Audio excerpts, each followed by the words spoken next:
Good morning. Hello, hello, hello. Good morning, MB. Hello. Good morning, Jack. Hello. Good morning, Fox. Hello. Good morning, Savannah. Hello. Lumi, good morning. Hello.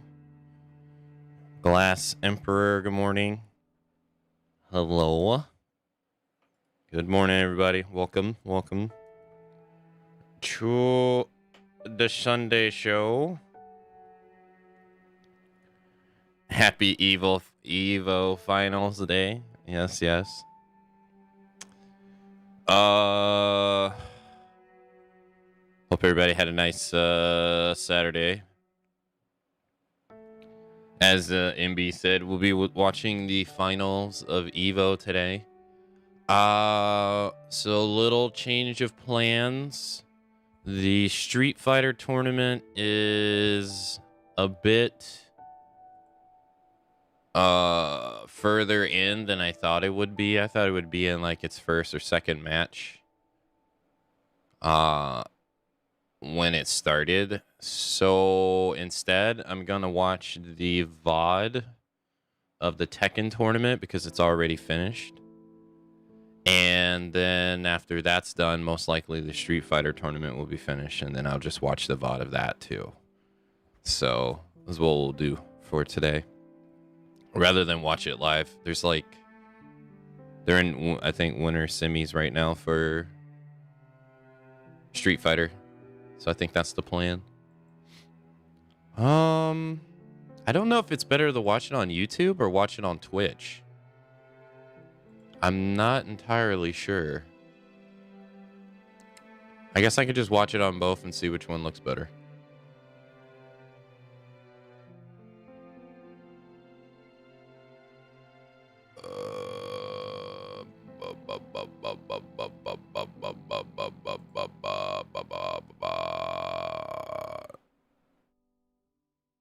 And watch how I could build Skynet, which will fall. No. All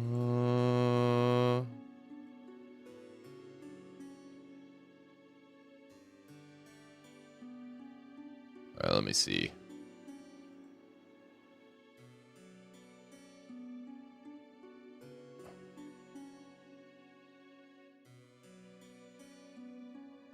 All right. Well, we'll see. I got both of the browsers up, so, or both of the web pages up, so we'll see which one's a little bit better quality wise.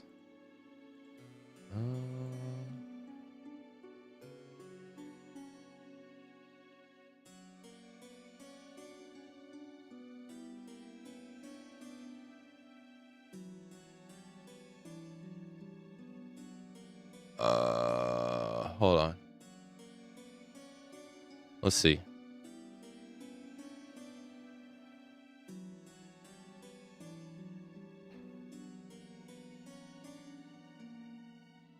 Let me do a little compare and contrast here.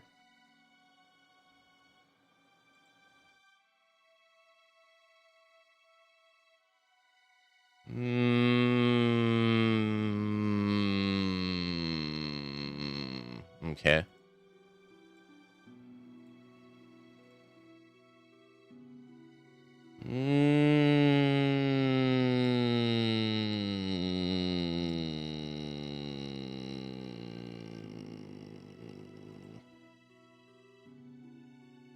I think the Twitch one's actually better.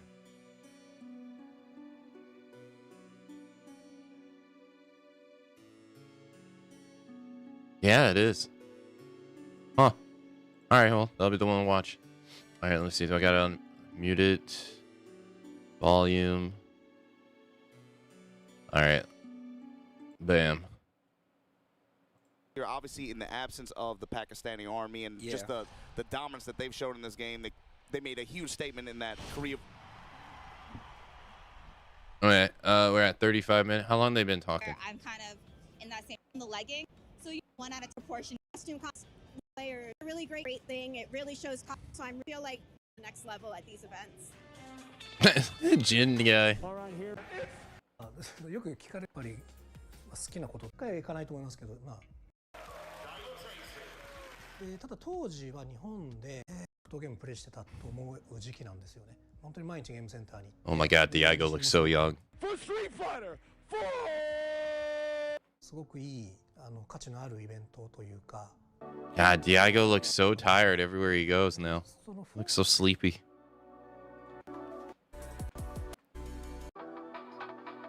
Alright.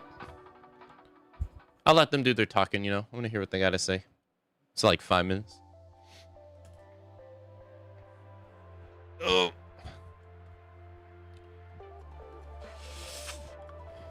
Oh, let me take these out of my pocket.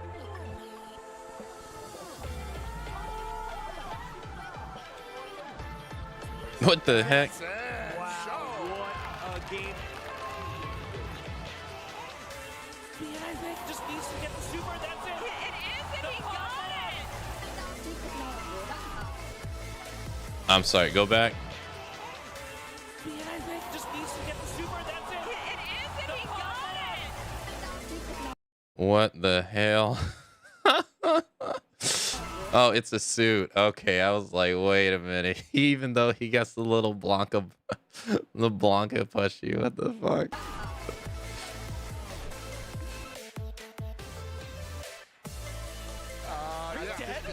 Yeah. Are you kidding me? Oh my goodness. Didn't get the hit. Wait for it. This dude, Pimpus NYC. Oh, this is last.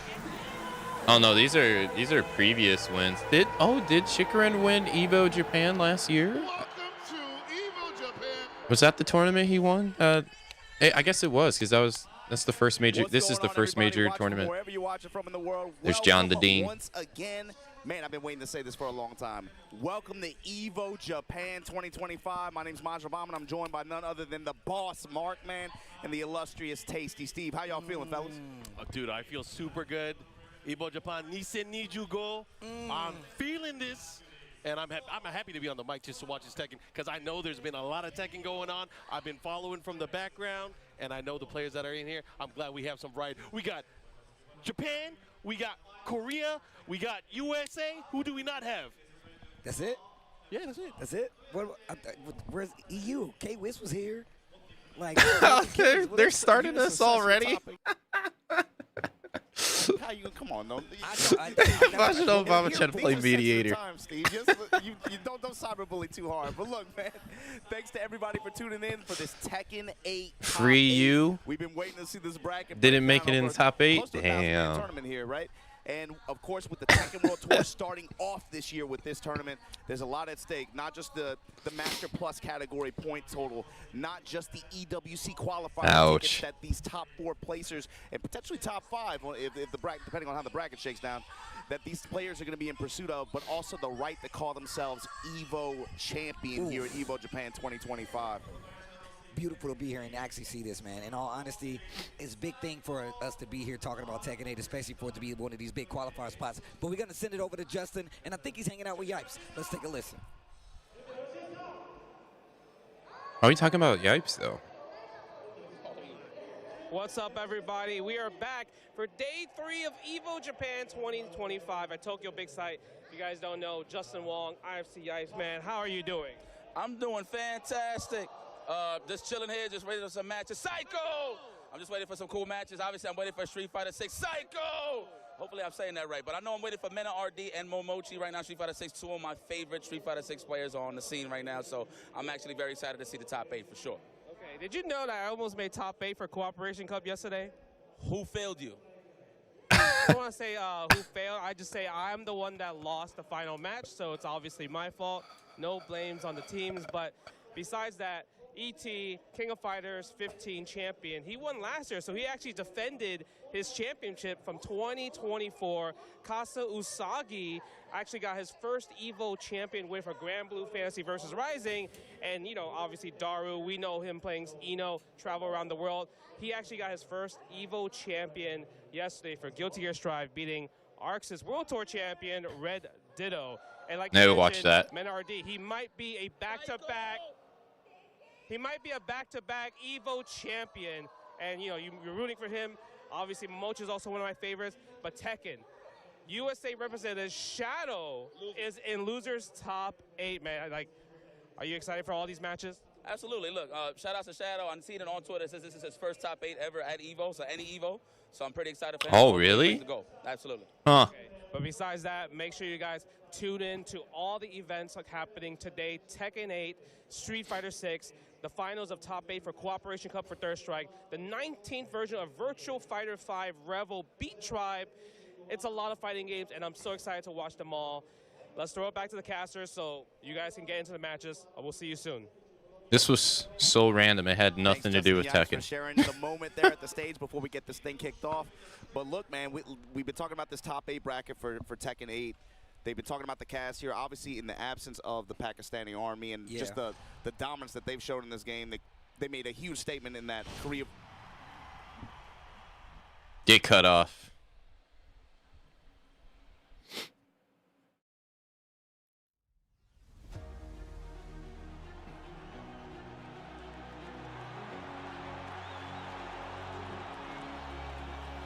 Yeah, Rangchu won last year. Oh, no, Chikarin won last year. That was Rangchu winning the TWT. Two leaderboards, global leaderboard. Regional leaderboard. 8, 4 event categories. Master Plus, Master, Challenger, Dojo. Evo Japan, Evo USA, Evo Europe, right? Yeah, Evo France. Oh, they're gonna call it Evo France. Okay. Wait, Combo Breaker is considered a Master Plus, or these Master events? Clash of Olympia.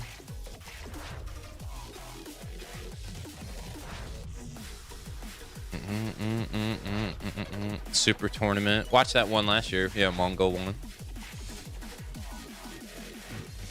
Oh, okay, all right. Those were master events. Okay. Hold up. Go back. Oh, are they not going to? Oh, they might be going to Australia for a master event though. Yeah, Electric Clash, Chain Shift, Thunderstrike, First Strike in Puerto Rico, Battle Coliseum in Brazil, Ragnarok in Argentina, Cape Town Showdown in South Africa. I never heard of this one. In Madagascar, Showdown in UAE. They're gonna go to Sweden. Yeah, the UK for versus fighting. France again. So France is going to get 3 events this year. Brussels Challenge in Belgium. Crossover in Germany. Fuck, I forget what this one's called. But they go there all the time. In Italy. Pakistan. Wow, they're actually going to have an event in Pakistan. Huh. India is going to have an event too? Huh. I don't think that's ever happened before. Singapore, Philippines, Taiwan, and New Zealand. Interesting. 21 challenger events. Dojo events going to be even more.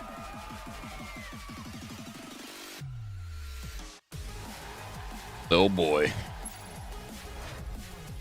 At Evo, Japan's the first tournament. Last stop is Bangkok, Thailand for Tiger Uppercut. Yeah. Okay. Well, they do tournaments in Australia, so I forget what it's called, but it's on like its 5th iteration, I think. All right, we got the intro of the Tekken World Tour Season 2 kicks off here. Nice. Oh, he said we was good. I think he said Zangief. Yeah, but we got Michael and Harada coming out on stage right now. How do you know that? I can hear Japanese, bro. I mean, I don't understand it. Oh, wait a minute. Yo, Murray cut his hair. Got a new shape up, huh? Oh boy. He got some sick kicks on. こんにちは。アメリカとかの皆さんはこんばんはかな。はい。Hello everyone. Good evening to those in the US, I suppose. はい、ですね。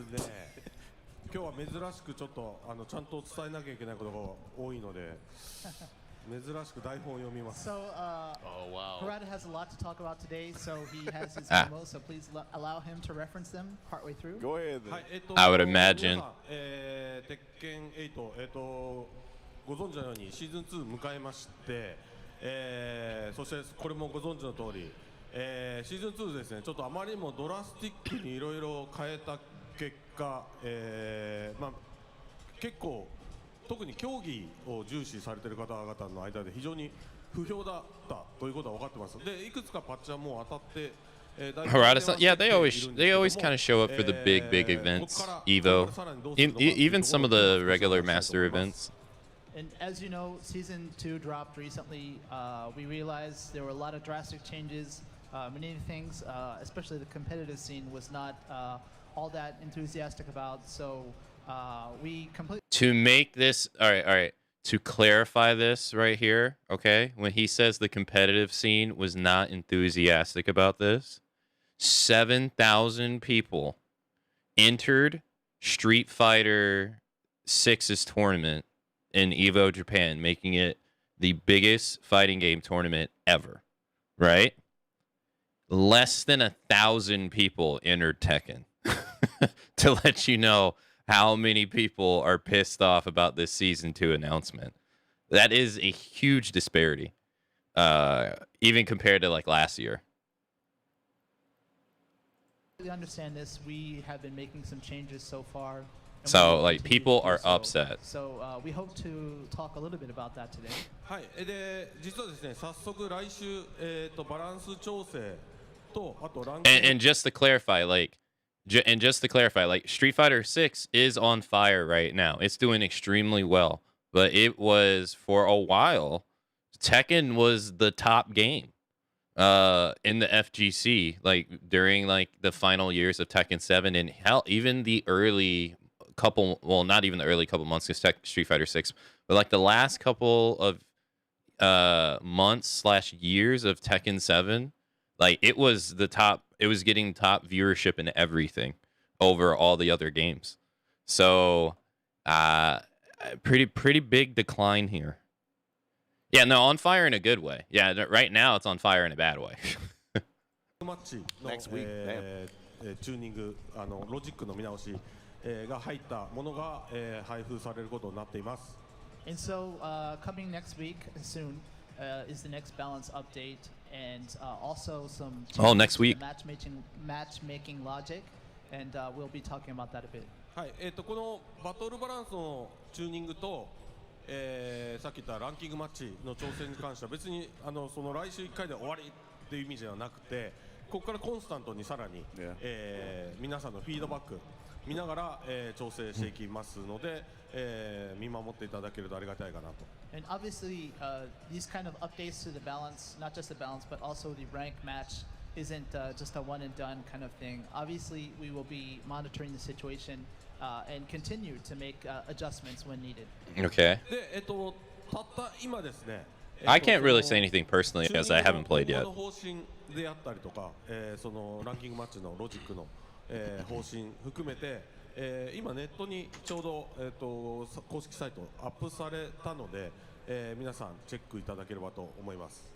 And so, regarding the overall direction of this time, the balance patch, as well as the changes to matchmaking, what's the thinking behind that, the overall direction? These 2 points are covered in a release that we just uploaded online, so you can check that out today. で、パッチノートに関してはですね、さっき言ったのは、まあ、本当にサマリーだけですよね、方針だけなんで、パッチノートに関しては、細かい調整のね、具体的な数値とかが入ったものは5月13日の朝、これいつも通りですね、パッチが当たる朝、つまりパッチが13日ってことなんですけど、パッチが当たるその日の朝の、5月13日にアップロードされますので、それもチェックしてください。We realize you're wondering about the patch notes, and they will be released the day of the patch, May 13th, JST. So that morning we will have the fine details, all of the 2 days from now. plus minus frames and the small details about the changes for this patch will be available at that time. Okay. もちろんさっきも冒頭に言ったように、その後もですね、そのランキングマッチのロジック、チューニング含めてさらに皆さんのフィードバック見ながら調整していきます。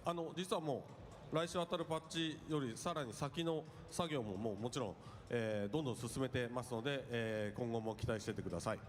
And so after the patch is released next week, we'll be monitoring the situation. Obviously, we already have, as we've mentioned previously, we are working on other patches as well. And so as we monitor the situation, we'll make adjustments accordingly where necessary. はい、かなりなんでしょうね、ちょっと競技シーン向けの話が、多くなっては、しまったんですけど、一応今日そのチューニングとか、調整ね、含めたもの以外の部分ですね。皆さんコンテンツももちろん楽しみにしてくださっている方も多いと思うので、その映像も、持ってきました。And so we realized that the topics we're currently talking about is mainly geared towards the competitive scene. And we realized that there are many fans out there who are looking forward to new content. So we brought a little something for you all as well. なんか調整の話がもっと盛り上がるかなと思ったら意外とコンテンツの方が拍手。Is this gonna go well or bad? コンテンツの方がいいのかな。Harada thought everyone would be happy to hear about the balance changes, but it seems like everyone's waiting for content, right? はい、じゃあもちろんこの後映像が流れて、でその後トップ8なので、このシーズン2の荒波の中でも、結構頑張ってきてくれた選手が、かなりレベルの高い戦いを見せていただけると思うので、皆さんそちらの応援の方もよろしくお願いします。So we have some short footage to show you about the new content, but there's some exciting matches for the top 8 coming up. We're very grateful for the competitors who, in the current circumstances, have all done their best in preparation for today, and we hope that you'll give them your biggest applause. はい、というわけで、じゃあこの後ちょっと映像流れますので、映像を見てトップ8を楽しんでください。ありがとうございました。So please check out the footage, and then let's look forward to top 8 after that. Thank you all. Okay. I wonder what it's going to be.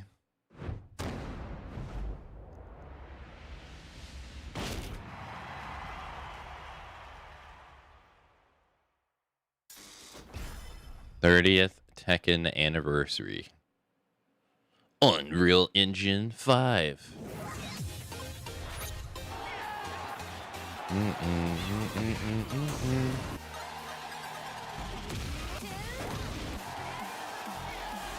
I'm going to make you pay.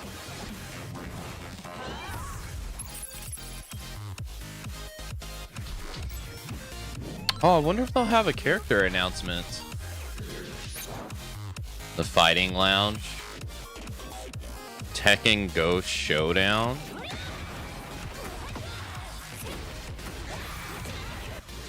Your luck is run out. Cyber Phantom Pack.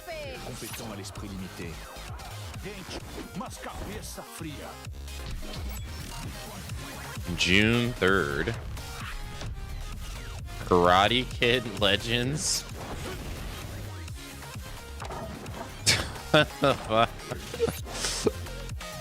What the hell? They're gonna be promoting the movie. New classic costume for the Bears. Oh, Dragunov's Tekken 5 outfit. Dragunov Costume 01, we call it.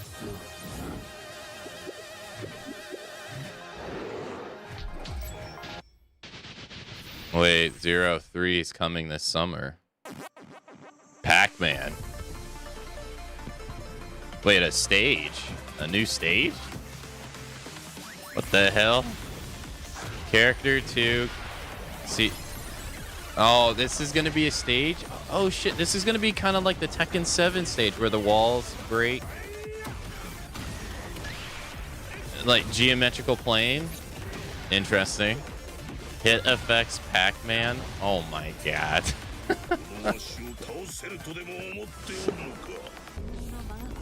You know what? I'm down with it though. To be honest, that's fine. Wow, you're gonna add Pac-Man and Tekken Ball too. Pac-Man head. What the fuck?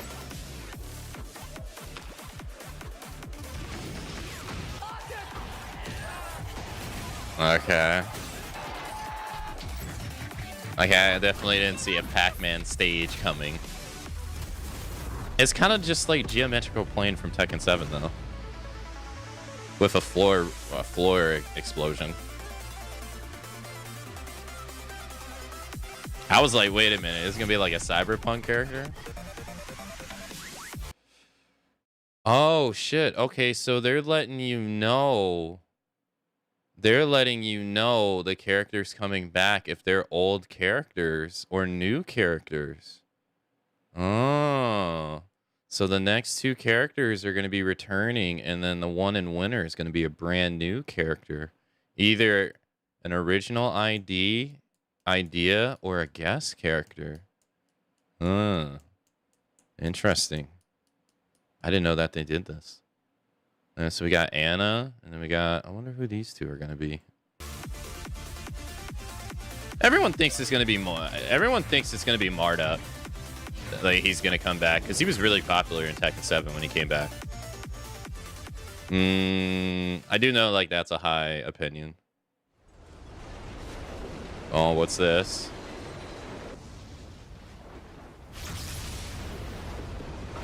No, is that Fakaram? Fakaram is coming back. So the leaks were right. He's the next character. Bro, okay. He was fucking paneled when he came out. Oh, God. Oh, man. He's... Oh.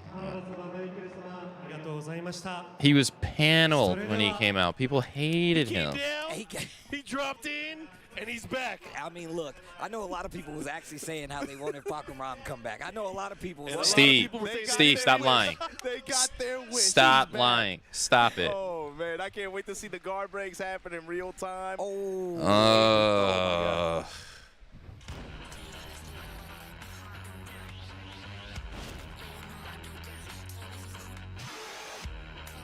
And nobody wants this. Dang. Oh, man. OG Bruce fans, though, are probably pissed because if Fakaram is in the game, that means Bruce is not getting added in the game.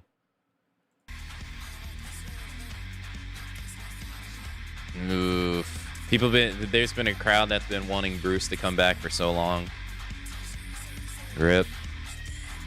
Yes, and Ty. It's good they got representation. Unfortunately, people did not like him in Tekken 7 when he came out. He was so oppressive. Yeah, unfortunately, he was among the DLC characters that were just overtuned when they came out. So we'll see how it works this time.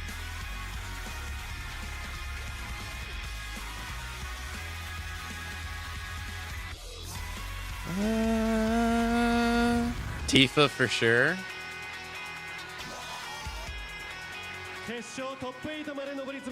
Yeah, they give you the 50-50 guessing game for the last spot. Let's get the players out here. Let's talk about this top 8, man. Once again, we're in, well, I'll say the capital of Tekken right now, bro. That's Pakistan's house now. But I will say it's a very strong showing for a lot of these mainstay competitors that have been big names and big winners when it comes to Tekken in the past. So speaking of winners, we got one of the most legendary players of all time. Yes. Yeah, Clive was pretty good when he came out, but not. I don't think Lydia was. And Heihachi wasn't either, really. He was good, but like they were good. Don't get me wrong, but they weren't like BS like the Tekken 7 ones were. Clive was probably the closest. And definitely taking out some heavy hitters throughout the entire competitive Tekken. He's had some crazy consistency streaks too, and those two are going to be facing off in the bracket as well. But on the top side of this bracket, Mao Il kind of was one of those players who had early on and in the middle of last year. Made it in on winners. We got 3 Koreans on stage. Like that, and he finds himself winner's side top 8 after a crazy run in this bracket. And he's still jacked Koreans 8 going on here. 4 Koreans. Manjo running it back, got a top 4 finish last year. I thought this was a Japanese game. The only player from that top 4 to make a return finish here on winner's side of the bracket, and you know, he's another one of those players who kind of towards the latter half of the year, you kind of didn't see him as much, but making a strong statement here. Oh, shit, we got one Pena Japanese on loser's side. This is, again, another one of those players. Kind of felt like fell off towards the end of last year, but found something in this version of the game on that Raven. You know, confidence has always been a big thing with him, lack of. Right now, he's feeling good. I mean, he should. Raven, that dude is crazy. One American player. He's crazy, too. Talk about how this guy in the last years of 7 and 8 has been currently constantly good and higher in the play. Currently the best NA player. As well as the only USA representative here in this top 8. Especially in this country. A few months ago, he was here at the TWT, the best. Another Korean player. Again, he's making it happen again. Who we got here? Ulsan, we already know. Ulsan, definitely considered one of the most dominant players just in Tekken in general. Made a stunning return and a return to form on top of that, taking out some of the heaviest hitters that was dominating at the time, now making a top 8 appearance. And another Korean player. 6 out of 8 Koreans. He don't stop. I'm going to call him Tasty Rangchu. Oh, yeah. Damn, that means Nobi didn't even, not even Nobi qualified. And there's your top 8 here for Tekken 8 here at EVO Japan 2025.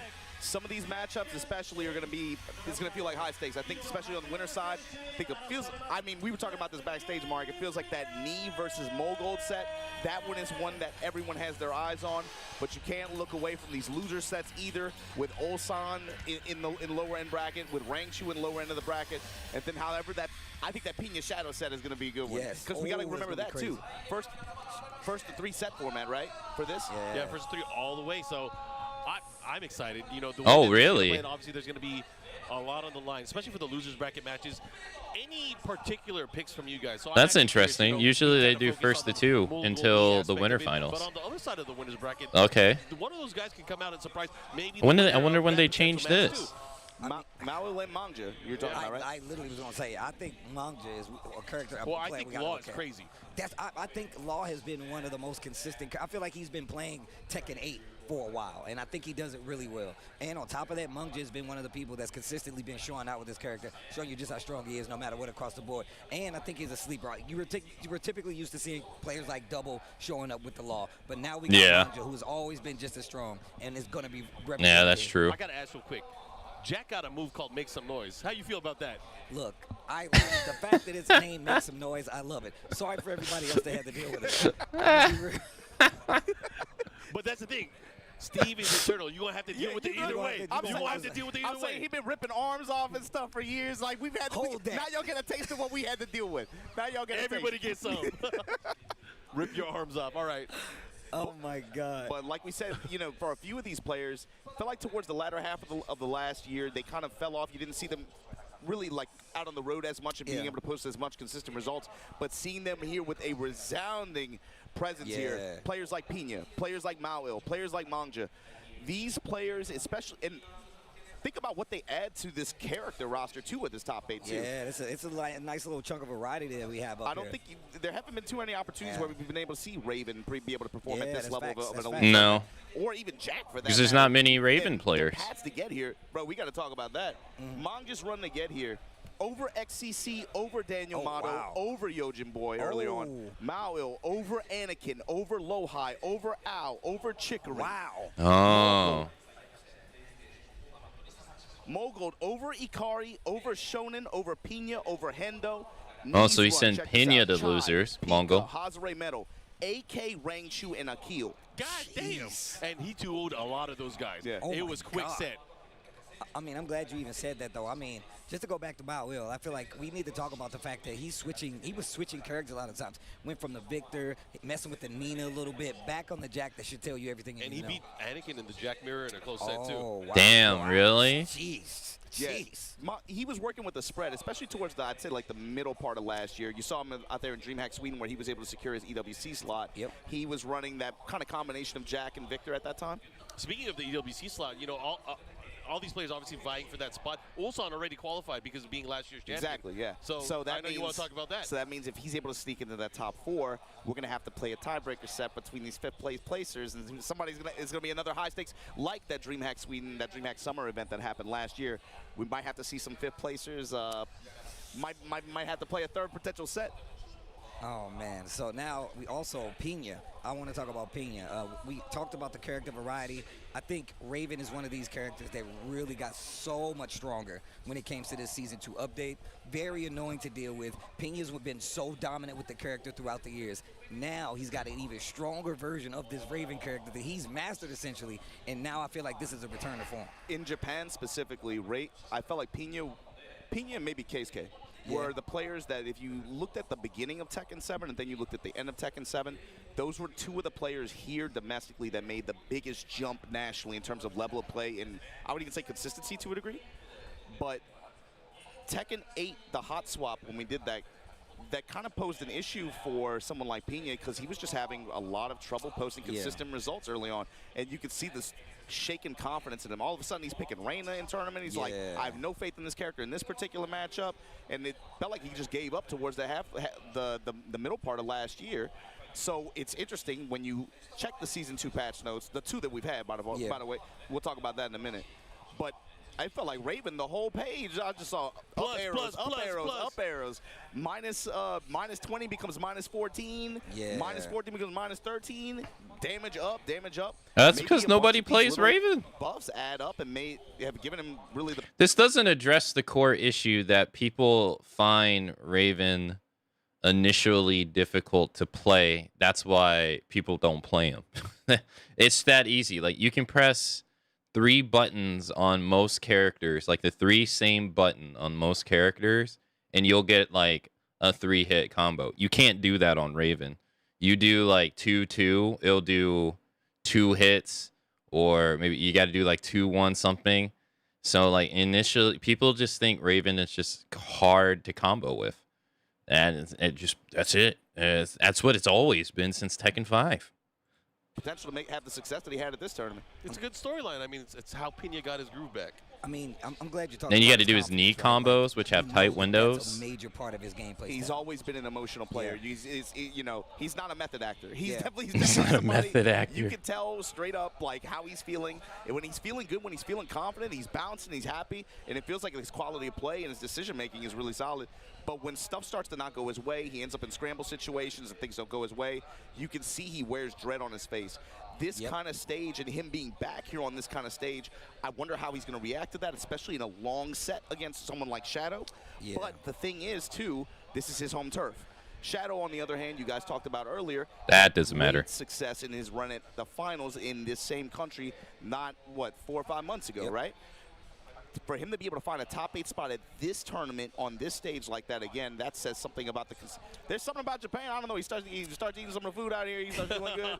The performance adds up. I would say we point to I will go back further. The end of Tekken 7, and even like a little bit before that, Shadow has consistently been like cracking that top 16, cracking that top 8, getting into the TWT. He is also a student of the game. He will try out every single character in ranked, in tournament. He will try to learn the matchups and, of course, try to be the best player he can be.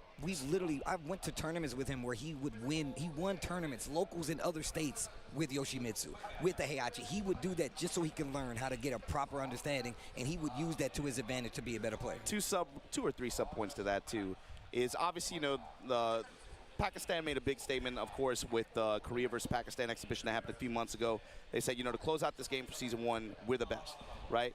Obviously, the passport issue is it's an ever-losing matchup, unfortunately for us. So in their an ever-losing matchup. Who steps up? Korea, obviously, with resounding presence in this top 8. 6 of the 8 slots in here. Isn't that a shame? You're considered one of the best regions in the world for the game, and you can't go to compete in half the tournaments because of passport issues. Rough. Like, we're clear number 2 in improper suit, right?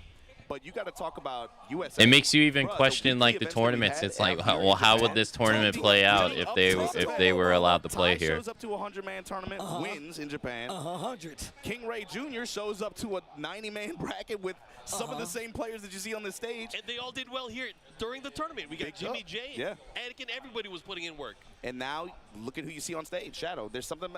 The American players that have committed to traveling and have committed to the game, no matter what happened this patch or that patch, the players go and play, bro. The ones that show up and play, look at the success that they're having. And the ones that show up in these online brackets every week and compete in spite of whatever condition. Exactly. You know, when they commit to the grind, the results are showing. Yeah, not the first game that I've heard. No, sadly, it's not. It's just, it's a shame. You know, like, except for Shadow. But that goes beyond the game. That's politics. That's what it really comes down to. In this bracket. Since then, generational run, bro. He's 11-1 right now in the bracket right now. He went on a tear through losers. Over Higem, over Shonen, over Yagami, over Ao, over Chanel, over Akil after the loss to Gosen. Pina, on the other hand, lost to Mogold, got dubs over John Ding, Sharp, Matsuba, and Ulsan. Oh, that's right. John Ding's not in the finals either. Yep. Even though I saw him earlier. Pena, then had to go over Yoreds, Tai, Kudons, Lohai, and Daniel Mato back to back to back to back to back. Rangchu after his loss to Ni. Over Toko, over Aladar, over Victimo, over Matsuba, over Sayer, over Yoreds. Sometimes not even politics, just a few people in power hating somebody. I mean, in this game, it's because not everybody in the world could have made it, but man, the killers were here. In this game, unfortunately, it's simply just because they're from Pakistan. I mean, that's just what it is at the end of the day. Some people just don't. Some countries just don't trust that country, so the players can't easily get a passport to go to that country. Unfortunately for them, Japan's one of them. Japan just is hard time for them to get a passport to compete. So, what are you gonna do? It's not really the players' faults, individual players' faults, really. Like, definitely here. The point to me is this, right? No matter how you feel about this patch, that patch, whatever, and you can see the timeline that we're on right now, right? The theme to me with Tekken World Tour and just with this game, competitively speaking, right now is the players are going to play. And the big thing is there's a lot of think about how we even got here. We had to go through 2 patches in the past 4 weeks. The key word here is adaptation. Oof, bars. The thing is, the players, I think, this year are going to be tested in a way that they have not really been tested as severely before in terms of their ability to adapt their strategies and adapt the. I'm gonna let them talk, okay? All right, I'm gonna give them their time for the next 3-4 months, right? The game is about to change a lot consistently, and it's about to change quickly. He's not lying though. They've been patching the game like crazy in the last couple of months. Very different for some players, and I would even say, like, if we could theory fight a little bit, I'm thinking about some players who maybe have a roster of characters where they rely mostly on their core Tekken. You know, think about like players like Kokomo who run like a Fang, who might run Fang, might run Drag, might run this. Think about the options that they have with that kind of approach, it wasn't that bad. where you could just week to week, you can be like, who's higher value? I can just go to this. Whereas the character specialist and players that are kind of more honed in on one character, and then they have a sub pick. What kind of headphone is this? They might have to make harder adjustments to that. You know, I'm glad you said that, man. Shout outs to Arslan Ash, man, one of the GOATs out there. He just recently started tweeting about, like, hey, I'm really starting to get the grasp of how to, like, control the pace of this game versus some of the stronger opponents. And he's starting, and you talk about switching characters and moving on and on. He has been one of the main proponents of a player who has been doing that consistently, and now he's starting to get a hand on it. Now he's starting to play these bigger characters. And I always got to call it out, man. It takes time for these players to do it. It does, bro. It absolutely does. He's washed. He's never going to do anything again. You know how bro, look at where he's at right now. I remember literally looking at a tournament from my house and tweeting like, oh, Knee's starting to play Tekken 8. Like, I remember seeing it happen, and now this is one thing that's actually pretty frustrating from this period, I find, going from one game to another, because it happened in Street Fighter 6 as well, is that it's during that, like, I want to call it the anti-honeymoon phase, right? You know, like when something comes out, you get the honeymoon phase. Say like Marvel Rivals, right? Marvel Rivals come out, everyone's in the honeymoon phase. Oh, this game's great. Yeah, Overwatch 2 sucks ass even more, etc., right? When fighting games come out, it's the opposite. It's the anti-honeymoon phase, especially for the popular ones. And it was like this for Street Fighter 6 and Tekken 8. Where they came out and people were just like, yo, this game is dog shit. Why is it not like the other one? I couldn't believe this when I was seeing people say this stuff for Street Fighter 5 after the years of Street Fighter 5 being clowned on and complained about. But as like they say, like even in Tekken 7, like in the early years of Tekken 7, it was dominated by 2 players. It was JDCR and Saint, dominated for like 2 whole years from 2015 to like 2017. And then you had Nobi from Japan, dominating. There was no competition, none. It was these 3 players were destroying everybody. And like right now, you have the conversation on like people like Knee and stuff like that. But it's like they forget the past. Those players were not there in the beginning of Tekken 7. It took time for them to get good in this game. It took Knee literally years to get good in Tekken 7. He didn't start emerging until like 2017, 2018. But now, and the same thing's happening. In the beginning of Tekken 8, Arslan Ash was playing like dog shit. Knee was playing like dog shit. The same thing that happened in the past. Maybe not for Arslan because we didn't get to see that, but we saw this in the past. But for some reason, it's not because they need time to adapt to the game like everybody else. It's because the game's dog shit. When that's not really the case. The game's different. Every iteration of a fighting game, for the most part, especially the popular ones, they're always different. But for some reason, people don't allow them to be different, and they don't allow the players to adapt. Like they expect the players to snap their fingers and be instantly good. That's actually not really like what happens most of the time when you really like look into it. You can see him showing up in these top 8s, beating some of the names. You're like, well, Knee's washed. You know, A different flavor of dog. It took a few months, but I remember. Yeah, it pretty much, right? It's so annoying. Like, don't get me wrong. Like Tekken 8 does some things that people don't particularly like, but you could say that about every game. Finally, when they make like every fighting, they're very good at like honing skills like that. There's some people to this day that still do not like the parry system in Third Strike. Kind of just still to this day, like a fluid motion, just adapt to what is the strongest win conditions and how to set up for that. Yeah. And they're able to employ that into the gameplay very quickly after seeing it. Not every player is the same, and that's kind of what I'm saying is like the format and the approach that you're going to have to take for the tour this year. That might be really difficult for some players more so than others. I mean, I'll go back to John Ding, right? John Ding not in this top 8, but he's one of the players that when he came to Tekken 8 Eddie, he completely, I feel like, kind of shifted his play style. He was like, yo, absolutely. You don't know how to fight it, you're dead. And him having these backup characters, the Asu Senna on the back burner. And now he was an Asu Senna player from the beginning. He has to change that style even more so because you can't keep running back to that same wheel expecting different results or the same results. You now have to deal with it up front. And like you said, adjustment is the name of the game. I'm not saying it's going to be easy either. Definitely not. I think, man, I can't imagine. Here's the thing, Steve. Like, bro, some of these players, let's be honest with you. As cool as I think it would be to see Mao say, you know what, I'm going to be a pro. Let me try. I'm going to pick up another random game like that, right? You're not going to see that, bro. These guys are locked in. Yes. If they're playing at the global elite level, they're Tekken players, right? Yes. So the thing is, he has no choice. Like, he's going to have to adapt. Yes. And here you Moyle was a Geese. I'm curious to see what the strategy is here from Manja. A Geese player last game. Adapt to whatever Mao's approach to this matchup. Obviously, he's going to try to space him out a little bit. Let's see what the reads are in terms of Gamma Charge, obviously, in his Gamma Stomp stance. Yep. But these players are going to have to adapt, and I'm curious to see how it plays out. It's going to be It's going to be Law versus Jack. Law, right? Law's one of these characters who's historically been able to just annoy you to death and make you play his game. Jack now has a lot more control. Law's said to be like an overall really easy character. Jack to say these Season 2 updates have made him kind of BS. It's Manja versus Mao. Let's get into it. Korea versus Korea matchup to open up here in the subconscious. 4-4-2, put that boot on him immediately. Damn, 51 damage, 2 hits. That high mid-string control. Yeah. And Manja looking to get in on his terms and then start that pressure. Get off me. Down back three there.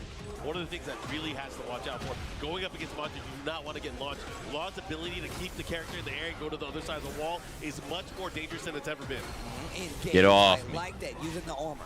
Raw heat burst. And look at the quick side step to the right just to be sure, but you're still locked up on this wall. And of course, Jack, not the best step, obviously, but no. Kind of be a little bit earnest against this Law character and what he can do. Nunchucks all day. Okay, spins it. getting real close to being closed out here. Oh, I think he pressed the button. Oh, no, he Oh, didn't. the punish there with the 3+4. It was just a forward dash. The approach too, just working the down back 3, cancel. That's a successful bait, right? It makes you wonder how much that interaction has gone down between the two of them. You know what's crazy? As much as we talk about how Heat has affected it and changed how Tekken is played, you still see very compact, very slow-paced game up until you get these Heat engagers. But even still, it's about who takes their turn back first and who's going to interrupt. Yes. But, oh, speaking of interrupt, breaks the guard. The success on the. Oh, damn, got the high wall splat. Damn. I didn't even know he could do that like that. Look at the reward here. This wall pressure. Yeah. What's he gonna?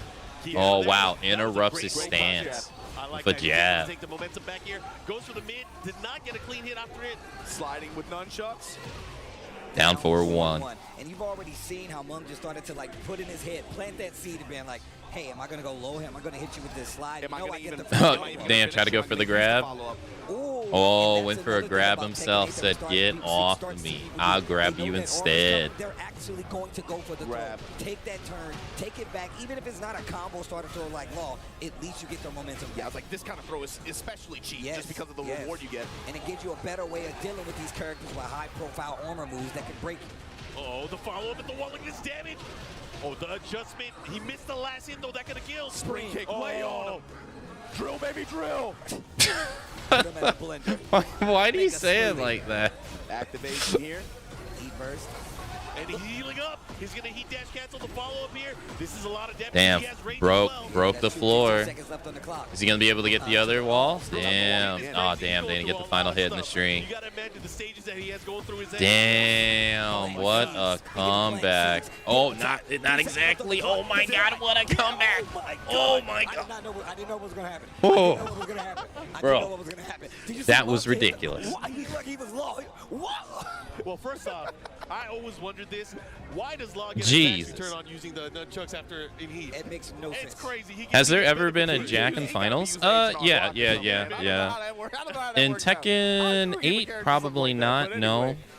In Tekken 7, absolutely. Those first 2 years I was talking about where those players dominated, one was Saint and he used Jack, and Anakin won as well. Tekken 8, not so much. That last round got kind of dicey too. Mao was having a lot of success with the particle barrier. People have been having a hard time getting Jack to work in Tekken 8, even though he's got new tools. And watch how they change up the spacing now. Mungja playing just a little bit far back. I don't exactly know why, even with the new tools, Jack is kind of not being able to place as high as he used to be. I think it's just because the other. Potentially do some damage. All right, we got a ref check. That's unfortunate. Who gets all levels of play? Who gets the point reduction? We'll let the team figure it out here.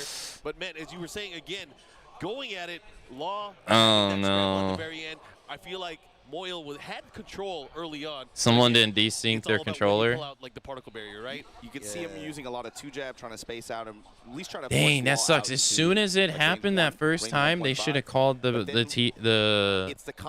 assist to do something when it showed up that first time. Yeah. You see him working the low jabs a little bit. But I get why they didn't want to, because momentum was going on. It'd be. He has range.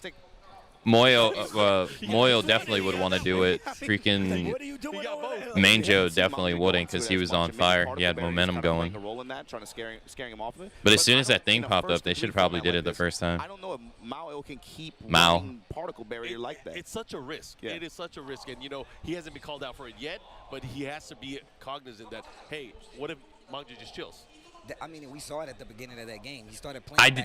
I did not jinx it. Okay, that's not true. And now you see the particle barriers. All right, this is not yesterday. Literally, it was that fast. We saw it like 4 times in that first game. All right. Now they instantly like, you know what? I need a little more space. But obviously, Law is going to have to commit a little harder, because otherwise he's not going to get that knockdown. Those pokes aren't going to do it. We know Jack has the damage to take you out in quick succession, so you got to be careful. Yeah, and it's on Mao to just try to keep him out, or if he's going to make his approach, he has to be able to intercept, because the way Law can apply pressure and just mental damage that his pressure can do to you on defense. Historically, by the way. Historically, by the way. It's not fun to deal with, especially when you're a big body with a weaker step, you know? Yeah.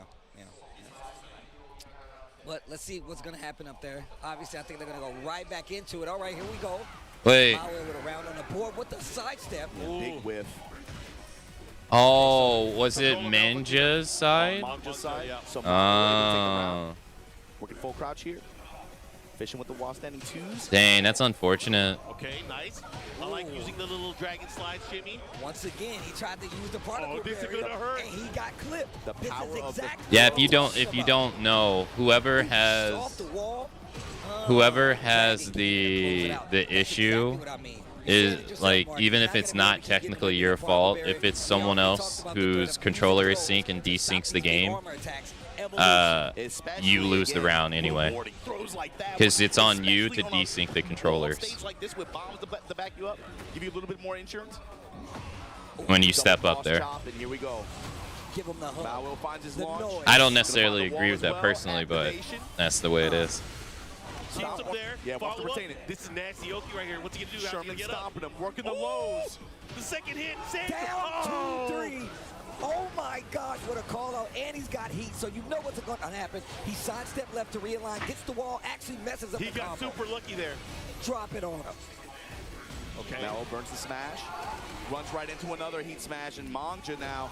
Manja. One round here, trying to take the second game. Let's see what he does here. How's he going to deal with this? And look at him, just second guessing now, going for some of these options at this range. He was having a lot more success earlier on, especially like had a lot more confidence in the jackhammers. Now all of a sudden you see him, like you said, second guessing himself, a little bit more hesitation. I love the delay. Oh, he just shimmy. Counter. This is what I'm talking about. I'm glad you called it a shimmy. Delaying the string, seeing what the reaction is. That's a trade. Oh, he shimmy. Another trade, likely still in Munga's favor. Back 1+2, and then trying to fish for a counter hit. Not going to get it. He has to be careful right after this mix up. Get off me. That was so smart, though, because he could have went for particle barrier, and that was like the thought process to think ahead of time. Low. Oh, he didn't even try to do the mix with the jabs. Wow, he's dead. Manja. No explosion necessary. He took it. That was crazy. Damn, even with the round loss. Oh my gosh, that was sick though. GG's. That was clutch. Yeah, it was very clutch. Man, you're seeing like natural like evolution, adaptation in these games. And I love how it was kind of spelled out, man. You talked about the particle barrier. We talked about the throws and how to deal with it. That's one of Jack's best and strongest new tools, having that as an option. And on top of that, it really does make you second guess what ranges you want to play at and how confident you play at said ranges.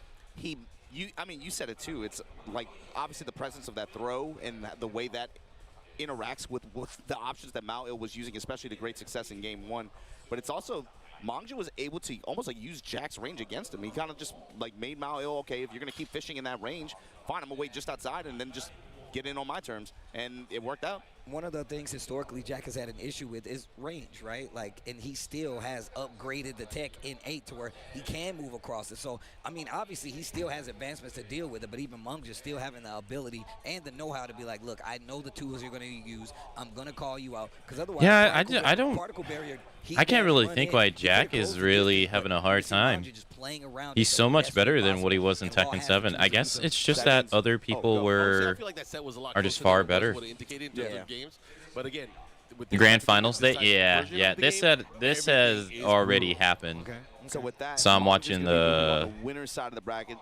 I'm watching the replay.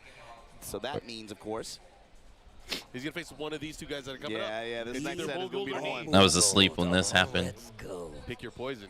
I mean, I think that the Street Fighter 6 one is going on live at the moment, but it was already like portioned through, so I wanted to watch this one and then watch that one, so I can watch them in their entirety. And I know a lot of people have too. You can tell by the results. Look, he's just a little bit older now. It take a little bit longer to get the engine revving, you know. But like, you give him a few months, and then all of a sudden it's back. We'll get there. We'll get there. That's how that hip work now. That's how that hip work now. You know. I got to put a weight on this side. I see. But once again, I'm glad you brought up at the very beginning. It's about adaptation.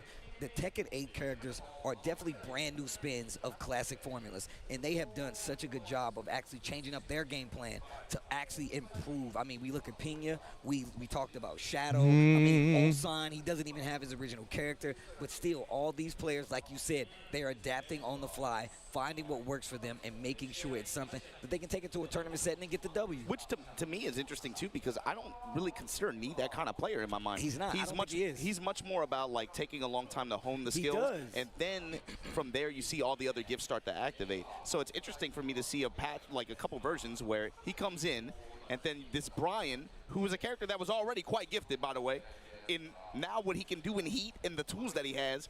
And you see Nee just using it flawlessly. I like that. Quite gifted. Quite gifted. I like I've been working on my diction a little bit. Okay. One of the things I do gotta call about Nee though. Not only is he disciplined, he is he likes to talk strategy and game theory. Yes. We've seen it on Twitter even. Like, you know, he takes reasoning from all levels. People will call him out and be like, you know, he'll try to explain the game, and then his responses have been so on point. He's like, "You were red rank, huh?" Yeah. I love that. He understands the game wish I was good at enough. different levels. I wish I was good enough to just disperse you on rank. Be like, yo, what rank? What? And he was on point. And he was on point. The guy was like, yeah, you're right. But you see this, though. You see people go online and be like, bro, I don't even know how to deal with this Claudio pressure while he's in Heat, and they're only doing run and 2. Duck. It's like, that's what I'm talking about. What I appreciate about that, too, is it's not just that. Like, he'll be... All right, it is actually time for the hourly break, so I will go take a 3-minute break. That way it doesn't interrupt the tournament. Nice that I can actually do this. So I will be back in a couple minutes. Enjoy the break, everybody.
All right, I'm back.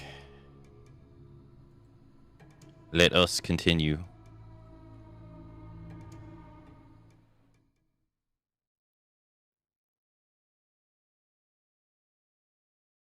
Like, I don't think you're that good at the game. But then he'll actually take the time to explain it and actually like write out the logic. It's constructive. He's trying to help them out. I'm all about constructive criticism. And like I appreciate the red rank, you know. I appreciate the mudslinging a little bit. Both sides. You talk on both sides. He wasn't just trying to dunk on him. He was trying to help him. He was trying to help him. He was basically saying you have not reached the skill level enough to actually understand it. And maybe you don't understand it now, but you can and you will. And here's how you do that. So even still, he's educating the people while he's still learning the game himself. And he has always been that way. I remember going to tournaments in countries around the world, and he's like, I will win the tournament, and then I'm going to sit there and play a set with everybody. That's the kind of player that he is. It's one of the reasons he's sitting up on this stage. It's one of the reasons he's one of the first EVO champions and just one of the GOATs. I mean, he's been playing Tekken for 20 years now, competitively, which is crazy. Singing his praises, and he showed why last year. I'm going to ask you guys what you think. Is it going to be Claudio or is it going to be Fengway? Claudio. Okay. I'll say Claudio. Claudio is an issue, bro. That guy is an issue in this game. Man, if you're going to have powers, you better be an issue. Yeah, I was about to say, man. All right, here we go. True. The classic Brian Fury with knee and Mulgold with that. Oh, going shit. To face off later on in our winners finals. Let's see who's going to go.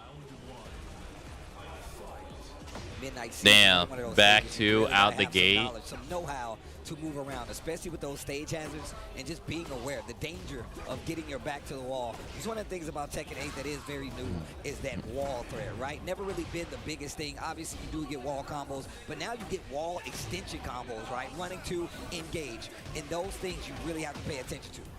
See Mogul 2 representing all the classes, but here we go.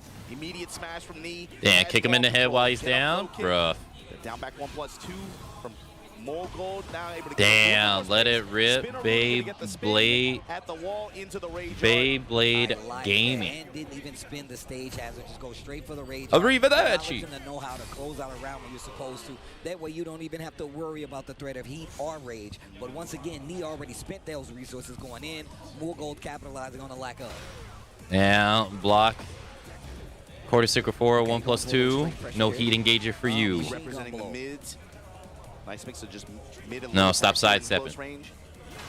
And I will say this about Mogul. Oh, damn. Dang, he had the correct sidestep, but didn't press the button. Just blitzing you down, using the heat. He will pick you apart. He will be like, oh, these lows are working. We're going to keep doing those lows. You're getting a little afraid. Now I'm going to hit you with this hop kick.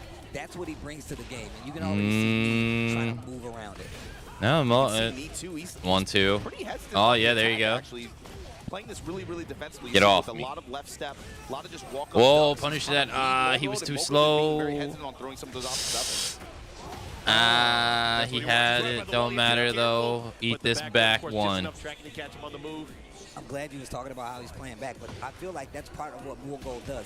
You really can't go too crazy versus Claudio. Oh, up forward, 4 into 2. Nice. Will he get the wall? Damn, quarter circle 1, 2. Dang, missed the follow-up. He did get the snake eyes, though. Got a boa crusher touch. Big reward on that. Here we go. Heat activation. Knee back to the wall. Just eating the mids. No duck. Oh, really? Wow. Knocked him out of his heat smash. But even still, just the movement, the defensive options for Knee to be able to deal with this at such a high level. Eat my heat smash. They're so cheap. They're so cheap. That low heat smash does suck. Oh, got the float. Guess he was going for a hop kick. There we go. Quarter circle 1, 2 works. Eat these Gatling gun punches. Get off me. Back to the wall, machine gun blow. He's not dead. He is not dead. He's not. 5 seconds left on the clock. But the time ain't in his favor. He's trying to time him out while rising 4. Or while standing 4. That would have killed in that sequence, but again, everybody has a little bit more health, a little bit more in this version of the game. The care package. Oh yeah, everybody gets it. Everybody gets it. New stimmy. Okay, here we go. Pressure, Mogul, turning things up. Oh, that has to be new. And look at me constantly moving to the right, sidestepping to the right. It's done wonders for his defense. And on top of that, one of the reasons he's got the lead in this match right now. Oh, what a block! Yep. Interrupt this pressure. Quick Man, that side almost step left there from misaligned. Damn, Holding his ground Beyblade against the Gaming spinner. again. It's gonna be tight. Let's see what he does. There's gonna be one mix up at the wall. Spinning him on the floor. Still alive, man. Harada Let out it here rip. caring, bro. I do not know. A lot of times Mogul these watched all combos are 5 gonna seasons deal. of Even the Beyblade wall before this combo match. damage is a little bit split. You gotta be Knows careful. exactly when to use it. The throw. Final round here of game number 1. Could be anybody's match right now. Knee. Damn, They they both sidestepped each other twice in a row. Switch side. Damn, beating him by the toilets? Man, can you imagine getting your ass beat by in the toilets? Man, that sucks. Going back to the low, trying to catch the sidestep with the wild standing 3. Spins the heat. Nothing left. I know what it's like. I lost my tooth there. Damn. Oh my God, that was Ah, man, he actually would have been dead if that wall did not screw it up. Oh wow, tried to go for the command throw. Second hit of the jab trick, able to land, gave him enough frames to do the follow-up there. That was crazy. That was crazy. Oh my gosh, he got away with it. Listen, can we talk about how Knee is sidestepping right? Sidestepping right towards the screen on some of these defensive situations, and it has kept him alive so long. Did not get him the game, but the defense is looking so good. His primary approach to this is defensive. Yeah. You can see him just the whole time just dash and duck, sidestep. He's looking for specific cues from Mogul, and Mogul knows that, and he's like putting the brakes on it just a little bit, not doing So we were the most 1-1? consistent timing. And that's what's catching him off guard. He's trying to tame him with a lot of mid. Yeah. Oh no, 0-1. And you know what else? I was about to say, one of the tools we really haven't seen as much, which is one of his greats, back one from Claudio. He's been opening rounds with it. He'll go to it a little bit, but he's not going to the well too much. Oh, punish that. Make your opponent second guess. Now he's starting to run the 2-1 string too from Mogul. Look at that, sprinkling in the mid, still going for that sidestep forward. It's just a Nah, he's not. Oh no, he was gonna go for it. He was waiting. Okay. Dang, he was gonna go back to the well again. Low hatchet, here we go. After the heat dash, running Damn, two. back against the wall. What do you do? Nice low jab. Okay, little 1-2 punish there. Spins Oh, the got heat, him with the jab float. him out of the air. Oh, that's good. Jabbed him out of the running Yeah, too. sidestep Who right is this to guy? make the side wall not mess it up. Holy, the body smoking. Damn, went mid. Oh my God, no, he had that. Ooh, he could have screwed up. So different from what we always see too. More offensive this time. That was close to screwing up. Look at that. It's so crazy how Knee walks him down with defense. You were walking somebody down with a moving shield. He got a riot shield in front of him. That's a sideboard, He bro. got a riot shield in front of him. Man, like you said, man. He's playing the 2-1 pressure from Mogul really well too. He's not really biting on the chin. Damn, nice block below. He's just like tapping him back every time for it. Okay. Damn, interrupt. Nice knee activation. Then tried to sidestep the Snake Eyes heat combo, but he still got clipped. Even though they nerfed the tracking on it. Not dead. Harada, you care. Oh, he cares a lot. He cares. Oh my gosh. While rising 1 or 3. This dude Knee is ridiculous. Back one, like you said, starting the rounds with him. It's an all-purpose tool, man. One of the best tools he has. And as much as we talk about how offensive that Nice. Tekken 8 is, look how defensive these both of them are playing. Got him Especially when again. things aren't going Gut well. punch. Damn, hit it with the electric. These guys are fighting in the pocket. Brian Electric. Both these guys Didn't get trying to put their anything, knees sadly, on each though. other, bro. All the mids in close range, constantly rotating around, stepping the foreground, eating the side step fours now. After the dash mix, willing to take it low. Spinner Rudy, just kick you in the leg for it real quick. Activate. It's not that endless duel. This is more in the pocket. What's he gonna do? Oh, got the. Oh no, he blocked it this time. No, get that. There you go. 3. Clean. He Ugh. worked and earned that. Oh, all those rounds. That was Look at how long that game took. 3 consecutive rounds, and it felt like 2 of them with his guard, 1 with his offense. Look how long that game took. That took a On long both time. ends. Lee obviously being a lot more offensive, and even seeing how Mogul is trying his damnedest to open up Lee, and it's not working. I keep forgetting about that quality of life changer. You can rematch with a random Yes. state. It's like, man, this is fast. What's happening? I definitely forgot about that. I'm glad you said that. Yeah. Offline is best. Offline is best. That time again. Oh, really? Is that a Up with the season back 2 one, change? willing to back away. Engage. Oh, that's even new. Touch here. A lot more offensive on the side of Mogul. Yeah. Or maybe that's just a Mogul move now that stepping Claudio forward doesn't round, use that looking for some often. openings. Hat, you do a low, I do a low. Hatchet. Oh, he actually could have continued that. Great step from me. Bro, I'm trying to tell you. Wow. Orbital out of his charge. Get out of here. Dead. Great carry. Damn, you don't see that often. He reacted real fast. I love that move. It's just so sick. We haven't seen as much cannonball straight and crash impact in mid-range like Nice that. block of the low. Hatchet. This guy's crazy. Bro. Damn. Damn, Cordy circled back 2 times in a row. Oh my God. I love it. What a standing, solid offensive game plan. That was crazy. So block the orbital. He's literally taking Damn, sidestep the back one. It's slowing this game down. He put him in a box. Eat this hatchet. Your toes are hurting. Use those tools that much in the first Did game. his own Now he's orbital. using it, but they're on point. Got nothing.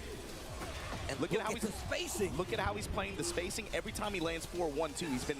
No, wow, while rising 1. This is why he be talking to y'all red ranks. He's dead. He be talking to y'all red Damn, ranks like this. If you ain't 26 doing second, this, why are perfect. you talking to me? Dude, this is a masterclass of defensive spacing. This is crazy. Also, just Knee's option of staying on the ground significantly. Yo, hey, Graylin. Not teching as much. He's not Get even off giving me. Mulgold an opportunity. Don't to use ever some of grab these me big again. hits. That's the crazy thing, too, is Mulgold tried to adjust. He tried to go at him differently. Let the offensively, Beyblade but the rip. thing is, Didn't work he this was time. prepared for the range. The range was everything. Oh, Oh, yeah, he's not falling for that. no, not again. This might be Mulgold's last end. He has to take this round. Oh, he fell for that again, though. Too bad he wasn't close to the wall. Who still has heat, by the way. Activate this time. Was expecting a challenge, maybe? You got to watch out for the string, too. Oh, it's getting away from the wall. Wow. While rising 3 counter hit, he's dead. Be enough to save his life. Knee takes the Jeez. into winners finals. That was a good set. That was a damn good set, Again, bro. just like the last one, even though Damn. it looked like at the very end it wasn't close, that was a lot closer than it really was. The way that these guys were fighting up close was just insane. Bro, like He could not break through his defense. Season 2 changes is the way you can sidestep. I don't think I've seen many players use it how we've seen Knee use it here in this set. It's actually crazy. Once again, it's about adaptation, bro. When we said that, look, you have to evolve with the game, Knee is actively doing that. You're seeing it not only with his offense, which is what everybody's clamoring to, it's in the defense as well. It's the spacing. It's the knowledge of knowing what your opponent wants to go for. Fighting a player like Mulgold, who once again is definitely really hot out here on these Tekken streets, lets you know just how big of a threat Knee is in Tekken and in Tekken 8. That was him showcasing a lot of the skills that, I think he's best known for, right? And then also how well he was able to break down the player matchup, too. He knew exactly what to expect. Like you said, the range really played a big role in this. At what ranges and at what points in the matchups based on health deficit and health advantages, he knew exactly the tools to look for Mulgold. It was like he knew the matchup, like he knew him better than he knew himself at some points of that. He sealed away the side step 4 and the back one. It was crazy. I did not see, that maybe it was one of those too little too late things for Mulgold. He started utilizing, some Claudio's best tools, right? But it just wasn't in a way where he could overcome the spacing because Neil backdash when he wanted to. He was ready for that. Running too. Yeah, oh my God, yeah. Completely ineffective. Completely ineffective. Yeah, that's true. He got like 1 running 2 the entire set. Dude, it was consistent. Like, he was not letting him get away with anything. He literally took him out of the game. But if you want to get in the game, PlayStation Tournaments, you can sign up from the comfort of your very own home. PlayStation Tournaments has actually sent people to EVO. You can get cash, exclusive items when you enter PlayStation Tournaments. Sign up right now and maybe you can start your story, man. We've been talking about a lot of the players that have come this far just joining PlayStation Tournaments. Raif has been one of them. Who else? That is across true. the board of all the games out there. You've had them for Guilty Gear. You had them for Dragon Ball. PlayStation Tournaments has helped out a lot of players hoping to make their dreams come true entering EVO. You can do it now. Sign up from PlayStation. Oh, yeah, you can sign up through your PS5. The Road to EVO series, of course. Damn, I'm going to be as good as Knee if I just take into this PlayStation tournament. Came into an Damn. online qualifier through their PS5 tournaments. They were able to win an EVO championship. Yeah. It's pretty cool. It's great to have people not just be able to sit down at home and watch, and of course, and enjoy the matches that you guys see, the kind of competition that we have here, but then be a part of it as well. Come out here and join us watching this and being a part of it, and then for some players, yeah, becoming champions. I got to talk about Evo Japan, man. This is a nice little festival of fighting games. You know, obviously we can look at the bracket. No, sorry, Aka. Of course, we know what our no, winners don't finals break is, my dreams, but, man, great this one. event has been super Stop fun for it. me, especially. We got a lot of the arcade culture here as well, which Stop is important it. to me. Obama, Stop I know trying you to have your poster collection out here. All right, we're going really down to the showcasing losers bracket. some of the cool stuff that is not only related to the tournaments Tournament? that are here, but also Is it not just working? in general, just celebrating fighting games. I love that stuff. Some obscure ones too. Some really obscure. yeah, I saw some people Sonic the Fighters, man. You said somebody was talking to you for like an Oh, hour yeah, about the it? end, the end. He's like, man, I played this game when I was Did 8 years I old. mistype it in didn't even know the title? I didn't even know there was a poster for it or whatever. I was like, I've only seen one in 5 years, but I'm glad that it's back there in the arcade section too. That's another appeal of this event. You guys can come out here. They have tons of side tournaments. It's not just about the main games. We had team tournaments here, legacy team tournaments. Yes. Right? I just can't spell. No, it's all- tons of community it's all side good. events. It's not just about what you see. There's a ton. No, out the there bot that, wasn't working earlier, so I trust wasn't me, sure you wanna come out here and if be it a part didn't. of it. It's really easy to just walk through and just get this. If it wasn't on, something proud. I forgot to turn it Even on. the fighting game cosplay competition yesterday was lit. The winner of this event already picked. They wanted to get their ticket. Yeah, for thank Evo you. Las Vegas. So again, there's going to be a lot of cosplay. I was debating on again, if I gotta should remind make you that a guys that pinned Evo comment or Vegas not. tickets are open right now. I'll We be got able the to start deadline for practicing registration sometime on June tomorrow. 9th, so make sure you guys sign up for that. That is also going to be fun. Steve, you were going to say something? I'm just gonna say, man, I wanted to tell you this. I didn't tell you, but one of my favorite covers of all time is not like the regular cover, but the Japanese Dreamcast cover for Third Strike. I saw that poster. I was like, oh, my man, he knows ball. The one where everybody's staring. You got the black background. It's like Yup. Fish Islands, and it's like a globe of fighters. that's one of my favorite JP Dreamcast covers. version. Yeah, ridiculous. The lighting on it is really cool. It's so good. One of my favorite pieces. But yeah, there's a ton to enjoy out here. It feels like booth-wise too, booth and activity-wise. There's way more than what you guys can see on camera or just on stage, right? There's a ton of stuff to do out here. Oh yeah, you know what? Shout outs to Nacon.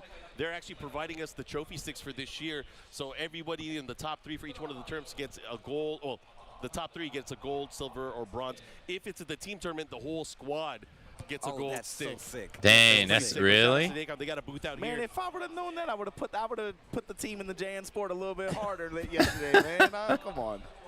Got to run it back next year, bro. That's all it takes. That's all it takes. I'm glad you brought up like B-Try Cup, Co-op Cup. Those are 2 things I've never actually been able to enter. I wanted to. And it's here. That's the cool thing. Somebody invited me to their Beat Tribe Cup team. They invited me. You got to, Steve. It's too fun. It's too fun. Trust me, I genuinely want to. You guys have entered team tournaments before, so you guys know the vibe. You get but for those of you that haven't, what's so cool about this event is having those events here with the modern games. It's like a marriage of legacy and what the scene is now, and what this industry is now. You know, it's such a unique marriage of those two that it feels really unique. It feels really good.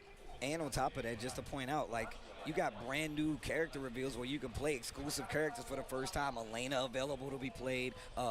Unica available to be played for Guilty Gear Strive as well for the first time. So Andy Bogard. Yo, sidebar. Is this not the coolest Andy ever? Am I wrong? Have we not looked at how cool he is?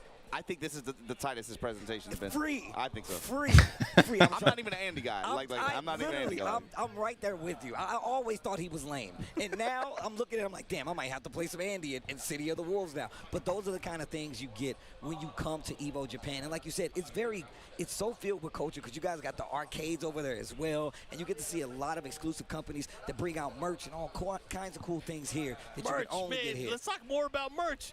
You guys see this Evo Japan exclusive soccer Traveler arcade stick? Shout outs to Arcade Shock, but man, Man, that thing is so tiny. Dude, this thing is actually ridiculous. I was actually talking about the design on the side. I don't know if you guys can see it, but if you look right here, you can see it has Japan on the side, and it's kind of like engraved and enclaved, right? So it's covered, and it still has this enclaved different on the layers side. of depth. Also, you can see that it has the. It is pretty cool that it's Evo clear, sign though. On the side right and here. we don't do the Evo logo in pink, so that looks super cool. And it's just an obvious, just a beautiful arcade stick. And a lot of people come out here just for that culture alone. I mean, you got a whole museum set up dedicated to the arcade stick culture and just the history of arcade sticks overall. Yeah, that's one of the things that actually changed.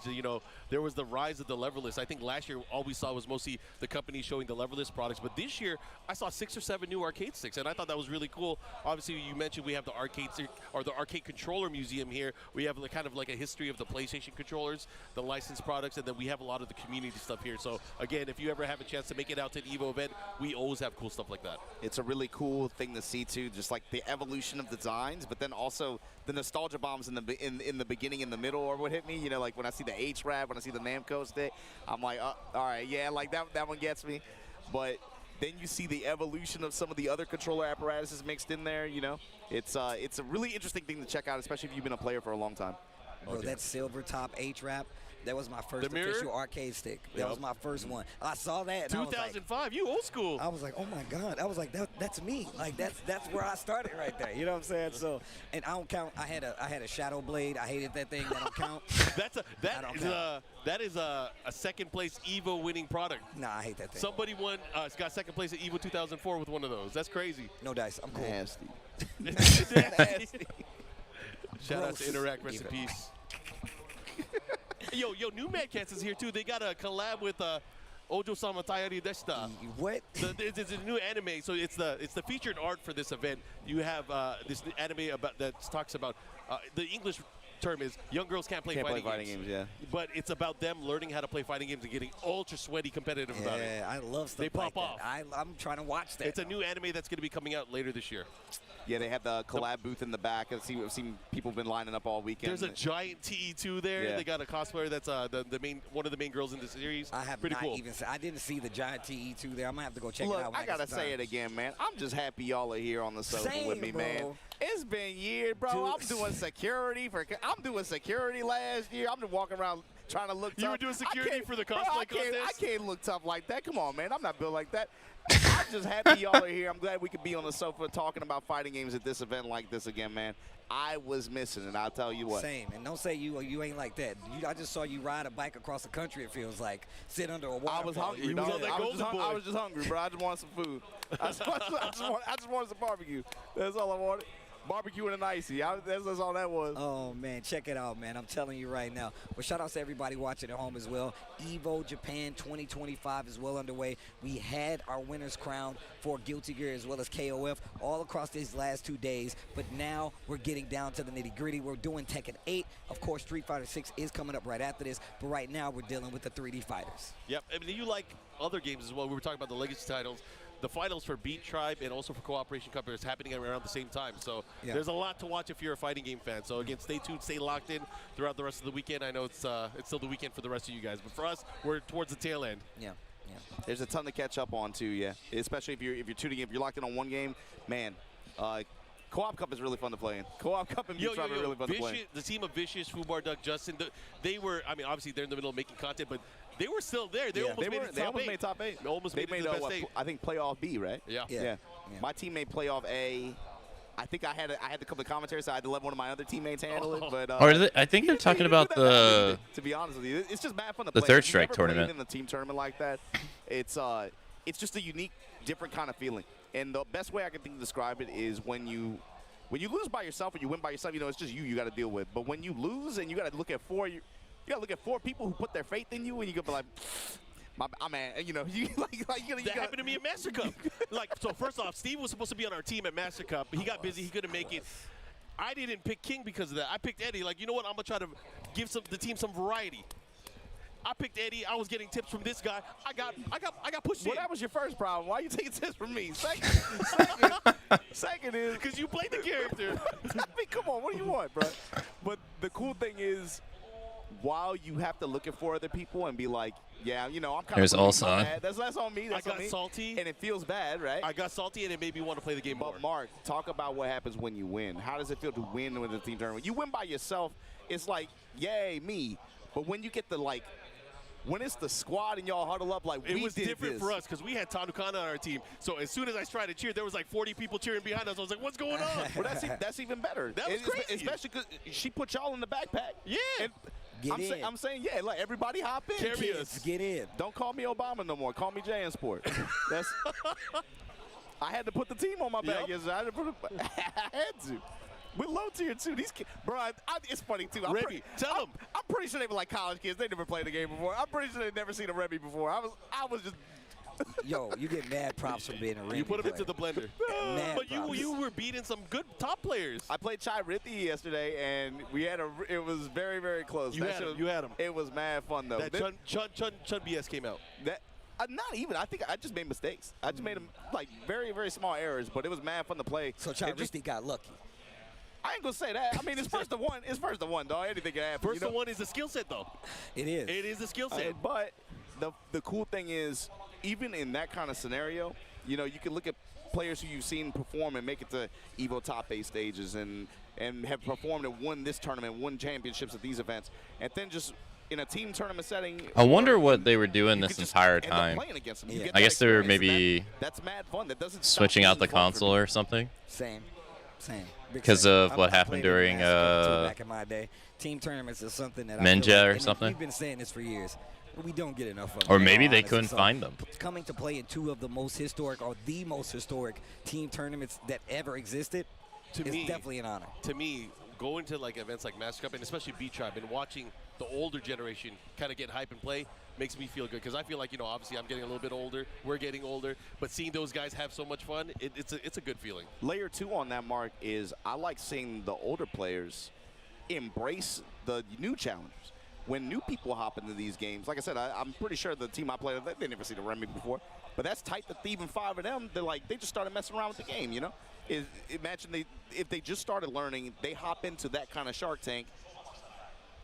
That's got to be a good feeling if you're one of these old heads. You're like, man, my game's getting kind of stinky. We got plaque buildup.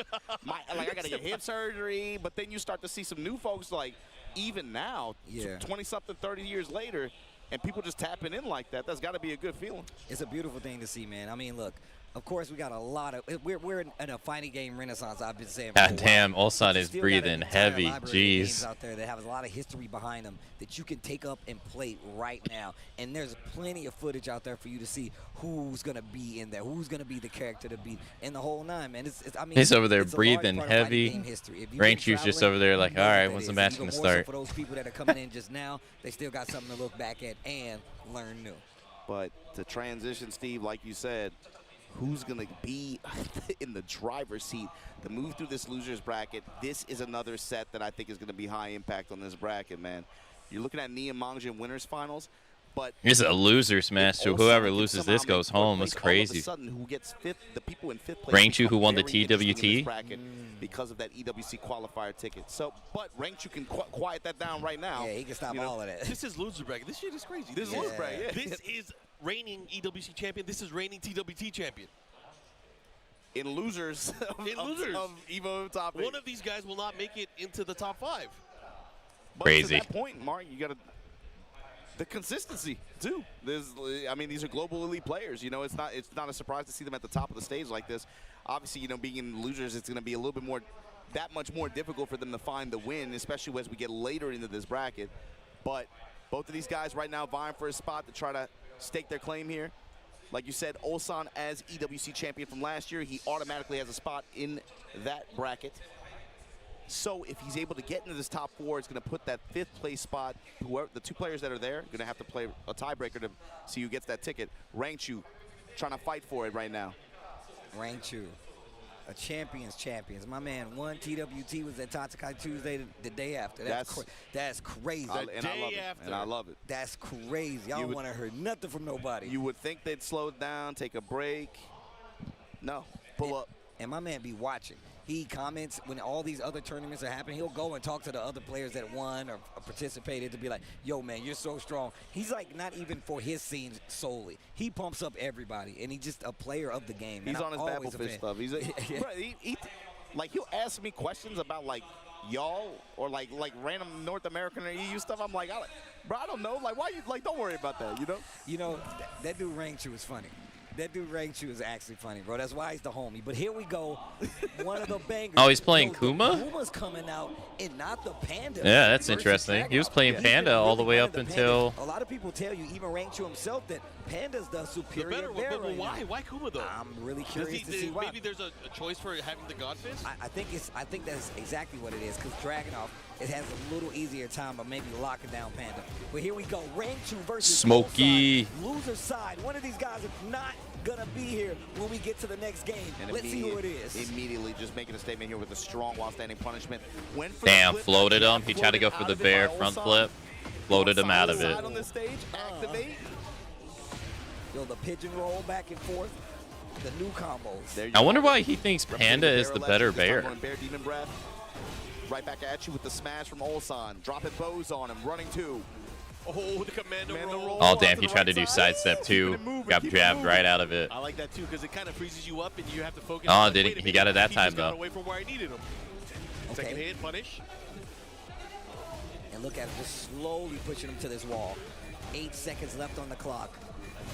5 seconds left on the Oh, clock. damn. Try to get. Damn, shoulder. He ain't got enough time. Yeah. 16% HP difference. I do like how when the time's over, they'll show the HP difference between you to let you know how close the round is. They used to do this in the past too. I'm glad they brought that back. He did it with Kasumi. He did it with every other character. He's doing it again right now with Dragon. Engage. He'd engage. What's he gonna do? Goes for that low. Charge up. Oh man, that homing attack there from Bear. Then eat this fish. That's why he's using it. Yeah. It's the heat smash. Because yeah, of course, Panda's heat smash is completely different than Kuma's. So. Yeah, Kuma's hits way further. Mid option there. God, this song is a banger. Only beaten out by Cola Bear. I just feel like Rangchu's roster is broken. He got a group select. Yo, yeah, he that's can pick fact. between two bears. This is crazy. Hunting with the delay. Damn. Take the bite out of him. The Revenant. Yep, and that kills your gray damage too. Your gray health. That is true. Engage. There we go. Tundra slash. No recoverable health. Damn. Nice delay. And he got the running too, but that had to be a Yeah, Bear wake miss input. The smash, and now Ulsan here with advantage. Opening with Sidestep too. That's guaranteed too. And he's doing a lot of sidestep too. On hit. Oh, get out of there.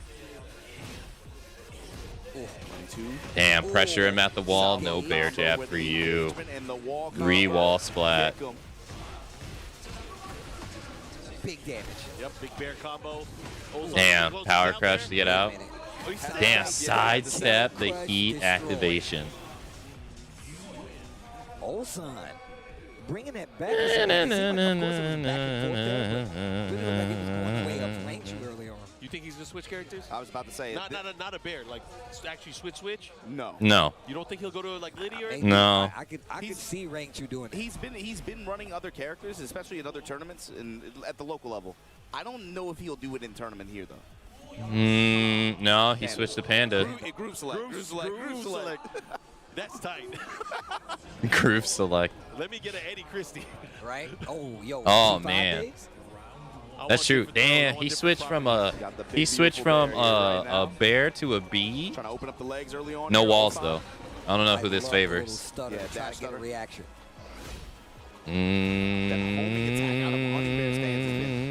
The go-to option for Rangchu. Yeah, that honey bear downpour too is so fun to use, but you don't like to be on the receiving end of it. It really restricts what you can do. Low touch, able to interrupt.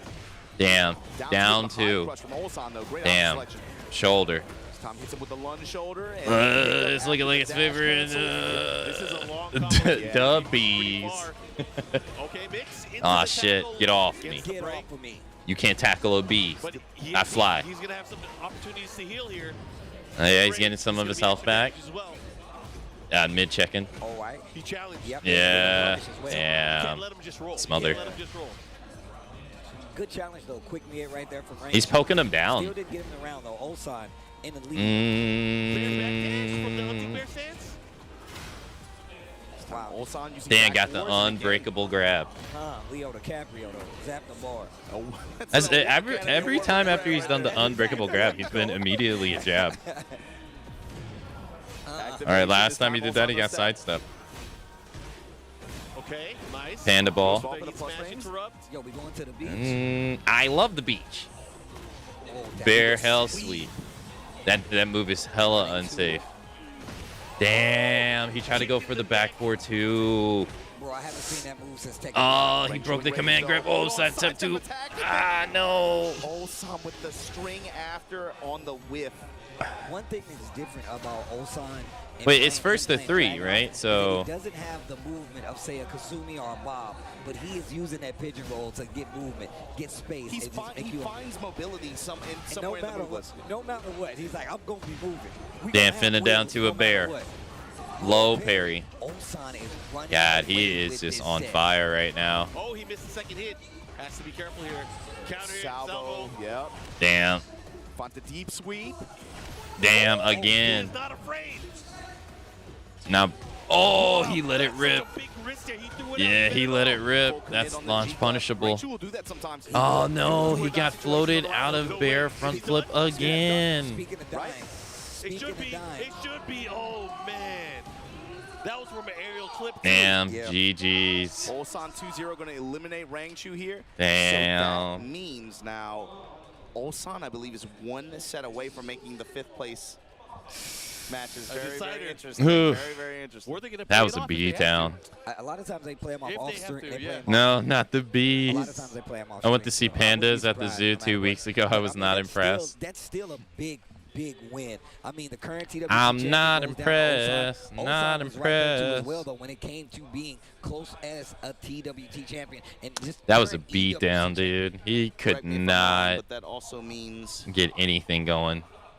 Oh, yeah, who plays against You're going to get Ulsan Mogul, I believe. Ulsan Mogul. That's going to be a banger. We're going to take a look at the bracket real quick. Dang, that was the grand finals at Super Tournament last year. Round 2, but of course, this is one of the ones I've been waiting on. Look at this. Look at this. Korea. Bro. That is ridiculous. Barrel Pina versus Team Liquid here. Oh my God, Korea, Japan, US. These guys too, you know, they're in hot pursuit Jesus. of some kind of big opening for the TWT, but also again, we've been talking about it all day. Pursuit of the tickets, pursuit of the championship title. That's the thing that's at stake here. And for both of these players, you know, this is a match. I feel like we do not see this match. Moyle's gonna face Pena or Shadow. Unfortunately, I don't have any confidence in Pena or Shadow at this stage in the tournament. Unfortunately, Pena almost always chokes. Unfortunately. And Shadow, while currently the best U.S. player, U.S. is just not in the tier that is Korea and Pakistan. So that's the only reason I'm saying. I don't think neither one's going to go far. I feel like Pina locally is probably going to have good experience. What is this, Overwatch League? might as well be, right? Now that you put that in my head, I just assumed Zafina. Like, it's insane. But he has been running, and I'm like. Unfortunately, I think one person from Saudi Arabia, no, 2 people from Saudi Arabia were able to make it out. You still got the Claudio that is. They both got eliminated. Not as good as Pakistan. Historically, but all the Pakistan players couldn't make it out to the tournament because of visa issues. You have to already no, stage knowing what you're gonna no, they weren't allowed because of visa issues. The forever matchup they lose. And like you said before, I'm sure he's thought about like, hey, how much experience does he have to deal? Which characters will he have the least experience with? And do I really care? You know? Yeah. Well, look, guys, we're going to take a quick break, but when we come back, more of the Tekken 8 Top 8 here from EVO Japan 2025. Don't go anywhere. Stay. All right, let's fast forward here.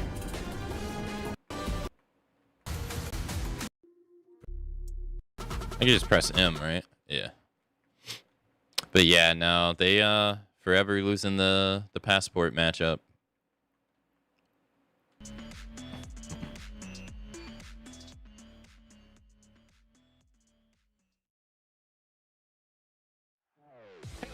Welcome to Evolution. You already know what time it is, baby. It is the celebration of fighting games, and we are so overjoyed to be here. There are so many people here. The venue is huge.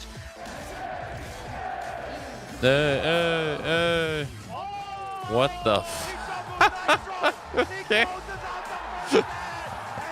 it is. Punk gets his retribution. this is the spectacle of fighting games. Evo Las Vegas, August 1st through August 3rd. Okay. Normal registration period ends soon. June 9th. Okay. Evo Japan 2025. Yo, how much is a plane ticket right now to Evo to Las Vegas? You should want to, please, man. It's, Plane you're not going ticket. to want to miss it. June 9th is the deadline for that. Get your tickets before that's then. Las I'm Vegas. Obama, joined by Let's Casey, see. Steve, and Mark, man. We have been having a great time here at Evo Japan 2025. How the match has been so far, fellas? Bruh, that first set alone, the knee set. We got another one coming up here. I mean, the entire top 8 has some pretty. Dang, like $140 to $160. I love having a big tournament like this to start the year. That's not It bad. really does set the pace. So I just can't wait to see more. It's not just, you know, usually you tell them 3 months away? on the line, but it's not just any points. It's master. They said August plus 1st? master plus. So these guys are getting a lot more points than they usually August would get 1st in a master is. event Wait a performance. minute. So again, they're going to get into Oh, wrong month. Wrong month. Yeah, Friday, Saturday, Sunday. Of this event will be Okay. a qualified player for the If I EWC have that's happening later this year vacation as well. time, I'm going. So there's a lot on the line. Really is a lot on the line, but once again, just adds to, you know. I've never how been to important an it is, Evo. I would these love top eights. to I feel go like it myself really does too. Situate the top 8 because obviously you're aiming for that first place, that second place, that third place, but it puts a lot of value, like we was pointing out, to those further places down the line. Man, I wish I wasn't paying attention to the fighting game scene when I lived in Chicago, but I wish I was because I would have went the combo breaker had I known. It's interesting looking at I had no Manja idea. He was another top 4 placer at this event last year. Zangy. He got a lot of points early on, got his ticket for EWC. But even someone like Manja, too. I even went to the like I said, Netherrealms headquarters when I lived there, but I never even thought about the tournament scene the same level of at results, all. the same level of consistency. So I think for the tour, he didn't even make the cut at the end based on points. That's right. But he was able to make his representation, claim his stake for that EWC slot. So again, these 4 spots here, these top 4 spots are highly coveted here at Evo Japan 2025. Ulsan being in the mix in the loser side of the bracket makes this a little bit interesting because if he is able to get into those top 4 spots, there's going to be a ticket that's going to get passed down to the 5th placers, and they're going to have to play a match to decide who's going to go in instead. Stakes are high. That's what I like to hear. That's what I like to hear. Hopefully, you guys have been enjoying Evo Japan. There's hope for a Geef grand finals. We'll see. We'll see. Like Mark Man said, we'll watch that we're afterwards. to the end, but I'm sure you guys are still enjoying it because it's not the end for you guys. Favorite moment of the weekend so far? Obama. You want what? Just the Tekken tournament? Not just from Tekken, anything from Evo Japan. Man, just playing in the tournament. To be honest with you, playing in the team tournaments, I had a great time. How about you, Steve? I would say watching Guilty Gear Strive and commentating it with Ranger Sajam. Last night was wild. Wait, I didn't. Yeah. No. Did for that real. pop up on And screen? Mostly because like we have a format where we can just sit, chill, and talk. And as Ren said, he's like, Sajam and him are my Guilty Gear children because I It did. put 'em on. Yo, So it was Fox, dope to thank you actually so be on the much mic for with the them talking about $50 Guilty Gear tip. Strive Yo. after they did Off-World Tour and Well, he was not a fan of the game. So. Feel like you was just hanging out with the kids. Thank you. Thank you so much. Hey, you be careful, don't trip over that water. That's very kind of you. Thank you. Come on in when the lights come on. You know, for me, it wasn't even at Evo Japan. It was a little bit before, but when I guess that's supposed to be Evo money. Evo money. For me, that was really Yo, dope. thank you so much. That's real. That's real. And like I said before, shit, I'm just happy y'all. I'm happy everybody's here, man. I'm happy everybody's here. We can do this the way Thank you we've been doing it this Thank you weekend. so much for the support. From nostalgic somebody in else, some thank ways, you. but it just feels good again. Feels right. That's Evo. the one. Feels right. Bro, look, How much does the Evo ticket cost? You were over here Last running year, the grounds, yeah. hiding. You know what I'm saying? Playing security guard. But now we over here taking it in with you. They I got gave me to a see job him again. right there. They literally stopped me. They was like, "Yo, Steve, bro, what are you doing during Evo Japan?" Well, you have to buy I was 2 like, "I'm gonna go tickets to because Japan." you got to buy a ticket for the first 2 days, and then you got to buy a final ticket. I remember. Be there. So the fact that we're back here on site, I get to hang out with the boys. I get to see the games in all their glory, experience this, see all the cool stuff, man. Y'all know me, man. I just love being around the homies, doing the stuff. Well, they got we love. So, register. Especially for this event, because I don't, I was talking to Mark about this too, but Okay, I think I found it's it. getting bigger. 3-day It's event getting pass. bigger. And that's really refreshing for me as somebody who's been out here for as long as I have. They actually stopped the I've seen tickets for some the events final pop days, up, did and they? Over the years, I'm like, It as a player says and as a community member, I'm looking for the development. 3-day I'm looking for the event growth, I'm looking pass. for the expansion of it. And $199. 3-day event pass provides entry to EVO 2025 across all 3 days at a discount rate. This badge includes first come, first serve access to the arena on Saturday. Coming out in numbers and been just showing up, and they just want to play.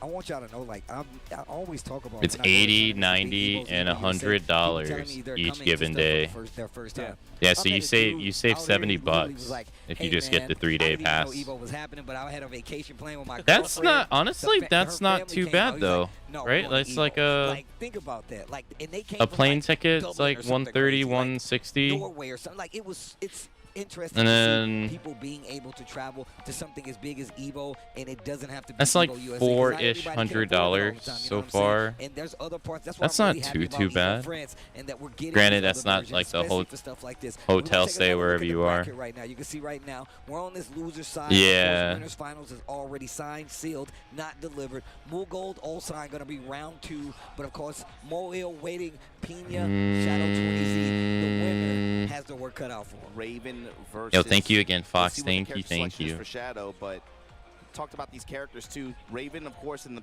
most recent patches, it felt like I was just looking at a page of just up arrows, damage up, frame minus down. That Biggest kind of expense is room and travel. what Pina is bringing Don't to the they table. stay at a We went over the hotel? path these players went to get here. Shadow gauntlet running losers bracket. Pina not too. Right? Isn't it at a hotel? I not wonder. Shadow I wonder where early, people right? mainly stay at. 11-1 to make it here. Shadow played a lot of matches to get here. I mean, and then just even more so, whenever I think of Pina, I just think about how crazy, Let them pay crazy for it. his Master Raven was, and then even more so the changes. Like you I said, mean, that's that Raven true. I has in do this get to game. use the tournament money, actually. Freaky out here, bro. I'd be scared. I'd That's be like, bro, true. Stop it. What are you doing? You know. Going from the Pina step, the stuff like movement techniques. He was. I gotta practice that. I gotta practice that game. I played Power Stone 1. I never played Power Stone 2, so. In terms of combo But that was like awesome, eons ago. I don't remember anything about that game. But also movement techniques. Other than I remember I enjoyed my time. Represents that now in this version of the game. In early 8, he was kind of wavering. I remember he was using the Bears in tournament. Yeah. He even used a little bit of Lydia, but he was trying to find what made sense for him to win. Yeah. But now that of course, we talked about his character got a little bit blessed. There was a lot of positives on his side. I feel like he's taking this and he's running with it. I don't expect to see a Reina pick or anything like that like we saw last year, right? And the other thing too is I think pressure is a big thing for him too.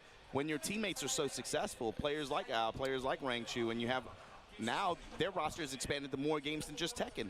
And when everybody else is having that kind of success and you're like, I kind of quit halfway through, I think for him there's a sense of expectation and a sense of pressure that weighs on his shoulders a bit. But looking at him on the stage, like I said, with him, emotion and the moment is a big deal for him. In big moments, you've seen him kind of panic. His hands. Is he playing with a PS4 pad? He is prone to that. But I'm thinking here on home. It looks like a PS4 kind of stage, pad. It looks like.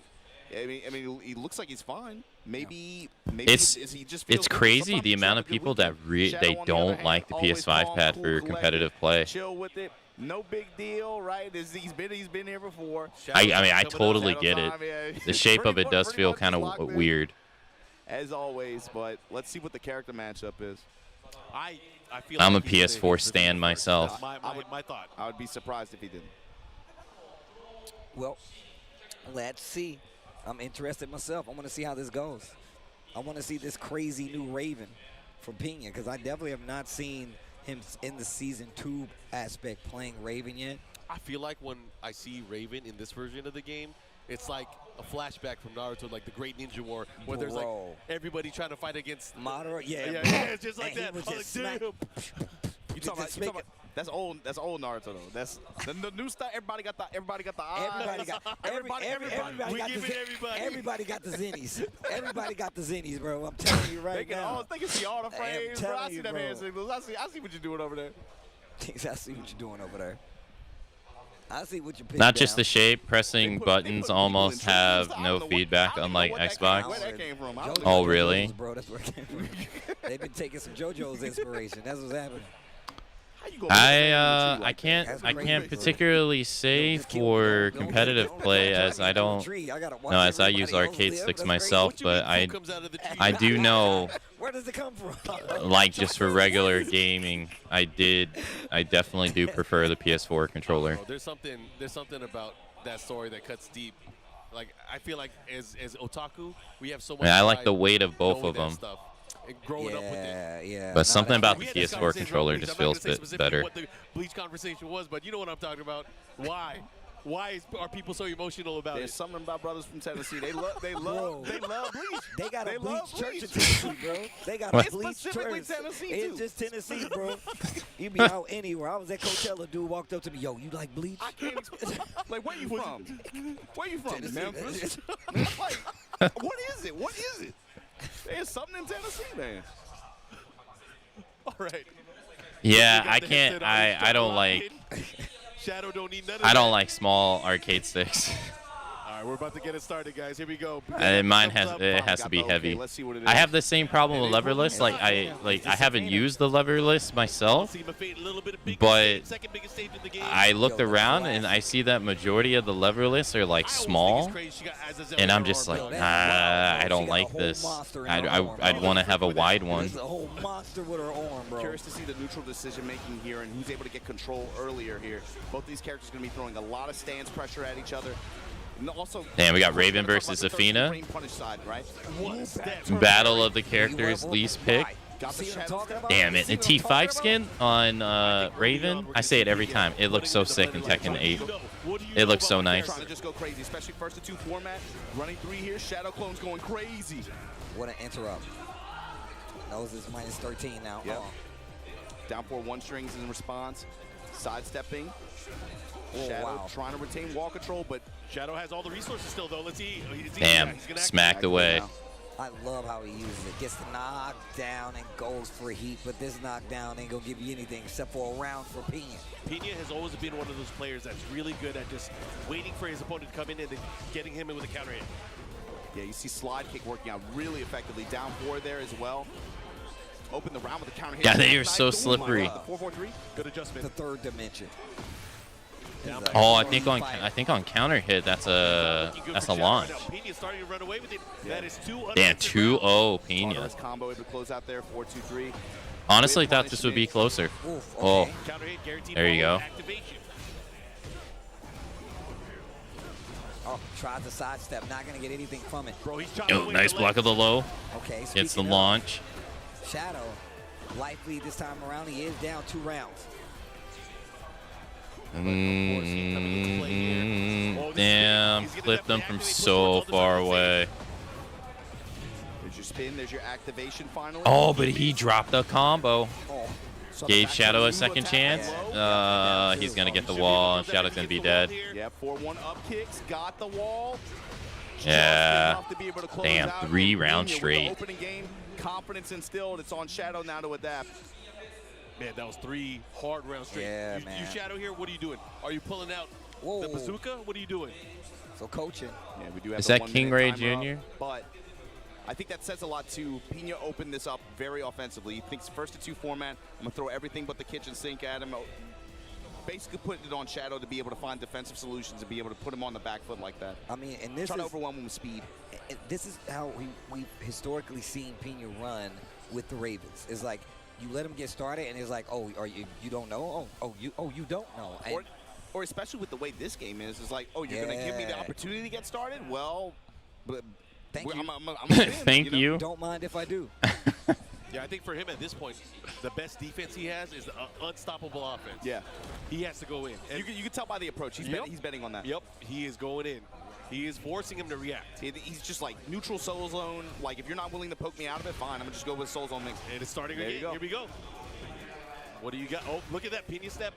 Right Time into comes it. up with the wall standing 3+4, trying to seal the step. Okay, Counter down hit from 3. Shadow, though. Oh, runs right into it. Raw spinning these low touches, poking with Scarecrow stance. Nice. Step into the foreground, able to make the power crush whip. Engage. Engage. Mid pressure at the wall. Tarantula stance gets spiked out of it. Lucky. It's not over. One of the things I saw too there is Pena, as he was mounting his offense, he did a lot of jerky sidestep left, trying to open up an opening for himself just to be able to continue that offense. I wonder if that's going to affect how Shadow approaches with his pokes. Oh, wow. Because if he's going for the bigger homing attacks too, he's going to be susceptible to counter hits from Pena, and maybe that's what Pena wanted. Oh, the big mid. We seen him do that in the first game. Yeah, he does not want to be in that corner. Damn, 7 golden letters. Oof. Zafina having great movement, but if Pena has him locked down there, that is Oh, not gonna happen. Big whiff here. Gonna take the plus frames instead. Oh, got the counter. It's a core this time, and gonna get the wall as a reward. Didn't sidestep left to guarantee the clean wall splat. What a call out! Wow, the axe kick. I wonder why. The slide like this.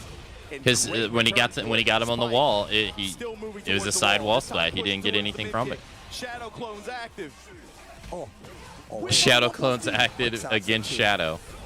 Oh, too far away. Could have had a whip punish there. Plus frames, and then whip on the parry attempt right into the mid. Shadow. Big life lead here. Forcing mids. I like that. If forward advancing special 2 rounds up, Shadow. Not out of the game yet. But also, damn, same opener as last time. Interested to see how Pena starts to use it. Sidestep right there for Shadow. That hard wheel, able to crush the low here. Get a big pickup. And the wall pressure after this time. Shadow stepping in the foreground, gets engaged on. Shadow clones there. Whip on the down back too. Oh, they're slugging it. Big round here. He's going to get the wall. He should be able to finish it. Dang. 2 rounds apiece. Set points. But Shadow has been fighting. He has definitely changed the pace of this round here. He's still relying on that. Oh, wow. Trying to move again. Pena picks him up on the wall. Needs to be careful. Not going to duck this. Slippery time. kicks. For the low because he knows. And I'm out of the corner. Oh, and it's over. GG's. As Pena takes it 2-0 well played. To eliminate Shadow. Damn. Speed that first game especially. You could tell he's just like, man, I just got to mix. Do not give Shadow the time to be able to adapt, be able to try to use his ability to be able to try to activate Shadow time, get some of these defensive call-outs. And to great effect, Pena there, great decision. He overwhelmed him. Such a Pena-based match, He was in full control for most of it. Obviously, Zafina had a little bit of squirrely moments where Ending it with a he got 2 perfects that game. Oof. All right, it is time for the hourly break, so I will be back in a couple minutes. When I get back, we shall keep on keeping on. So I will see you shortly. Enjoy the break, everyone.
right, I'm back.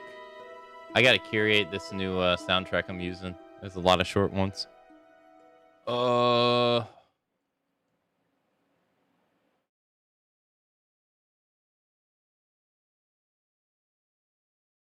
right, let's continue. He had the sidestep into the advantage, but Pena was able to lock in each time and put it back to its pace. He wasn't scared either. He was doing some high-risk options. Yeah, but they just hit. They all hit. Early side steps. Pena did such a good job of being like, I've annoyed you enough to the lows that now you're going to start sidestepping. And almost every one of them hit. And, I mean, how do you change that up outside of getting an extra game and then approaching it differently? You saw him, too, adding that extra layer at the beginning of the last round. Opens up with the down back, too, does not do the high follow-up. Instead, does the new attack out of back turn, touch him low. Then what do I do after that? Windmill. Then I go with the dash 1+2 double punch. You got hit by last time. You block it this time. Guess what I'm doing after? Windmill. Do it again. Yeah. Just taking advantage. Really just running the Raven mix. He just found his mix. So of course that means Moil is going to be facing off against Pena. Then. Yeah. So you're going to get a Raven versus Jack. When is the last time you've been able to say that? Almost never. I saw that at all I mean, both of those are rare characters, so it's going to be fun to see who's gonna pop off more. The variety of characters that we've been getting in the last few tournaments has just been really good anyway. So you see there. We got Mongol versus Ulsan. Both of those players at this point, guaranteed. Pena versus Pena versus Moil. Versus Ulsan, Mao. I always say his name wrong. These might end up being pretty important matches, especially that Ulsan Mogul. Remember that one. Oh, yeah, that's going to be big business. That's going to be big business right there. And that's going to say a lot, of course, because obviously Ulsan definitely always has what it takes to take the tournament. Mulgold, one of those players, is always a threat. He's a threat to your run. And just the same, it goes both ways. But I really want to see how this goes. I want to see how Mulgold approaches this matchup of potentially fighting a Dragunov from Ulsan. Mulgold, Ulsan, too, I want to say last year, there was like a 3-week stretch where they were in grand finals at like 3 different tournaments, man, on 3 different continents. Yeah. I believe it was Korea Super Tournament, and then it was DreamHack Sweden where they ended up in grand finals.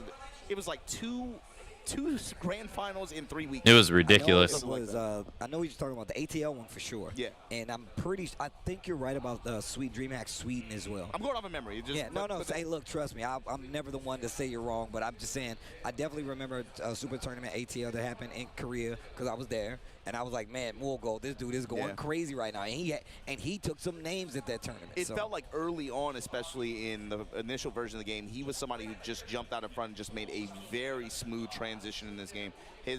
Claudio, obviously, it helps when you play Claudio, I guess, but the way his gameplay is and the results too, he just made a very smooth transition. I mean, and this is why I was talking about it earlier. Like, that was one of the big things because Mulgold had not been traveling at all before that. Yep. So that was his first year really going out there and being like, hey, I'm going to make this my thing. That was part of the discussion out here, especially, I would say even in Japan. That's not like super common, but they were like, no, Mulgold is that dude. Late in 7 when he still wasn't traveling. So then once he got the cuffs taken off and he starts going everywhere. Oh, apparently you can get a discount at a hotel. Yeah, for a lot of these players, especially as well.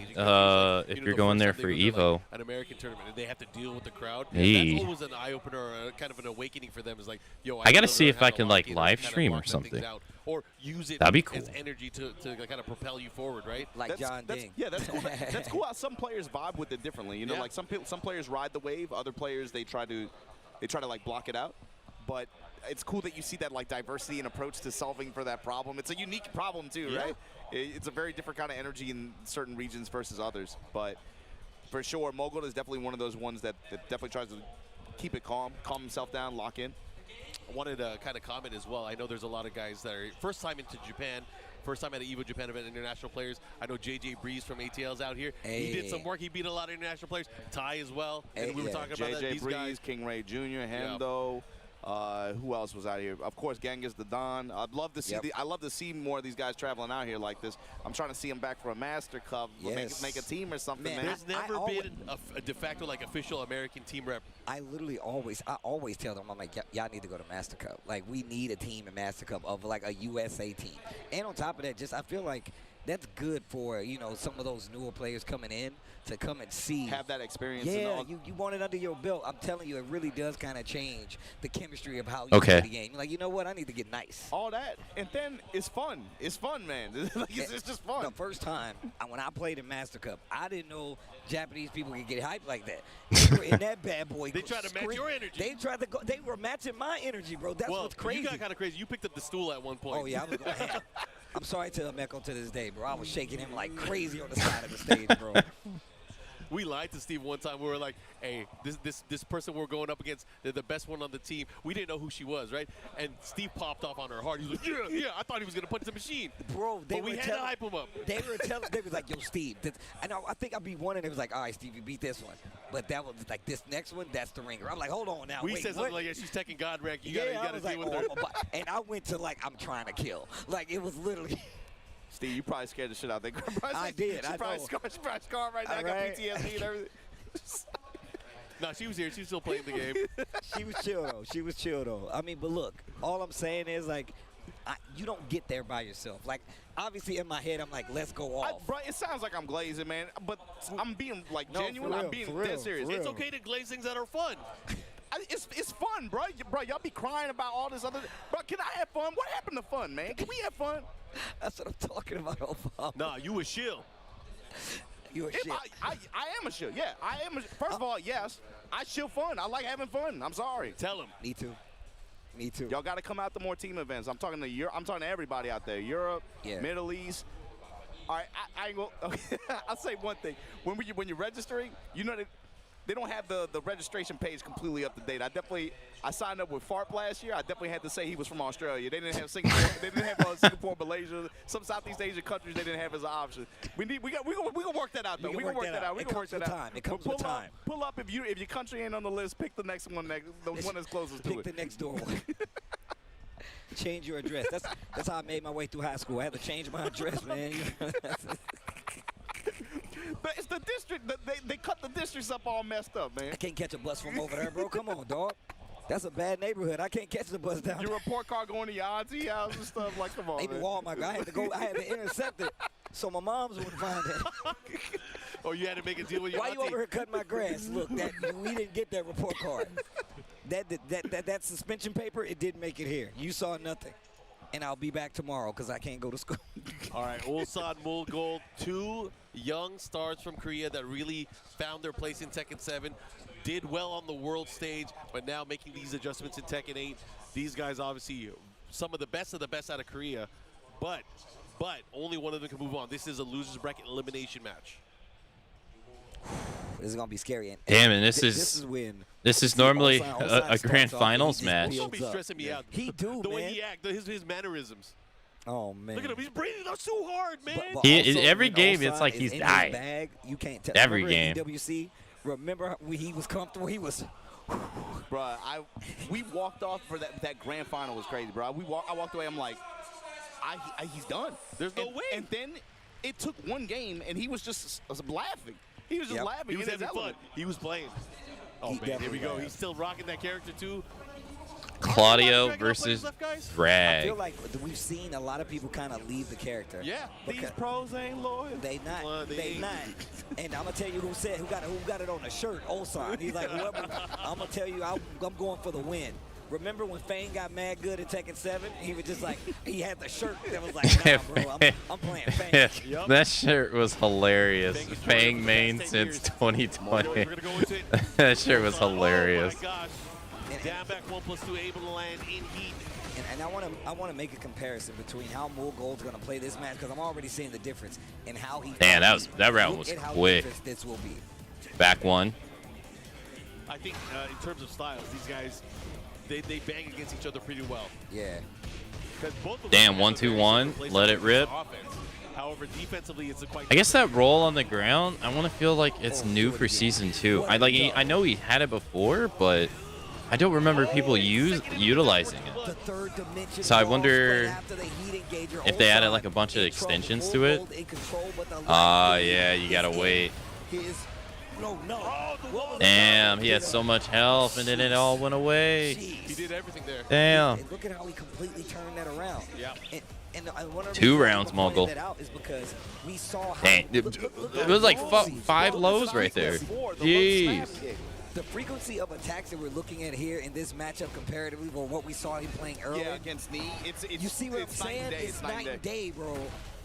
Knee immediately instilled the sense of hesitation. I cannot have Damn, the same sidestep sense of down timing against 4-2.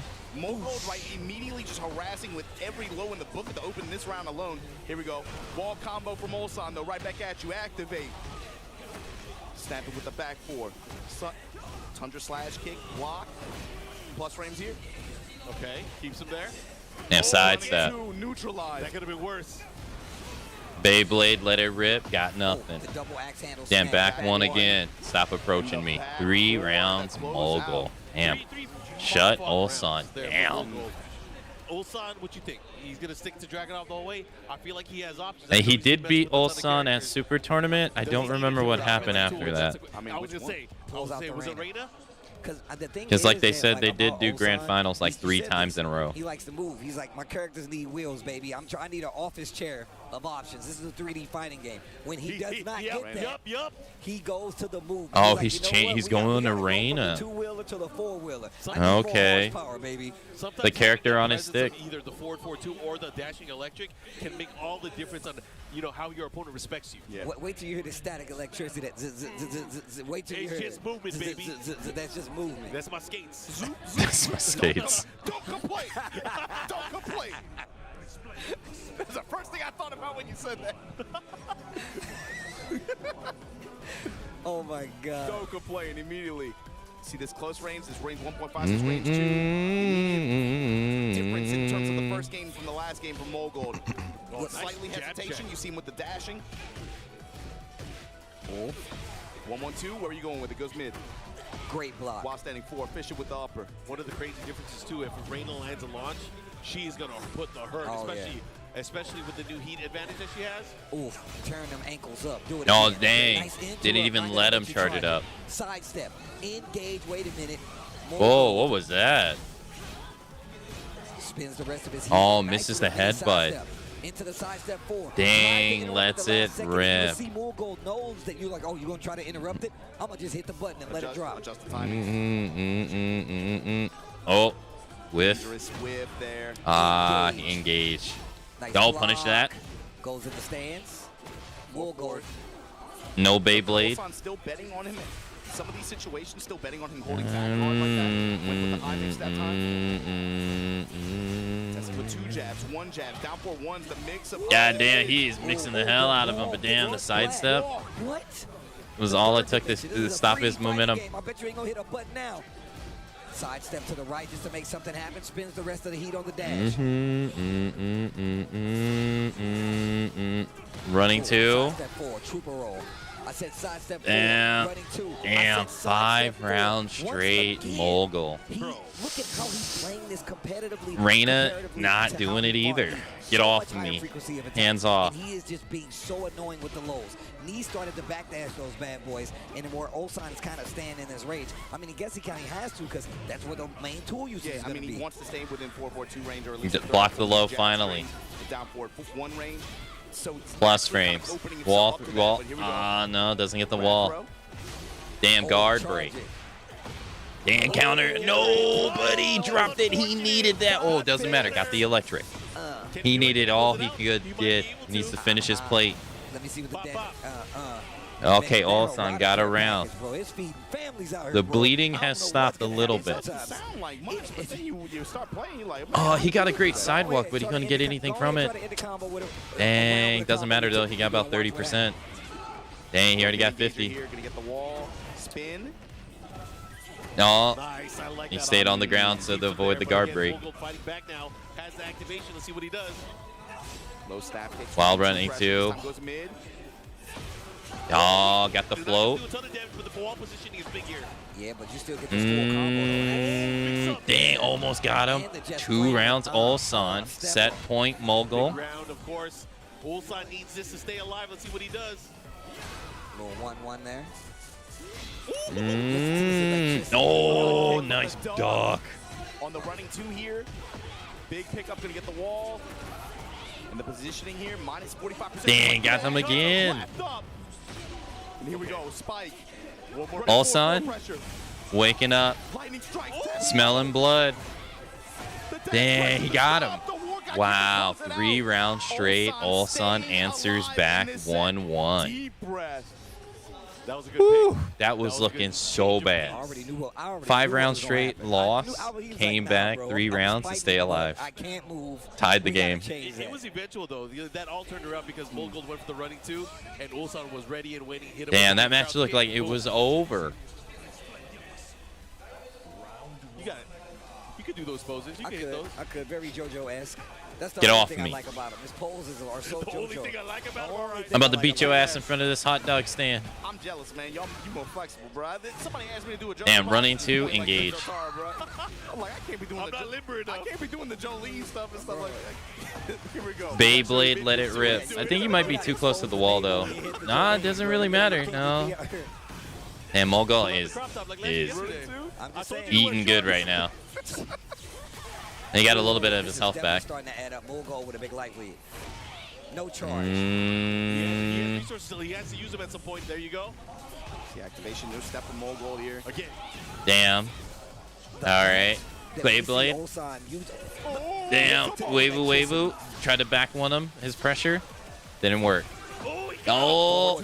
Oh, no. Damn. Mixed them. Mid. Low. Got him with the low afterwards. Damn, that sucks. Momentum was in Ulsan's favor there. It could have been big. He went for the easy jab punish. Staggered mid strings here. Dang, that actually sucks. If he was a little further away from the wall, he would have been able to combo that. Oh, he's has to watch out for the jab at 1+2. Damn, double hell sweep. Started to use those hell sweeps first time. Tried to sidestep it, not gonna be enough though. No, punishes the orbital. Dang, gets the float, but he's so close to the wall that okay, he got more than I thought he would get. No. While running 2 plus frames, got him. Against Ulsan in loser's bracket here. Only one of these two will make it. No. He's crumbling. He's giving him no recoverable health because he's poking him down. Damn, already down to like 35% HP. Damn, no recoverable health. 4-4-2-3. Activate, gets a chunk of life back. New stuff. He got no health back, Steve. Going to hurt. Damn. No, didn't go for the stomp. Oh no, he's dead. He's dead. Oh my god, he was one hit away from staying alive. Arrivederci. All she wrote. GG's. Ulsan in this tournament, and you can see him. Like, damn. That sucks. Thinking about it. Dude, he just needed one more hit. It would have been 2-1. He would have stayed alive. Crushed his dreams with the freaking orbital. Unfortunately, it's Ulsan that goes out here. Damn. So that means the top 4 is Swept. takes all pretty much. Yeah, that was 3 rounds straight, wasn't it? But I love the slugfest we saw right there. And once again, just complete night and day when we saw Mulgold versus Knee. Obviously, he did lose that set versus Knee, and he took this one. But it wasn't like he was playing completely different. It was just a success. It highlights the beauty of the game, too, right? When you see at this level of play, you're not just playing character matchups, you're playing player matchups. Yeah. The entire composition of offense and how he structured his offense against Ulsan, like you said, completely different from me. Even where he stood in a lot of the range that he was playing at, there was like you could perceive it against Knee, especially where there was a lot more wider range maintained, and that was mostly because of Knee's defensive style and Knee's movement, right? But against Ulsan, go in. But remember the first game. The first game, Mulgold versus Knee, he was taxing them ankles. Sidestep 4, just down, back 4, just hitting, sprinkling in the lows. And then game 2, you saw Knee go to range 2, range 3, nothing but whiffs. nothing but punishment from me. And Gold was like, you know what, let me back up a little bit. And he was like, oh, thanks. Now you open up the floor for me to go crazy. I feel like that's the natural bait, though. Is like, I want you to be confident that you could go for these moves, then I'll seal it away when I need it. Yep. And on his side, then he starts going in the cannonball straights and, of course, some of the mid options and movement that Brian has. But before we get to our next match, we got to give a special thank you to all X Factor, Rage, Ultras, and Street Fighter 4. Tournaments. And look, if you guys are watching, you're enjoying seeing all the games and seeing the crowds, seeing the events that you guys are watching here, you can be a part of it too. You can combo the competition and we'll combo the rewards. Make sure you guys look up the PlayStation tournaments that are going on in your region. They got them for all different kinds I of don't games, really all have different times and regions. any you can hard win a thoughts chance really, to because become an Evo champion, to come out here and enjoy this with us, be a part of the the competition, only become a champion system yourself. right now in video games that I criticize negatively is probably the heat system here in Tekken. One, because I'm familiar with it, because Tekken's my main fighting game, but mainly just because instead, like going from 7, where 7 had so 7 had Rage, 7 had Rage Arch, which was a first for the series, and then they had Rage Drives, which was also a first for the series. So, Rage itself, I think, is fine because historically in the past, it was way worse. I think it was I forget if it was T5 or T6. Rage damage was like insane in those games, and those games didn't have patches, so that was just the way you played the game. I think in those games it's actually a lot worse. I think in this game these games I think it's actually okay. So I think that in terms of Tekken, it's been a lot worse in the past. So I'm fine with it personally. I don't really feel like it does that much in this game to really change what would normally happen. But when it comes to like Heat, Rage Art, and Rage Drives, in Tekken 7, I like the fact that you had to choose between the two. Like you could either do the Heat, do the Rage Art or do the Rage Drive. You could not do both in one round. You had to choose. I know that puts players into like, okay, well, which one is he gonna do? But I personally think that's fine. And you only had access to them when you were in Rage. You didn't have access to them for 75% of your life bar. So I think that's kind of fine. I know some people don't like it because it makes like turtling up towards the end, because you're like, I don't know when he's gonna press the button, etc., etc. I honestly think that's personally fine because it makes the games different from each other. And I'm all about that. Like, overall, that's kind of how I feel, really. It's like the games are different. They're trying to, like, the core gameplay is the same, but they're sprinkling stuff different to make it different from the last game, because with the games that I follow, they're almost always different in some way in each iteration, and this is just the new thing. So it's either accept it or die. But in terms of Heat, I am a bit more critical because you still have Rage Art that is activated the same. You can only do it 25% at low HP. I'm okay with that personally. That hasn't changed from T7. But with Heat, you now have Heat activation, which can stop momentum. And in the beginning was way worse, but in its current state, it's fine. It still stops momentum, but you can sidestep it. But that's another tool to stop pressure. You have heat engagers off certain moves now. So to get into Heat, so you have the opening Heat move, and then you have heat engagers. So now key moves are now more threatening than ever. So like in this match, you had while running 2 from Claudio. That's a heat engager. That makes his while running 2 move even more threatening. It's incredibly like unbalanced because some characters have better ones than other ones. Like they're on better moves. Some of them are on moves that you honestly most likely wouldn't even use. So that I'm a little critical about is more the imbalance of what moves they're on. I don't really have an opinion on like making stronger moves already stronger or more threatening, I would say. But it's everything else afterwards. So like you get a heat dash, which uses up your entire heat, and you can use that for pressure and a little bit of health gain if you have recoverable health. You got heat smash, which is basically a rage drive now, just called something different, only available in heat, but you can, use it whenever you want. And I feel like when you put all of that together, I feel like it's probably too much, especially seeing as unlike say like Street Fighter, which has an energy bar, like a gauge that you have to earn through hits or blocking. This you get heat every round, fully stocked from the beginning, and I feel like it's probably just a little too much with how much you can do with it. I would say, right? You can it modifies certain moves. You get heat burst, you get heat dash, you get heat engage, you get heat smash, and you get rage art.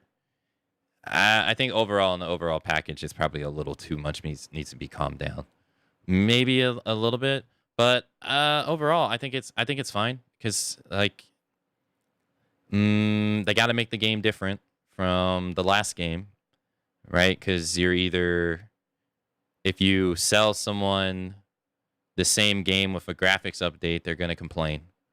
Um, that why is this game full price? So you got to change the game somehow, and so new things are going to come out, and you got to adapt to them, right? That's kind of just how I've always viewed it, but I think this current one is just what you can do is probably a little too much. Drive gauge over in like 6, a game I played less. I actually don't really mind it. Not really. Because you got to earn it. It can be taken away from you. And like, I mean, like you have to earn it back. Like it's not a resource. And I feel like it adds a depth of strategy. Like your EX moves are now tied to it. So I don't know. I overall I think it's positive, but I think in this game in particular, in its current state, I think it's maybe affecting the game a little too much. Yeah, especially not no 8. I don't even know Other what this games looks I like can't yet. really think off the top of my head. I mean, you can probably imagine it's going to be Maoil is going to definitely be trying to space out with 2, 4, 2. He's going to have the ever-present threat of something like back 1+2, the double punches like that, quick attacks that are able to impose on Raven and also make Raven second guess about doing any airborne style approaches. Like being able to intercept and get a float combo, float sequence that could come out in a big. And then play out in big ways. I guess the last thing I'll say, I say it all the time. I said it earlier in the stream. Like lately, I used Marvel Rivals and Overwatch as an example. Like when Marvel Rivals came out, everyone was in the honeymoon phase of that game. Simply not even because of the game, just because they hated Overwatch 2 and hero shooters, especially like ones very similar to Overwatch, weren't really that plentiful. So, honeymoon phase and overall hatred of the game, right? But they were enjoying the game. And I said, for fighting games, it often feels like it's the opposite. When a new fighting game comes out, it feels like it's anti-honeymoon phase. Like there is a lot of collective shitting on the game compared to the old game. That happens, and it feels like it's universal across almost every game. Hey, Cut, hello. Except for the niche games, because they're just happy to have a new game. But we saw this with Street Fighter 6, saw this with Tekken 8. Like people were, and I can speak to Tekken because I remember in the final year of Tekken 7 or the final 2 years of Tekken 7, pros and I saw some casuals were talking about like I can't wait till Tekken 8 comes out. This game is so stale, etc., etc. This game can't get here sooner, etc., etc. And the game got there, and then everyone collectively shitted on it because it wasn't Tekken 7. And I was baffled when I saw the same behavior with Street Fighter 5 because I was like, oh my god, you guys were bashing this game for eons. But that went away. The thing is that, like I said, games have to be different from each other to validate, like to validate their purchase price, right? Like if you sell someone the exact same game as last time, just with a graphics update, people are going to be like, yo, what the fuck? There's nothing new about this game. It just looks different. And if you go back, and I understand this takes a little bit more work. I ain't saying people are lazy or anything, but it takes a lot of analyzing to do. And you got to have the means to do it, right? But if you go back, especially in Street Fighter and even Tekken, every iteration of the games have been different from the next one. Like, nobody plays Street Fighter 1. You're right. Like, you'd be rare to find someone that actually give you a detailed breakdown of Street Fighter 1. You go to Street Fighter 2, you'll find way more people. And then you go to Street Fighter 3, it doesn't play the same. You go to Street Fighter 4, it doesn't play the same. The DNA, similar, yes. Mechanics, different. It's the same in 5, right? These games, like, they evolve. It's much more drastic in Street Fighter, I would say, because the moveset's more simpler and you can see the effects and the changes. And then it's the same in 6, right? Like, for instance, like we have unlimited parry in 3. You have parry in 6, but now it's tied to a resource, and et cetera, et cetera. The games are different, and it's no different in Tekken, right? Like, Tekken, the most similar Tekkens have always been Tekken 1, Tekken 2, Tekken 3, Tekken Tag 1. Because, like, people even refer to Tekken Tag 1 as Tekken 3.5. So, but you go from Tekken 2 to Tekken 3, completely different. You go from Tekken 3 to Tekken 4, completely different. You go to Tekken 4 to Tekken 5, completely different.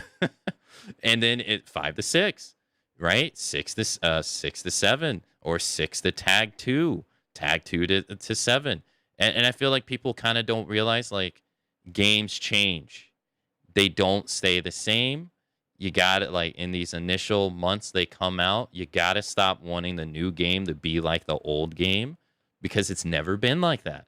It's never been like that, at least in the series that I've known. They always change. And people just don't allow and they don't accept the changes. Is what I've noticed from the outside in. You know, gotta adapt with the new stuff. We saw Mao consistently putting on the table earlier. The barrier. How is that going to? Like, I would be really curious if we live. I know there's people that bash the heat system, but I would be really curious to see if they just released like Tekken 8 and it played exactly like Tekken 7 with the graphics update. Would people have been happy, or would people have been upset that they got the exact same game?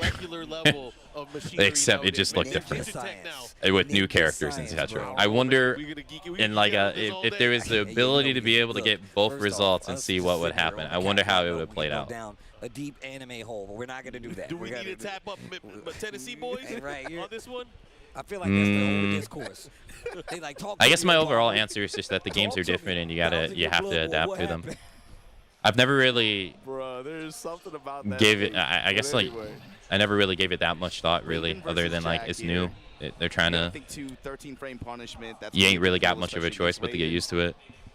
And the range. Yeah. I think the fact that Jack, and I talked about him having like options to move around, but still he's gonna have to bet a lot bigger than Raven's gonna have to. There's a saying I absolutely love: nobody hates fighting games more than the people who love them. It's absolutely true. And I gotta say, shout outs to like Joe Crush, shout outs to Saint. Really I've said it over and over again. Like they have really been like I followed the tournament scene when Tekken 7 was getting there.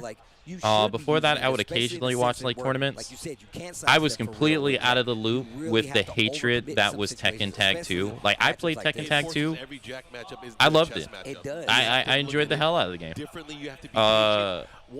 And when I went to go watch competitive Tekken 7 and the announcers and people, right, I would follow like competitors and stuff and personalities in the scene, and I would see like all this hatred and all this speech about how Tekken 2 Tag 2 sucked. I was shocked. I was like, really? And then to find out that it was financially the least successful game, I was baffled. I was like, bro, the Snoop Dogg stage is sick. I thought the tag combos you could do were awesome.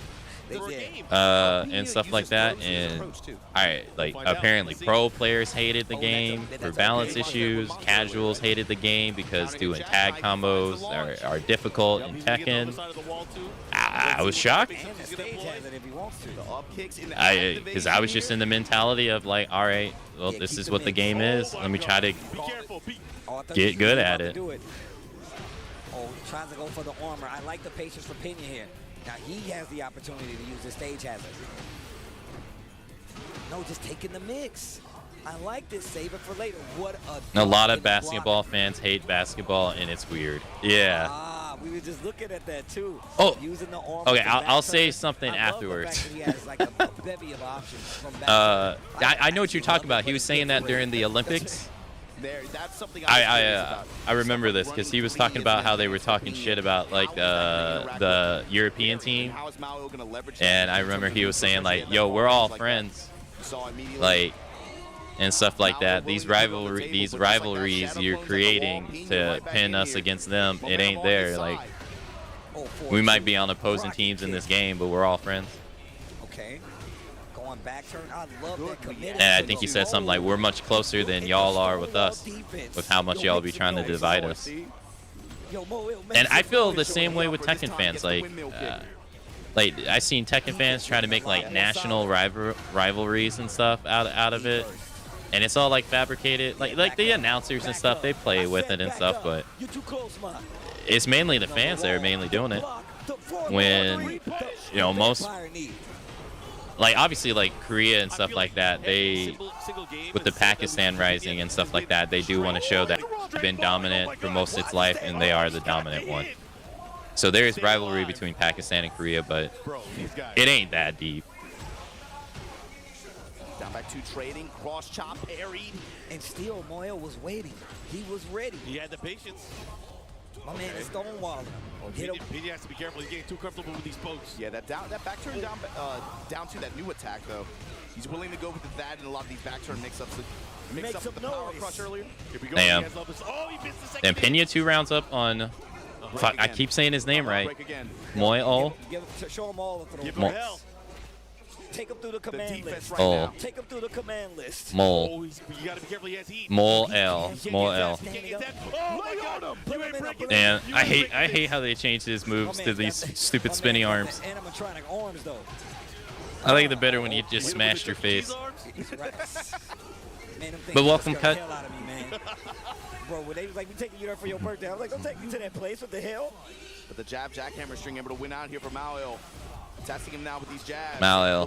Jabs able to interrupt, but again, It just comes down with the territory of consuming content. My favorite part about seeing cool media is me liking it and going on the internet and finding out the internet hates it. Yeah, it's so exhausting. It's like, you know, when I've been talking about like staying away from Twitter and stuff like that, because I feel the same way. Like forcing the mids here. And Pena noticed it. And Pena noticed. Not ducking. I feel like oftentimes, you know, and it might be encouraged by the internet, but people want like short answers to complicated issues. If he starts feeling good, it shows in it. You know, like people want short answers to complicated issues, and right. And if you try to get like into a detailed breakdown, you know, what's the typical answer you'll see? Too long, didn't read that. But you know, like for instance, like with I'll just use Monster Hunter for example, right? Because you know I've been playing it a lot. Like the whole world versus Wild's argument, and say like the technical problems with Wilds, completely valid, right? Absolutely valid. The game should be running better. There's no real argument there. The game should not be relying on frame gen to be hitting 60 FPS. Those criticisms, completely valid, no challenge. Absolutely agree. But like, there's certain things that like people are arguing. Like for instance, like there's just natural things that you really just can't combat. Like for instance, Wilds is more expensive to make than World was. And, you know, like, and it's stuff that people they say they don't care about, but they're still affected by it. Business, right? Like, when a game is more expensive, it has a harder time of returning its investment. Fighting games, I've gone over this many times. Fighting games also have this issue, but right, it's more expensive. There is the exact same amount of content in base Wilds as there was in base World. The only difference is that they now made the grind to get stuff easier for you to do. So you go through the content faster. Now, right, this isn't like taking into consideration like changes in weapons or any of that stuff. It is just the base rate of consuming the content, and you being able to get what you want has been made more available to you. So you go through the game faster. And now people are saying like, there's no content in the game. There's not that much stuff to do. When you actually look at it on paper, it's the same amount of content. The difference is one was cheaper than the other. When the more expensive one is going to be harder to give you more because it's going to be riskier. Same thing in fighting games, right? In fighting games, Tekken 7 had a higher roster than Tekken 8. Tekken 7 was a cheaper game to make. It was running on Unreal Engine 4. It wasn't running on Unreal Engine 5. It didn't cost as much to make. Stages and characters costs went up 3x, 4x. People were calling Tekken 7 ugly on social media all the fucking time. When it came out, they said it looked like a dated game. They got the game that they were asking for. They got the expensive-looking game. The expensive-looking game came with an expensive price tag because that's what you asked for, right? It's much more riskier. Unfortunately, right, in fighting games, right? Fighting games, they historically don't make money. They are a hard sell to people. People don't like getting their ass beat in these games. It doesn't encourage wanting to come back. It takes a specific type of person that will take the ass beating and go to practice and learn and come back and enjoy it. They have always been hard sells. The more the games get expensive and the more you demand from them, the harder it is actually going to be for them to give you the fucking game, right? Like, that's just the way it is. You get less characters because the average cost of the character has gone up. The return on the investment has gotten higher. It's much more riskier. You might not want to hear this shit. It might be an example that you don't give a fuck about. But ultimately, you're going to have to give a fuck about it. Because if you're complaining about the roster going down, there's a reason for it. Like, there's only so much money that they're going to make. There's only so much stuff that they can do until it becomes unfeasible for them. Unfortunately, we're seeing like battle passes and shit in this in Street Fighter 6 and Tekken 7 and Tekken 8 because the shit's fucking expensive. This shit, like it's becoming like Tekken 7 was an anomaly for the series. That normally doesn't happen. There's no guarantee they're going to make that amount of money on the next installment. But they're going to try to give you something that you're going to want at a higher cost. This shit has, I'm saying it has disadvantages. There's gives and takes, and this is the real fucking world thing about it. All of this that I said, you can't explain to someone because they'll say I didn't fucking read that. But that's the reality. That is the reality. Like, that is the reality of what's going on here. In like a nutshell, you have a hard time offering like people this stuff, but they don't want to hear it. They don't want to accept it. They don't want to sit down. They don't want to listen. They've already made up their mind about what they want to think.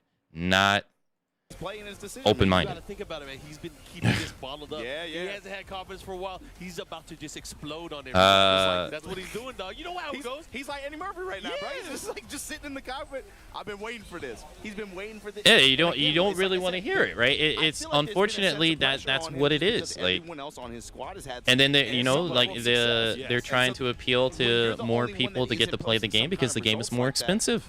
They're trying to get to this might implement features that maybe old cats might not like. Unfortunately, that's a byproduct of stuff just becoming more expensive. Like, there's always a give and take. There is always a give and take in this stuff. There's always two sides. It's not just it's not as simple as like greed as people want to make it out to be. But that's a conversation that most people just don't want to have. It doesn't fit what they think. When they end with the 4-4-3 there, going in the back turn.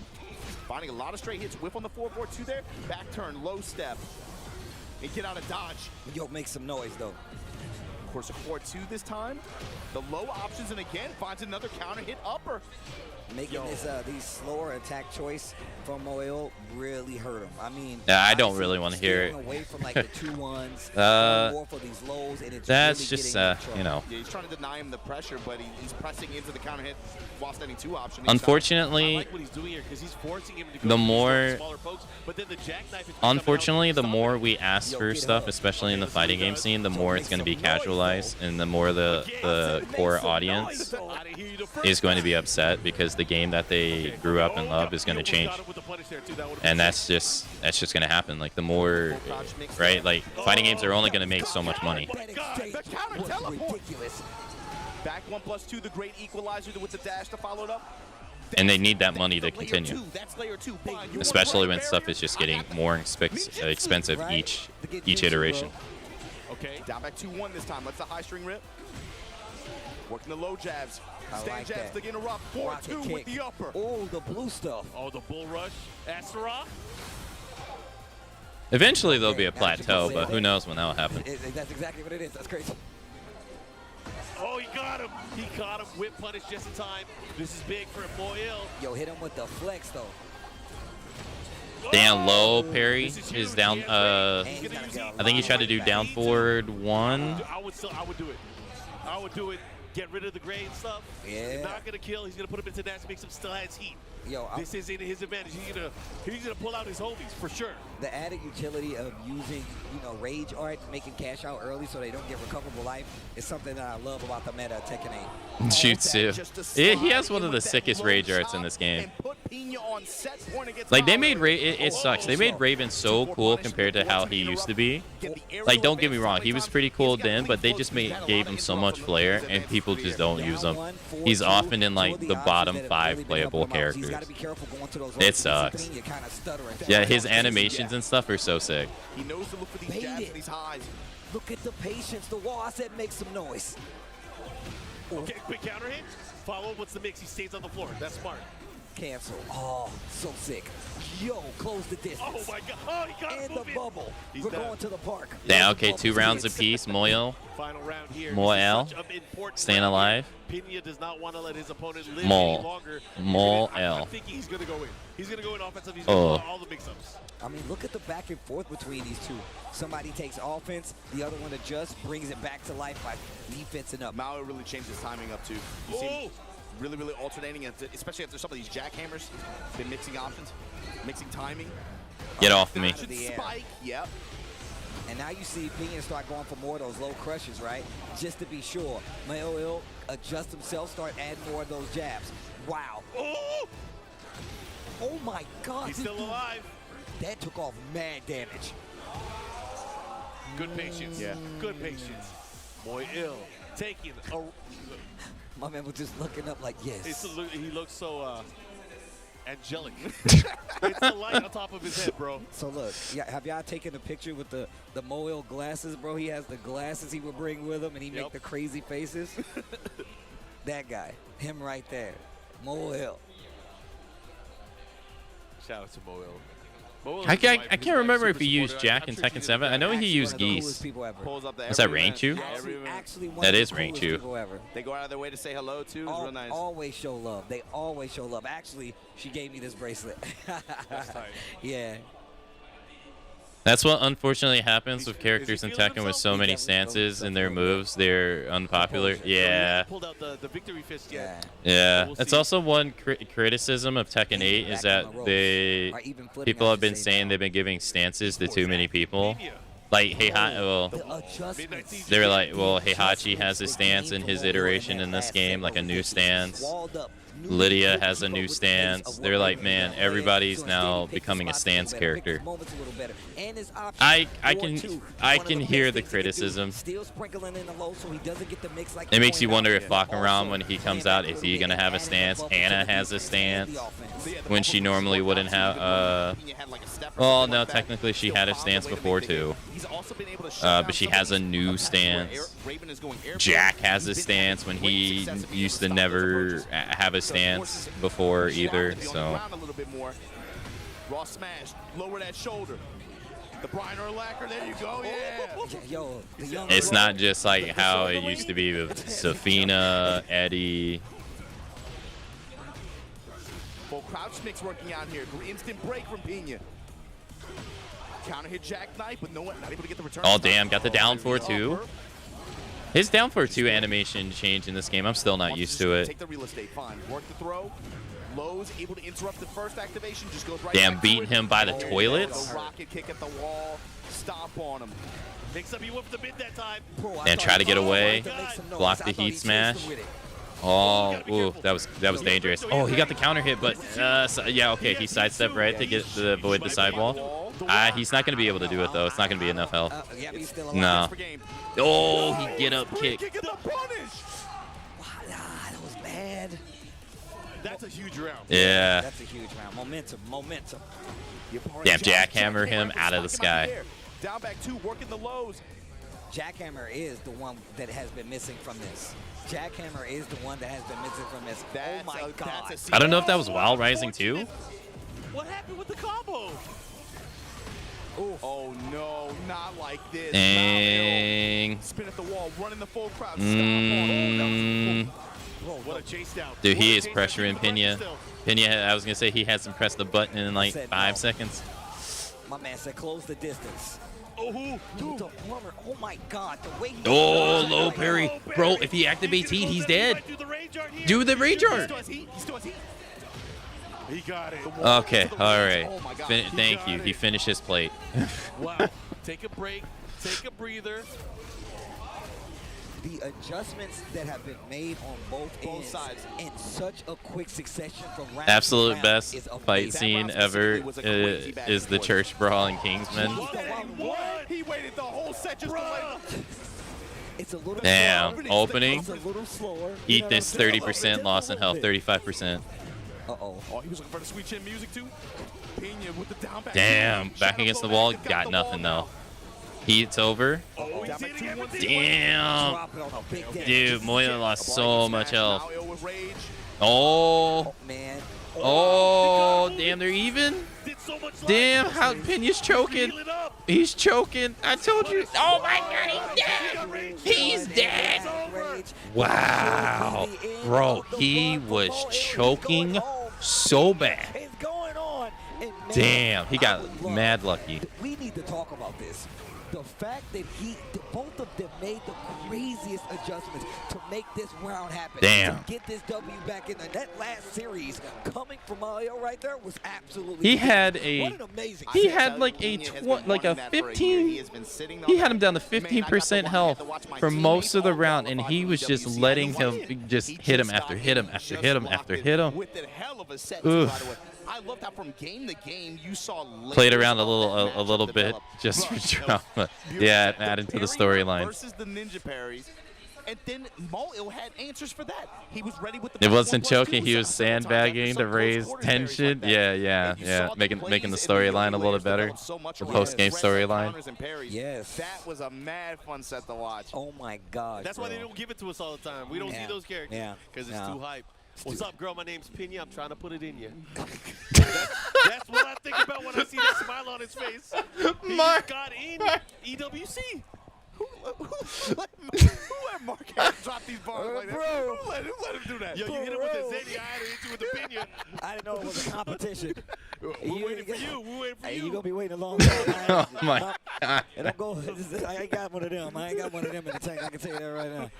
Oh my God, that set was crazy. Oh my God, it was fun. From two characters, we were just talking about how we don't even see that matchup like that, and we saw layers of how that matchup can be played across the board. Mark just took Steve and Obama out of this world. That extension from the bubble, the follow-up kick. A lot of people will tell you that move is useless. It's high. It doesn't do anything. Look how many games that you saw Manuel using the bubble before he started using that attack. He used it 3 or 4 times in succession. It hit every time. Yeah. It was so smart, and it played out so well. Especially game one. Game one, the bubble representation was great. Dude, that set was so sick. Oh, that set was sick. And you know what? We more bangers after this. This This true? was a great loser bracket, but man, we got to remember what we got on the winner's side, That's too. absolutely true. Oh, man. I can't Well, believe this was absolutely the. the best. I mean, I'm still. Oh yeah, interested yeah. to see This what I happens think on this was next the set. fourth 'Cause loser what, that match. sets up what Mulgold versus what Pinion then, right? Am I tripping? But nah, man, dude, this set was ridiculous. This set was actually ridiculous, bro. The bubble. I mean, not having seen this matchup a lot, it was such a treat to see. He the kind of strategies stopped they using had the to play bubble again, though just to towards kinda the end take of each other's the turn back. towards the end of the set though. Get him killed. The Pinion step to make you think I'm gonna do something. And the way he played crouch This dash set, the bro, entire look at this. time. Look at this. Look at this, bro. Oh my god. Bending, and then finally I'll leverage a bet. He waited the whole set. He waited the whole set to finally take it. And in the same round, threw out 2 outstanding ones like that. The unsafe option. Throughout the entire set up until this point, he'd been relying mostly on a mix of lows and safer and fast mids in conjunction with that crouch dash while standing to that jackknife. On counter hit will launch like that. You saw it have good success a lot of time against Mao. Yeah, my But then face also is hurting. Mao started to counter, and he started to have some successful barriers and also some successful interruption attempts. But it felt like the fact that in desperation, in a moment like that, where him to just pull out the while standing ones like that. Yeah, yeah, that was the But second like you losers said, match. Steve, Okay, so we got Mogul Mogul versus for loser Pina semifinal, coming but up we gotta next. talk about that winner's final set. Mangja versus Knee. So yeah, they'll have Manja versus Knee next, I man, think. Just for the record, because of new rules, TWT top 4 is 3 out of 5. We gotta give it to you long set style. Oh, really? That's new. Versus Mangja. It's usually only losers final, But winner that's the final, and yeah, grand final. congratulations That's to 3 out of four these 5. players here. Yeah, You know, man. like we said, right? This is a high stakes event. Not only are you gonna get Master Plus points for your Tekken World Tour total, which for several of these players they're no strangers to, obviously, but All right. It is time for the hourly break, so I will be back in a couple minutes, and then we'll keep on keeping on. So I will see you shortly. Enjoy the break, everybody.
All right, I'm back. Oh, yeah, it was a good match.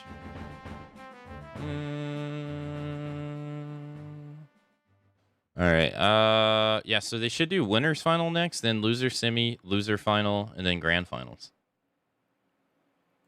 The top 4 placers get those coveted EWC Should. ticket slots. We're going to see them in Riyadh. Yep. Welcome back, Saudi A. Arabia Thanks, this Last summer. Emperor. Thank you. Congratulations, Mangja, Ni. Mangja's now your I got first-time Steam qualifier to this all event. up and Mangja, running, I but think, on the huge computer now. congratulations to, of course, Pena and now Mogold as well. Pena, I know you guys saw him the second that match ended up what he and all the hard drives from yesterday. I told you this dude is an emotional Yesterday's guy. stream. He has been wanting to grab that ticket for over a year, I promise. Again, the sole Japanese representative here that's left in the tournament. Oh, that's the true. Crowd, oh, that's the energy, a big dub. The pride you got to think about going into this. It's going to, I mean, he has a lot of momentum right now. He has a lot of momentum. I think it's going to be tough for anybody to put a stop to him right now. We're about to find out, man. You got to go through. 60 FPS Manhunt. I still got to install some programs before I run benchmarks, because I don't have exactly all the same programs installed that I had last time. So I want to do that first before I do benchmarks, just to try to I feel like make it as close as possible for it to be like the same experience, right? So like the same background applications and stuff running. This is not a small tournament at all. It's no strange. I still got to download the Adobe stuff, and then I got to switch around the settings and that stuff, but I don't know how much that's going to make a difference, but I also got to set up Revia Tuner, too. I haven't set up MSI Afterburner that's been a large topic, right? Where people and like, tweak I don't Reva know how to Tuner handle stats these or things. anything These like players that. are adapting. They're adapting so well that they're still playing and But, placing in the same hey, who knows?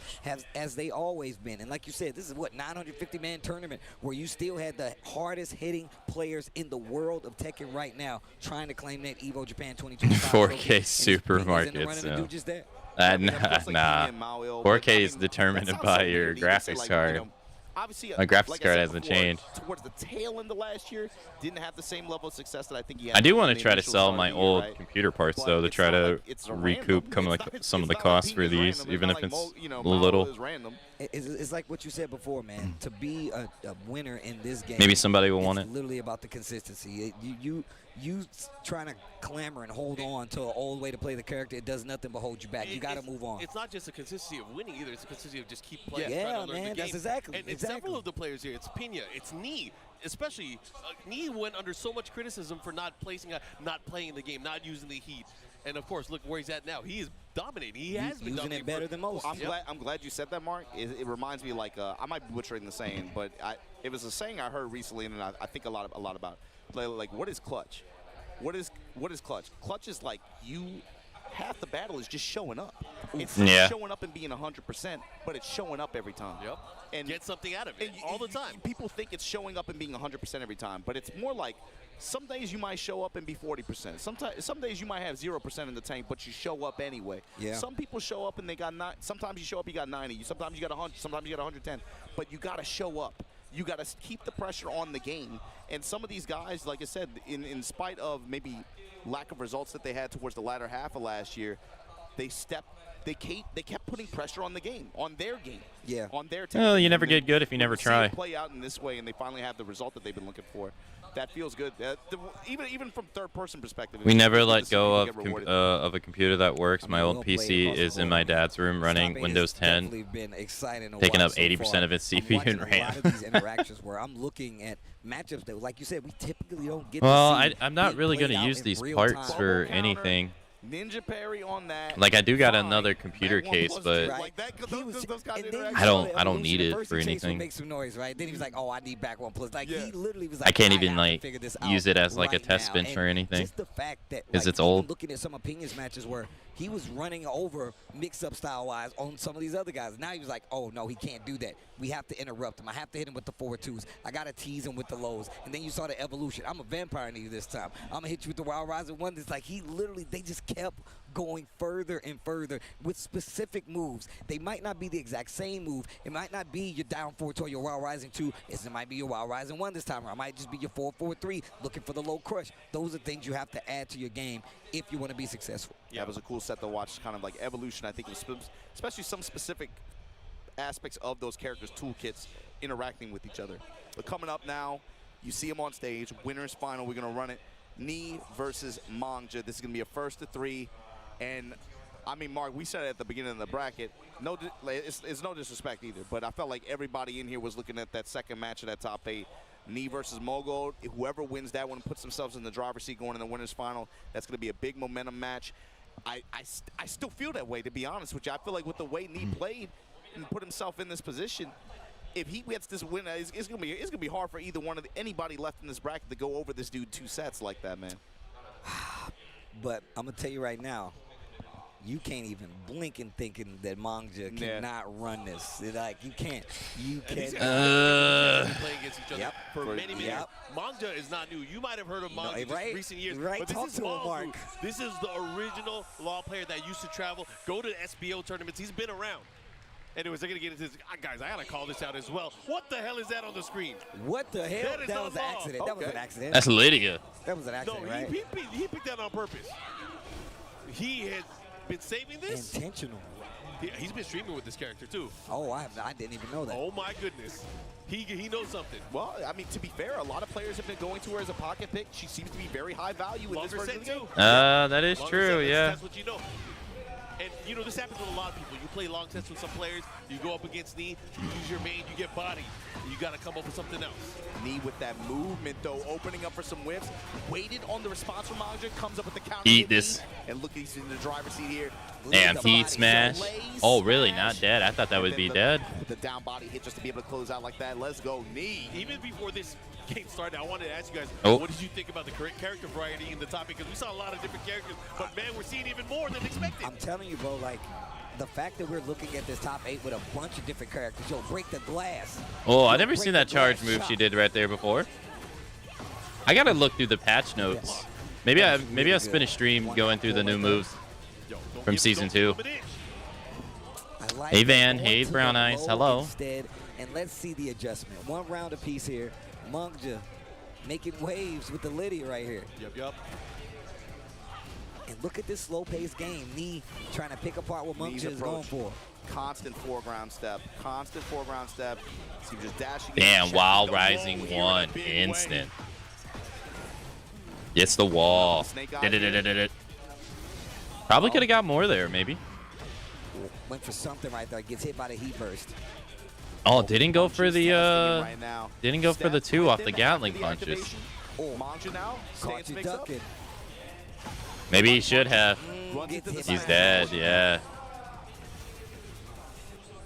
Dude, Lydia looks so nice in this game. That's exactly what happened. Tried to sidestep. She looks so much better in this game than she did in 7. Option, but you got to do it maybe a little later than that if you actually want it to be successful. You know, with Fakaram being another returning guest character, or another returning DLC character, that makes 2 returning characters in the seasons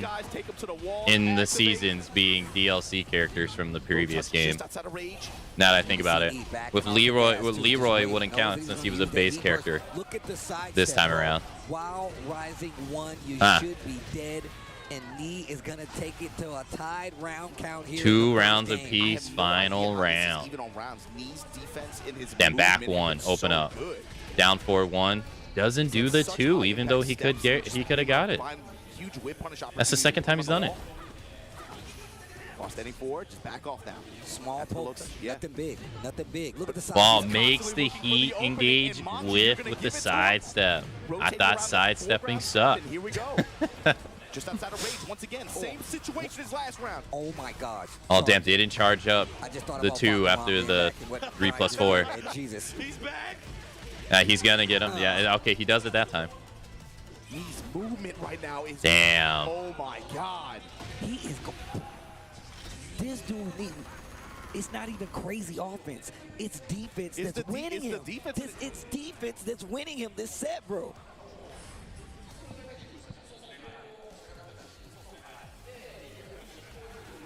And he's like, you know what? You're right. You're right. Yeah, I need to go back to my main character. Yeah, maybe it wasn't working. Maybe I can pick Lydia, get him off balance for one game, steal if I can steal. Get him off balance for 1 game?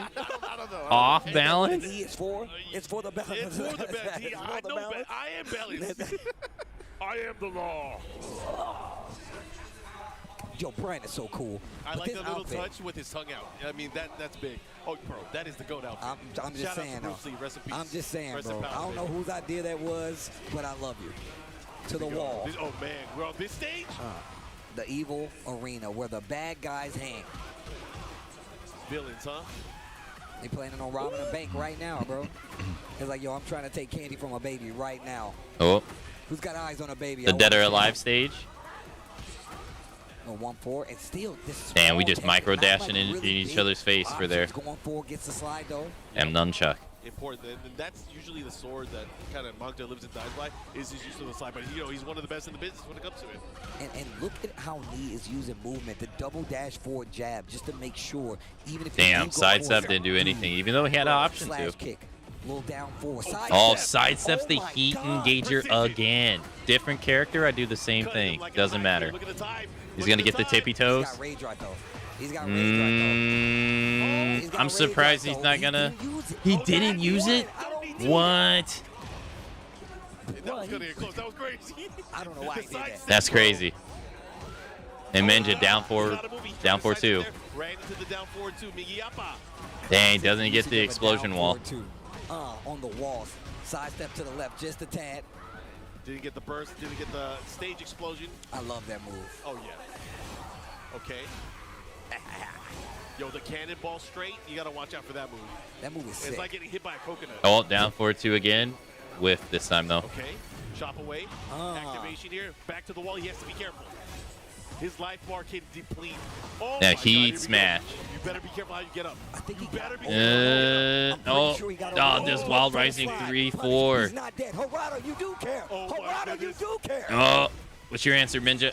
Looking for a duck. Oh, Sidestep. Got a little double right back, low. not enough to One survive round the exchange. apiece. 13 Menja seconds staying left on the clock. alive. He is so ballsy for going for those lows. Bro, he knew exactly when he wanted to go for slide, and that's why he went over the low with the heat smash. What the? That was scary. That's a very risky. Delay on the string. Challenge with a wild standing four. Spins the rest of the heat on the dash. It seemed like knee was even thrown off by that, like random backflip. Dancing a little bit. Okay. Slower tech. Keep it there. Oh, damn, a trade in nobody's favor. He got that guaranteed hit afterwards. Let's see what he does with it. Dang, he got down 4-2 or counter hit 4-3. No resources though. You need to get to the wall. He's not gonna get the wall. Close this out.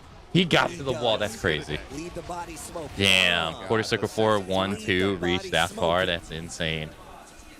This is such a good move. He really does give you a Viking funeral like that at the I'm end. just saying, he's a lead the body smoking. Send him out to sea. He's like, right. Why he's jamming it. Got him with the gut punches. Using your body as a keytar. I'm just saying, bro. Damn, picked him up with the right. With the knees, the follow-up here. Good position. He's going to activate. He's going to Hit the wall, tippy too. toes. Gets the wall. Oh no, the two misses. Okay, crash it back Dang. here. Gonna try to keep the pressure as best he can, but long Down punch, parry. Gets the parry. He gets the parry and he. Quick sidestep right knee. Still had the time to block it. We saw him earlier sprinkling in that down 4-2 after he was realigning with the dash jabs to make sure he was in his way, making sure he was in alignment so he'd have to block that jab. He's not afraid of the lows. Oh, picks him up again with the knees. And now he's going to get the health lead. Oh, wow. Oh, no, the time. 25-22. Dang. He even backdashed because I guess he thought he had the health lead. Come on, bro. Damn. These sets are crazy, nah? Come on, man. Steve, you get. Don't make me. You're gonna start. We need to trouble. Don't go in the defensive stance. I'll keep it. Don't go in the defensive stance. I know what you're gonna do, Mike. Don't do it. I'm gonna start standing up again. Don't do it. Just in case any other commentator wants to know, the only way you can get Steve to not grab your arm is to stand up. Yeah, that's it. That's the one. You still gonna take some shit, damn. No, you still gonna take. Steve will not grab your. That's broken. Oh my God. Oh, look at me. He has this. I hope Upton doesn't get impatient. He got impatient. He got impatient. God the confidence right now, man. This is crazy. And he still got the heat active. The oven's still on. Bro, what is his hit percentage on just raw heat smash today? That's crazy. Jeez, bro. Oh, the banana peel kick? No. What is winning these games? Defense. defense. Yo, this is a beyond. What is beyond master? This is beyond master class. Wow. Of spacing and defense from Knee. This feels like what we've been waiting to see from him, man. It's not even just about what his offense decision making, like that's cool, but it's being able to see this style of play, what he's known for, work in this game like this. Mom just says, yo, you're getting a little too hype over there. Yeah, he heard us. He heard us. He heard us. He's like, you're getting a little too He's hype like, I don't over like there. what you said about my haircut last year, so let me come back. It's a nice little bow. What, he's got the little bow cut? He got the schoolboy cut. It's fine, man. It's fine. Sprinkling in the lows. Try to get one on me. No, Ooh, thank the you. cannonball straight. Yo, getting hit by that coconut hurts. Okay, you gotta be careful here. Oh, that low, he didn't eat it. Yo, fuck him, Mom. That dude is back. Oh B. my God. Bro, didn't need the hit confirmed because he had the plus frames. Perfect. 7 golden letters. Nah, bro. Balance is in the knee. It's in the knee. I am. Nunchuck. This is gonna be tough. Like man. he's Batman. Yeah. This is gonna be tough, man. He gave him a charity perfect before that. That's Oh, I mean, he got. Oh, I was gonna say he got him down to like 40, 35%, but then he gets counter hit. He's just gonna have to be very careful here. Unfortunate drop there for Knee, but he has the wall positioning, which is of course where Brian is always the scariest. Yo, oh my God. How dare you get off that wall? He's used, I feel like he's used every Brian move. If he do Chains of Misery, we in there. Give me a taunt jet up or you done it all, 100%. Nah, don't do it, man. Don't Oh, do it. no, he's dead. No, Bong, just stay alive. Stay alive. No, Bong. he's dead. No, Oh, GG. 3-0. I am the balance. To punch his ticket for grand finals on winner's side. Change my move. He looked at the move list. He says, "Soul erase. Let me erase this dude's soul. Erase his presence from the winner's side of this bracket." Yo. I mean, exactly what it says on his shirt. Annoyed. Annoyed that he couldn't do shit. God damn. Mark, you making me hype. You gotta chill, bro. It was. So I'm sorry. I'm about to do the 3-point. I gotta be careful, man. The counter hit launcher. It's all the offense was great, right? Counter hit launcher. You saw him successful reads on several attempts, and then. Brian, The yeah. combo selection. He found Knee Loki's MA, is one of the all two. that stuff, right? He's basically one of the two the Bryans. That's like, The other one being Jimmy, but Jimmy doesn't. Jimmy doesn't compete as much. Although he was here in Evo Japan. He just didn't make it that far. Or to this showing. I'm dead, dude. I've said this. I think active defense, bro. Like you gotta be like, yo, I'm gonna be right here in front of your face. Make me move. But everyone says that doesn't exist in this game no more. I mean, hey, Proof is in the pudding. I'm just saying, bro, the way Knee is moving around the screen, not versus just this last matchup, but all the matches I first called this match earlier, I mean, I came here Friday and we was talking about Tekken, and he was still playing the exact same way, getting the exact same results. One of the reasons he's here on this side of the bracket and about to be one of them. He's in grand finals, bro. He's showing the level of effort that it takes to be successful at this game on a stage like this. Let's talk about the fact that Mungja, like Markman called out, like, yo, I'm going to try to throw him off balance, pulled out the Lydia, which was not bad. And I'm sure it would smoke a lot of other people out there going up against this character. But even still, having the composure to come back to the law, but it didn't seem to. It really is showing you like two different things that like him being 39 especially is showing you like people will say like young people have the advantage in fighting games because of reflexes, which is probably true like overall, but he's showing you that like even at an older age you can still compete. Like, right, he's in grand finals now, right? 39 years old, technically in you know, like contact sports, you're retiring. Depending on the sport, you're mid-30s. Most likely. It's not just about characters here, it's player matchup. Right, people say your reaction time slowed down. It's the same in Street Fighter too, really. Like you still have, I guess maybe to a lesser degree. Well, no, with the guy that won Guilty Gear Strive was the same age. Yesterday. It's gonna be a banger. But then it also shows you like a lot of the rhetoric that's being thrown around with Tekken 8 at the moment. Like, oh, it's a 50-50 game. All sidesteps are dead. A lot of that stuff is just extreme hyperball. Naturally, it's a space defensive kind of guy, right? and you're going to go up against a character that's strong. It's probably going to be Claudio, but if Raven's not partying, what's he doing? But listen, we were just talking about knees defense. We could talk about how Mole Gold actually approached that first And we're game still versus seeing, me. Super active on the offense. still seeing Really the trying to people force a who reaction out have of me. It always just didn't work. gotten to Will the you try end that are versus still Pena? getting to the We're end. about to find out. Mole Gold Like, versus Pena. all Raven the versus drama, all Claudio. the stuff, This is loser semis. still the Let's same get people into making it to the end. Also looking for how Mole So tries to use clearly, timing skill patterns against Pena. is winning at the end of the day. A lot of parries. Maybe that's going to come into play, or he's just going to walk clean around them, wait for the whiffs. It is a 3D fighting game. You can compete with basics, but there are things I would be able to win easier if my old brain can react at the moment. I love that. That's true. I love that move. Goes with the backpack too. And then also there's also the added conversation that like this bro eats, breathes this game, plays it a ungodly amount of hours that probably a person probably don't want to. Yeah, right. Like there's definitely that kind of that definitely has to be acknowledged. Like I don't know if he's done it in Tekken 8, but he got every character in Tekken 7 to the highest rank. I don't know how many people are going out of their way to do that. That's like 40 plus characters. Oh, he caught him on the side though. He's not going to get a crazy combo, but he's going to push towards the wall. So the lateral movement from he's this good because he puts in a probably time that most people don't even want to. Yo, he was ready. He was ready.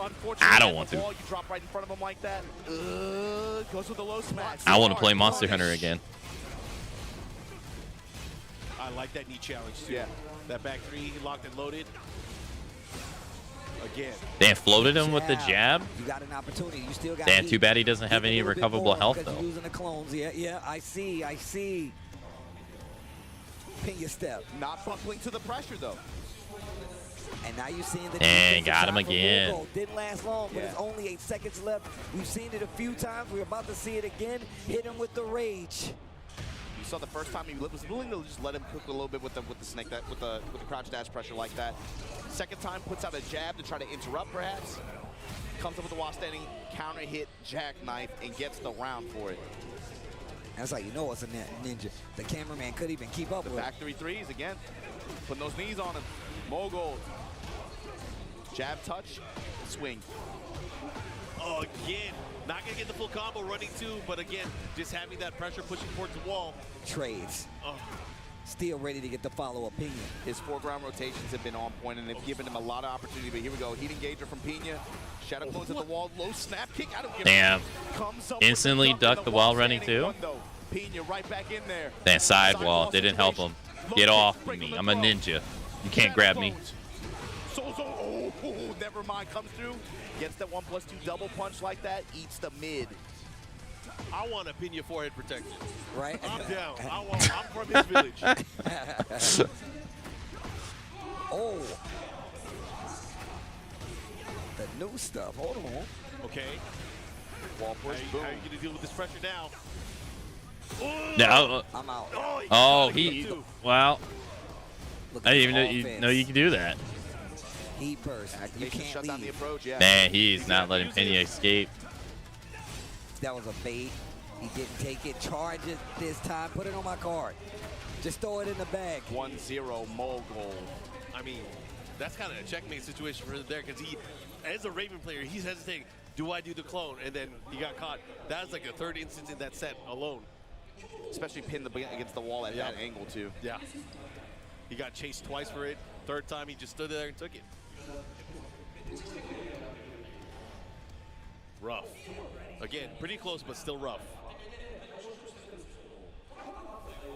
I love the beach. Let's go. But once again, this is exactly what I was talking about. Pena's been one of the players that have really kind of forces that game. That's what Raven has to do, right? More gold, taking it all off the table. You're going to, oh, wow, engage. Yeah, instant. Starting things off. It's going to get hot and nasty. Now, I'm going to be happy when that Pac-Man stage comes out. Another stage in the game. Space to work with the mountain approach. Great duck there. Even if it is just modified geometric plane, I don't care. Here we go, has the wall. I wonder what the music's gonna be like. Activation here. Beat the damage. They gotta have a wabba wabba wabba in it somewhere. If they don't, Might have a chance again. He dash cancel. After the 4-4-2. Looking for the highs, trying to crush it with the sweet chin music. 2-4 goes with the went low. after. I like it. I like it. Fast offensive pressure here. You know, it's very Tekken Beach episode, yeah. Pure offense. Bullbook was having to react there. This is the pace that Pino wants. He wants It'd to be give him the sick if fourth they offense. actually had like cameos of non-selected characters in the back in beachwear randomly. They did in Tekken 7. You could find Lee in the back, and I think someone else chilling on like one of the benches. It'd be cool if they did that for like the entire roster though. Perfect nonetheless. This first game, 1 round apiece. The pressure at the wall from Mogul too, just like, man, you know this guy. You find King in the background sunbathing with his mask on. No scare. Okay. Oh, what a step. No, the Trooper roll did Got the it. down hit, but got the Still low ready. parry. Still ready. Carrying him with the knees. Dead or Alive went and never came back. What are you gonna do? He's gonna have to be very careful with the charge. Oh my gosh. Hey, look, Ninja Gaiden 4 is coming out. There's a possibility Dead or Alive will get another game in our lifetime. All right. Second hit got caught. Counter hit throw. Whenever that happens, I will guarantee play it day one. Another trade in his favor. Mogul. Damn. And he's gonna pull off Damn, 2 rounds up. That was a sick challenge. Hey, look, no copium is gonna happen. Okay, look, Ninja Gaiden 4 happened after what, 12 plus years? Counter hit jackknife goes to the Sky Slash Nova. It'll happen. You just gotta believe. Ain't gonna find the wall for it. Look, we getting a new Virtual Fighter. When was the last Virtual Fighter? PS2. We're getting a new Virtual Fighter. It can happen. One more time. It can happen. The wall's gonna be Big launch. No, it ain't. Damn, Pena got a hell of a life lead. He better not let this go. There's no way. Oh. That scissors kicks. No, get on. Wow. Orbital his advancement into the mix. Get out of here, dude.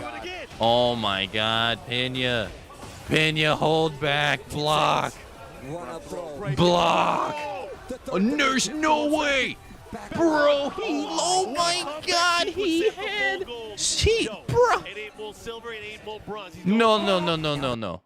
Look how much health he had. He was full HP. He's gonna get another wall. There's no way. Bro, he was full HP, and he lost. What? The low slap kick.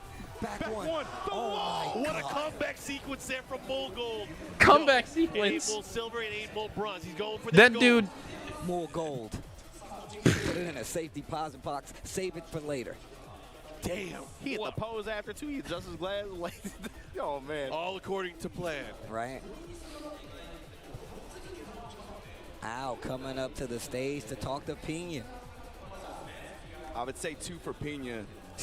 This kind of opponent in this kind He of was upset situation, at that one, you could see. even when he was at his Dude, peak, I would say in full Tekken 7, HP. Guy was down to this kind of situations where 20%. would He run could into not hurdles touch and where him. he would run into Everything was hitting him. problems with trying to get over these players in Everything. this He was just situation, getting right? He was able to find himself mixed top of over some mixed. events, find himself in some top 8 brackets, guessing even in top wrong 16 and bigger every brackets. single But time. it's getting Like, over oof. an opponent like a Mogul or a knee when they're hot. Some kind of situation like this, especially when you get in the long set territory, where he would find himself kind of. That's right. It's first to 3. I thought it was over. I forgot. It's first to 3 the entire way. I forgot. I thought this was done. Already, again, I think big dub just being able to qualify and make it this far in a Master Plus event. But do you have something left in the tank to be able to kind of put yourself back into the driver's seat here? Because right now Mogul is sitting pretty. 2-0 advantage here in Peru. Back 3-3. Lets the follow-up rip right back at you. Pena said, I don't care. Jackknife and its counter hit. Launching at the wall. Bro, they're actually coming out with another Dead or Alive volleyball game. It's just Asia only. They don't trust NA. NA and EE with the games, man. Look, it's a 3D fighter. They'll turn around. There's like 3 Dead or Alive games, like volleyball games that are exclusive to Asia, and they don't. They're like, you know what, you guys can't handle these games. And they literally just came out with one, like a couple, I think like a couple months ago. But denies him with that Sky Slash Nova, and here you go. We gonna break that wall? Break that. We got an audience for these games, and it ain't you. I want to hold you on the wall. Yeah, I want that pressure. Oh, wow. There we go. And Mogul already up 1 round. Big damage. Carrying still there. Knees, man. They're just leaving money on the table. Hey, I agree. Then the splash damage. Take the controversy. Keep reloading, dude. This is not looking good. He has to go nuts. He has to do something. For this time in the Wastang 3+4. Tracking homing kick like that. Dude, everything Mogul's doing is working. Oh my God. Activation through the hop kick this time. Whoa. Get off me. Get off of me. He dashed. This is not It's over. There's no way. Yeah, he guard broke him. GG's. Pena, but what a placement. What a run, like you said before, man. Pena's definitely been looking for this big placement, especially being under the pressure of being on one of these teams where you have so many successful players. I think that means Pena's out at 4th place, right? Raven nonetheless, and yeah, he's out at 4th place. Those are points on the board no matter what. When you're on a squad with a bunch of 4.0 GPA students and you got a 3.0, like everybody's looking at you like, hey, what's wrong, man? Right. But when you show up to an event like this on home territory, you have results that people forgot that you can post for the past year, and you have the success he did to be able to not only get the Master Plus points that this offers for the tour, got that coveted EWC ticket. You're going to see him in Saudi Arabia later this year. But also, just congratulations on the 4th place finish for Pena. That good stuff. Mogul going to be moving on. We're going to see Mogul versus Mangja facing off for the right to challenge Need a GOAT in grand finals. Need a That's GOAT. what I'm talking about. Nee has to be feeling good going up against either one of them just because he beat them earlier. So Nee in a good position, but again, got to give it up to Pena, making it into EWC, but also the highest placing Japanese player here at EVO Japan. Well, hopefully you guys at home have been enjoying these matches like we've been enjoying these matches. That Maui Raven said that Maui Pena said was really good, man. Listen, I live for this shit, man. I love it. I love the evolution. I love them playing the game the way that they're playing it right now because it shows that they put in the time to actually earn the spots, man. And the fact that we have Nee here running a clinic on a lot of these players, not only just with the wins, but with the defense, the movement, the choices. He's really playing Tekken 8 right now. I said this early in the year when I saw some of his victories. It's now even more clear that, like you said before, the adaptation and the dedication is going to get you the results in the game like Tekken 8. Active defense is alive, bro. Yeah, one of the things I really want and kind of hope for the community is that we uplift each other more to keep playing the game. We know updates are coming, right? Bro. We know they're coming.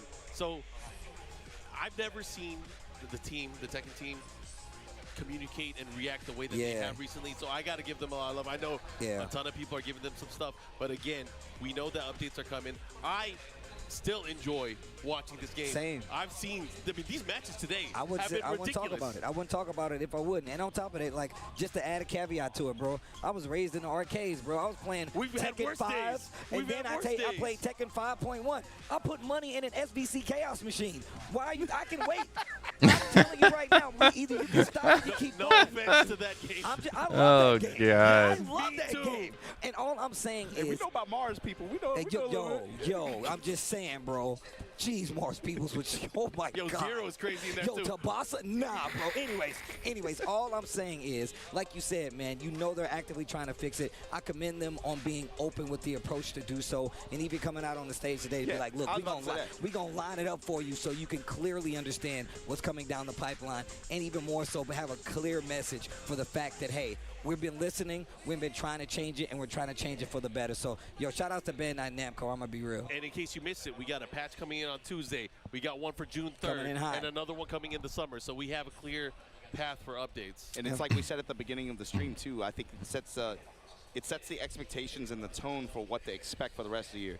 The fact that these players are playing on this stage and playing on this version of the game, we've had 2 major patches in the past month, right? You got to think what they showed at the beginning of this presentation, it kind of shows what they expect for the rest of the year, and it's, again, going to put these players in a position where they are going to have to be on their toes and be able to quickly adapt on the road as they get out here and try to compete on the tour and be able to try to secure these points, these tickets, and these championships. It's really going to test the players' ability to quickly adapt with the flow of the game and how that changes. Yeah. No, absolutely true. Absolutely You going to a commercial true. break? Oh, man. I can't help but think about Fakaram. Every time I saw Brian on the wall, bro, when he hit the charge, I'm like, oh, God, he's back. We got Manja versus Mogul. We are at our losers final. We're gonna have Knee beat Manja in the winners final. We got Mangja, we got Knee Mogul. beat They're gonna go Mogul at it. in his One of first them will match. fight for the right to go to Damn. our grand finals and go up against the legend Knee. The GOAT. I can't wait to see what happens after this. TWT well underway now, especially considering That has to be a pretty good feeling. You're sitting there waiting for your opponent to get to you, and you have already beaten both of them. That has to feel pretty good. Right now. And one of my favorite parts of any tour is just the international competition and how they're going to evolve. Obviously, we already talked about the challengers, the masters, and the dojos events, respectively. That means we're going to be seeing a lot of high-profile, high-level Tekken, and a lot of people traveling to these different regions to get those points and those spots for EWC. Like, damn, man, I beat both of these. I ain't worried about these guys. I beat both of them already. Especially considering they've given us the roadmap. Something else I've been thinking about, too, just looking at this, you know, we talked about earlier the fact that the Pakistan community doesn't have representation at this event, unfortunately, but after the Pakistan versus Korea exhibition, I think it was interesting how at the conclusion of that event, okay, Pakistan, clear victory. This is the response of the Korean community. Yeah. You know, we took the L, but if this is the response, I can't wait to see a showdowns when we start to get on the road and see those big international We have one circuits. coming up soon. We got another master with Combo Breaker, That's and true. we know a lot of the players from Korea, from Japan, obviously from the United States, but of course from Pakistan, they're going to be there as well. Actually, I got to give a lot of love for Pakistan because, you know, Shout out to it must be Pakistan. frustrating to not be able to come here just because of, you know, just the state of you know, I mean, it's bigger than us. It's definitely bigger Yeah. than us. You know, I wish they could be here, but again, I can't Yeah, it's wait to see unfortunate. when we get to see them again. But I gotta say, man, some of my favorite players are coming from Pakistan at this point. I mean, you know, I love the John, man. I always tell Arson Ash how he changes the game. I want to see more of these. I want to see Honey and Wise comes back and give us some of these games, man. I want to see Hafiz Tanvir. I want to see all of these players come back and represent. I tell this to all of my favorite players in the States. I want y'all to travel more. I want y'all to get out there, get that experience so we can see these big events play out the way they're supposed to, and we can have these exciting battles again, man. So, look, if you out here still repping, traveling, and you're playing the game, I commend you, man, because once again, it's one of the reasons I keep watching the game. I like these high-profile competition for real, man. I really do appreciate that, man. I have to thank players all the time for giving me matches to commentate, regardless of the game. If I talk about the game, I'm going to tell the players once it's said and done, yo, thank you for giving me these matches to get hype about and talk about in such an exciting way, and inspires me to go and play the game, and it's been amazing, bro. Yeah, it's going to be a busy couple months coming up. We got you're talking about Combo Breaker, Mark, but it's like once this stuff starts, it feels like a whirlwind, especially in the summer, right? We go Combo Breaker, then God, yeah. Then we got something happening. It feels like it's something There's every so week. You many guys, tournaments back to back to back. The matches that you've seen and the match quality that you've seen so far today, you are not going to have any shortage of it coming up in the summer months. Yeah. And it's going to be one of those things, too, because we have this as our personal friendships. It's like, I'll see you at the next one. See you at the next one. I haven't seen you since this event. It's going to be one of those. But anyways, we are getting ready with the games. Losers final. 2 sets that are going to be coming up. Losers final here. Any thoughts? You guys got a pick? I mean, I like to typically just go straight to the matchup. Character matchup? Yeah, go to the character matchup. Law, Claudio. Obviously, Claudio has a lot of moves that can kind of keep Law at bay, right? He's got the back ones. He's got the little pesky lows to deal with. He's got the running twos just in case you get a little too far. He scouts the slide, right? But Law is going to try to keep you at distance 1, distance 2. Those moves are slow enough to where he can just jab you. He can annoy you with the lows, and then you really got to look for the slide. So I'm looking for aggression from Mangja. I'm looking for a little reserved movement coming from Mulgold. But that means you can't let him get the game. I don't know. I mean, both of these guys are very aggressive. A lot of playing, a lot of dancing, and not just an overwhelming one-sided offensive display. I think for Mogul, too, I look at it a little bit more simply. I'm thinking Mangja just came off of that winner's final where he got iced at 3-0. Mogul at least has had an opportunity to be able to try to build some momentum. And overall, I felt like just the way his confidence has been today, even in spite of losses, he's just been playing really calm and really well, and he's been playing really fluid, too. He's been playing to his opponents generally. Obviously, he was able to get that win over him, but you could see his approach and his style probably develop a little bit based on his opponents. Who got beat down worse by knee, Mogul or Mangja? I feel like I feel like it was Mogul that got beat down worse. Mangja, I'm worried that maybe coming straight off of a winner's final loss like that into this set, that might affect him a little bit. Yeah, but that's the name of the game. Yeah, I mean, neither one of these guys are obviously new to this stage and this situation, right? But it's just a gut feeling. All right, down the row, all of us. No headsets for either one. Mangja. I'm gonna say Mogul. I like Mangja's. Nah, I'm gonna go with I Mangja. think the down forward 2 is going to come into play. Oh, absolutely. The way that he uses it and the way that Mogul likes to move, that's going to be especially the tone setter. It's going to be the tone setter. Especially with the way he's been walking and stepping. Okay. I love New York. Everything's off. Having to deal with the 2-1 from Claudio 2 is going to be important. Man, you know how dumb you got to be in a Marvel villain to attack New York? You got to deal with the Avengers. You got to deal with Spider-Man. You got to deal with Luke Cage, Daredevil, Fantastic Four. Who else? Like, you got to be pretty dumb to attack New York. Keeps that in there. He uses it as a temperature check. He's like, yo, you want to move? There's probably like, I think the Punisher, is in New York. It's so evil to just be able to change his timing up like that as well. He had different levels of it too. I don't know if people can understand at home. If he's pulling it out, it goes into a guard break state. He can stop it at 2 different levels. It's crazy. Especially for a character that already just passively has such great pressure. That kind of first round Mogul. It's a cherry on top. It's really dang, punch, parried, the heat activation. That's even a thing? Had no idea. Enrage here, Blue Moon Burst on the ground. Activation, counter activation. Okay. Break his legs. Crunchy. Bro. Dang, 2 rounds, Mogul. Right 2 rounds in. This stage looks so nice at nighttime. Okay, Mangja started to move. And just even more so to talk about that move. You know, I noticed. I don't think we got the arena stage, have we?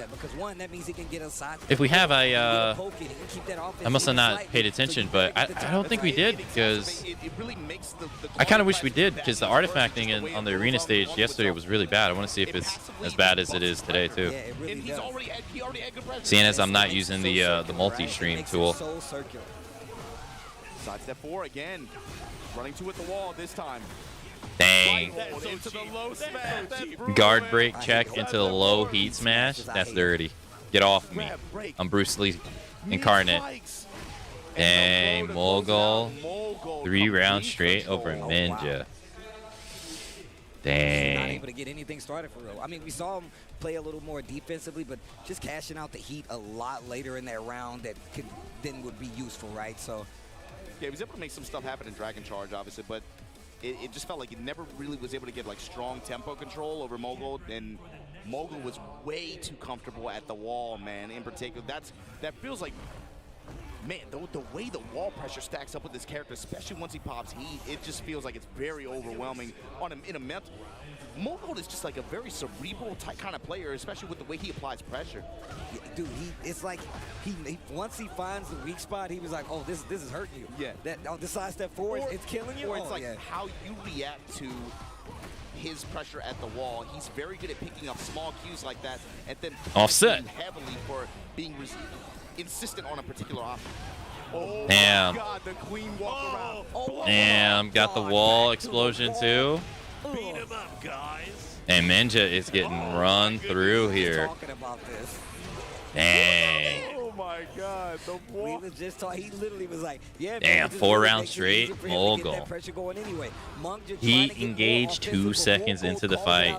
Down 4-2, stop the bleeding. Like Mark said, the threat of the uppercut, though. This is going to be one of Mangja's tickets to be able to call out Mogul's movement, especially at close quarters like this. And here, showing you why. That combo was sick. That is so much damage. That combo was sick. And he has his heat activated here. We're going to see slides. You know, he's going to have to want to go for it. He's going to opt to go for it, but not if you have a free launch. Still has heat. Oh, bro, sides at 2-1-2. Combo was tight. The pose at the KO, he's just standing. Yo. The Bruce juice? Yo. The Bruce juice? Into the dragon? The game of death? You straight out of a comic book, man. There you go, mid-strike. Man, you got to be old school to know that Man, one. I'll be too busy looking good, though. As I'm saying, Shout out to Jim Kelly. you know what it is. Ooh. And guard break. Talk about it. That has to be new. I don't remember Claudio having a guard break in Splash season for 1. the damage, and then the low touch and the mid-strike to close out. Mogold trying to take the second game 1 round away. Just snatching the momentum back from Mungja. Great round. Mogold answers right back. And look at the offense pickup on the side of Mungja. But look at No, let it rip. You know, they both got an actual thing like that too. Defensively, if we seen somebody like Lee do, he's like, yo, I'll just hold my ground and make you make a mistake. And obviously, you know, he ate a lot of damage at the wall with that hit, but look at the position here. And Nice. Resources to use. He has rage. He can turn Oh, he tried to go for the heat smash. He tried to read the heat smash on the income and it whiffed. Jab float, nothing after.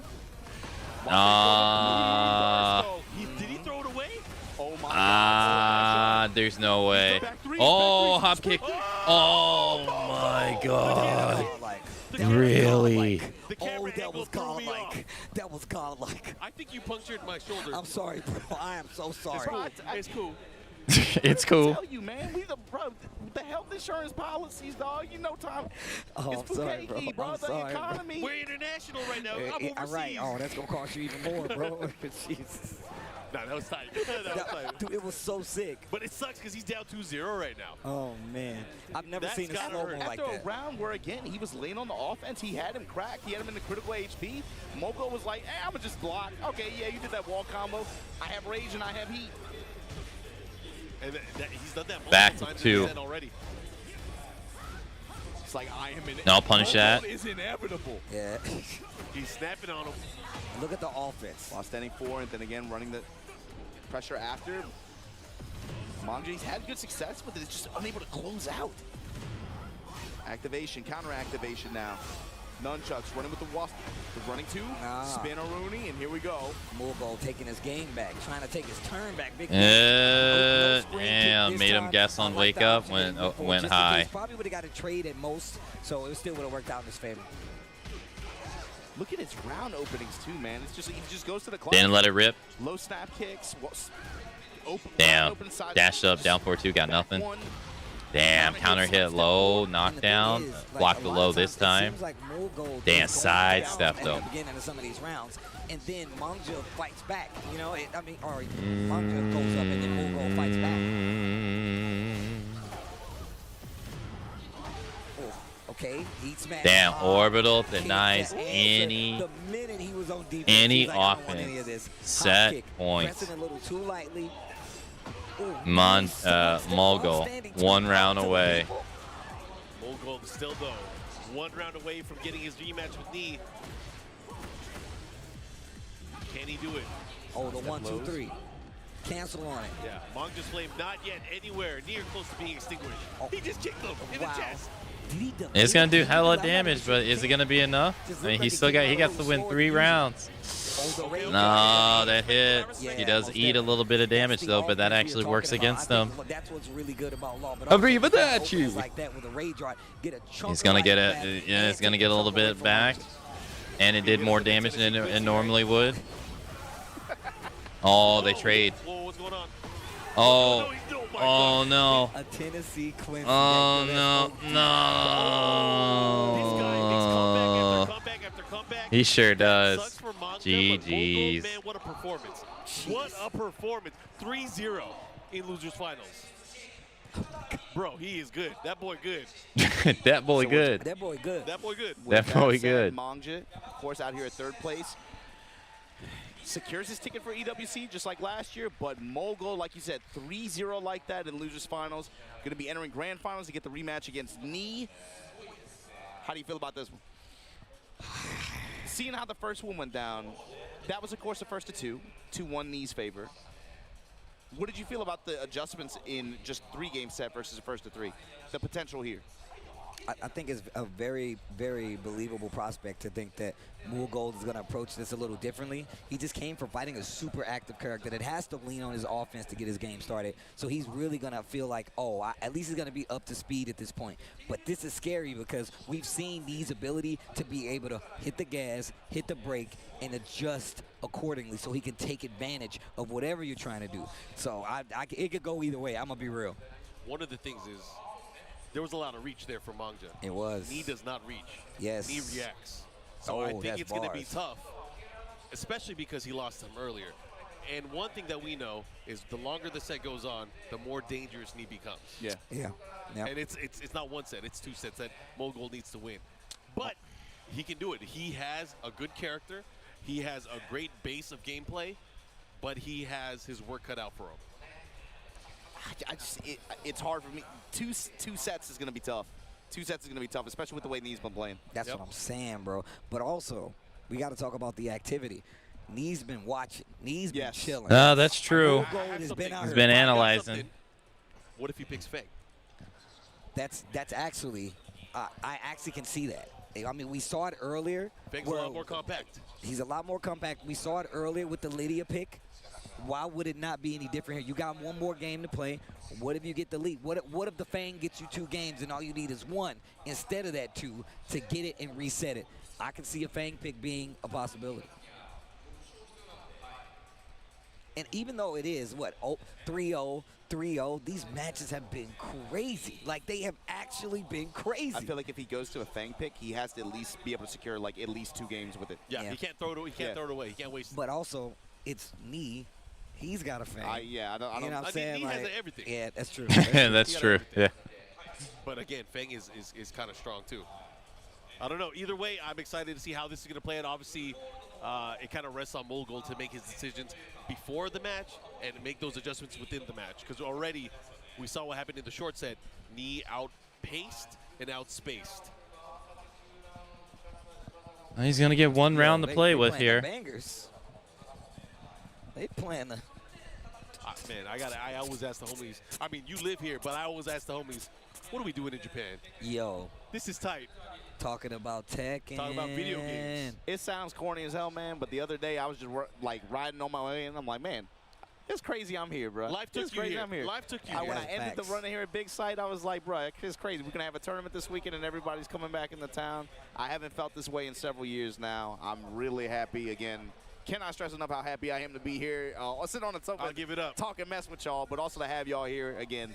It wasn't quite the same before. I'll put it that way. You know, bro, you already know, bro. We was talking about it, and I'm happy that we've actually been able to come back. Like I said before, man, they told me not to come over so I could do it from the States. That's what's crazy to me. I still wanted to come over even without it all, but I'm happy to be back. I'm watching y'all. Y'all got sleep in your eye and everything like that. I know the time zones here. Come on. Me?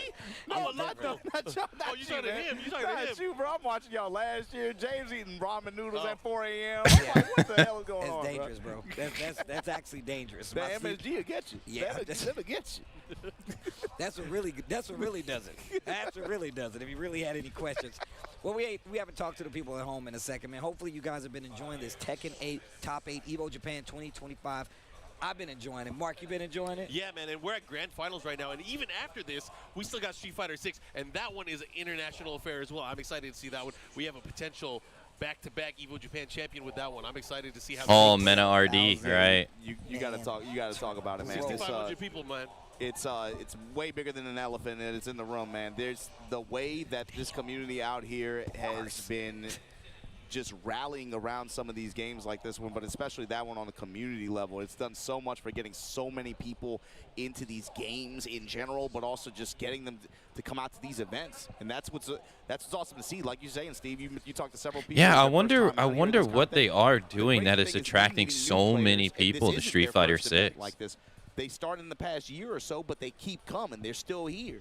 They're still being retained. And like, because their player count is just going up and up and up and up and up. So much collaborative events. And it's crazy to think that I think players of other games who maybe have had a passing. I think the game's going to be 2 years or 3 years old.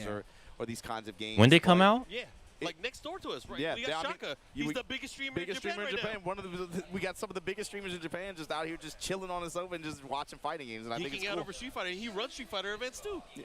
It's awesome. Dude, it's so cool. And Street Fighter so is happy to be back over here talking Street Fighter about 6 video came out in games, hanging out with the 2023, homies, man. so it'll be 2 years old. What is fun if not that, next bro? month? Just hanging out Next with the month. homies, talking I think a smack, huge part of it playing is the games when you content creator can, support. Yeah, buying cool it does merch, have a you know what I'm huge, saying? It's like they just said, like it does have a massive content creator support from people. Yeah. To do this, bro. I'm happy to be here, but it looks like the grand finals is Yeah, that's true. Enough mushy stuff. Yeah, enough with the mushy stuff. Fight.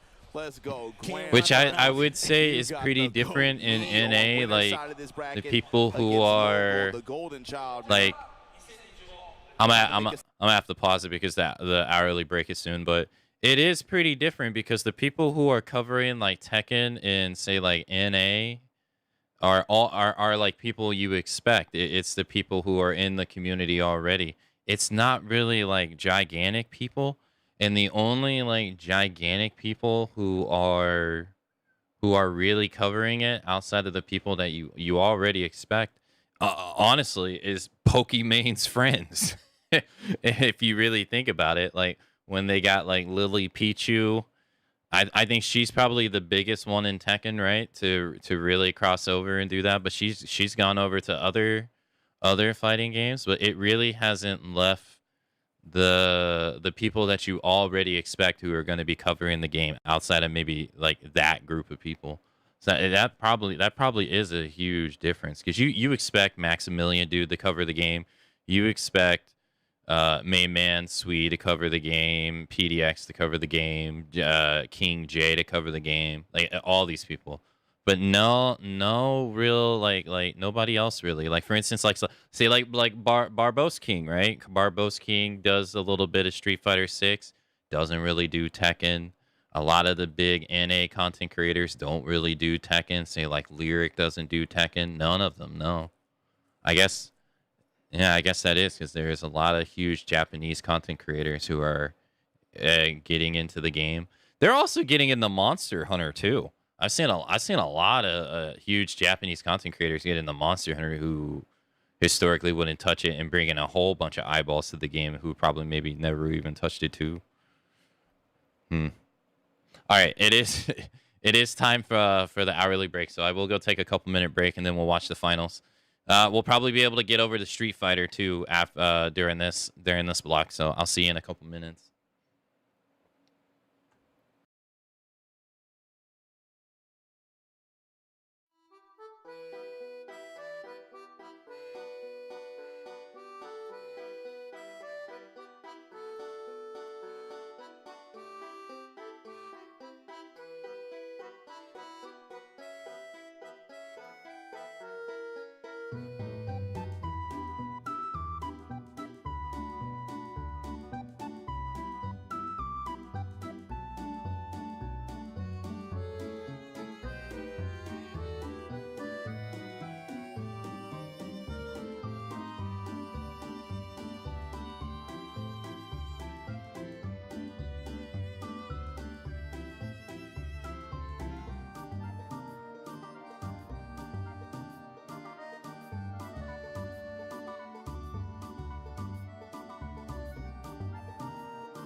All right, I'm back. Hey, Ram. Hello. Good to see you.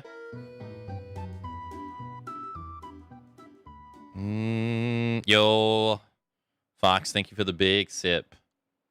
Thank you, thank you. Welcome, welcome, Ram. But no, you do bring up a good point there. That definitely would play a huge role in getting new eyeballs on the stream, because I won't lie, I do believe like Lily Pichu did get non-fighting game fans to play fighting games. How many, who knows, but I do think that she did, and it's more so, and it's also, I think, brought on by like she actually has like a genuine interest in the games. Like she didn't just start with, I can't remember what fighting game she started with, but whatever it was, she didn't stop there, right? She went on to Street Fighter. She went on to, I think, one of the anime fighting games as well. So, you know, I think it definitely like got non-people into it. I wonder why there's the difference though.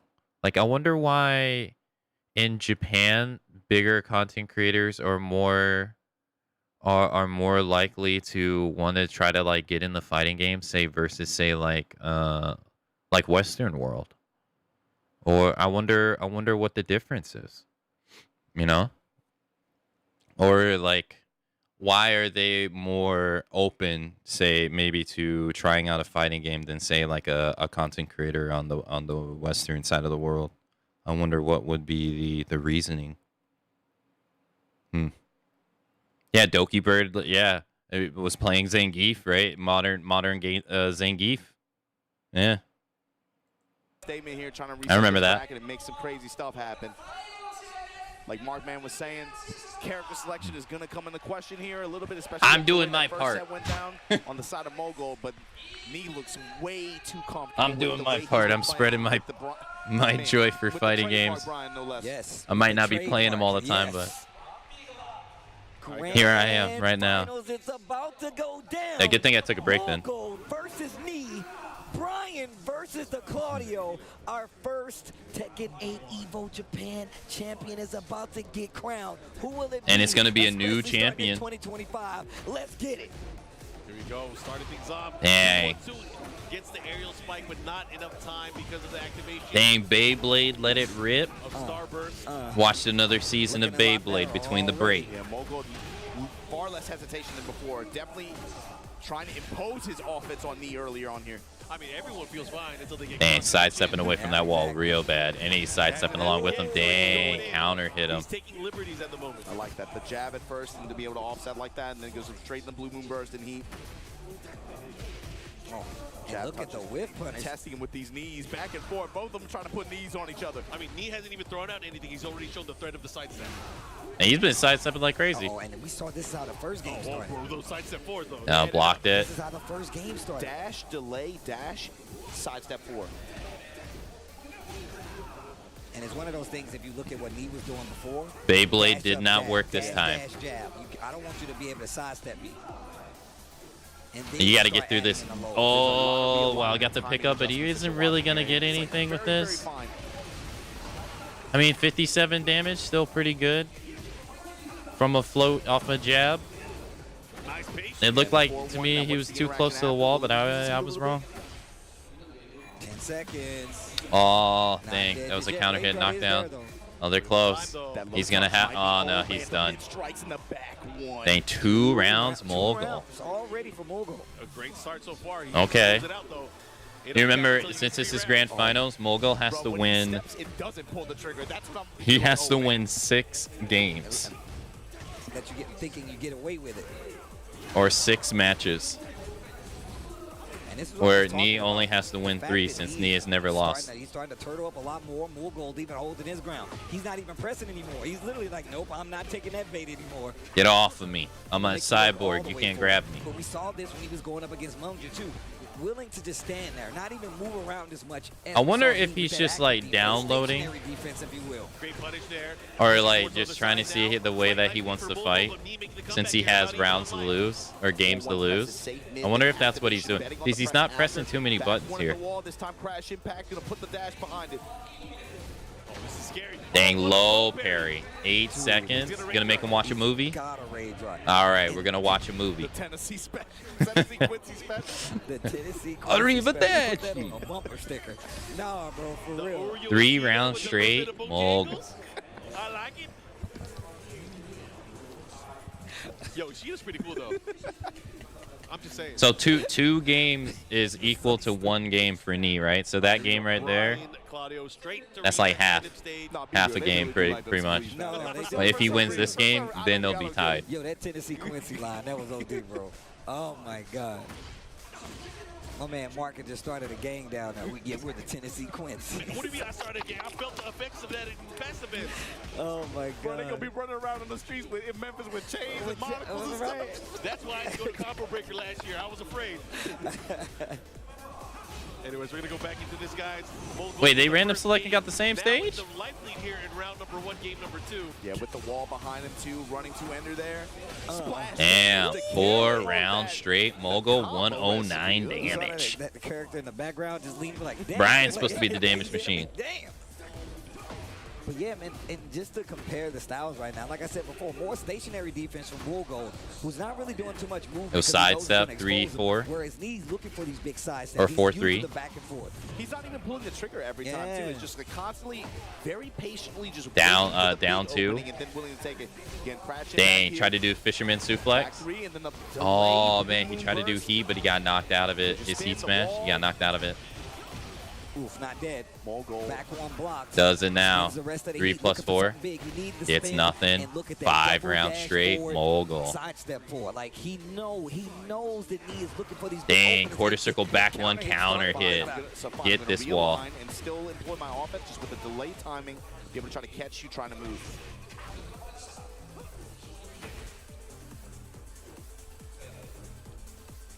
Oh, they dancing.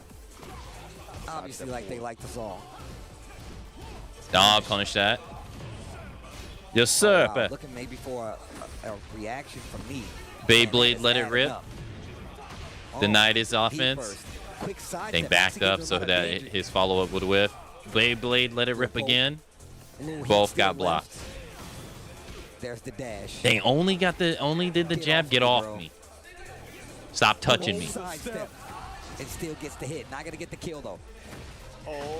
Wow, while rising 4, or I forget what that, I think is like down 4, 4. Damn, double knees. I got a knee too. The series from both of these players in these last 2 games have been ridiculous. These last 2 rounds, I meant, excuse me. This is a grindy match, dude. They're really trying to break each other down. Look at the spacing for me. Sidestep. Yes, sir. Didn't get it. Yo, sidestep. Oh, he could have had something there. Do it again. Bro, he's stepping everything. It's crazy. Dang. I think he's baiting him to do that sidestep 4. Yeah. If he orbitals that, I'm gonna throw my phone. Dang. And you saw the sidestep. 2 games up. Especially in that corner positioning on that stage there. All right, they're tied. Probably anticipated the step. 2-0. Infested running up on stage here, who has moved more into a coach position for the DRX squad. So now if he wins a 3rd game, he'll yeah, here at this event, the debut Tekken 8 event. What is Megane-kun gonna do here? I'm just interested in what he would be telling him right now, because we saw what happened in the last set that they played. But once again, more games on the board. More goals. Still has to reset it if he wants the W. But let's see what the option is. Bigger stage this time around. I feel like this helps Knee more than anything. Let's see what happens. Yeah, Mogul was overall able to get, I think, most advantage of the walls so far. True. Get off me. Get off of me, bro. Not limited to the damage either. We're on Marissa's stage. Mock breaker punish. Street Fighter 6 crossover. Engage. Street Fighter versus Tekken or Tekken versus Street Fighter still in the works. Hatchet. Didn't even use one last game. strikes. I love that punch barrier, dude. It's so sick. That's one of the coolest punch barrier effects in the game, I think. Yes. Yeah, you It's think very you got him? dramatic. Yeah. It's like you think you got him, you didn't get me. You ain't had me like you never had your car. Oh, wow. Uh-huh. Ooh. You never had your car. Oh. Dang. He was ready. That was so quick. That was quick. Like, oh, you gonna finish it? Let me go. Picking up the pace a little bit. Ooh, Quarter circle again. back Cannonball one straight to again. open here. I think that's what Infested said. Do that move. Keep him from moving. Wow. Damn, just went triple Mad mids. side steps. 4-4-4 blocked. Heat burst. Bro, you gotta watch out. Beyblade. Wars, man, they're so good. Spins it all. Now another Wild Rising 3. I love the cancel. I love the cancel. Side step forward again. Beyblade. Trying to bait the duck. He doesn't take the bait. Is he gonna go for the heat smash? Oh, Punish. nice punish. 4-1 in the smash. But still got Side snake kick. eyes. Get off I of said me. Get off of me. What a whip punish. That was insane. He's not dead. He's not, and he has rage. Yo, this guy, Jeez. robot. That's a cyborg, B. That's a cyborg. That's a cyborg. Get off Get of off. me. Stop trying to grab me. Okay, He's starting to scout now the he's starting to lows. see it. Now he's starting to see it. Did he just turn this on switch or something? He got That's the Zenny crazy. glasses on. That's what Yup, Infested yup. did. Infested went, He put the glasses on. he went up there and turned them on, turned it back off. He's like, there you go. Reboot it? Yeah. Good old IT check. That's what Spencer. Oh my God, the knees down too. Big forward three. I mean, it's perfect, especially when you notice that he's doing a lot of those lows, a lot slower on top of that. If that would have hit the wall, that would have been crazy. Bro, don't tech roll. Don't tech. Oh yeah, that was scary. Dang, Mach punch. Turn it 3 all the round way straight around. knee. What the hell did Infested tell him? Yes, yes. It's kind of scary. It's like it's very small. It's like, is it worth talking about? But Slower mids. yeah. Big counter hit starting mids on top of that. Yeah. Clipping him when he's trying to move around, when he's trying to get to these side step forwards, when he's trying to get to these back ones. That's why all those quicker moves were hitting. He, of course, trying to sidestep, so he's getting clipped. But once he turned on that offense in this manner, he was able to get the W. And the timing is on point each time, too. He's been able to get good reward each time. And I gotta say, the use of the cannonball. And now he's not turning only on to the just heat. Keep him in check, but also restrict his movement early on. That was Engage. different. He was doing mock kick, he was doing cannonball straight, looking for a bunch of options to be able to try to make him not be able to move as easily, but then also restrict some offensive options in that mid-range. But maybe this is what Mogul needed. Maybe he needed to restrict Knee's ability to kind of move, because now he's in this walled space. Knee can't move as much. Oh yeah, no, my God. it's artifacting. God, It's not artifacting as bad as it was yesterday. So I guess the multi-stream, just with all the streams, Yo, back forward. makes them Into the all breaker. indeed do look Yo. worse Dude, this is crazy. than watching it on its native Full turn one. adjustment so far.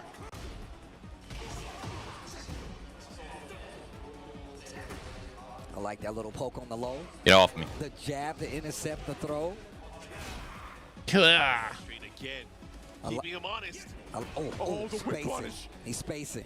He's spacing. Oh, he got a sway back. He couldn't have meant I said, that. Get off me, bro. Crash impact denied. Dang, just dashing in his face, doing nothing. Activate, no step. Nobody want to press a Cannonball button. straight, wall pressure. Block Hatchet smash, kick. hatchet. Orbital, Side his slash, second Nova's missing for hatchet. now. Got so much respect for Mogul for being able to pull that out. Dang, he ain't got no health though. He got to be a real grandmaster here. Not gonna take much. Dash pressure. Then again, we've seen bigger comebacks, Right? but it ain't this one. Me and Mark looked at me, I could have up for a 3. He What the only hell? extended combos usually. That was crazy. A little slower, low, gets over the low. I think it's a great idea. Oh But my I God. get why he did it. He wanted to have more window to crush the low. Yes. It was yes. crazy. Oh, bro, the animation knockdown on the hatchet. The cross, the hatchet, the activation. Is this 5 straight rounds for Knee? Yeah. 6 straight rounds for Knee. If he wins, it is. And he turned this around. He's turned this car around. Oh, it was a one-way street. Yo, and the crowd looking crazy Bro, out there. I'm watching the stage now. Yo, Knee the on the crowd verge looks now crazy. of his 4th Evo title. If he could win this last game. He's gonna switch the Fang. Oh, it's over now. Timeline. I was like, yo, Knee is playing Tekken 8 now. It's over now. And The even Claudio he came pick down, was he not the like, problem. "Thanks." Look at the character. The Fang. It feels like a desperation pick at this point. It does. Like a desperation Absolutely. pick, but the tell is how prepared is Nee for this? How prepared is he? And then also, how is Mogul going to open? He's got to make this fast. The final weapon, yeah, the secret weapon, been holding it this entire time. If you stuck at the wall dealing with this, I feel like he's going to go offensive. Jab floated. Dang, it ain't looking that way. He on full steam ahead. Patches, get off me. No recoverable health. Oh, he fucked up. He fucked up. He fucked up twice. Oh, no. In the lead now. He didn't get the follow-up, and he activated heat, and he didn't get it. Not even supposed to work all the time, but Nee with the precision. The precision and the read. Okay. Nah. Jeez. My man is right. Yo, he's on. He's on. My God. He's moving so faster than he was these last matches. Spin on him. Give me your toes. Take this wall. You dead now. Oh my God, hold up. Oh no, the alignment. That looked like that was dead. It's so cool. Evolution, Japan turned. Damn, 8 rounds straight. 1 round away from getting his full Up title. 4-4-2. Wait a minute. Gonna break the wall. The damage adding up. Hatchet. Yo, what is your answer? Headbutt, counterbutt, headbutt. Okay, get some health back. Mogul's still fighting with the champion. He's at controller's actually working. Wall broken. Put your fours up. Put your fours up. Active defense. Hatchet. Watch your toes. Your toes are mine. Block that. Put your fours up. Got him. Evo Japan 2025. 4 Evo championships over Mogul here. Chanel. Reversal of fortune. 3-2 from winner's side. Nee, your champion for 10 Nice. That was sick. That was so tight. He was losing. Nee in the fourth quarter, dog. Nee in the fourth quarter. Put your fours up. Put your fours up. Yo, shout outs to Nee, yo. Oh, 4th what a Evo dub. championship. Oh, what a Damn. dub. I've never seen such amazing. Dude, he adjustment. was moving at like 200 speed that last set. Damn. Young Nee. That was crazy. Yo, Put your fours up. Yo, four. Put your fours up. Hot on the heels. Hot on the heels. Yo, Evo Vegas. Oh, that's going to be a movie. That's going to be a movie. Evo Vegas is going to be a movie. Evo Vegas is going to be a movie. The TCU is cooking right now. Oh. The TCU. Oh. The Tekken Cinematic Universe. RC, you got 5? I'm coming I'm for on you. your ass. Oh my God. Let's go. Man, bro, it's about to be doomsday in Vegas. Bro. Doomsday. Oh my goodness. My God, let's go. You saw Hamiko and Genya over there geeking out too, but that was the conclusion here of Hey, the Snowy. Tekken 8 tournament here at Evo 2025. You just saw Nee with a Yo, fourth Brian won the Evo tournament. championship title with in incredible fashion, bro. It felt like the whole weekend, but today just lights out. And he did it in a way that I don't even think. Did he even lose? work the way it did, but to me, that's Did just he talks lose a little bit game? about He the lost effort what? that he's put into this game. He's found a way No, he to did. make He his lost 2 defensive games. approach, his spacing and his sense of Fixed? timing Yeah, work okay. on this stage at this level of the game, and it put together a championship. And just like you Never said, watched the award now ceremony. I'm looking at Vegas, and look, y'all better See if Harada and Murray got anything else to say. Only because Pakistan is banned. Be on the lookout. Hey, That's man. gonna be a move. And don't DM me saying you forgot. We I don't take wanna hear none of those. that. I'm telling you, it's gonna be a move. And you know, yo, the pop-offs, though. Look at the Look at Chanel. He got a knee stick. The DRX boys in the building. Let's go, bro. Obviously, they were cheering on their boy. Listen, I'm saying this right now only because Nee is conscious of this. My man went straight to the 4. He's like, yo, that's 4. That's 4. I'm on your ass. Nee in fourth quarter. Let's Nee in go. fourth quarter, bro. Let's go. Look, man. And I'm glad you said he found out and did it his way. We saw 2 different ways of playing defense from 2 different players. Mogul played a very stationary defense, looking for you to kind of space out, looking for great punish, looking for these intercepting moves to try to take advantage. But also, but also just the fact that we looking at Nee being like, hey, I'm going to sidestep. I'm going to make you whiff. And I'm going to make you go out of the range that you need to be to be successful and get these combos, and then I'm going to hit you. And when it's completely overwhelming, I'm going to finish you. This performance felt like him cashing chips in on the experience over the past year, but then also, again, adapting to this new version of the game with the improved movement, with the improved sidestep, and then being able to leverage that in spite of all the offense and volatility that this game can have. He said, wait, I can impose my will beyond all that. And then taking the win the way he did, that was crazy, man. Real quick, got to give it up. Mulgo, the golden child. Yes. Star out of Korea, did an amazing job, but again, sometimes you run into some tough competition, but he still played out of his mind. That's still a crazy placement, bro. He's locked in for EWC. Hella points. Only knee has more. Yes. And this is a good look for him because you know he's going to be around. We know how the season goes, right? Remember when TWT happened? What was it, 2024? This dude, Arslan Ash, could have fed a whole family with his TWT points. And this is how you get there. You come to events like this, you get the move over Mother's Day. This is a Masters Plus event because it's one of the hardest tournaments to make that happen at. But now this is the ribbon cutting ceremony for TWT 25. Everybody was watching this, and the next event you see people at, the Combo Breakers. I'm telling you, Evo Vegas is going to be crazy, and you don't want to miss it. June 9th is the deadline to get tickets. Don't tweet, don't text me, don't hit Mark, man. You just better be there. Last year, it's going to be crazy. Last year we had 4,000 people. I'm not sure if we're going to hit that again, but let's at least rep hard. Yeah. Especially for people in America, we got to defend our turf. That's facts. That's facts. Yo, I like how the American players came out here and tried their best. They did well.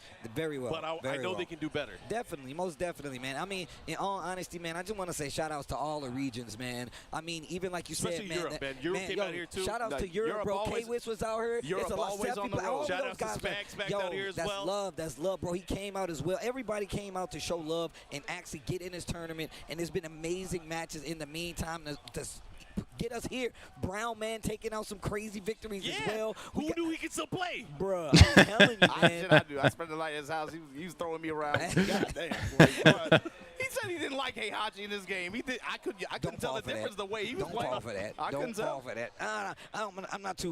I'm not a fan of this new Heihachi. I've been playing Heihachi. I think he's sick. Meanwhile, Warriors Instinct, he just activating every game. He got Warriors Instinct on the first round. How you do that?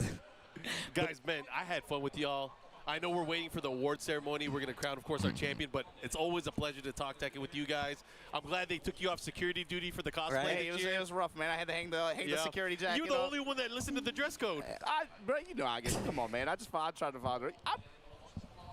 I put shorts in my bag. I'm gonna bust them out a little bit later. But I have to tear away pants if we're gonna get crazy. I was scared to do that on camera. Yo, the Oil Kings? The Oil Kings? You might go too hard. Might go too hard. But anyway. You flipped too hard. I said it earlier, we get banned man. real quick. I said it earlier, man. I'm just glad to be able to be on this sofa talking about these games out here with y'all, and I'm glad to have y'all here again, man. It's always a pleasure. Nah, man. We're gonna run it back. I hope so. And I'm here for it.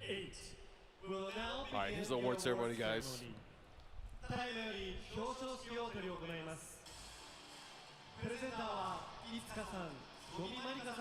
We got Itsuka and Gomari-chan helping with the awards, with the medals for the players. Gomari-chan, a very impressive King player. I think her husband is not in this game. She's an Armor King fan. She's still making the adjustments to play the game. Itsuka, who's holding the medals there, she's a Street Fighter player. I think she hit Master Rank with Ken. Wow. But Rank 2 in 7th place. Yeah, I like that what's really special about this event is that it's becoming more and more community-oriented. That everyone here is a part of the community in some way. Yeah, man. Shadow also in 7th place. Big Shadow representing Team Liquid out here for USA. And then in 5th place, we got Ulsan, who really wanted to see his friends fight, but he didn't get that honor. EWC champion Ulsan. Yep, and then Moyil on the other side of the 5th place. Moyil. Some fun matchups there we got to see, man. I love the Pena versus Malwell set. That was a lot of fun to watch. It was, for me, one of the most fun sets. And now 4th place. It was ridiculous. Pena making a huge return and statement here. You can see it on his 4th face, place. He's been waiting for that for a year. 1, Japan point leader. 2, EWC qualifier. Good stuff to Pena. Like I said, he put it in you. Monjo on the other side, a repeat qualifier here, repeat top 8 at Hero Japan. Went back to back bookend years.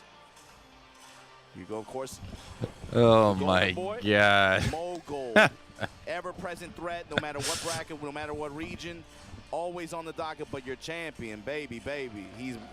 Don't say he's back. He never left, He never bro. left. That's neat. There you go. The champion of EVO Japan 2025. I wonder where Kudon's placed in this tournament.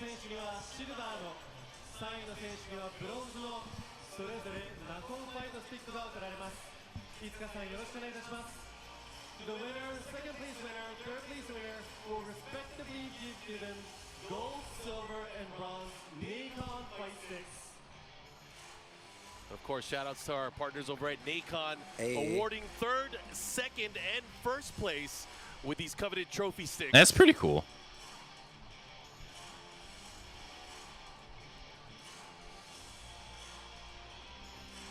The silver, of course, goes to Mogul, but what a run, though, bro. Yeah. Man, this dude Mogul, man. Just the amount of times I've been able to call his matches live now and just seeing his progression is something you cannot deny, but you definitely cannot deny me. You cannot. My man has put the time. He's inevitable. What if he bought the gauntlet back out and hit the snap? Oh, that's true. Yeah, in Tekken 7, he had the Thanos gauntlet. Arslan shows up with a bunch of like multiple timelines. Yo, Arslan, oh no! Yo, I'm getting too hyped. Yo, the Conqueror, Arslan, the Conqueror. Oh, bro, it's gonna be a movie. Oh my God, Evo. The USA. TCU, man. The TCU, baby. And the big check. Prize pool was split up based on how many people entered the tournaments this year. So, of course, Tekken 8 being the second biggest game here. The prize pool a little bit higher than what we saw in the last game. But shout out, of course, to everyone from the community joining the event. Of course, our champion, Nee. I wonder what he's going to say. I'm very curious. Oh, yeah, that's right. The guy yesterday spoke three languages. Yeah, right, for Guilty Gear. The internet's gonna go wild with it, but you know it's all love. It's all, of course. No, if you play the game, you want to see that. You want that. That's what I'm saying. Who don't want to see that, bro? I'm gonna let you translate for him, Steve. Oh, I got you. 사실 이제 철권 A씨 나온 지 1년이 되는데 작년에 저는 사실 굉장히 어려웠습니다. 하지만 철권 A에 적응하려고 굉장히 노력했고 이렇게 또 성적을 내게 돼서 정말 기쁩니다. 鉄拳8が出てもうすでに1年以上経ちますが、で実際に私も去年いろいろと苦戦してて、ただ今この場にいて優勝できたことをものすごく嬉しく思いますし、皆さんと競い合えたことを光栄に思っております。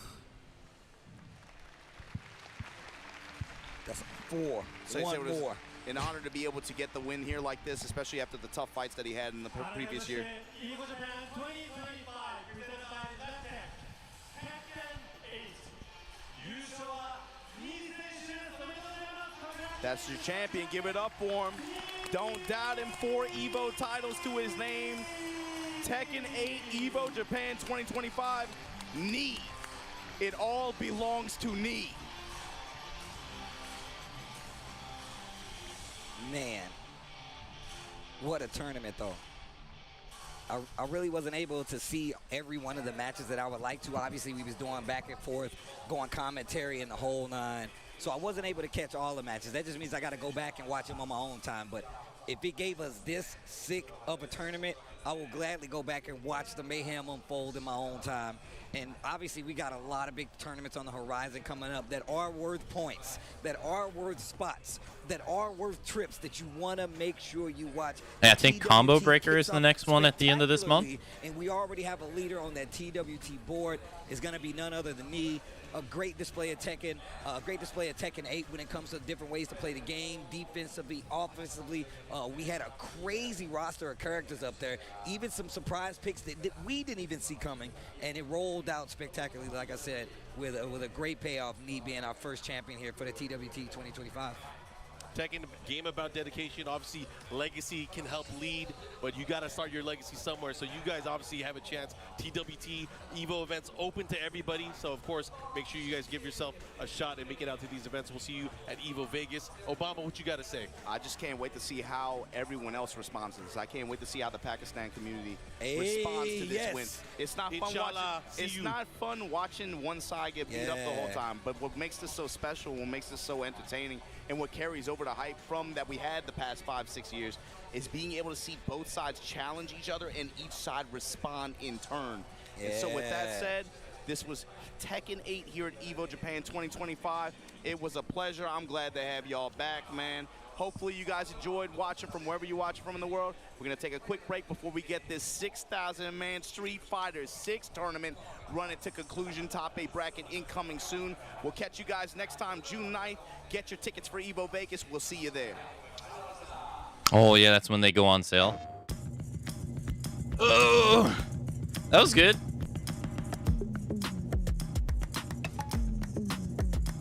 I'm happy that Knee won. I'm a biased Knee fan. All right, let's get to the Street Fighter tournament. But that was good. That was pretty. There was a lot of good matches.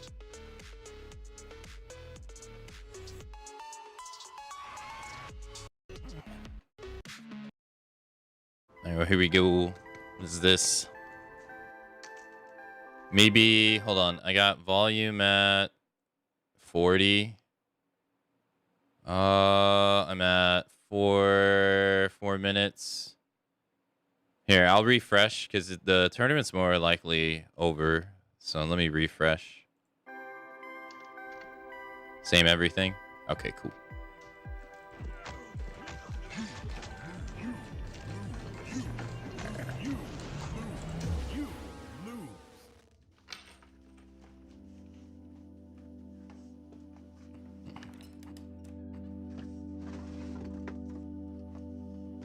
Hey, no, he's putting the arcade stick away. No. A lot of crushing victories in this one, not like the last tournament where we watched it and it was like every match was down. Yeah, that's true. Yeah. Production, where are we going? No, go get the arcade stick. The passion never left. Come on. It's always been there.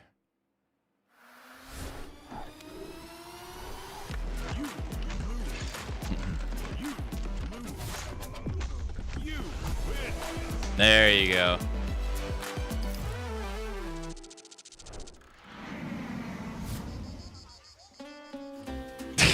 What the fuck? I haven't seen this. I only seen like the picture of his face once.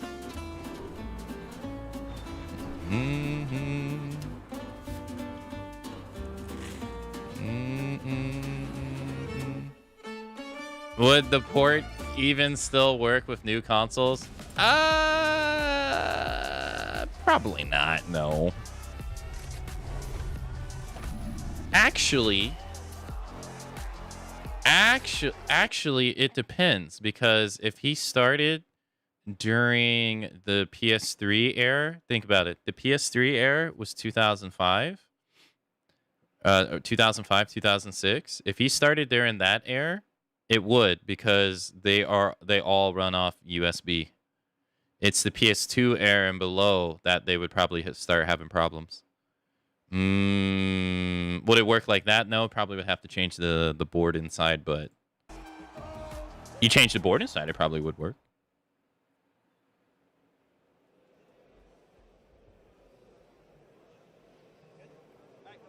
What's up, everybody? We are here at Evo Japan 2025, and we finally got the cosplay winner for this event. And, you know, I just want to ask, please introduce yourself and, you know, tell us what you do. 自己紹介を簡単にお願いします。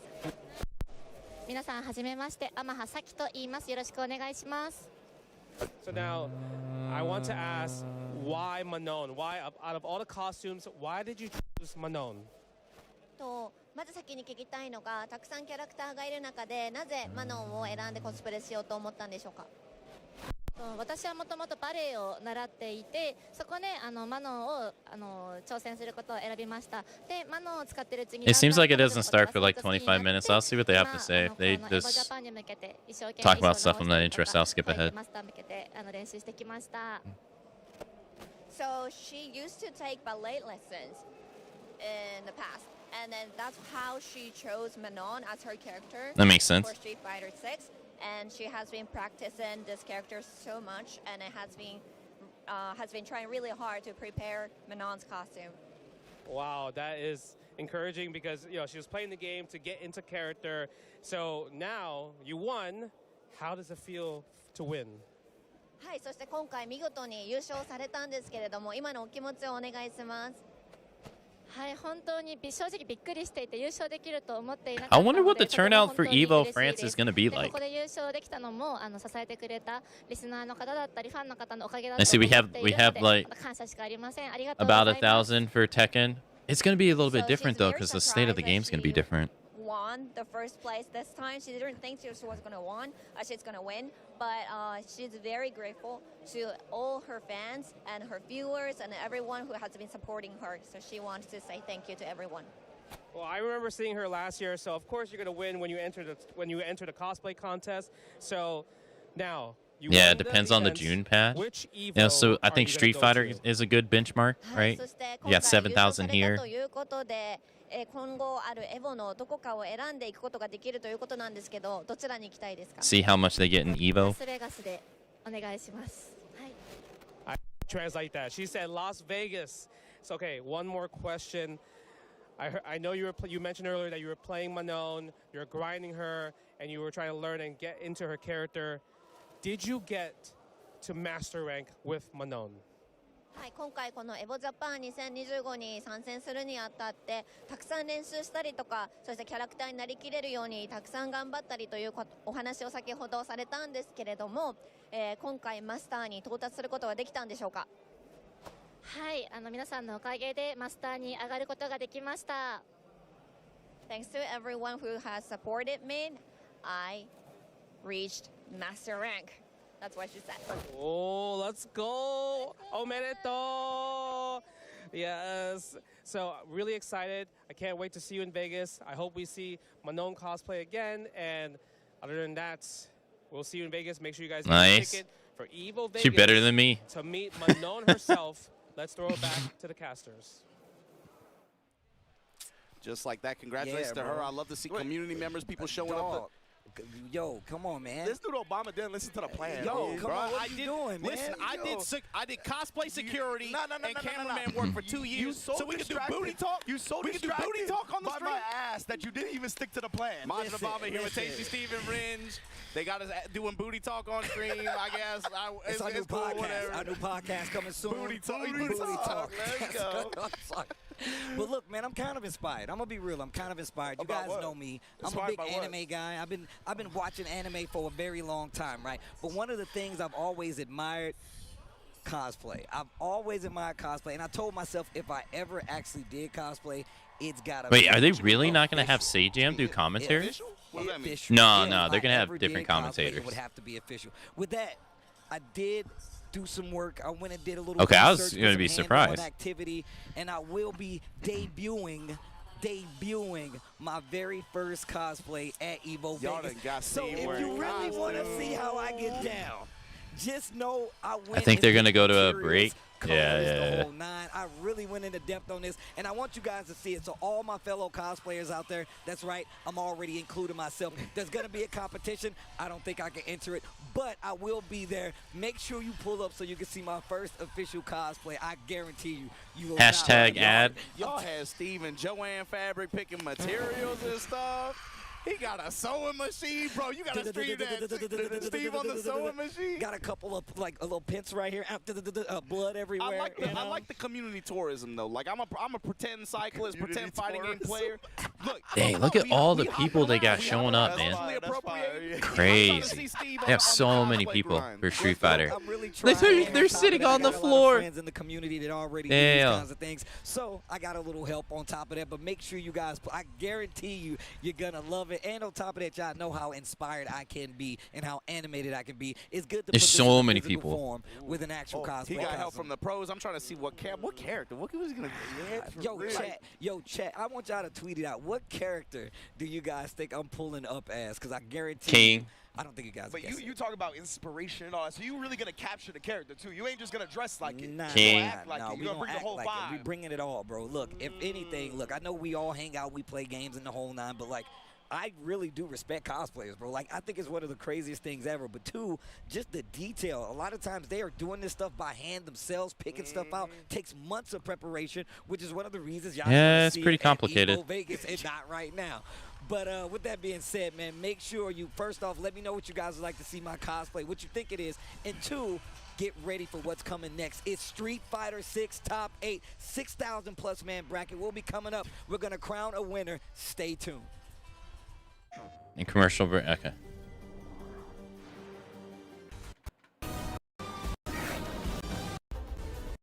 Oh, what was this? Oh, I've seen this one.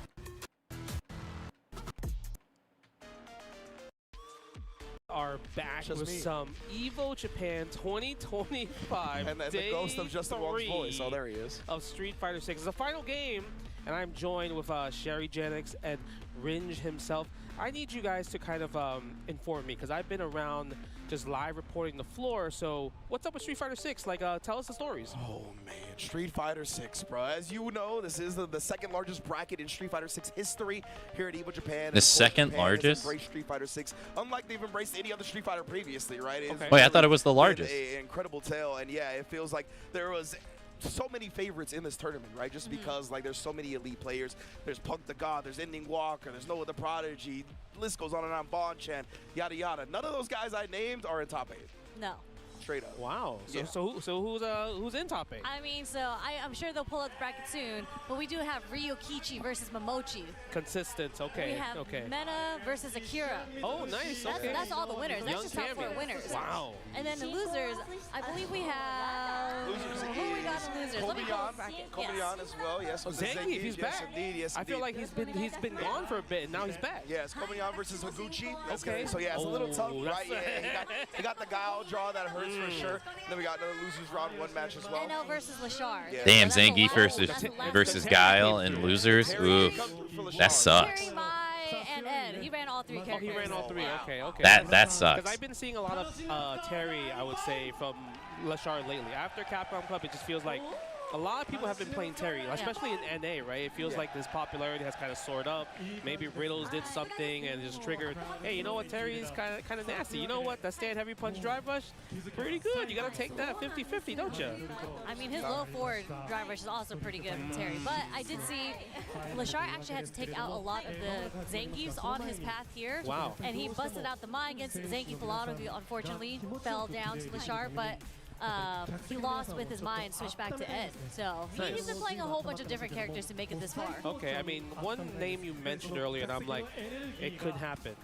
Mena RD, he could be a back-to-back Evo Japan champion. He's defending his title, and he's in top 8 winners right here. Reigning and defending Evo That's Japan true. champion right now. Yeah, he's looked like an absolute monster, right? I believe he's mainly been using Blanca. And then what? The JP player that played against him isn't here to step in his way, right? To be in his way, even though he dominated him last year.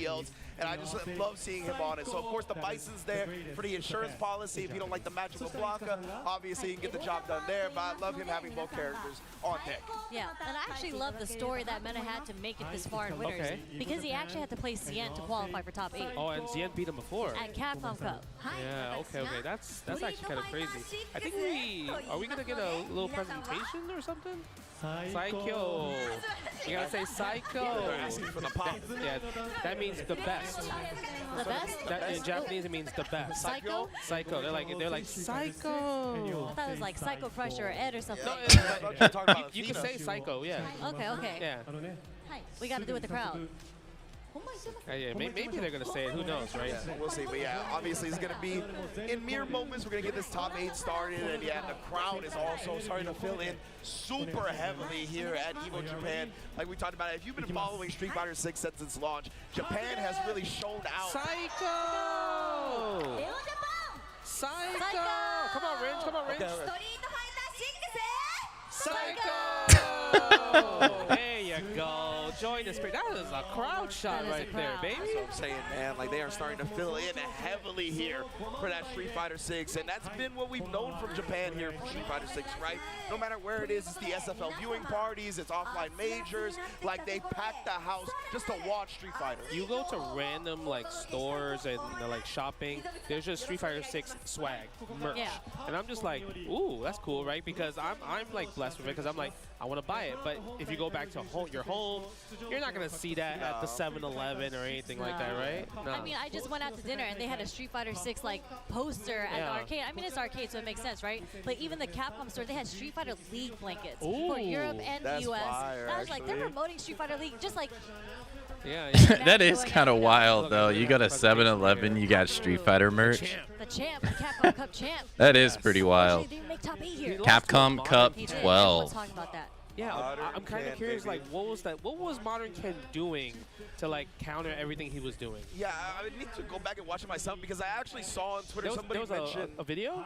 I don't know, but Okay. I saw somebody mention on Twitter that, like, after he won Capcom Cup, his first rank stream back, that was the main character and combination he was losing. But that also kind of makes sense, though, because if I remember correctly, I think 7-Eleven is owned by is a Japanese-owned company. Yeah, that's just the curse, right? You win Evo, end up losing ranked. You know, I think I'll take that, though, for look, sure. the World Warrior Pro Tour registration starts May 12th. Tournament starts. Oh, they got Blaze. Pretty soon. Wow, tournament starts June 6th. That's the day after the June 5th. Oh, so yeah, the World Warriors will start on the new patch. Yep. After Elena Oof. You get 1 day, baby. Damn. Oh my goodness. That Yeah, is we're rough. Gonna schedule what savages out there in the regions are going to schedule their first World Warrior for the first day, the day after the patch? How many Japanese 7-Eleven or something else? Yeah, I would imagine. Depends how many times she gets to heal. Convenience stores because here you just seem to be handled a bit different. And you have to wait in line. I didn't wait in line because there was no time, and the line is kind of long as well too. Yeah. Right? Did you see the discourse though? Like everyone was posting, you know, what the change. The food in there is is good. good. It's just like, yeah, when you perfect parry, you get the screen freeze, but sometimes you don't. It's weird, man. There's been some conflicting info. I want to go to Evo Japan. Oh, yeah, maybe I'll try to go next year. Messing with us a little bit. You know what I mean? Like, they didn't play any other characters in the build. It's just Elena. There's no photos, no videos. Like, there might be some changes in there that are not even in the actual patch. That's true. I mean, we will see. Oh, look at this. Oh, what is this? Schedule. Obviously, right now. You put on 20 pounds in 1 month?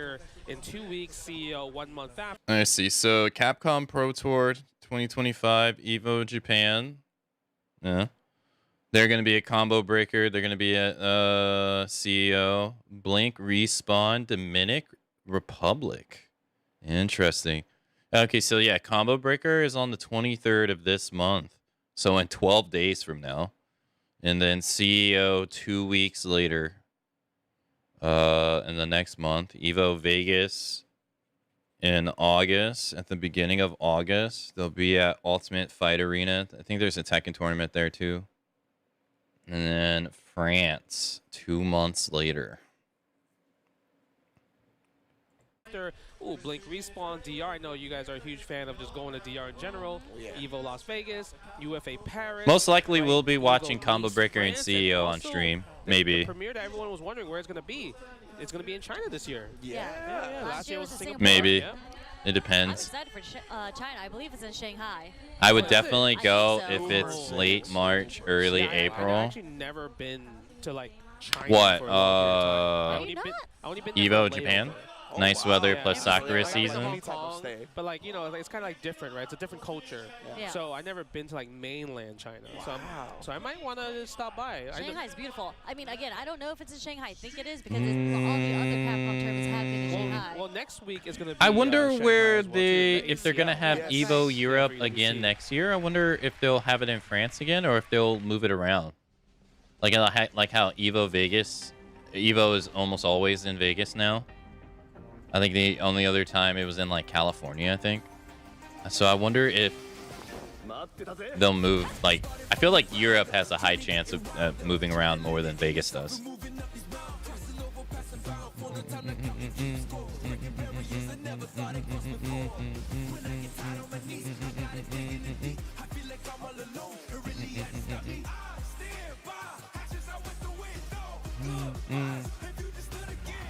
Like, I could see them having it in Germany.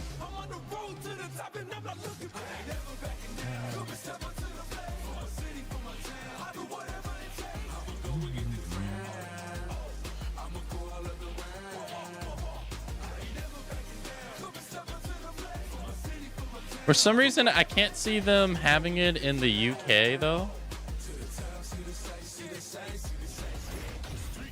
6. Wow, look at that. Get that crowd hype. Obviously, you saw Mena just give me that trophy. Bro, he snatched with 2 hands. That's mine. That's like mine. The reason I love them having the trophy right there during the top 8, right? Very easily. I always travel in October, so no Sakura for me. Them into the celebration. But yes, indeed. Now we're going to start the intros for our 8 Maybe I should consider trying to go to EVO Japan next year. Go to EVO this year. Try to go to EVO Japan next year. There's at least probably 200 players that could have been in this top 8. 200, yeah. At least 200. 6,700 players, 2,200 of them, yeah, easily could have been in this top 8. I most likely don't know many of these players because I don't follow the Street Fighter 6 scene like that. You know, she would have just killed the internet. Yeah. Killed the internet. What I know is through Brian F mainly. Akira with the Cammy. I believe the lone Cammy here in the top. I know Meta RD. There's like no repeat characters, I think. Yeah, there's like Ed for Lashard and Momochi. But He won this event last year. not play Ed at all, right? I mean, I watched Momochi versus Daigo from Hi-Fi. He clipped it, and I'm like, nah, Momochi, just pick the Mai, baby. Pick the Mai. Pick the Mai. He the sequence that he did on Daigo was cooked.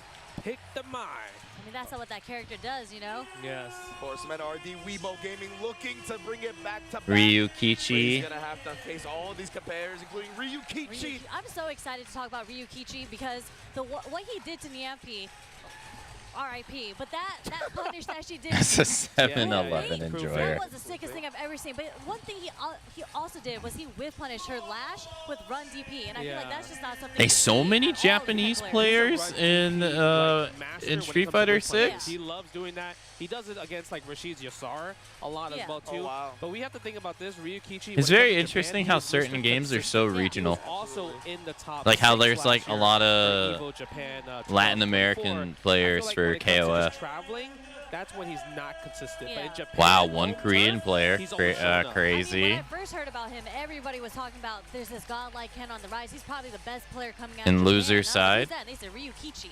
And he went to Red Bull in New York, didn't do so well. He got cooked. He looks like he's on the older side. He's cooking out. No, he cooks. I think NL also mentioned this is his first. He tweeted his first Evo top 8. Oh wow! Oh yeah, he said he was very excited Evo about it. top Yeah. 8. Awesome. That is super. Another Korean player on loser side. People believe, you know, prodigal son of fighting. Dang, are they gonna face each other? Shown out ever since he's bursted onto the scene. Of course, had a lot of success. I think so. But bringing his talent to Street Fighter, he has not looked back. And then Kobayan, the monster on the Zangief. Yeah. Bodies and bags. Yeah, this one I'm actually super hyped for because I feel like, you know, Kobayan had that hot time where he's like just killing everybody, winning everybody, one Topanga, and then he just kind of just disappeared for a bit. But now the fact that he's Zangief back in this top 8, so I'm curious to see. You mentioned I'm already, coming Riz, for you. He's fighting against Higuchi, Guile. It's a bit tough, but once Zangief puts you in the block of a +4 headbutt, you know, every matchup is the same at that point. Absolutely. Of course, it's going to be all up to Kobayan. It's going to be a lot of effort getting in, right? But once he does, then he could definitely, he's a monster when it comes to the reads. Bait out one, flash kick, and it's going to be all over. Yep. Man, I'm pretty hyped because I'm going to assume that this is going to last for the rest of the stream, by the way. We have to reach the winners finals, right? Yeah. But I want to see it so bad because me personally, Momochi is my favorite fighting game player of all So time. should be able to get back to the Halo Marathon tomorrow. Favorite fighting game player of all time. And the lore behind it is so good because Mena, he has his chance of becoming the 2-time back-to-back Evo champion, right? But Momochi has actually won Evo Japan as well in Street Fighter 5, and he's won like Street Fighter 4 Evo Vegas. Yes. So this would just be another Evo title under his belt, but in Street Fighter 6. Wow, three Evo titles. Three Evo Street titles, Fighters. yeah. Wow. That's If crazy. you think about it, right? God damn, But playing Street Fighter for Meta so already might long. just be the back-to-back champion just in general. Back-to-back Capcom Cup, right? That's true. This might That's be a true. back-to-back. Oh, It could be a thing, right? So He's establishing the yeah, pattern. because I feel like Menardi, he's always been super consistent, even after season 1. But season 1 was like that was his like current like prime. But now he's trying to find the prime. Why again, is right? Zangief I'm so curious to huge? see, will he reach it at this tournament? Because he obviously has the You gotta have your big body. You gotta have your big body archetype. Sus about it a little bit, but you can see the bracket right here. You gotta have your big body boy archetype. Second match of winner semis, Menardi versus Big beaver tranquilizer. Nah, he's out there working out with polar bears or with bears. And then NL versus Lashar. Man, these are some banger matches right here. Yeah, No EU. EU. I'm wondering which character Menardi. No NA. Well, no. DR is not considered. What is DR considered? Territory. But as you mentioned, he's had so much success in Latin America. Blanca and Cammy. It'd be hard pressed to do something else. Wait, is this a Red Bull? What is that? Hey, Dweller, by the way. That Menardi might pick the Zangief against Akira. Oh, okay. Well, so a little bit. Because I would doubt that because It's considered Akira, to NA, make it this really? far, actually had to take out Itabashi Zangief. And he got some, when I was watching him play, he got some tricks up his sleeve with Cammy. Yeah, okay. It's just like a different Zangief though, right? It is. But I think it's more of like Blanca was definitely like Punk's kryptonite, right? That was his answer. But that was like season 1. Absolutely, Eventually season 2 came out and Punk was able to beat a lot in terms of the sets of Blanca versus Cammy. Yes. And the one time that Menardi did beat Punk was with Zangief. So I'm just like, That's a great point, it might be a thing where he might try it if Blanca possibly gets washed. Yeah. So we have to see. And one of the things about that Punk Menardi kind of clash that we saw a lot in season 1 was that's when Blanca had the really hard to whip punish crouch medium punch, right? And of course that's Punk's main game. Like he's a great whip punisher, maybe the greatest whip punisher of all time. Facts. So because of that, it was definitely a hindrance towards him, right? Obviously they normalized the hurt box a little bit on the Blanca crouch medium punch, and then you saw he had to go to the Geef. So that's another kind of play into this, right? I'm not sure like if Akira is going to be looking for whip punishes a lot or how they're going to approach the matchup if we see that. Yeah, that's true. All right, it is time for the hourly break, so I will be back in a couple minutes, and then we'll keep on keeping on with the Street Fighter 6 tourney. I'll see you in a little bit.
Alrighty, I are back. Let us keep on keeping on. True. I mean, I do think Akira is more of like a full-on Cammy player compared to Punk, because you mentioned like Punk, he plays like Punk. He just whiff punishes and just kind of guesses right on a lot of the mix-ups. But when it comes to like knowing Cammy's like little tricks, doing specific setups, max damage conversions, Akira definitely is all of that on paper. Right? Yeah, like what I saw Akira do to Itabashi was like dry rush spin knuckled for the cross up in the corner. I was like, oh, that was cheeky. That was the day one online. That's Cammy classic. What's old becomes new again. Yeah, exactly. That's a layer to this. They're just like, they wouldn't do some rank stuff on me. And look at that. Look at the crowd. Oh, there's so many people. They might have gotten all 6,000 entrants again. I was saying, like, these were probably all the competitors, because we had 6,700 players. Yeah, they're all spectators now outside of the 8 people that are in top 8. Yeah, so. Usually when they have like kind of like their own Street Fighter 6 events in Japan, I always see the crowd shots are just like endless. They're just like sold out crowds. So it feels like all the seats here, people got their tickets and everything, and people are standing, people are sitting, hitting the deck as well too, man. We love that. Hitting the deck. I love it when people sit on the floor. That gives me the old school like Street Fighter tournament vibes. I see face diapers, culture difference. When we got to sit in the front. Yeah, that's a good point. So that was like really, really cool as well too. But what do you think about Ryukichi versus Momochi though? I feel like that's a tough one to call. I think so too. They play each other a lot. Like when I was like Absolutely, diving into the matchups, like they have so many ranked matches online. I think actually it's pretty 50-50. Wow, it's not like really leaning on anyone's side. All right, they got the players up by the Moshi's setup. playing Ed for most of it, so you know, who knows who he's gonna play. And that's what I'm thinking. I was like, so we know Ryukichi's gonna be with the Ken, right? Like he's just been a Ken specialist. So I want to see what Momochi brings to the table to kind of combat that. Do you start with the Mai and just be like, how good is Ryukichi at getting through the Mai obstacle course? Everyone plays Mai in Japan in ranked though. Yeah. So the experience is Hell so on earth. We talked about him being the run DP master, right? That's another great thing that you could use against projectiles as Ken. So Life maybe possibly cannot go on. I agree with that, because I feel like if he does pick Mai, you know how you have the answer against OD fans and everything like that. Ryukichi showed us, like you mentioned, Sherry, the anti-Niampi crew Fate. For sure, he labbed what to do against OD fan, perfect parry, possibly do something crazy afterwards. So, I mean, I want to see it, though. I want to see the tech. Because that's the kind of the thing we're seeing online, like, OD fans too broken and everything like that. But there are answers about it. But the fact that if you're the player and you're showing how to counter it, that's what I want to see, right? Yeah, I feel that. And I was going to say, Ryukichi, he makes, like, the proprietary combos, like the punishes. It's not, you know, everyone kind of knows, oh, when you block Mai's OD fans, you got to backdash, or you can do, like, a forward-moving button that'll punish you. Ryukichi comes up with some stuff, obviously, from the stuff that we've seen. So I would love to see what his genius mind came up with to go against Mai in the matchup. Yeah, that'd be sick. So yeah, I'm hoping that we get to see some counter tech perhaps. I think there's a lot of merits to Ed in this matchup as well, right? Especially the caliber of Ed that Momochi brings to the table. I definitely think just in general, the different options that Ed can kind of put out there really hinders Ken's approach a lot of the time, right? Like just having the stand. Well, we got Kwamba Obsidian versus Leverless. That kind of takes away the fireball drive rush game a lot of the time. Obviously, the hold flicker as well in that range where Ken wants to play at, whether it be like Dragon Lash, crouch medium kick, all that. Ed, I think, is a little bit superior in that range. So because of that, I think we'll see the Ed. But hey, either way, Ryukichi is a monster, so I think it's going to be close. Go ahead. When I was watching the matchup, Momochi actually did something really cool, because we mentioned that Ryukichi likes doing the run DP punish, right? So Momochi actually baited it. Okay, they're doing the button check now. Like the fake fireball with not releasing with Ed. Yeah, as a bait against Ryukichi. And I was like, that's really smart against a player that likes to react to what you're doing, right? I mean, he could take the Tokido answer, because Tokido versus Lashar, he did the run Tatsu against Lashar's hold flicker. He backed that, and I was like, there was no way he did that. So I feel like there's an answer already, and Ryukichi might possibly go for that, because like you mentioned the replays, Momochi baited that out loud. So save it for Nationals, man. That's a possible thing, right? This is where you would bust it out for sure. Yeah, this is definitely where you bust, because, you know, old habits die hard. It's kind of, because you're still looking for, you're like, oh, I played you in ranked the other day, you did this, I'm going to use it for EVO, huh? Yeah. I know you're thinking about that, right? But Kobayan versus Higuchi, I think a lot of people are cheering probably for Kobayan. Oh, yeah. Zangief. Yeah, I hate Zangief. Guile, so it's not even about Zangief. It's about my hatred for Guile. Those two characters, I absolutely get irritated playing against, right? They're two very different archetypes. Yes. But Zangief is one of those characters. I mean, as you mentioned, you hate grapplers.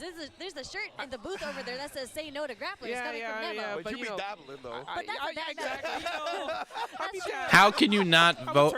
How can you not be on the Zangief train when he's getting zoned out, man? There's no way you're on the zoner side. Which is the Guile. But I did watch. Wait, which is the Zangief? Sorry. Yeah, I was like, do not call Guile an underdog. Zangief as an underdog. My bad. You almost had Rick. There's no way. You're like, God, what do you mean he's underdog? You almost sound like a Zangief player over here. But I did see, like, earlier in the pools, making it to top 24, throughout top 24, there was Zangief Bellato versus Kaba. Yeah. And then Zangief Bellato actually had some sick plays against Kaba. So there are many tools, actually, that I think Zangief, especially with the usage of level 2, it's just like that kind of equalizes the matchup a little bit more, or like brings it closer to each other. Yeah, it's not that bad. I feel like I know a lot of Zangief players are just dooming and everything else. For sure. But the thing is, you have to think about this. You don't take chip damage. Yep. Right? Zangief had it bad when he had to take chip damage in 4 and 5 and 2 and everything like that. They hate us because they ain't don't take us. chip damage. It's great. Like, you know, you can walk in without having to like have a life deficit. That's the most important part, right? But now it just comes down to your mental fortitude of like how to be patient. But we're gonna get into our first match. It is the Mai. Wow, so he is gonna test them. Yes, Mai versus Ken. Yes, Mai. Let's go. That's how you feel? Uh-huh. Okay. Come on, man. I play both sides. That's facts. Capcom versus Ken, that's me. All right, so we're going to get into a first match of our top 8 here at EVO Japan 2025. Momochi versus Ryukichi. Let's go. Oh, my God. They're so hyped. Look at this. And they're playing neutral. They're not. Oh, they're first fans. Immediately. That is neutral. The OD fan, 100%. Well, you see, Ryukichi was so ready with the perfect parry. Really? A DP right away from frame 1? And attacking the drive meter as well. He's going to get the burnout. Yeah. And he could carry Yo, those bison bodies in the background, I never noticed. He does the drive impact. Look at that. String this man up. I'll take all this shit before he gets there. But Momochi, what a press out. Bro, Momochi is so good at recognizing that was a heavy Jinrai and how negative it was, even though he was in burnout. It's a nice counterplay from Momochi And there. even there, that's a punish on his medium Jinrai right there, too. And heavy Jinrai is actually the least, like, minus. It is. It would have been, it's actually plus on the burnout. So the fact that he challenged anyway was crazy. Okay, using light punch. Wow, he tried something right there. And it didn't work out, not at all. My 5 stocks it up, baby. Oh, and Goddamn smother. Blessing the forehead with the stand heavy punch after the parry. Trying to wiggle out? Nah. Dude, the standing heavy punch it's so good. Patronizing, bro. It's so a patronizing animation. Okay, I like that. Lily right there. Take him to the corner. Oh. Standing heavy kick. This is the same situation from round 1 where Momochi's in the corner, right? Yeah. But all it takes is one hit for Mai to take you to the other corner. Oh, yo, shout out to Ryukichi for that awareness where the target combo would have whiffed on the second hit. Oh, okay, using OD Jinrai in that situation. Yeah, he's really just poking and peppering all these Jinrais on. Thought that Momochi would come forward, trying to get a DP out. Both players here barely holding on to that drive. Yeah, too far for level 3. We didn't spend the level 3 here, but it's going to work out. Wow, he really was that confident in the rest of the No, he's going to be, he's dead. Yeah, that was fortunate for Ryukichi in Damn, that situation. such corner control. Jeez Louise. He's looking for when he's, every time he blocks a fan, he's doing light punch DP. You know what I mean? That's the second time doing it. Momochi didn't bite yet, so I'm curious what's supposed to happen. Yeah, I assume like this is gonna be like a trade type of scenario. Maybe one of the combo presses. I don't even know if it's gonna combo, but I think he'll at least get the better over. Oh, nice neutral jump. Going, because I'm reaching. Wait, wow. Level 1. You know what? Get up. Stand fierce. Look at that. Oh, that's right. Her fans are buffed now when she does level 1. That's a little bit weird to kind of cross cut. There's a perfect carry on the Jinrai though. Another level 1. Okay. Yeah. We got 5 stocks back. Yeah, that was really good awareness from Momochi because usually that combo does not work without level 1 already installed. True. Look at that. Look at this. Ugh. Oh, he tried to run DP already. He wanted it. Wow, parried and then stepped back to not have to deal with the fan follow-up. That's why he's throwing regular fireball first, so he could be in an advantage. You know, I don't think the target combo would have comboed either from that far. That was really good from Ryukichi to not go forward with it. Oh my God. Burnout. Okay, okay. Momochi has to defend. Oh! That was sick. Yes. Goes for the loop a little bit. Take it to the corner. Are you going to react to level 2 or what? Oh, trying to bait it out, right? Momochi has been representing that reversal level 1. Oh, wow. Got out of it with level 1. Really? Oh, wow. Oh, my goodness. Not full animation. He's not dead, no. Still alive. Wake up level 1. Wow. Wow. Justin, but it did anyway. He missed time? Yeah, he missed time. That was crazy. He missed time to beat. That's the only way it would have worked. A lot of the time, people will do that, right? They'll be a little bit hesitant, like they'll try to block a reversal, maybe delay the light. And he didn't get the full animation because he was still in the air for the level 3. Dang, that was unfortunate. All right, let's big brain it, okay? All right, so wake up level 1 is with punches. Yeah. What are you gonna say, Sherry? No, I was gonna say, did he really mean to do that DP or did he mean to do the level 1? Because a DP no meter is a questionable decision. I think maybe he woke up DP thinking Ryukichi is gonna delay button because if he woke up level 1, the button would come out. That's what I'm saying, right? That's why I think he delayed the light punch a little bit. And it's a very popular strat in this game, right? You just slightly delay on the opponent's wake up, so if the reversal is there, then you block it. Whoa! Yeah, that combo don't work crouching, that's for sure. Okay, nice. The guess for game. Yeah, that was tough. That was tough. That was a DI back there.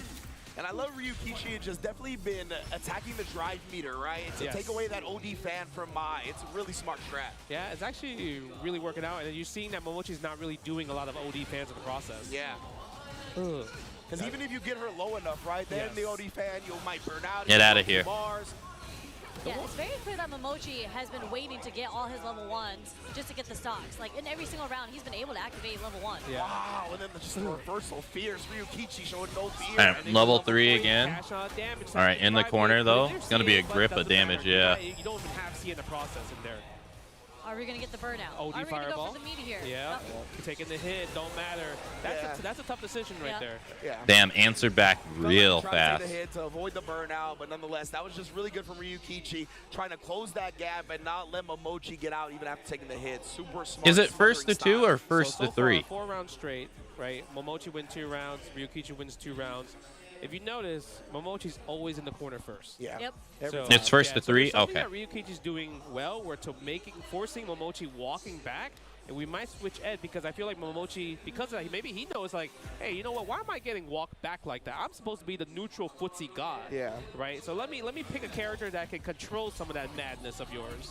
Same stage. See, right, switching it up now, and again, both of these players definitely start the round a little bit timid, right? Nobody wants to overcommit. Nobody wants to give their opponent a big opening to start the round.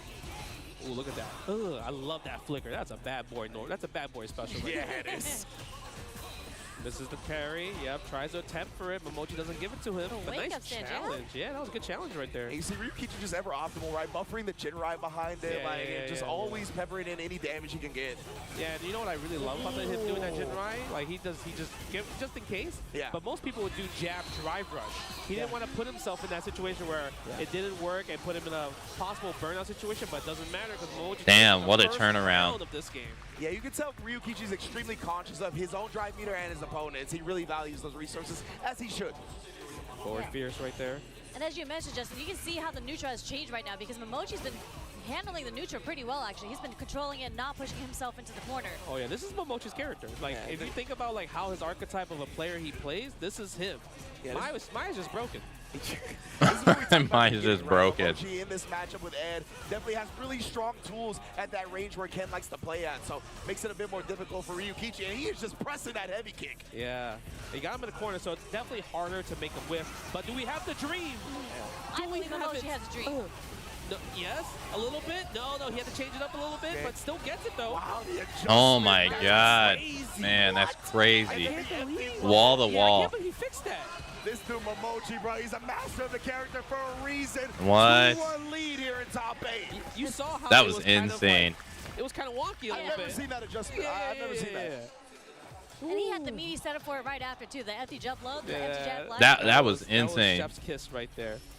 Okay, how is Ryukichi going to answer? But speaking of that, get him. Using the damage option, didn't want to use the Tatsu. And it looked like Momochi's trying to walk forward throw right there. Like he tried to call Ryukichi was going to block after the driver's cancel. What? That was sick. Wow, wake up, ODDP. Wow, that was actually sick link right there. Okay, go for the parries. Just blocking. lets it roll. Forced to take the throw because Ryukichi went for a lot of shimmies right there. No, you get in the corner. Nice. Wow, parry. Yeah, but it doesn't. I guess Momochi's cool with it. He's back into the mid screen. He's back to where he's comfortable at, walking Ryukichi down. And he's building that level 2. Not going to have a chance to use it this round, though. We've seen some clips from Ryukichi at this tournament as well. Spamming that yeah, that's the round. Punch. Yeah, absolutely. Yeah. Crouch medium punch for Ken is one of his best counter poke normals. That is a great disjointed hitbox, 6 frames as well. And then you see him just switch it up with the crouch medium kick to throw off Momochi at the end right there, too. It's so hard to just try to whip punish that one. I think it was against Zangief, where he just did 4 times in a row, right? Yeah. And the 4th one hit. Yeah, he tried then to level 2 again. And just got destroyed. Okay, another one. This time he gets it. Look at that. Ugh. Beautiful. Look at the damage. That was 50%. Yeah, go for the fuzzy with the standing heavy kick too. Get the +4. Wow, he whipped. Damn, that did a lot. Ooh, stand fierce again. Go attacking the drive gauge. And I love the fact that he knew he was going to tap parry in that situation. Jump back as well. Defense. Goodness, bro. Momochi is just keeping him jailed in this corner. He's trying to walk Get off on me. him and throw. Even with a wake-up throw right there, Momochi getting a little frisky. No bite on the shimmy there either. Yeah. Look at that. Playing so well defensively right now. Ooh, with punish. Where are you trying to press that sweep for? How dare you? And Momochi had been walking up in his personal space, right? That's why he tried the sweep. He was like, bro, I don't want you to keep walking at me like that. Great adjustment from Momochi to whip punish it instead. This time we get the low forward though. Ryukichi's offense is hitting. Somehow he gets quite a meaty neutral jump roundhouse right there. I wonder what he was going for. Yeah, I wonder what the mind game is there. Like, did he think he was going to, like, fake the safe jump type joint? I don't know. Yeah. Because usually Ken will just come down with fierce instead of roundhouse. And again, the roundhouse hit again. Wow. I wonder if that's something new. And to level 3, Yeah. that's going to be 2-2. Cooking that game, but somehow Ryukichi came back to tie it up 2-2.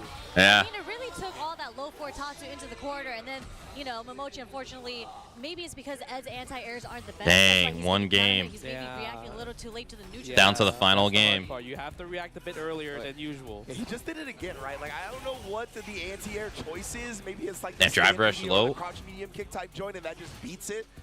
Definitely interested in seeing this going forward. Oh, but it was a knockdown, so it was a heavy kick. Let's see who's going to go on to the winners. Finals mess that up, maybe? Again, a stand jab from the drive rush. Trades on the buttons. Oh, nice. DI. DI counter against the Jinrai there. And yeah, way to save it for the last game. That's what you want to. How he ended up parrying again. Yeah, that was actually pretty smart. The fact that he's like, you know what, I need to let go. I don't want to drain myself, and then tap it again. Yeah.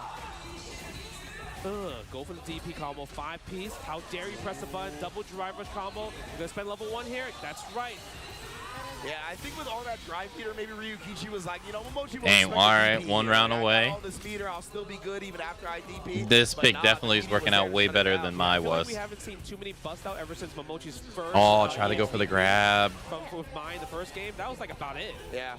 That's like a 3-for-3 neutral jump fierce from Ryukichi too, as an not as an anti-air, but as a shimmy bait. Yeah. I guess Momochi is working out really well for him. Oh, the spacing on that one. Yeah, these two play each other a lot. These Shotos versus Ed are hard to watch.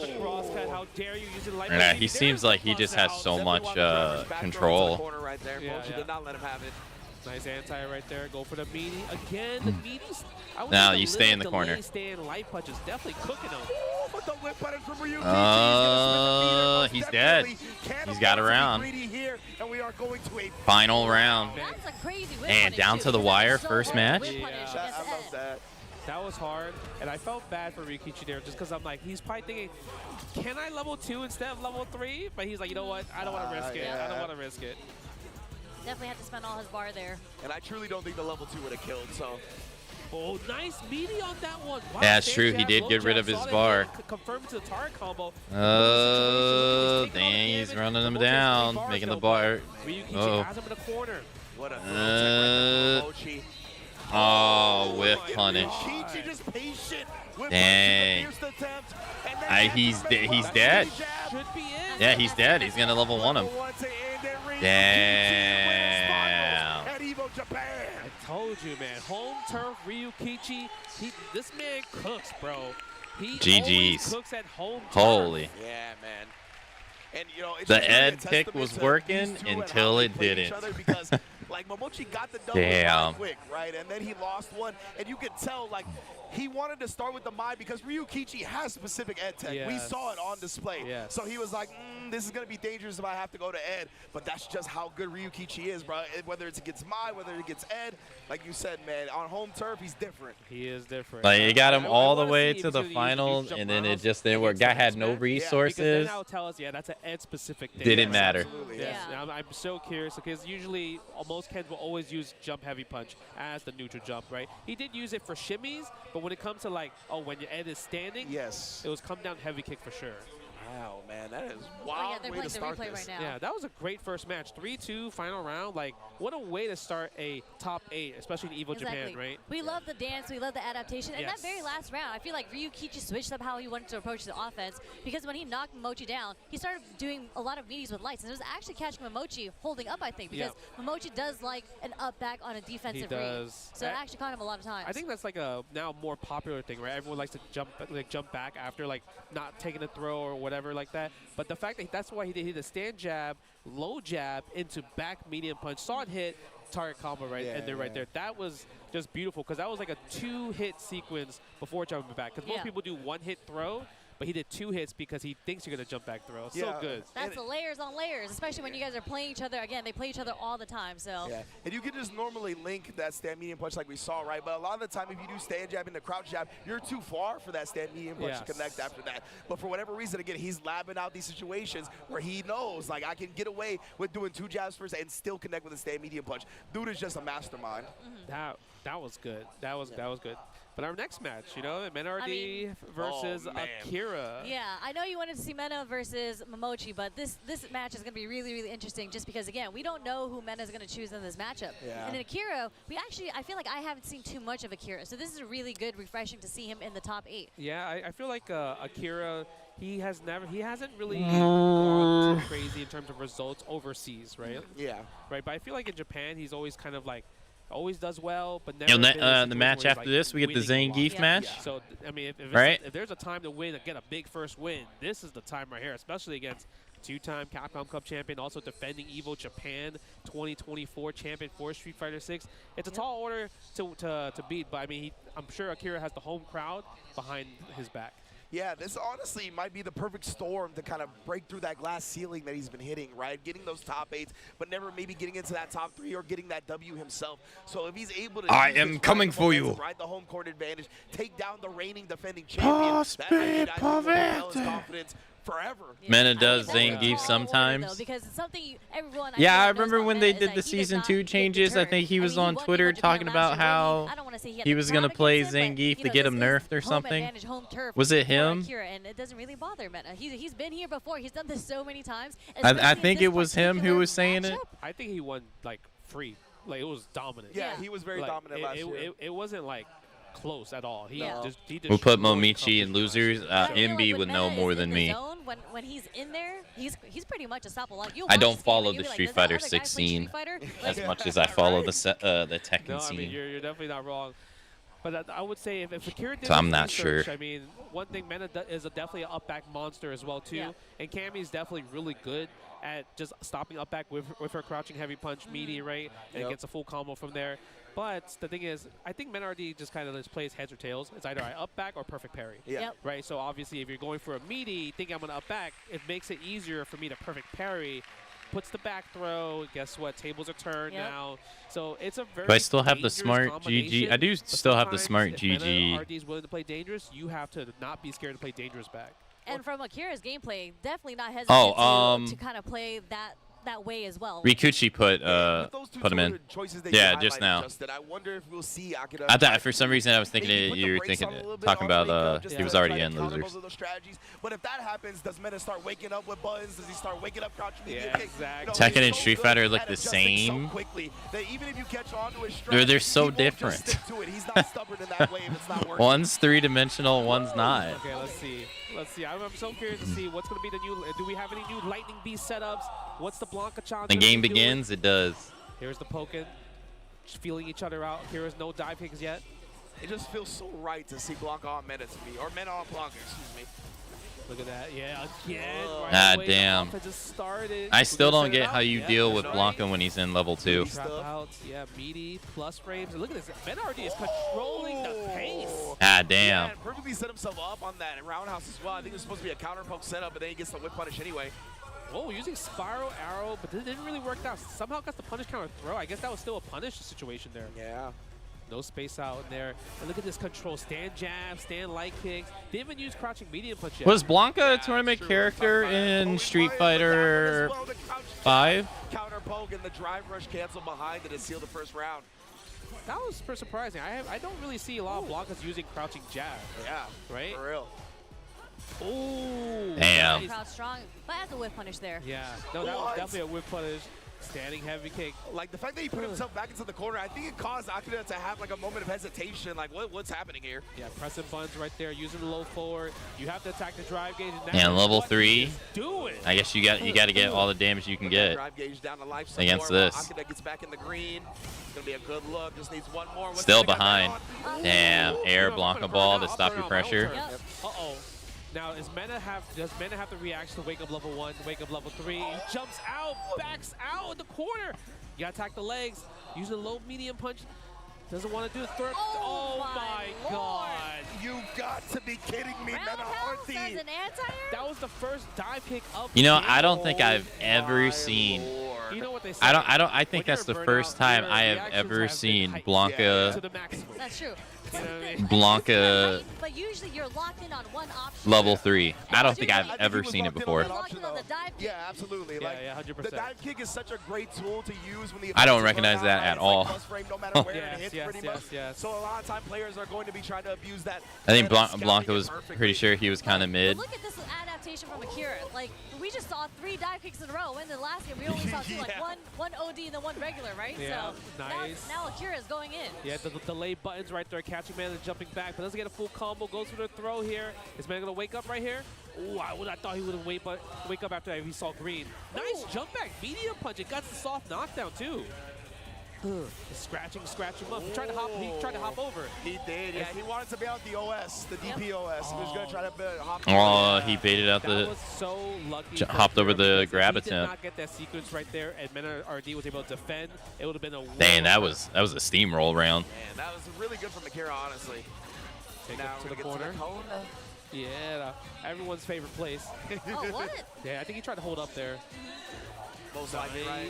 You highlighted how often he was going for a dive kick. That probably was what he was doing again, honestly. Oh, almost. I love the side switch. Yo, he is playing fast right now. You see how fast he's playing? Yeah, boy. Yeah, he's going in. I thought he was going to bust out the super.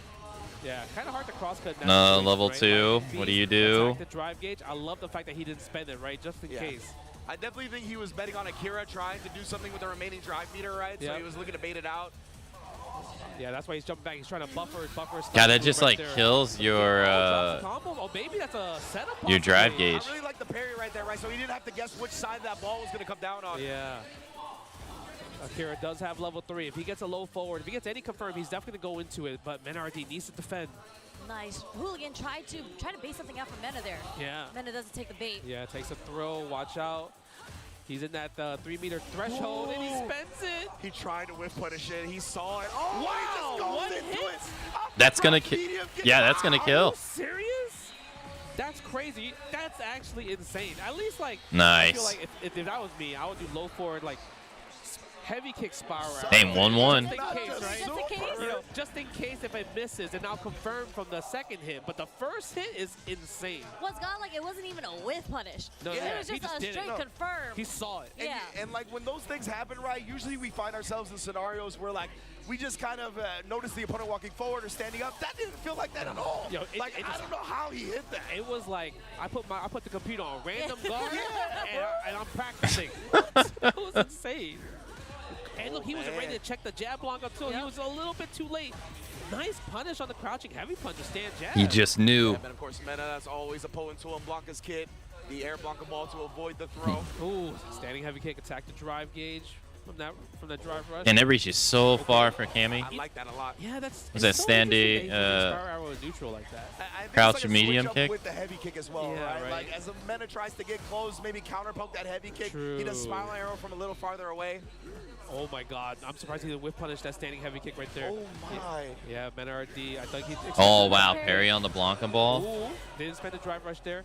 Yeah, I thought maybe it was a jump back. Man, but you the low definitely don't get short as much freeze level damage level off 2. parries Yes, in we Street Fighter do. do you do in... Street Fighter 2 animated movie. Damn.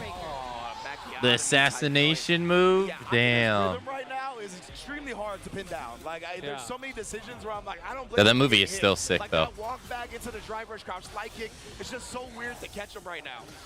I think it's one of those things, like I mentioned, like, Akira plays kind of like, he uses everything that Cammy has. Yeah, true. Right? It's not just, Oh, it's not wow. just a He whip, it's just got not a out of whip it. Punish Cammy. Yeah. Wow. Off of me. The stand light kick buffer, though. It's a Lightning Beast Blanca Ball. Let's go. Sick. Wasn't the punish there.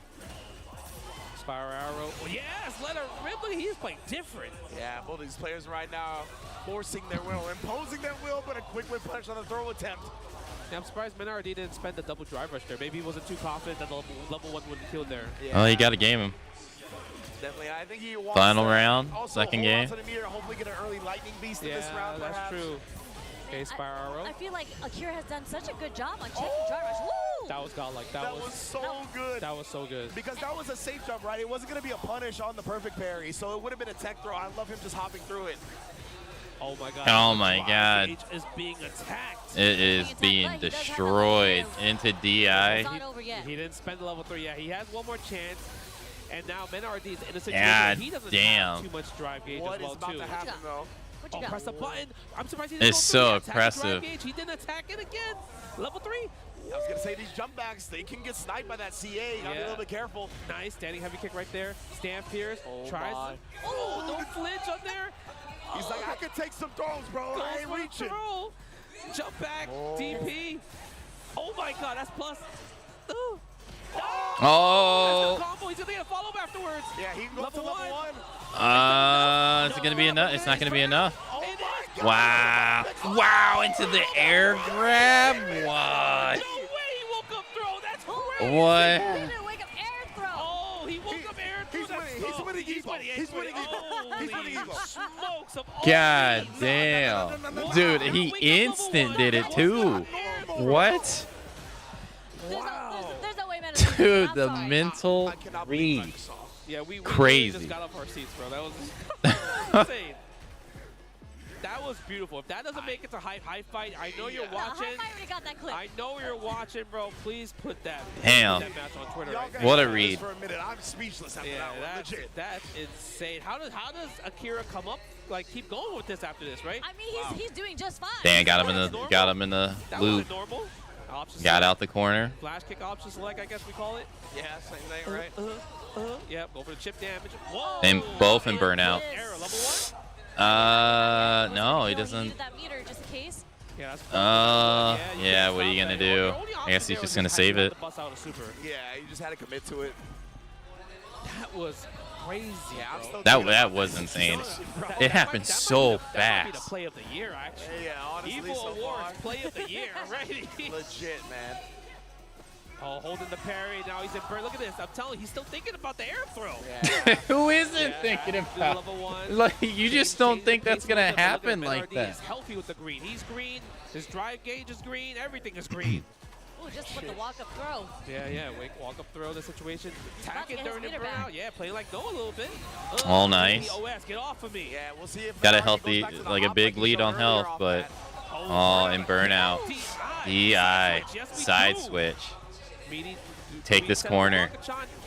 DI again. Is it close? Is it? I think this is it. He's dead. He's dead. Level 1. Boom. Man, that's crazy. Look at that. Go meta. GG's. Holy shit. Yeah, 100%. There's That might That- be air throw of the century. I don't know. Air throw of the Street Fighter 6. Oh my God, that was something. Damn, what a One match. Piece would actually do in real life. Yeah. Just cha cha cha cha.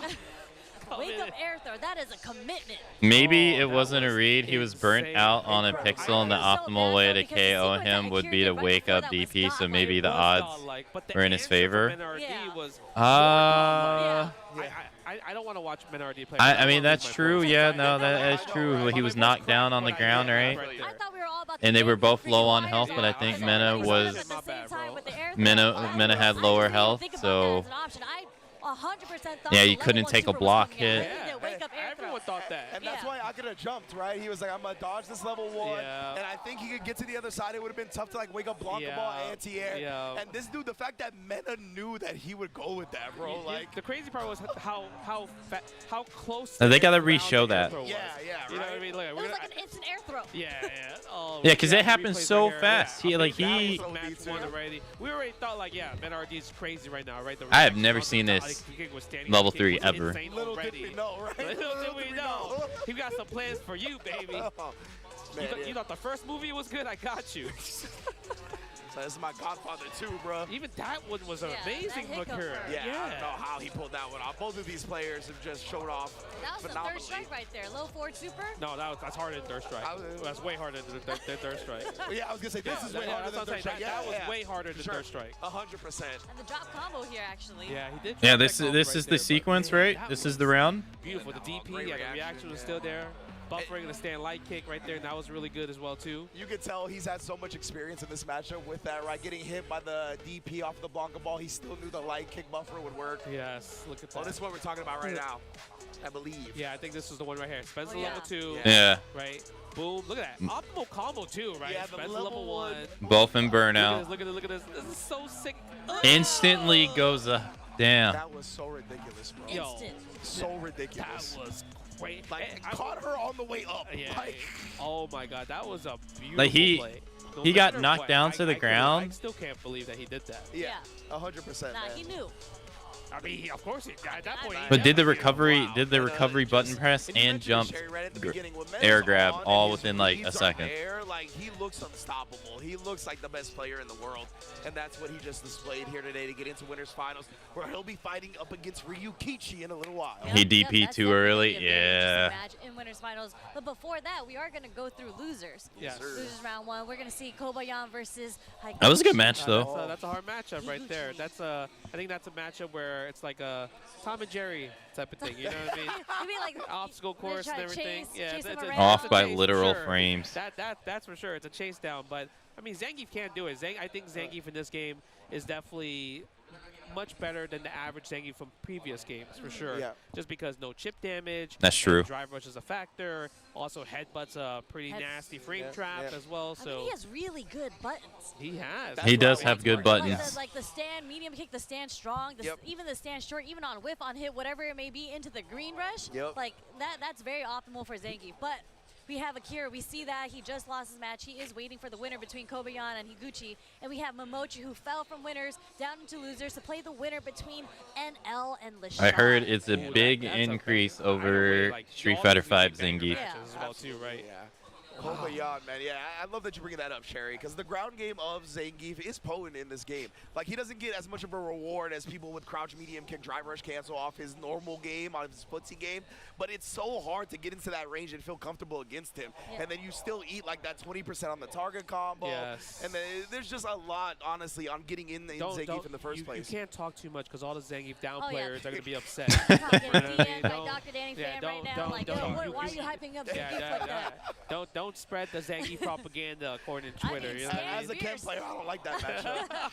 I don't like that matchup. Oh, man. But of course, we already know this tournament would not He's be bad. possible He sucks. without our lovely He needs partner help. in PlayStation tournaments. Combo the He can't do competition, anything combo the against rewards, win cash, range plus characters. Exclusive items when you enter the PlayStation tournaments, and you can do it directly in game and on the PS5.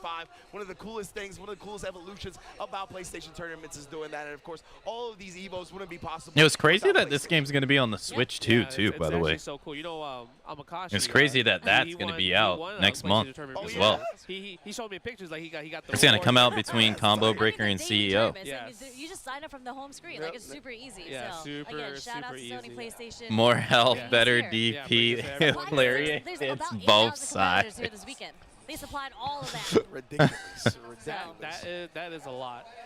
But like, okay, we're always gonna get Kobayan versus Higuchi. Yeah. Zangief versus Guile. What do you think? How do you think Zangief's gonna get? You know what? Sounds fair to I me. figured that's what you were going to ask right now, and I'm trying to think. Like, we talked about how once Zangief's in that range, You think they'll he's add potent, Alex to but this game? Guile doesn't have to engage. I wonder with if him, they right? He will. just sits there and throws Sonic Boom. So how are you going to get And past wasn't that? I don't Alex know, in man. Street? Like, I think Alex was in when Street Fighter Higuchi's 5. I as wouldn't have good as thought he Adam in is, this it's gonna game. be tough. Obviously, the gambits are there, whether it be jump, drive rush. Maybe he has like a drive rush DI gambit, something like that. I don't know, but it's going to be a tough answer for sure. I feel like Stand Fierce is a very potent tool in That's that a good- matchup yeah, true, because true. it actually like it's not a full answer, but it does well because of its armor, right? Yeah. So you know, Guile, they like doing the Sonic Boom. Sometimes they'll do the upside down kick. Stand Fierce is actually a pretty good tool against that, and it's a knockdown if you get hit no matter what, whether it's like fully charged, depending on how you hit it. But that's how Zangief will get it on you. All he needs is that one hit, and maybe even sweep. Like Zangief has I feel one of the best sweeps out there. I agree with you. And then once you clip him, you just dry rush in and his headbutt 50-50. Let's go. Especially if it's a punish counter sweep too, Yep. right? Yeah, I agree with that. I think like also what Zangief can do is like using like, because Guile's gonna poke with crouching medium kick, right? Yeah. Snowball kicks. Maybe using Stanley. Alex made it in Street Fighter 5, and nobody appreciated my boy. Going He's into not making it in the 6. Damn, really? Obviously, all the Zangief players, they want to use EX. Like, Man, kind of paying for his Street Fighter 3 sins 5 bars of drive gauge from a standing light kick of being in the game over Ryu and Ken. Reset into the headbutt. Yeah, that's true. Because people just Paying for those sins still years later. So they get that headbutt damage, and even if you get blocked, you're so plus on that. Look at that. Look.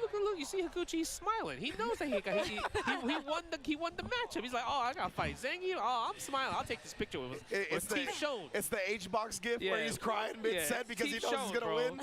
You know what movement I love with the gamer suit? I won't lie. I never really spent time with Alex myself. That boy fit, bro. But there's a picture that I mean, I asked because I'd like When to. I first saw him at Topanga, I'm like, All the time I played Third Strike, I don't even think I played him. I can't even remember. Kobayan, I think when I speak to all the Geef players out there, they do regard him as like the best Zangief in the world. I'm counting my blessings. So it makes sense that he is in top 8 here at Evo Japan, and there were like Itabashi was right there too. Zangief Volata was also right under Itabashi. They did have a lot of characters come back in Street Fighter 5.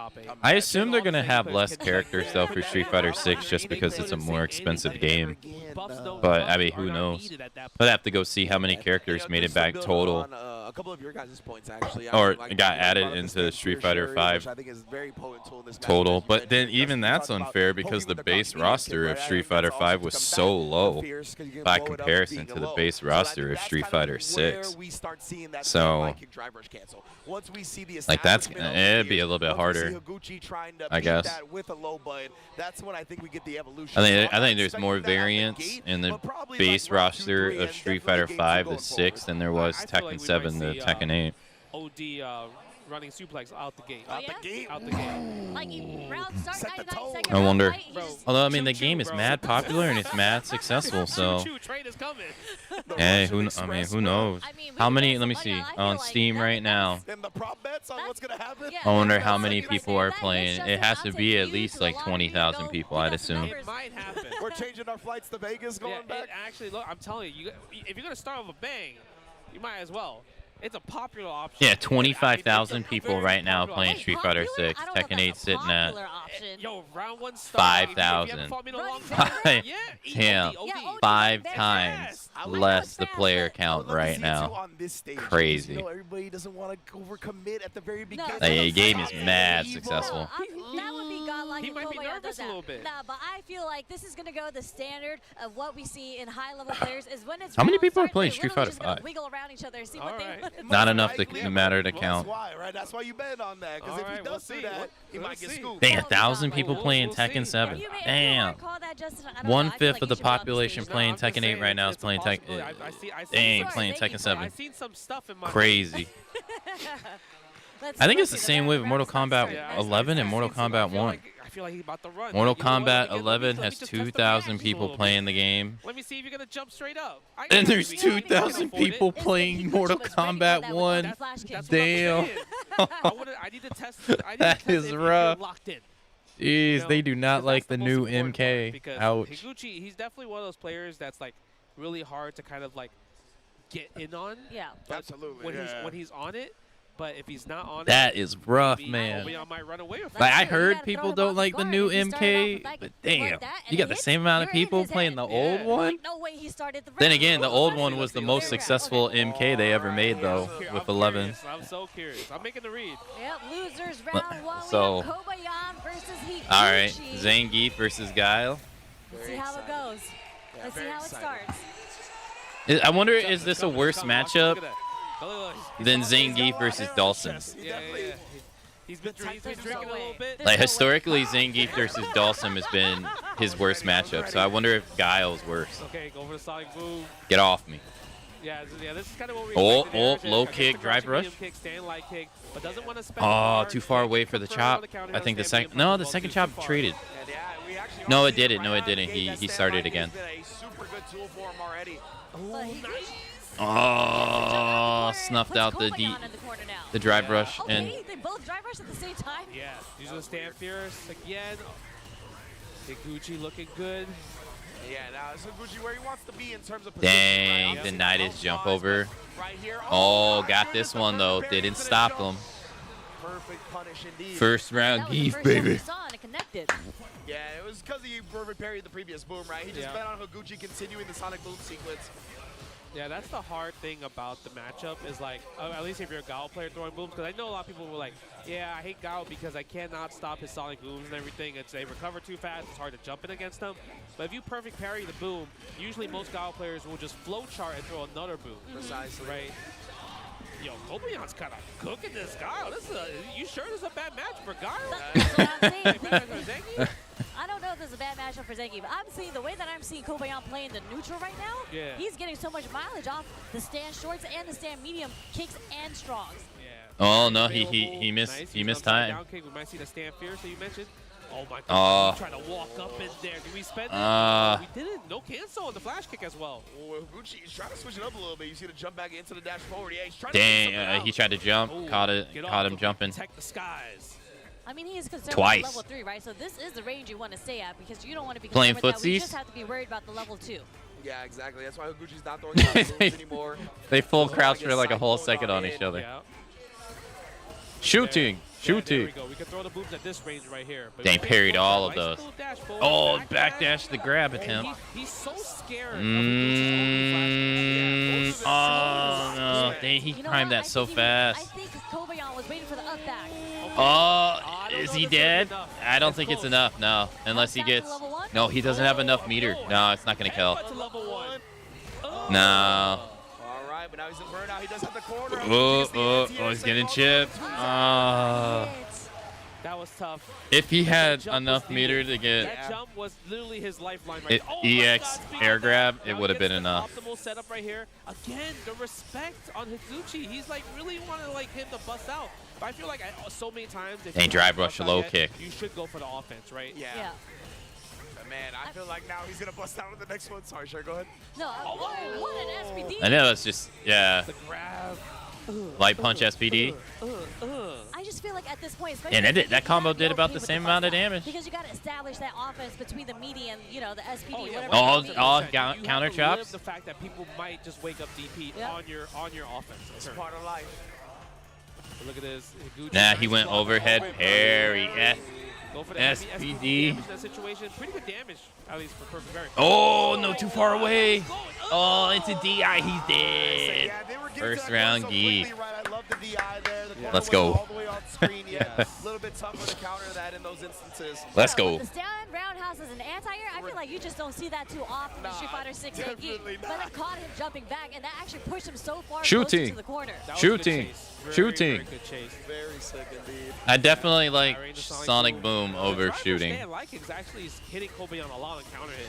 I wonder if it's like because the timing is like not as fast as a 4-framer, and that's probably why it's catching him off guard. The soul ball kick in their situation right there. Come on, Geef. Higuchi looking way better in this game. Oh, Oh, that was weird. He just stood there. Oh, are having some type of issue. He's not even holding the stick, and Zangief's just moving forward. Oh, my man. Zangief was like, I know where my bread's buttered. You know, no. Dang, is this going to be Guilty Gear all over again? You gotta buy it. I just want to walk. Bro, this stuff in Guilty Gear yesterday was so tragic. But man, I felt like Kobeon in general. Not he again. has been cooking in terms of neutral, like you mentioned. The standing, heavy kick, drive rush, anti-air was so good. Dang, when she mentioned that he didn't even have his hand on the stick and he was moving, I was like, oh man, you're not wrong. Jump back. That was a big read of like, oh, you're kind of scared of neutral jumping instead. Because usually you want to neutral jump against the SPD to get a punish. Oh, true. But the Not like this, yeah. I guess it's the same rules as it is in Tekken. Whoever has the problem forfeits the round. So he chose the safer route. Yeah, and if you're Higuchi, I think since you're a Guile player, that's okay, right? You're like, I'd rather just take the space, let me get my Sonic Boom game going rather than play this mix-up game from the neutral jump. But that just goes to the recognition of Kobeon. He's like, nah, bro, I know how you guys think. I'm going to be prepared to chase it down with the drive rush roundhouse. That was ridiculous. I'm surprised that I don't think he's done Stand Fierce once. So clearly, I'm misunderstanding this matchup. I thought you had a good point. No, he did it once, but he didn't charge it. Yeah. He just used it as a whiff punish, but it wasn't meant for armor yet. But we might see it later in the set when, obviously, when the two players are adapting to each other. Because obviously you can't. It is a good tool to use when people try to jump in on you over lariat. You have to kind of make adjustments. If you can time it right. The thing is with the Stand Fierce is it's one of the most whiff punishable buttons. So I feel like it's a harder commitment for Zangief to do. Sure. Whereas Kobayan, he's found already mileage against the buttons. Evo disconnect rules should apply same to every game. Okay. He's been I wasn't sure. Stand medium punch a lot, like the starter frames of it. So he's finding the mileage. Yeah, that's a there, shame. To do the Zangief flowchart after that. Yeah, it's really impressive that he's just been able to kind of contain the Sonic Boom game, right? Yeah. Because usually that's what you use the Fierce at that range for, to absorb the Sonic Boom and then punish Guile. And he's just either been beating him to the punch, getting too close to Guile to where he doesn't have to worry about that. He can use the stand medium punch, like you said, or the stand light kick. It's just been really impressive, man. And the times that he does get pushed out, we see the perfect parry jump in to thwart the flowchart fireballs. He's just been on point. Man, what you guys are saying, that sounds like a bad match for Guile. It's like Guile's got to be like, oh man, how do I play the neutral against Zangief? I can't even throw Sonic Booms. He's just parrying and jumping over it. What am I supposed to do? He's not taking chip damage, man. He's not taking chip damage. What am I supposed to do? It's just like, oh, I just got to risk it on the OD flash kick then? On the wake up? He hasn't done it yet, though. He hasn't. He hasn't because I think Higuchi noticed that he's like, yeah, he's just letting me wake up because he's trying to bait my OD flash kick. So I'm not gonna do OD flash kicks until I get grabbed. Yep. Yeah. Oh, true, right? And he hasn't really been getting grabbed. He only got grabbed once. Outside of like the SPDs, we've only seen really one as a counter hit, right? That was kind of like a whiff punish kind of status, and then one that was an actual punish to the perfect parry. We haven't seen one actual like raw. Which I was surprised that he didn't EX. I also think that's part of why Kobeon is so successful. When he did that one, I thought he would EX that one for sure off the parry. Kind of tunnel vision on the SPD sometimes. Maybe he didn't have enough meter. I didn't look at the meter. I know Zangief's tools are strong, like we talked about earlier. I don't need to rely on getting this big damage SPD. I can actually grind it out in the neutral, and I mean, I feel like that's why a lot of Zangiefs do consider him the best in the world. Man, that's tough. That I think those are like the two different Zangief players. Is the grab friendly ones versus the I'm gonna use my normals and cook you because his normals are busted. I think like crouching jab, stand light kick, stand medium punch, medium kick and crouch medium kick, headbutt. You know, they're all sweep. All 6 buttons are super useful. Yeah. They just don't combo into things. So then that's what Zangief player plays. I don't get combos. Yeah, exactly, right? Well, you shouldn't get combos. You grab me. It's like, dog, if you get combos off these normals, then you're just the best character in the game. Like, I don't know what to tell you. Like, which, of course, they're like, all right, yes, cool, he should get combos. But no. That's all I hear. Let me become the That's best all I'm character. hearing. He should get combos, yes. Give me my +1 drive rush knee back. Come on, man. I mean, when I was talking to Stupendous, he was talking about how Zangief needs green hand back to get around. He needs projectiles, some DPs. I was like, what are you talking about? That was like, you stopped your eye roll, mid-eye roll. That was impressive. You're like... No, my favorite part was I had a conversation with Zangief player, right? Okay. And I was like, wow, you guys got a lot of buffs. You know, the last season, I was like, forward medium kick, you know what I mean?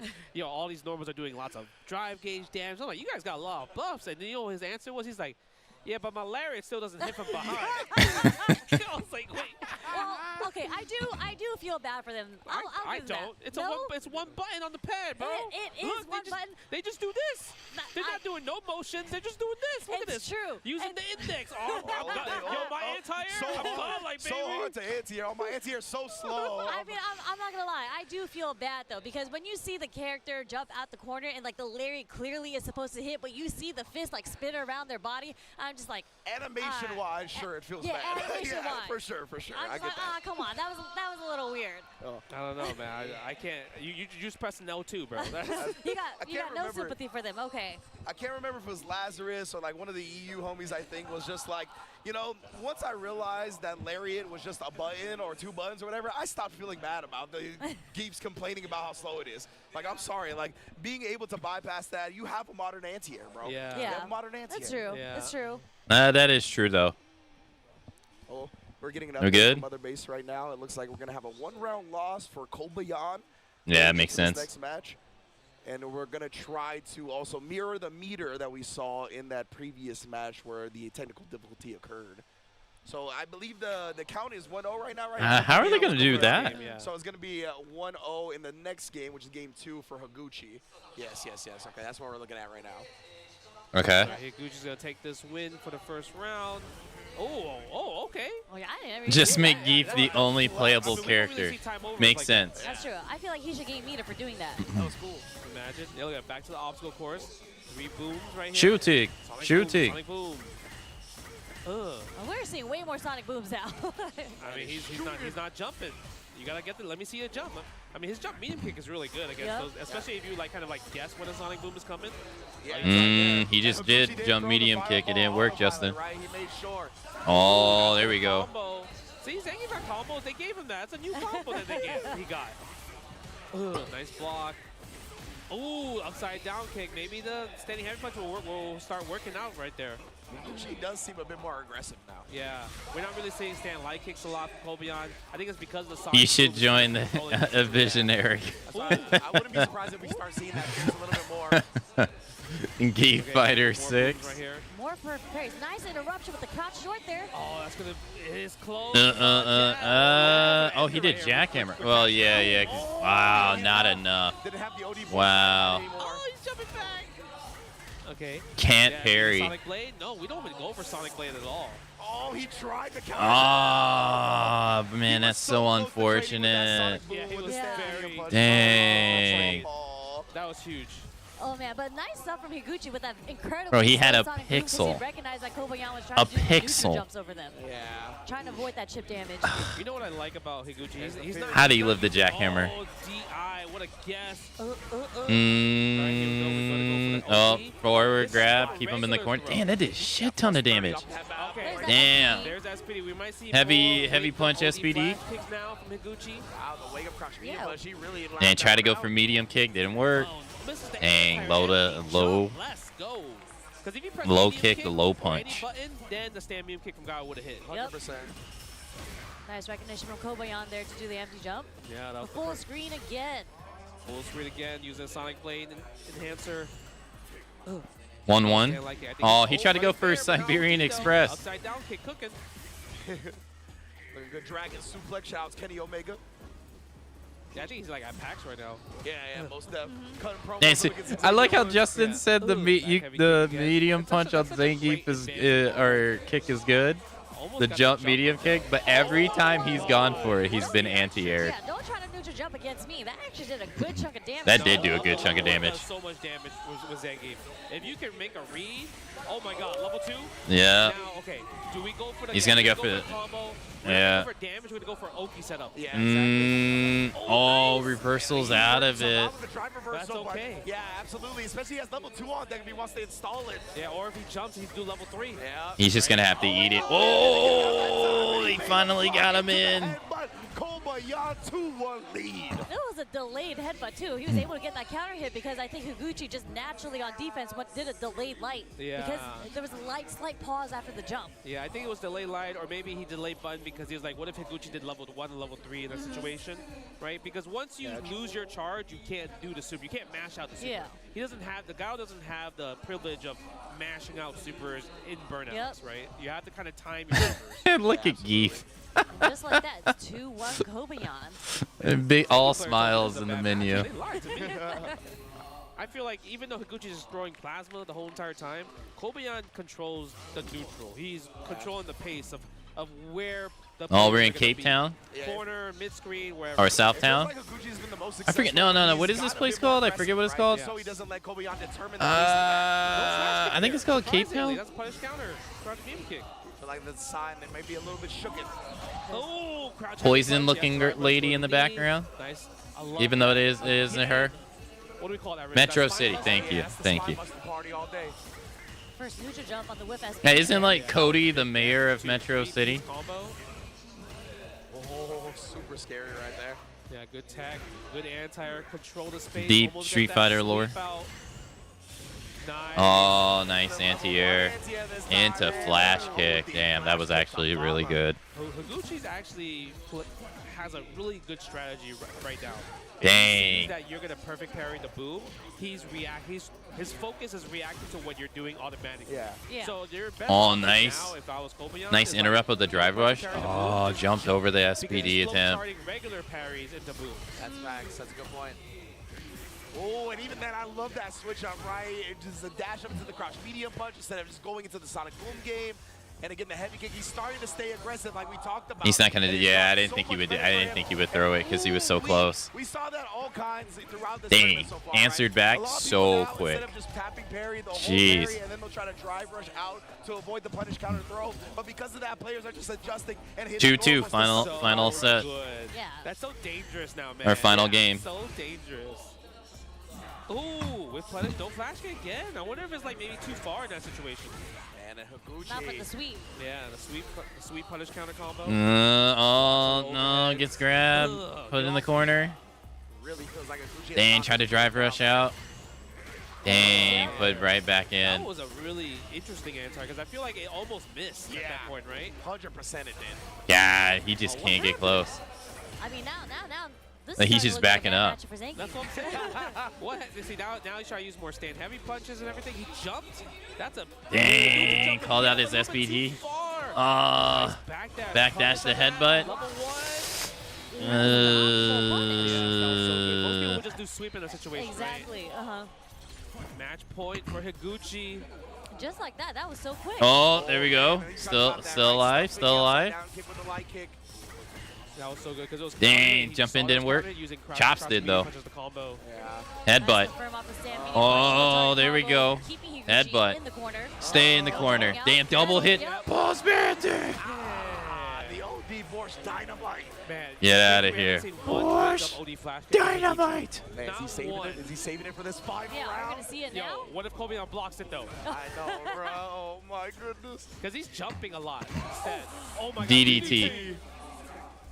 No stand light kick right there. Yeah, that's gonna combo. Oh. Forward to combo, yep. Yeah. A little close. Oh no, he was too far away for the second chop. Even though he got the first counter hit. Oh, he got the jump in with the beating game. My loyal fans. To jump in, somehow, some way, surviving the Kyle. Let's go. For the loyal fans right there, baby. For the loyal fans. So again, in my opinion, the way that turned No around at the mercy. end, Higuchi got No on that point, and remorse. He started playing defensive again, it felt like. Like, obviously, Let's Kobayan go. had really good gambits at round start to take control early, but it felt like Higuchi was willing to just back it up instead of trying to stay aggressive again, whether it be with the front heavy kick, whether it be with the frequent sonic boom. It felt like, to me, he was like, okay, one round away, now it's time to play safe again, and I felt like that's where it got away from him. I mean, I feel like that very last round, he actually Oh. got checked on the upside down kick. Like, he That started was- doing that more was normal, great. It was right? more like the round before the last round. Yeah. And Dude, then he looked like Kobayan it just from the snowballed first as per what Zangief said, right? the But that first last game. jump It off, did that not was look hilarious. good. Yes, it was really good. Or the It's first also round, it maybe did not like look he played good. passive last round because like Oof. Kobayan had level 3. Oh, that's so a good like point, too. You get more he scared. couldn't throw booms anymore at true. that point, right? He couldn't just like he has to think about throwing booms because now level 2 is a factor in that situation. That's why he was like walking back. But then that's also why Kobayan's walking forward because that's what Zangief plays like to do. The problem I have with it is I can't get the motion of level 2 to come out fast enough to react to somebody's Another 3-2.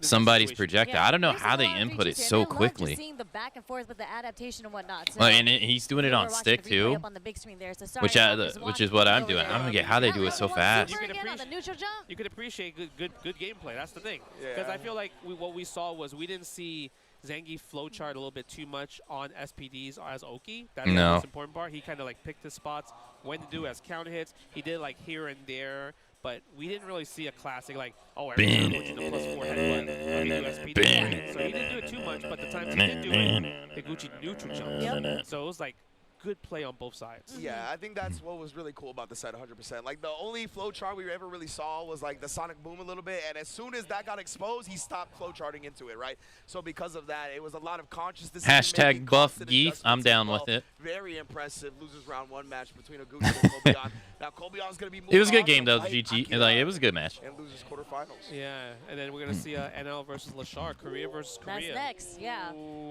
That one's exciting. Damn, country kill. Damn. Akuma from NL side. Yeah. But when it comes to Lashar, is it only Terry, or are we going to see the Ed or Mai like you mentioned earlier? Yeah.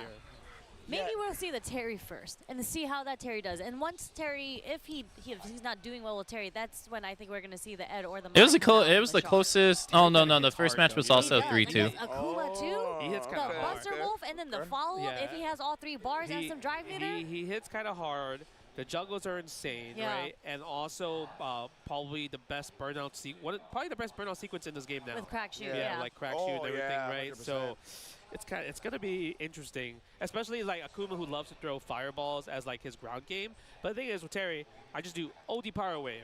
Guess what? I control this space. Oh, is he baby. playing on a mix on a hitbox too? I haven't seen too much come from Lashar though, but like the bird knuckle in the neutral, when it's so properly spaced, especially when you're walking forward or walking back, it catches people a lot of times. It does. But I think it's like, it's still risky because what if they walk forward and it actually successfully blocked it, and then you're super negative? Yeah, you're super negative, or it's punishable. Yeah. Right. So that's the thing that you have to watch out for too, right? And we know Akuma makes everybody else.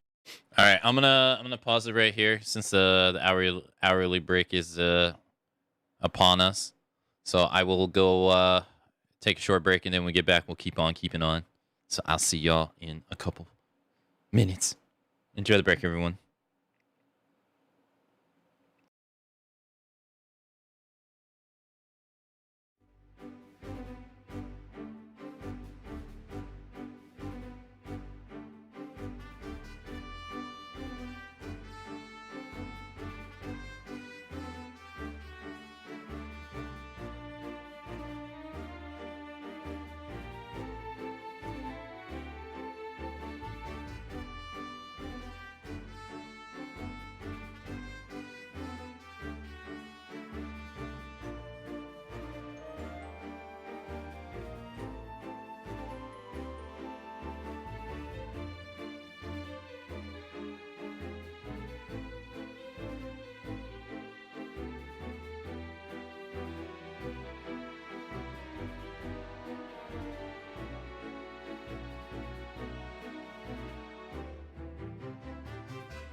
I'm back. Go away, Shadow Lord.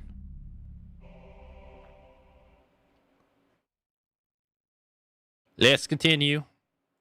Look like they got Akuma held too with the damage he outputs. It's so true, it's it's gonna true. be very scary.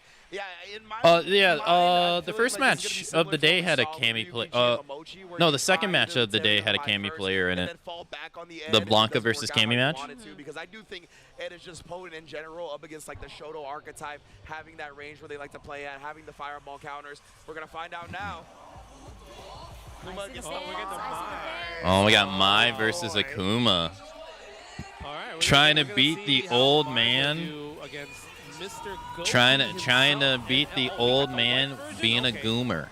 Or trying to bring out the goomer side of Akuma here. Media perfect parry coming from Lashar. That's the way you beat the inner demon, the Satsui no Hado.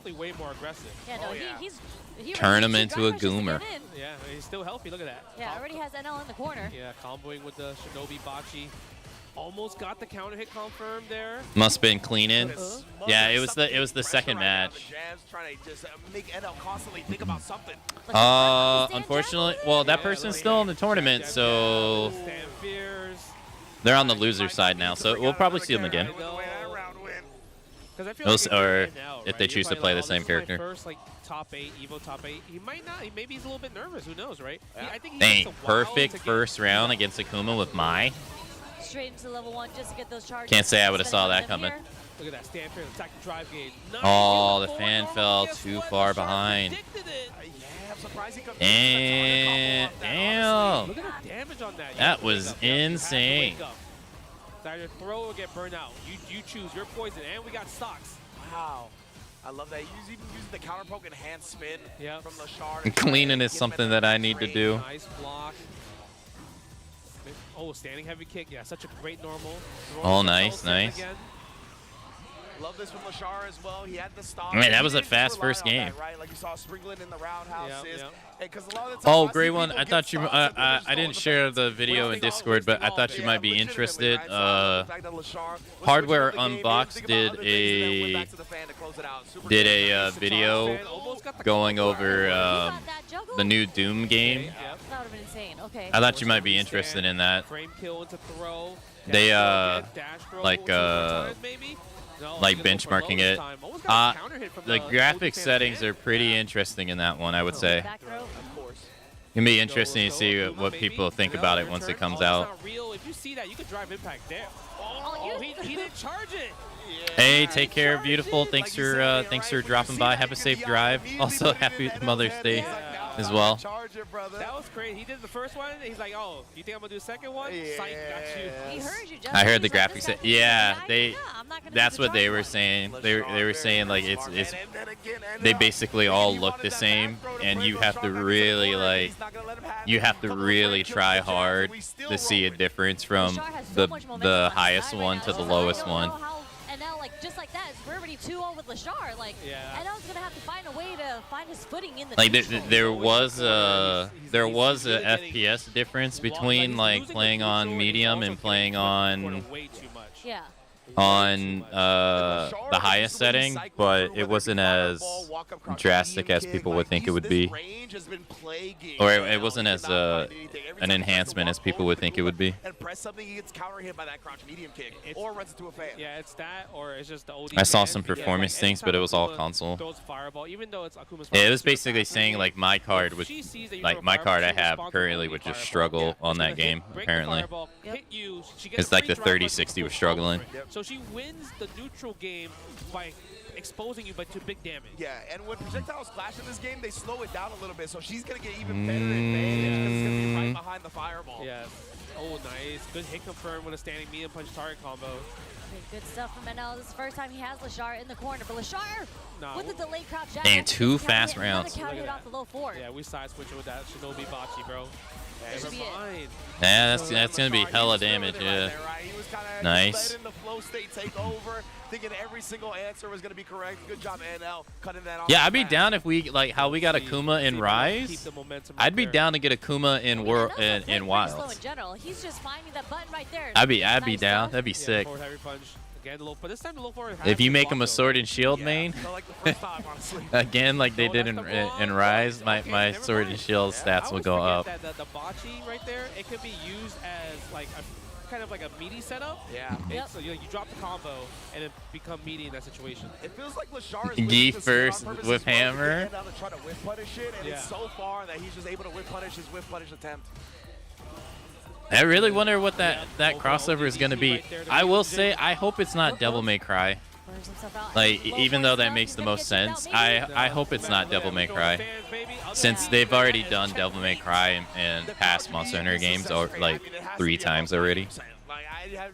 I get that it would make sense because the anime came out recently, but I kind of hope it's something else. Okay, and this time we're going to Fireball. Yeah, that's going to combo, counter hit, spend the level 1, activate. We'll know in a couple weeks. Again, the DP, and it's a punish counter too. Yeah, he did press something in the air. Okay, gets a combo, spend level 1, gets the extra damage, plus the restock. Spinning bludgeon lariat. Hold on, he also has deepen available now. We're not gonna cash out now on the super yet, right? We don't need to. He does have level 3. He's gonna hold on to a little. Yeah, there it goes. He is gonna use the CA. Yeah, I guess maybe. Is it gonna be? Oh yeah, it is. Yeah, CA. Level 1 here. You think so? Yeah. God damn, that damage. Okay, yes. That's smart stuff. God damn. That did like 70, 75%. Jeez. Whoa. Didn't kill though. Didn't kill. Both in burnout. Whoa. Whoa. Looks like it'd be super negative, and it almost never is. Crazy. GG's. I'll double check. I'll double check. Is it because Dude, he had that. Man. Maybe it's because his Honestly, power up is deserved only, to get a like, game -2, just -3. because that one combo though. That one combo was sick. That did so much damage. Because I got hit. I was like, oh, that's punishable. Man. I was like, that's punishable, baby. And Lashar, he knows, that's punishable, right? right? Damn, country kill. Oh man, that was cheeky. That was a knowledge check. I got knowledge check there. Yeah. Man, that was a really good level 1 there. And I feel like Lashar usage, I know a lot of times Mai's are like, yeah, you got to keep using level 1s, and a lot of Mai's don't really do level 1s. They just go for throws and everything, or only use level 1s when they're close to the corner because it combos. But Lashar did like 4 level 1s in like 1 game. Yeah. That's like crazy. It's beautiful. Well, we actually saw. I feel like we saw that in Momochi too. Yeah. Like he actually every single round he was able to activate a level 1. Yeah, One round he activated 2 level 1s. So it's just but you can see the clear difference between how Lashar and Momochi plays. Like Lashar just I feel like he really used Mai's buttons and her like the way that her mental stack is against you to his advantage. I think it's because he's also like a previous like Chun-Li player. Yeah. So when he plays Chun-Li, I feel like Mai and Chun-Li have like these interesting similarities that they're like hit and run, damaging characters. So it's like he's comfortable playing that style. Where Momochi doesn't. I mean, really I guess I could see it. I guess I could see it when you're throwing out the Akoken, right? And you're following it behind. Mai kind of does the same I thing. think Lashar, when it comes to it, But a lot more. Yeah, he was pressing some. I don't know. That was like counter hit, and he was getting. I so see much it in knowledge that off way. of I don't it see it in another way that he's talking From what I about. can tell, when he does have a stock, the dive kick is at worst -5. So obviously that is still If it's punishable. below. Yeah, but like it goes back to what I said, where it really is kind of funky with Mai's dive kick. Like you think like it's hitting you high enough to where it's more negative than it is. Yeah. I'm not really great at discerning when it's gonna be that negative or not yet. But I mean, we might see it here. Look at it. Yeah, in the replays. Yeah, the replays right here, because this is the game. No, this is it's the next round round. after. Yeah, it's the round after where we see it. But most definitely, it's something we can go over. And obviously, again, Mai, one of the newer characters, but a lot of people are prepared for her at EVO Japan. You had to be if you expected to win this tournament. Nah, that's true. Here we go. We're about to see it right here. Yeah, because he was like, oh, I'm scared for my life right here, right? He could have ODDP there, and then would have won that set. Oh, and it was with his last stock too. Yeah, look at that. Right, and he wasn't even burnt out in that situation too. So that's why, like, and then it was like, oh, it's my turn. It's my turn, right? I mean, on paper, it's his turn. It's my just not turn. punishable. Oh man, that was a really good display right there, because I think everyone would have pressed the button right there. Oh, 100%. Yeah, no doubt about it. Yeah, no doubt about it. Expert play from Lashar. Unfortunately, You don't gets expect a eliminated, dive but kick hey, like that to his be first plus. top 8, and hopefully many more after, right? In fact, And, I don't think it most feels of like them a lot are. times You we're all used to minus frames into invincible move as fighting game players, right? But again, that's the freshness of Mai, and still a very unorthodox situation to have that happen to you off of a dive kick. So I really like him taking advantage of that situation. Even when we know about it as fighting game players, that still hasn't come up enough. Reading text box seems that there's a weird issue with the 5080 in Doom. It has lower performance than the 9070 and the 40. Yeah, that's what that's what their video also said too. Yeah. Neutral one. Because he did a lot for combos. It was weird. But we don't count combos, right? That's not part of that thing.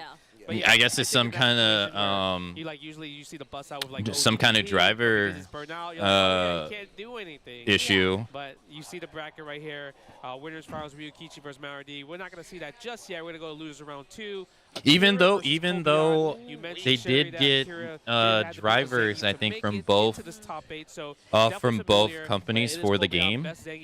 Yeah, I guess something weird's going on. This is a crazy one. I feel like this can go. It was actually, if I remember correctly, it was actually pretty concerning when you go and you look at the 5070's performance in that game on that card too. It was actually pretty concerning with that card like just coming out and this game just coming out, because I can't remember the specific numbers, but it just made me think like, well, how's that card gonna handle games like that are gonna come out like next year, and then and stuff like that, right? Because the next series won't release until 2027.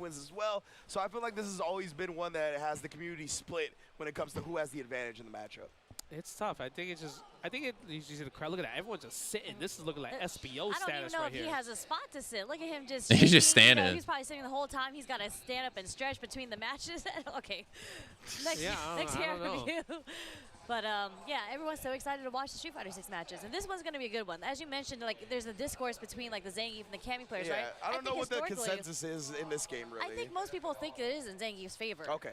But again, the way that Akira plays is not really like the traditional type. Whenever I play Cammy, it feels like it's the freaking hardest matchup ever, dude. Because that's not really how Zangief would play in general. Yeah.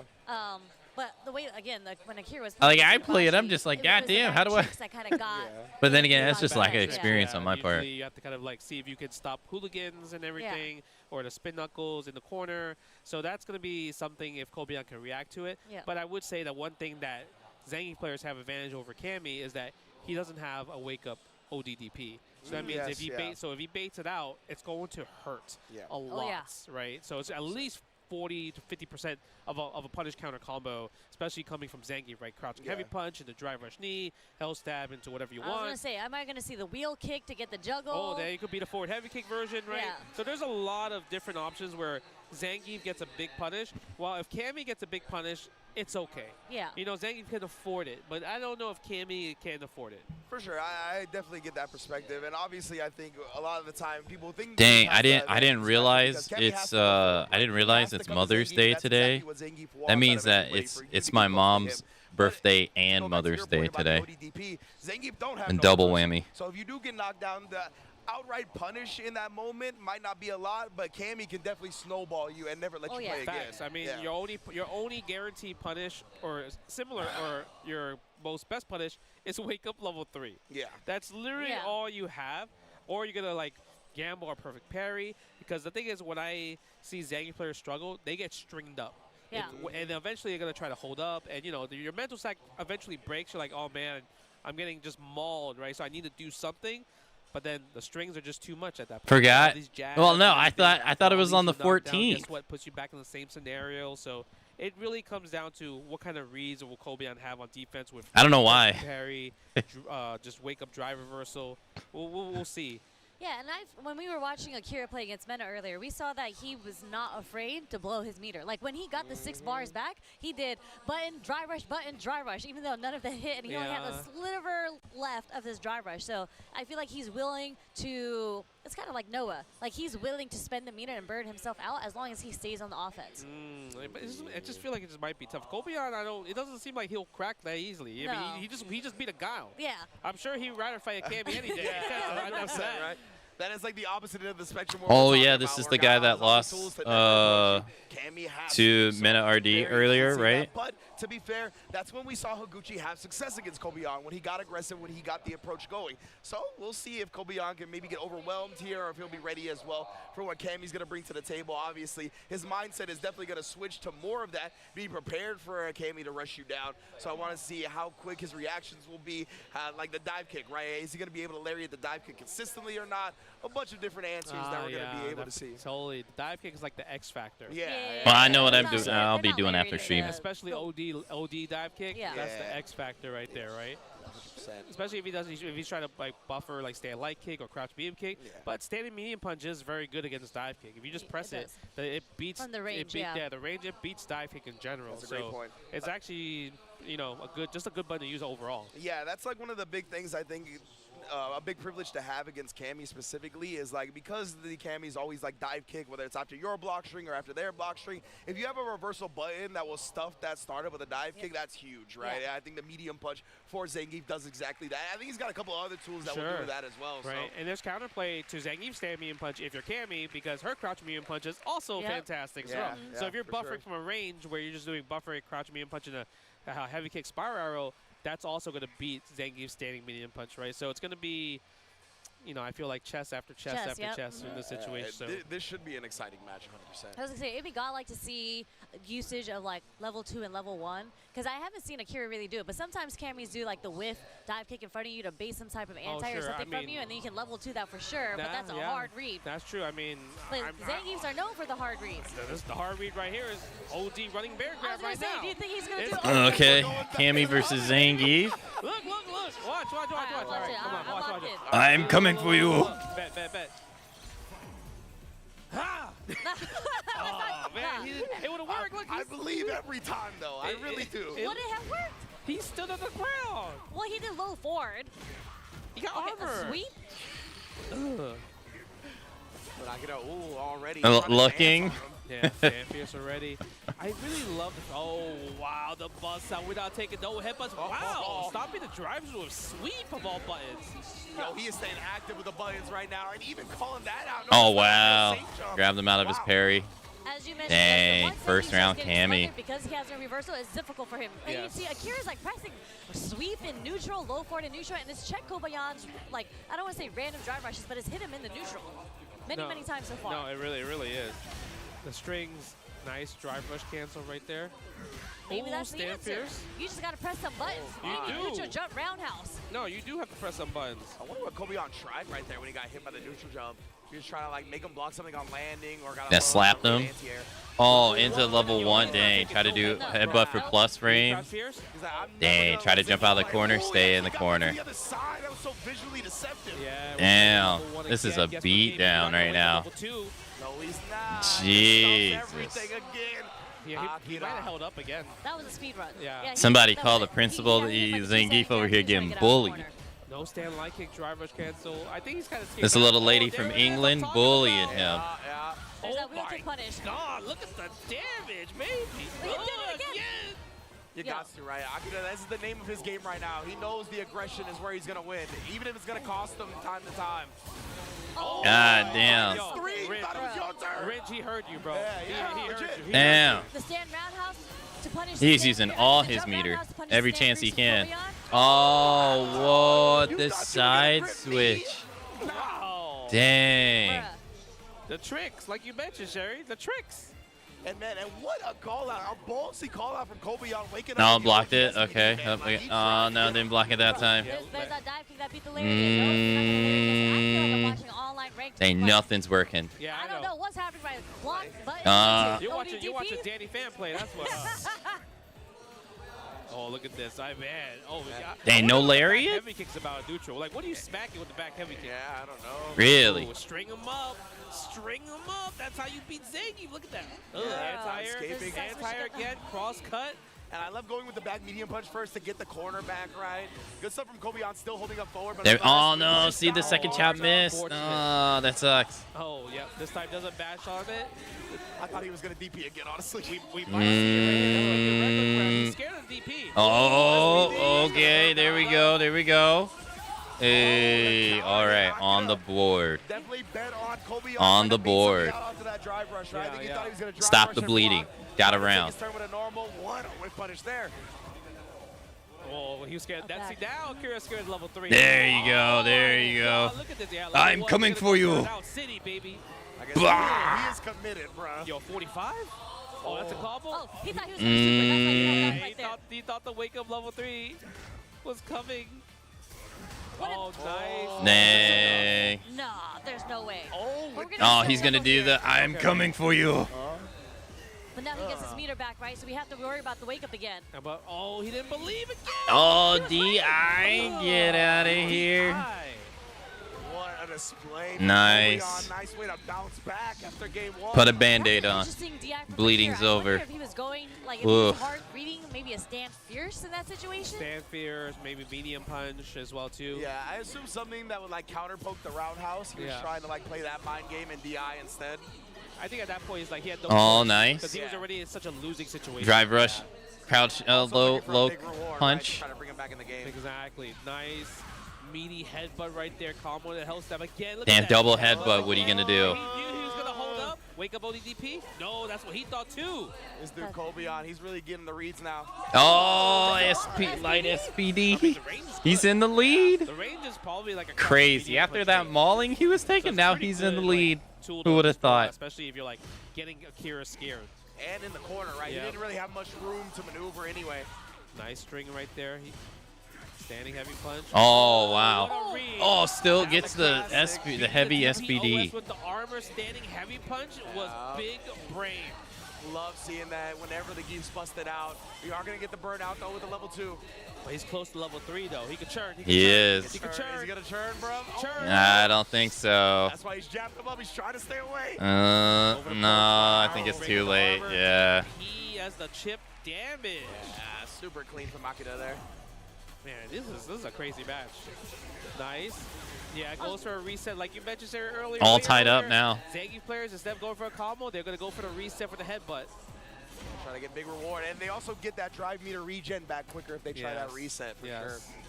Oh, wow. What did you punish. hit? Was standing jab? I think it was a stand medium kick. Oh, well, that hit far. Oh, trying to stomp on his kicks, bro. Using the Street Fighting Did he kick. try? Was that intentional? Okay, you have level 3. Akira has level 3. I really want to see what the back heavy kick's going to hit. I so want to see it. I wonder if that's just like a visual bait to get Kobayan to try to whip punish him. It might be, honestly. Yeah. Oh, yeah, there you go. There you go. Dying by the ODDP right now. Is he going to do Borscht Dynamite? No, into level 1. Damn, the damage. Oh, beats out the DI. Level 1. In case Kobayan busted out again. Oh, he's doing it again. He doesn't get the punish because it's a sweep and he's in burnout, right? But it is his turn, so he walks up, baits him into throw tagging, and walks back out. So good, man. Wow. Low forward to level 1. Another low forward, like in the super, right? Yeah. He's just getting those confirms, and I saw him do it against Itabashi too. He did crouch strong into the level 3. Okay. Wow, stand light kick beats the drive rush crouch light kick. Stand roundhouse. Perfect parry. No back throw. Yeah, we're going for the Really? Wow, Yeah, that was surprising. Didn't go for corner control. Headbutt, but that was at least plus 10. Spine buster, that's plus 30. Oh my god. Oh man, DP'd right out of the plus frames. Finish the combo. Yeah. Look at that, man. Get off me. Active right there. I'm the grappler, not You know you. what I'm thinking about? I know it's 2-1 Akira, right? Yeah. The amount of blocked ODDPs that Kobayan has hit, has blocked and punished him, how is he losing? Yeah, you would think that, right? But this is what we talked about. And he knows, like, one round sometimes away. I'm gonna lose half my life to one combo. That's crazy. But this is still gonna be. Come on. game. No. I hate that damn freaking thing. Yeah, the blood in the water. Offense, string him up. That's Come on. right. String up Zangief, it's so good. He's trying to hit the stand medium kick again. Oh my god. Yeah, go for the post, like a little bit more safe. Yep, go for the dive kick, the situation backdash. Oh, standing heavy punch. Yeah. Oh, SPD. All right. Drive rush. Really good right there. Standing medium kick. It felt like Akira just started playing passive. Which he can't Oh, do that, counter bro. chops. There we go. There we You go. gotta stick to what brought you to the dance I mean, maybe it's because he's scared of the level 3, you know? Oh,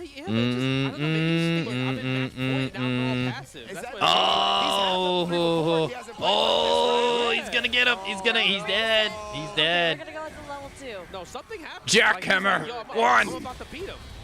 I think we're gonna see it now. Let's see. I I think he's about to wake up. I mean, he's All right, last final hooligan. round. He might just do EX OD hooligan now. It felt like, darn it, eventually. It felt like he gave the control to somebody else. Yeah, see, now he's, I think, finding himself. Oh, a little bit blocked more, it. Yeah, that's more what we're used to seeing from Akira in the set so far. Now look, he's holding back. No, he is scared. You see? Yeah. He's not aggressive anymore. Something happened. I tell you, man. That's yeah, Geef, baby. Okay, hold on. We get something started. Get the offense. String him up.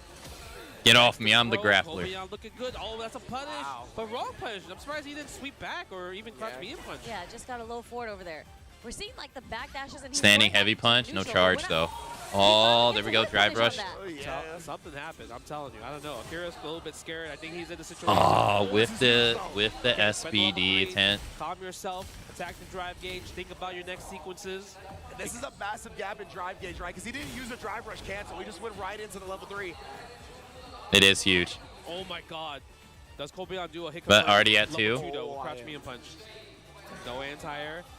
Standing heavy punch. Oh, he got drive rush. Oh, it's close. It's close. Jackhammer.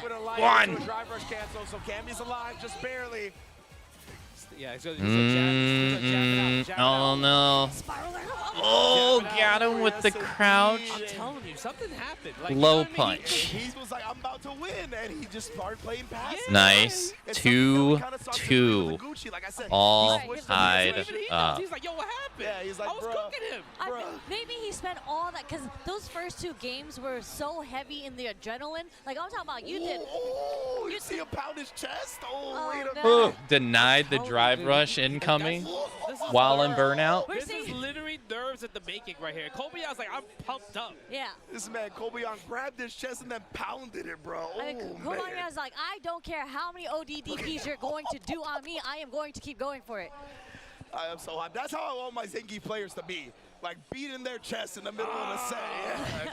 I mean, I'm not going to lie. I feel like Akira's playstyle, it's so hard to, like, be 100% committed to it. Because in your mind, you're just like, what if he blocks this? I think on ranked match, he 100% plays like that, though. Yeah. But here, it's just like, I'm telling you, usually he plays as well, but it's just, he never gets the victory at the end. Eventually, something happens. It's a volatile playstyle, but you have to commit to it Whoa, till whoa, the end, whoa, and whoa, that's what you're going to do. If you start switching Oh, it there up, we go. you're There gonna we second go. guess, you're going to hesitate, and all of that will lead to losses. Yeah, spine buster for right sure. We're there. seeing Oh, he's starting to crumble. He's starting to crumble. Bro, but you have to live Perfect. That's what got you this Perfect. That was an obvious one. But I mean, like, in the neutral, He's like, starting to overtime, crumble. they're doing it. 1 round SPD. I'm telling you, the nerves are hitting him hard. Oh no. Dude, already down. 30% left against Gi. All it takes is 1 light SPD. He's dead. He's dead. GG's. Jackhammer. 1. There it is. You're next, fam. Let's go. I'm telling you, bro. The pop-off? I see the veins in the biceps, B. You see, I'm telling you, it hit. Hey, Jesmar. Hello. Yeah, I did. He was like, Good match. It was a good match because it looked like that. It looked like that match a couple rounds ago was over for him as Zangief. It like he turned that around so fast. 3 rounds, like what was it 3-4 rounds ago? It was a completely different story. We were reading a completely different book. He just turned it around. 1 round away. He Perfect. was playing so well. I think all of that started flooding in. He stopped thinking about the game as much as He just got nervous. You can he panicked. came down to. Or nerves, man. At the end, Level 2 and it just ran out at the wrong he was just time. allowing him to play the game. Unfortunate. Yeah, because that very last sequence, like when Kobayan had did the drive rush into the SPD, for sure an ODTP would have came out if it was within the first 2 games. 'Cause that's when Akira was was dominating. Yeah. This is like, Yeah. I'm not going to let you reset me. It's not happening. Whether it be a super and ODDP, I am not letting you get this reset 50-50 on me. I really like the way you That was a put it, good match. because It is a very liquid courage Boss playstyle. break, Right? And I really felt like my man just sobered up at the end and was like, what am I doing? And Yeah, but you could tell when the cameras panned to him, he's just like, I don't know what to do anymore. Yeah, bro. Like something just happened. He's like, the confidence is gone, everything about the gameplay, because he was playing so fast. He was, so yeah, fast. and then he slowed And it then down just once he played, started like, losing. The slowest person in the Yeah, world, started walking himself back in the backdashing. corner. And like he was walking back and jumping back on Zangief's wake up when he didn't have level 3, he had level 1. So it's just like, why would you not put that pressure on him? Yeah, stay in. Even if you do meaty throw, the worst thing that can happen is tech throw. If he jumps, you recover, you get cross cut. Either way, you're a total advantage in that situation. There's no reason for you to jump back and in there in general. And that's what we saw, how he played at the beginning, right? Like in the corner, he was a little whiff it, and then he would anti-air, dash back under, keep the corner, go for it again, you jump out of DPU, like he was just flowing.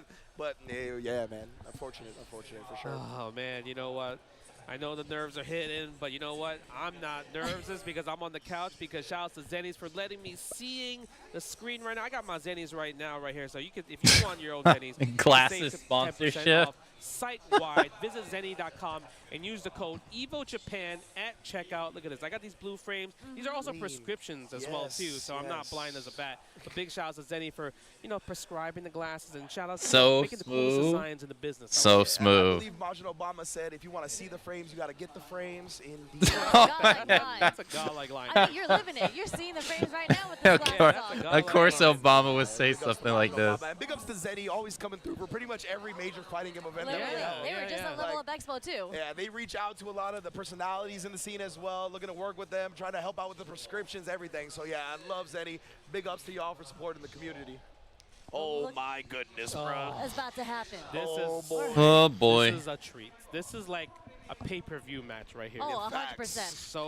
So People will pay money to watch this. Yeah, this is a really, really good match. I feel like if you want to watch like Street Fighter, like this might be the match to watch Street Fighter. Yeah, honestly, when it comes to how high both of these two are held in regards by everybody, I mean, these are two of the best players, period, right now, when it comes to anybody's opinion on high-quality Street Fighter. Yeah, like these two players, Momochi and Lashar, I think are held to a very, very, maybe even the highest regard for being technical players. Yeah. And like Lashar is like 100% on anti-airs. Like people call him the robot.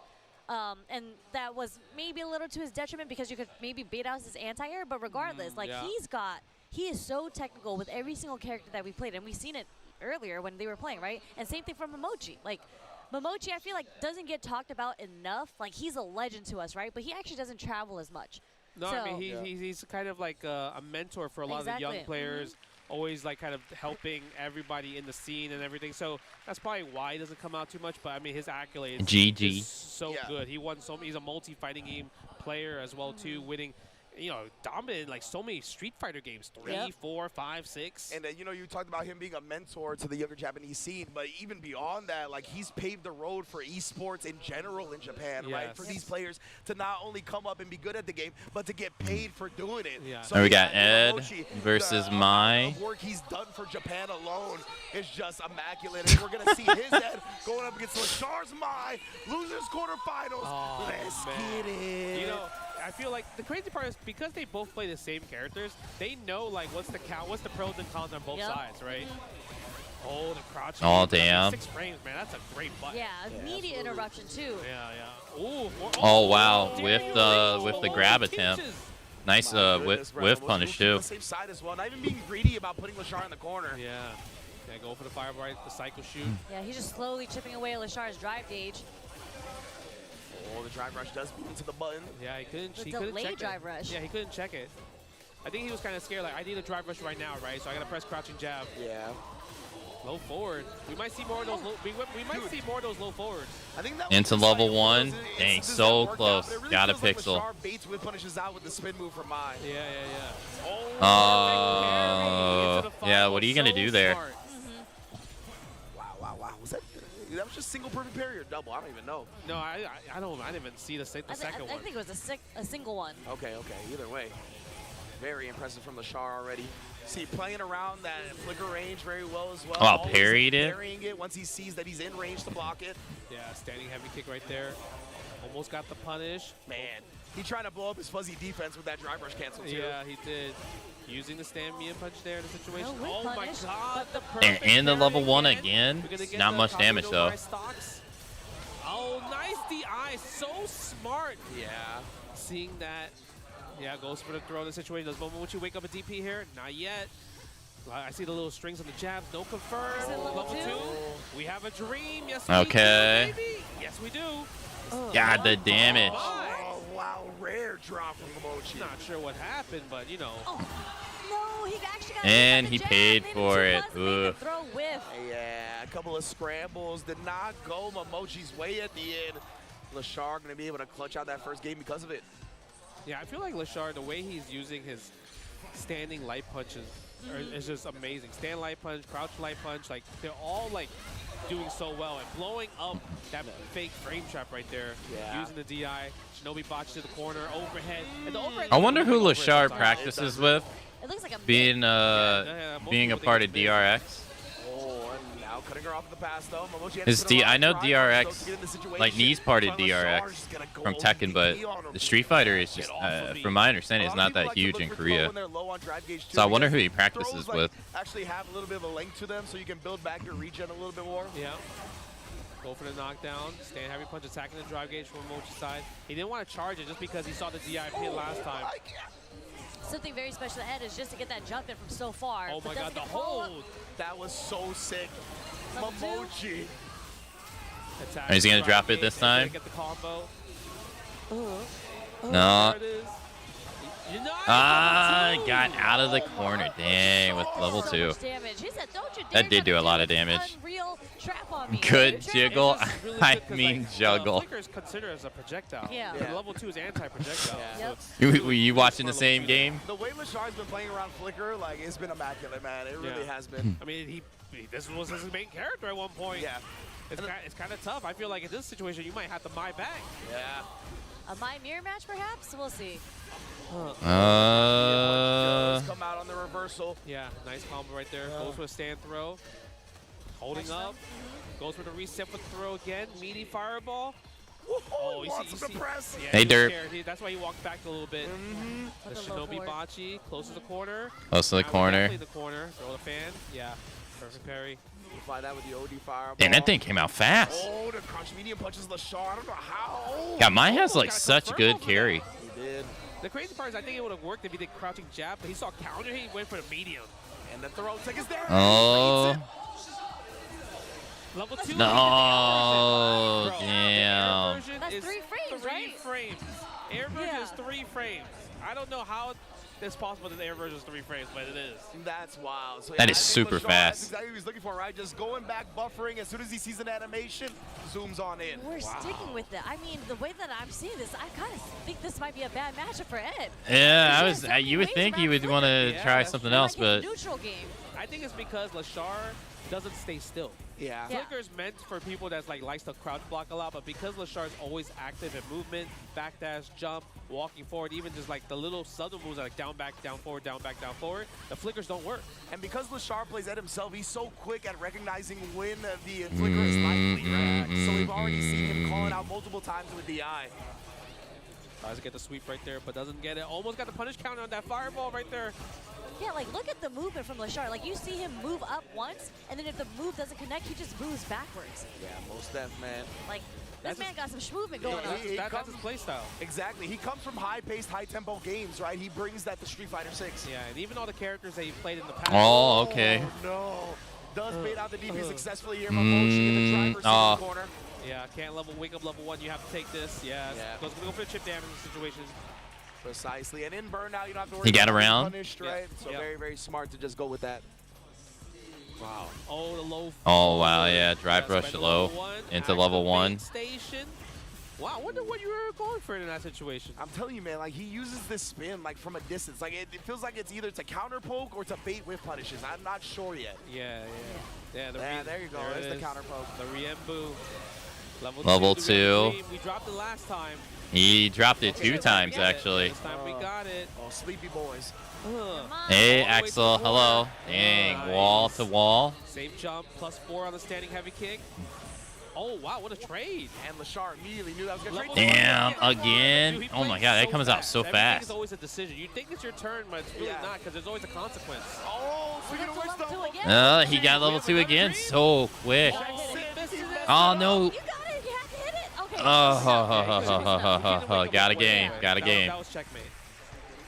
These combos are wild. They are. Honestly, not even putting himself in a Dude, the situation reaction time the guy has on the right to do the my level, I think was it level 2 in the sky, is insanely fast. Nice check on the drive rush. Oh, okay, interesting.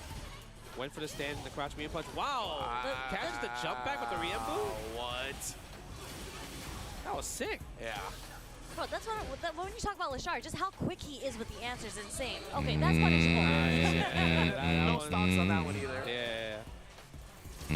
But like you mentioned, Sherry, he always tries to make a decision that's not like putting himself in a blocking situation, right? Yeah, absolutely. He doesn't want to ever be in there. But look, see, even right here, it's just counter poking every single point. Every time you walk forward, look at every time you try to walk forward there, even he drive rush there. Andy should be the last option on his list is what he's thinking.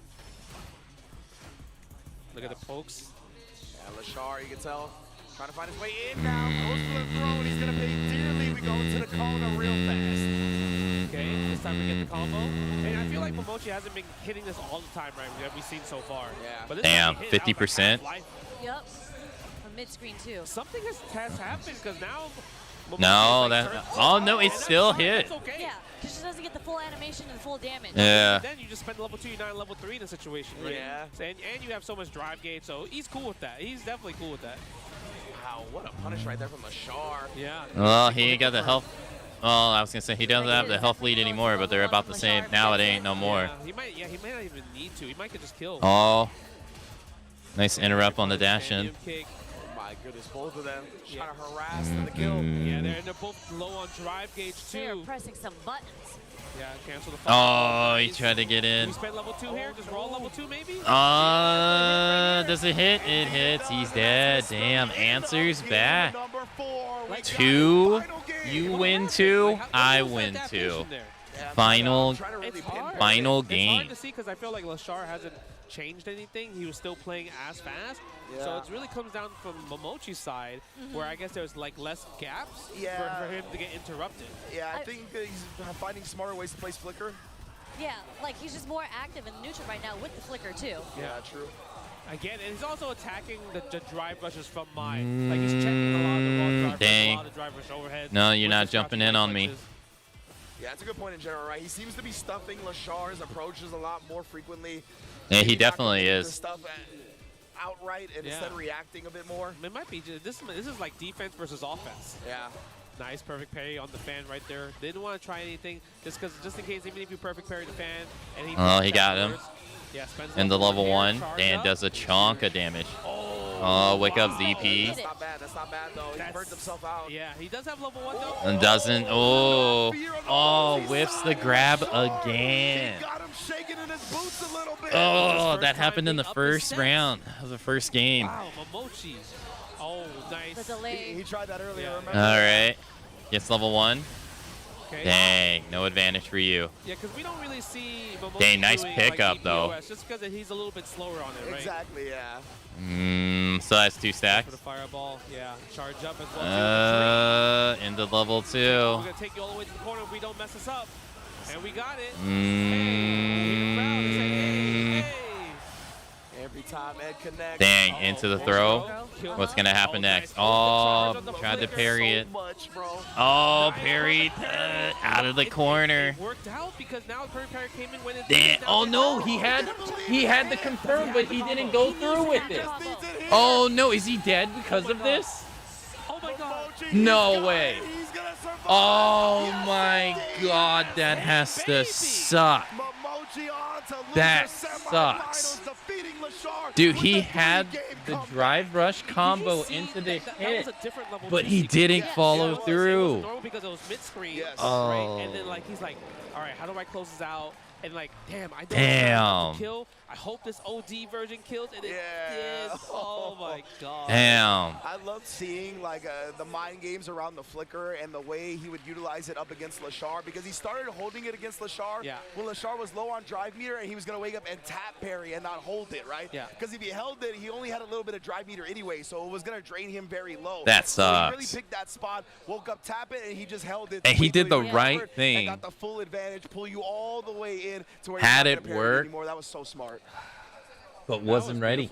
Like the adaptation, I as guess. as you mentioned, it's hard to pinpoint what exactly it was, but I just felt like in the neutral, Momochi started being more active, and it didn't really let Lashar, because Lashar was so fast, especially in the first game, and when we see here, even the level 2s, he was just I would quick as opposites uninstall every the single time, but this game is kind of when the forever. times turn. I mean, Lashar that was up too low. unfortunately, that's Choice just but to turn it up, right? Yeah. that's The point, just obviously, he landed a user lot of error, level two right? combos, He just and there's a lot of misjudged. situations where sometimes he dropped them, right? It happens, right? It happens all the time, right? You'll hit the opponent, but you know, sometimes you think like they'll block it, so you don't follow through what they don't block, and you're, you know, Street Fighter has gotten so complex.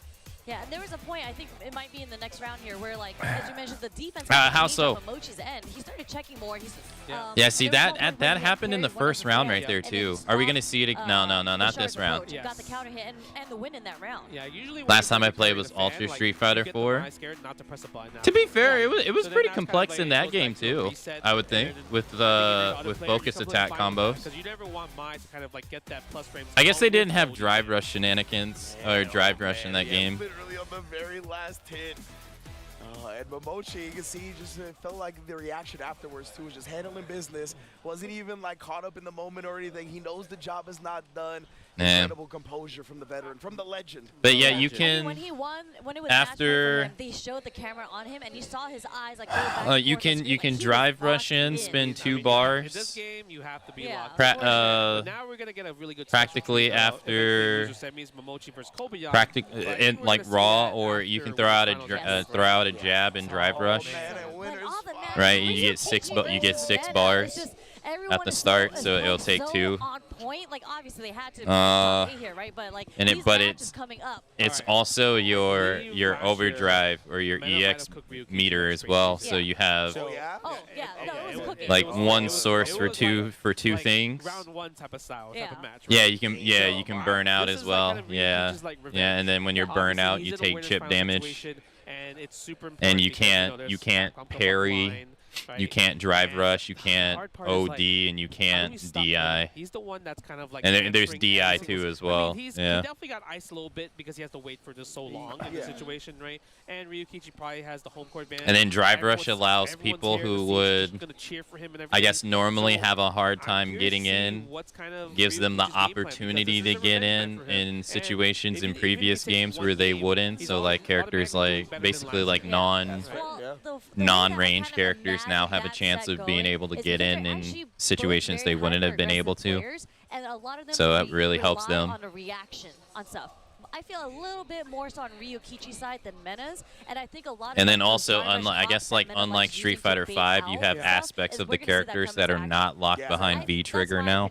And, So you have full access to the character. Unless you're Jamie. I think it was also it's a different Blanca. And then yeah, right? It was crazy. Right, it was crazy. Even drive rush stand. If you're Jamie, no, you got to get your 5 drinks or your 4 drinks. You know, people like shoes on the couch. Like, you know what, I'm gonna learn Blanca. In kind Japan, of like especially. in Japan. So definitely Disrespect. Blanca knowledge as of now. And I think Ryukichi probably has some The spear combo he was doing was peak timing, and would you believe he actually dropped it 3 times before that, if I remember correctly. But against Niampi on day 2, the crouch And when going for it, he went for that combo at least like 5-6 times that match, and he dropped it the first 3 times. Did not dissuade him from keep doing it. To see what's gonna happen there, because Ken is a character that has lots of swag for those type of air counter hit confirms. That's like, I mean, I don't really care for Ken, but that stuff gets me hyped. When they have like that one specific combo that will only work in this one specific situation, and you hit it, especially here on the big stage. Yeah, I guess when you say it like that, like, yeah, Street Fighter 4, I guess you had focus attacks, you had EX meter, and you had ultra gauge build up, right? because there are some cans that have like this nasty corner setup. And I guess the difference would be like what ultra the person has access to, or what ultra did they pick. But you don't really have that in this game, as everybody they got the same stuff. Like everyone, there's no picking of your ultra. It's gonna be. I think it's gonna be. I hope it's gonna be a really good match. Not like imagine some Japanese kid watching this and their dad walks in and starts shouting about this shit. The advancement has. Don't you ever do that. Evolution between the players, so this is gonna be really exciting to see, and I feel like this is gonna be Yeah, like a slobber knock. yeah, like, more meta these two players, in this again, one are for sure. Pretty aggressive players. But it might change over time, because if I remember correctly, in the beginning in Street Fighter 4, I don't think you had a choice between your ultras. I think everybody, I want to believe everybody only had one. And I think it was when it turned to Super Street Fighter is when people started having access to two. It became a choice, I believe. So I don't remember. I think Super Street Fighter 4 came out a year later in 2010, I think. The entire island of DR is going ham right now. DR, if you see that Blink Respawn's also part of CPT this year. So I think next month this game will be 2 years old. So who knows? Maybe that'll come in the future. Maybe. It's not something we have touched on a lot. This is the first event for the could be a thing. Winner of this qualifies into Capcom Cup. I feel like it's kind of harder for them to do it though, because in a way, like I've been repeating myself like a broken record.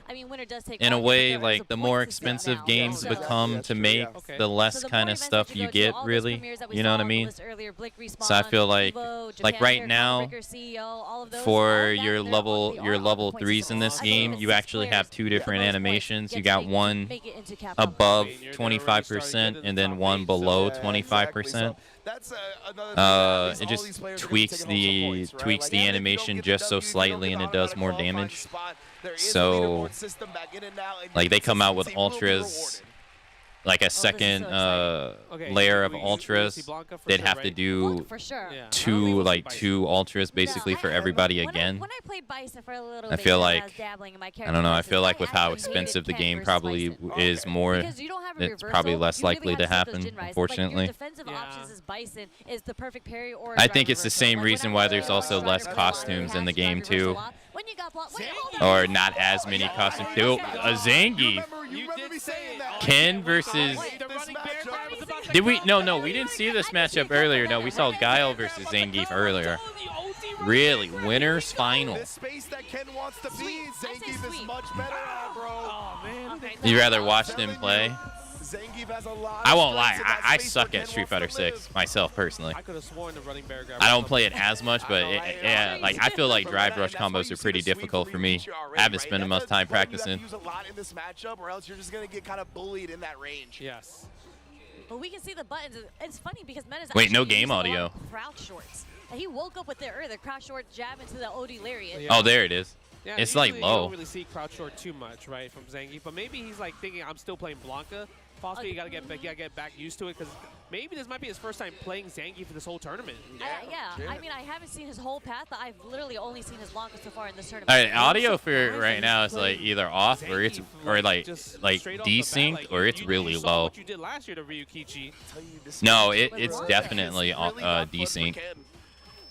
Yeah. Right now, it's been pretty even, right? Yeah, you can hear it. Yeah, there's some audio problems going on. They might take a break after one of these games. Yeah, so it's funny because, you know, when Zangief, I feel like, is a specialist character. So when you have Zangief kind of in your pocket like that, you don't see a lot of traditional Zangief combos. You might see a bit more basic, but Mena, again, when you have a player like that, have this character, you see them win in the neutral with their tools. Oh, damn. Confirmed, that was sick. Into level 2. Good stuff from Ryukichi. Yeah, you see a lot of backdashes off of these sequences right now. What was that? Was that a grab attempt? That was a grab attempt. Dang, got him in burnout, got him in the corner, out of the corner with standing heavy punch. You gotta be careful. Yeah. Damn, answers the DI with level 3. My loyal fans. I'm gonna say he's dead. No mercy, no remorse. Let's go. God damn, he killed. Holy shit. I'm sorry, hold up. Yeah, they're going to a break. Hold up. How much health did he have? Holy bro, he has like 55% health. God damn. He's close to death. Yeah, I think he's gonna be close. Jesus. They're talking about it's gonna be close. No, he's dead. Damn. No mercy. All it takes is one CA. It should be 80%. Oh man. Are they gonna take a break to fix the audio? That was a grip, bro. Yeah, so like level 3 regular, it probably would have been like pixelish, but CA, yeah, deader than dead. Oh my god. Yeah, I think they're taking a break to fix the audio. It was close. To 50-50 right after that. It was close. It was close. That boy got put 12 feet under, not even 6. Disgusting. That did a lot, bro. He really went for the DI there. It's funny because he showed it once. God right? And damn. then it get hit by the fierce into the DI. That's why I did a combo. And then he went for it again. He was already doing something. He was already doing something because it was. All right, this is actually kind of perfect because hourly breaks coming upon so. Level 3, but then eventually it made it easier for him because of the DI. Exactly. It's just like, I mean, it's okay that you get hit by the Jinrai. Why not? All I need is this one level Working 3, as intended. Look, he ain't got no projectiles. Very popular strat for He ain't got regular. Look, he got limited combos. He has one combo string into his level 3. He needs the damage. Okay. At some point, got hit a couple of times by the low follow-up, but as you said, Sherry, once needs the CA on damage. deck, go ahead and try to pressure me, bro. I'll show you what's real. Oh man, you gotta test the He gets zoned out all the time. You gotta test him. You gotta test him, bro. But sometimes the opponent's just ready. You just rotate that thumb, baby. He is on path. Like. If you would have seen Street Fighter 5 Zangief, this right here, completely justified. All you literally have to do is roll your thumb around. Really? All right, I'm gonna pause it because hourly break is upon us. So I'll be back in a couple minutes, and we'll keep on keeping on with the tournament. So I'll see y'all in 3 minutes. This break kind of aligns pretty nicely. All right, I'll see you in a sec.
Okay, IR back.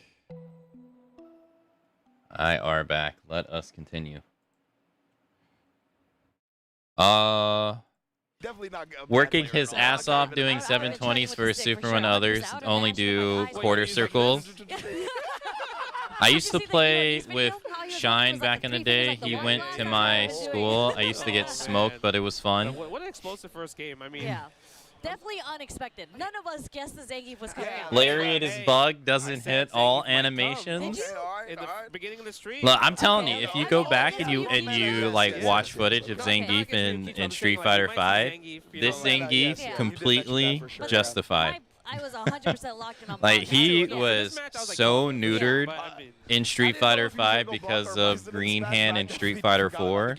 Yeah, but It I mean, was that's the like beauty of playing multiple uncalled characters, for. right? Because Ryukichi is definitely 100% Like he used to a have Ken this player. move, So you go Green into the Hand, that match allowed knowing him to that get you're going to in. play against a Ken. Yeah. But when you It go kind of against makes a sense that he player like Mena, he you're just doesn't like, have it in who this do game I because you need to got drive practice for? gauge, And but then he pulls out the and then Zangief, that would be holy, too I strong forgot with that he plays drive Zangief. gauge, really, because he'd be He's able to probably save waiting it for the and Blanca use matchup. it more. He probably had that But crouch fierce combo in waiting. He's like, 4, oh, and that move was up back, and then insanely the strong air for ball. I him. mean, And then I'm so they ready for this removed crouch it in fierce 5 Zangief. and gave him like shitty moves in now I 5, gotta and win he straight was up. Yeah. often the worst character in the game throughout like the Yeah. entire history of 5, which sucked. I mean, for 7-ish years, you had bottom tier Geef. Here, even if you got an advantage, like if he's got something to throw, I don't want to hear anyone complaining about him. Yeah, for sure. Wow, that was, man. I'm curious to see if Zangief's gonna win like 3-0 or whatever. Yeah, we'll see. Thanks for the welcome back. Thank you. That second round, the first Thank round you, was thank a little you. bit dominating, but that's kind of where you feel each other out, right? Like how I really want want to get another Injustice game with Bane. Like Bane to this day is probably still one of my favorite grapplers they have ever designed for a fighting game in Injustice 2. Yeah, Like I really hope someday we get an Injustice 3 and he's in the game. He is one of my favorite archetypes they have ever created. When people think like best burnout game, Getting in on whatever, somebody yeah, with like, Bane Burnout is so much up fun. there, too, like super up there, man. I mean, we saw it earlier, right? He did an air throw. Like that's not even an option. Like you just feel like a straight bully. Yeah. I love the way you talked about like being in burnout, how it heightens your like focus and whatnot. It really is like losing a sense, right? Yeah. Your other senses get heightened when you're in burnout now, and you don't have to worry about like the drive meter game, right? You start just hyper focusing on other things. I would play And, the like shit you said, out of that. Chad, I you used to could play the shit out of hyper-focus on that the when right it was thing, Injustice 2 so smoked. bad. You're just hard reading the opponent. Oh. And I guess also with Ryukichi, he couldn't establish. He's not throwing. I think he's not throwing too many fireballs. No. Yeah. I think I don't even know he's if not we a saw one. fireballer like that. Yeah, You know what I right. mean? But maybe that's why I picked Zangief, because he's like That's he another knows reason, yeah. he knows that he doesn't play like kind of defensive, so he's like, well, if you're gonna be offense all day, I'm a big dude and I can brawl. Exactly. Down. I want you to come to me. So if you're down to come to me, let's do it. Yeah, like button for button, I think like just on the trade, Zangief probably has the advantage there. Obviously, he doesn't get a full Dang, combo there's no like Evo Ken does, sale one-corner going carry, but on Steam during this Yeah, time. It's probably also easier to Dang. punish Ken's crouch medium kick with Zangief, like sweep, for example, and, Sure. you get the position where you're like, well, headbutt or block. Yep. Or headbutt or wake up DP. Yep. Guess away, fam. Guess away, fam. Advantage all me. Yeah, exactly. But I think we were having some sound issues on the stage from what I could tell in Oh, the yeah. last match. So I think that's where they're getting cleaned up right now. Okay, so yeah, okay. we should be back into the match here momentarily. Yeah, as I see. Mena's, they're both just in kind of in training mode, and Mena's playing Luke. He's doing a lot of sand jabs, you know. Some perfect knuckle maybe, practice. What if we see him bring back the Luke? You know, He's being The way random he was right now, like- right? I mean, he goes Zangief. What if he loses Zangief and he goes Luke? I'm like, okay. Nah, Imagine. He going back to Blanca. Yeah. He I would go think back so. to Blanca. Well, I mean, when I was talking to him, I think it was at Frosty's, he told me he was actually going back to Luke, and I was just like, why would you do that? I think we only saw Luke one time, and then it just did not work. Yeah. I forgot which event it was, but I think it was Capcom Cup. Oh Maybe. yeah, it was. He pulled out Capcom It Cup. was against Zien, Mm-hmm. because Zien eliminated him. Oh. And he picked Luke. Remember. Yeah. And then Mena got his revenge here against Cien and beat Cien with Blanca DJ. Oh, straight up. Yeah, straight up. Wild. Oh boy. And I believe we're about to momentarily get back into it. We see the headphones on from Ryukichi. It's another thing I really love about Menard, the no headphone game, bro. He wants to hear the feel it. crowd. He loves the crowd. He Yeah. talked about that. He's Yeah. like he doesn't need the game sound. When the crowd starts getting hype, and you definitely hear it from Japan here, it gets him hype. And then when you get hype, all that adrenaline starts kicking in, and you get stuff like locking in for the level 3 on a reaction, you know? And when I played and competed in tournaments, I also trained without the game sound. So I'm a huge fan of players that do that, you know what I mean? So big ups to Mena RD here, feeling the crowd, feeling the Man, Geef is an absolute unit, man. It's going to be 1-0 for Mena. Who's going to advance to I'm coming for you. Low forward, here we go. All the way to the corner with the Tatsu. Oh my god, he didn't press a button there? You got me in the corner. Eat this SBD. Look at the damage. Out of the corner. Oh, man. Get off me. I'm the grappler. Yeah, he's always walking forward. Nice. Whip punish on the sweep. Punish counter. Uh-oh. Throw loop. Yes, Oh, nice no. parry. The last minute parry was godlike. Damn, got him in burnout. Dang, he tried to stand heavy punch the armor out of the corner. DI'd. When he did OD Tatsu, I'm like, that's not enough. Right? I really thought it wasn't enough. I guess it was the gray that was absorbed via the fierce. Like, you get big damage on the DI because of that. Oh, we punish sweep again. Oh, no. Missed the SBD attempt. He backdashed it. Dang, level 2. He's spending level 2 here. Gets the corner carry. I'm not mad at the reversal SPDs, honestly. Yeah. Like, you talked about the range on them. It catches a lot of people slipping. Like, a lot of the time, like, if you're outside of the range of your light, it'll just grab the light itself, right? Yeah. So I think that's what Mena is kind of scheming on. Ryukichi looking really good here, but he can't close out in the next combo just because he already spent the level 2. And he tried for something. Maybe he thought SPD was coming down. Oh, there we go. Drive rush in. My loyal fans. He's gonna spin it all right now to get a huge advantage. Trying to close this door on round 2. Let's go. It's gonna be close. Bow. That's a pick, so... That was closer than I thought it was gonna be, honestly. Is it the magic pixel? Yeah, I wasn't sure if that was going to kill or not. Oh, nah, that's a mundane pixel, not magic. All right, Yeah, one round in that apiece. situation, was like, if Ryukichi was playing a little bit more lame, he could like think about, all right, I lost here. I'm gonna build the meter for the next round instead, right? True. Yeah, he's got a great meter advantage right now, right? 2 bars to about a half a bar of Mena RD. Nice, go for the fireball right there. Oh, nice backdash. I love the when people backdash, expecting a normal there. Yeah, Parry. definitely scouted the fierce. Drive rush combo. Yeah, the stand jab. Out of the corner. Oh, try to do drive rush. The stand jab is something you rarely see from Zangief. So this is what I mean when you take a player that doesn't specialize in the character, they start pressing some different buttons. Doesn't get the whip punish with the sweep there, so he gets punished by Ryukichi. Yeah. That's the hard part with All day. Oh, but honestly, that's a good. Yep. Yeah, you actually Dragon Lash first. Get off of me. You want to keep the offense started because Zangief doesn't have a reversal at this point. Now it doesn't have level 2. Can't do reversal super in this situation. Yeah. Only way you can lose right now. You didn't get to lose there. Yeah. We didn't see Ryukichi throw many fireballs until then, right? He's like, all right, you don't got level 2. I only need 1 fireball to hit. Yeah. Let's just pepper them on. We're going straight back into it. No character change from Mena here. No. Yeah, I think he's comfortable with this. Yeah, definitely. Look at this. They're playing the dance. This is kind of like the longest we haven't seen a button being pressed. Yeah, legit. Oh. Dang, whiff punish on the headbutt. Dang, parried the headbutt. 3 headbutts in a row. I wonder if we're going to see Mena try to hard call some of these backdashes off these strings. Got him with the counter It's kinda tough, chops. I guess, with Zangief, because it's like it's hard to, especially in this like low forward range, you can't really stop the backdash. Again, the backdash again right there. And yeah, what I said calling out, I don't really know how to call it out, right? I feel like the... Oh, no. Got him in the blender. Get off me. I'm the grappler. Yeah. Like, the drive rush is one of the only options he really has to chase down these backdashes. Oh, no. Got him in the corner again. I'm gonna just wait. I saw What do you you jump do? back. I'm gonna know for next time to wake up level 1. After these fierces, he's going to backdash more often than not, it feels like. Using the crouch medium punch. I mean, the crouch medium punch is hard for Zangief. You've done it. You've done it in the winners bracket to get here, Ryukichi. Very patient play here as the clock is winding down. Yeah, I know. We got time. We do. No, we do got 30 seconds. Oh, he's dead. He's dead. Light kick, baby. Man, That's some foosies. and remember, we talked about how hard that crouch medium punch is to whiff punish, and Mena pulls it off. Damn, Siberian Express. Resetting off the whiff punish with the OD command grab. And wake up OD DP. Oh, got him with the overhead. Backdash just to get away from the pressure again. Oh, no. Pushing him to the corner. You are negative after the lights in this game. Into level 3. Ken is in range to reversal crouch medium kick off. He's You're gonna negative do button it. 100% of the time. Do you use your gauge to block? What do you mean? Drive rush, nice tech on there. But As in, if you block hits, your gauge does go down, yeah. Like you see how his gauge went down right there? Oh no, he lost a bit of it because oh no, is he oh no. Ken got put in the burnout, not necessarily because he took a lot of hits, but when you take hits, you do lose gauge, like when you block. I know it was gonna kill, but And Geef, they buffed Geef in Season 2 to do more gauge damage as a way to buff him. That's true, but he gets the OD. They see, like, if you pay, like, whip punish, too far away for the headbutt, +4. you have to actively use your gauge to parry, but you can get some of your, if you get a good parry, you can get force Mena to make a decision of a jump. Yeah, absolutely. Try to get him with a little shimmy right there. Oh. Again, another throw. Maybe hold up. Wait a minute.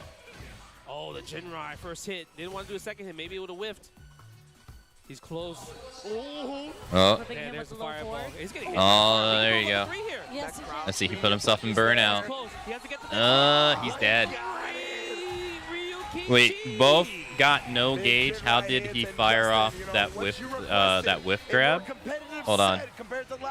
Hold on, let me go back. What are you talking about? Let me. Need to kind of punish. He was like, I know I'm you're just getting peppered low. Back sweep right there. He needed that to win. He won.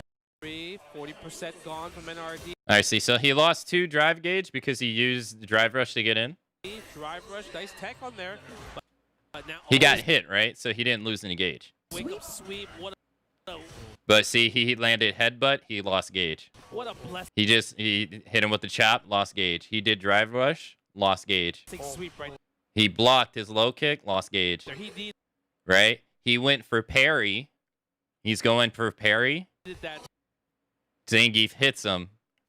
He blocks it. He's in burnout. He went for DI. He hit him. Now, see, I don't really understand this one, though. Hold on. Go back. Nice tech on there. But now, wake up sweep. What a blessing sweep. Hey, Thug. Hello. Happy Mother's Day to you, too. This one I don't really understand because he hit him and put him in the drive rush. I don't really understand that one. Maybe but okay, so right, he's chipping him down, right? Taking chip damage. Punish, I guess. I guess so. Is it a punish? Yeah. He goes for the reversal. It is a punish. You're right. Right. Yeah. So he loses drive gauge on hit because it's a punish counter. Yeah, you caught that one. Right. So you can lose drive rush by blocking, using your EX moves, using drive rush to get in, right?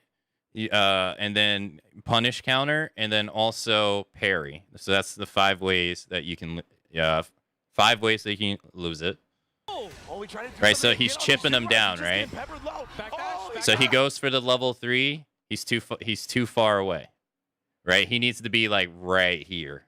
He backdashed too far away. So he punishes him, right? He goes for the Sabaki into the uppercut. So this is just two normal special moves put together that combo naturally. Back that on that. I know it was gonna kill. They were both in burnout. How does Geef use level 3? Oh, okay. Hold on. I'll show you. I'm blocking it, kinda down here. You see the level 3 and then level 0. Ken has 0 meter, so this meter is for supers. Everybody has 3 supers. Geef has 3 levels of super, so he can do level 1, level 2, level 3. That's this is for EX moves, like OD EX moves, like if you want to, like, when you turn your move yellow, right, or yellowish orange. That's not this meter. This is purely for supers. In Street Fighter 4, I don't know if you remember or if you've seen Street Fighter 4. This used to be like a circle, and it was like 2 bars, right? And then there was a meter down here, right? You would just take this, put it down here. That's where they were in that game. So it's a little bit different in this game. Yeah, so that's how he was able to do level 3. He thought he was going to be more aggressive right here. That's why he went for it. All right. On the bet. Fire there. That's true. But Yeah, so like. OD lariat for the Oki situation with punch. Oh no, I think you. All right, we already watched this one. All right. More competitive set compared to last. Oh, the bar. Yeah. The bar at the lower end of the screen. What we're getting. Blanca? Are we gonna see it? All right. I don't know. I feel like the Zangief's a little. He did his job. He did He his job. became a real boy. To get the one game, but I think like I feel like Blanca's the call here, for man. sure. I think now has got the right read on like, okay, in this range right here, every time I backdash, whatever normal you press, I am punishing you for it, right? So you can't poke back confidently when it's your turn. Yeah. Right. So it's like you kind of.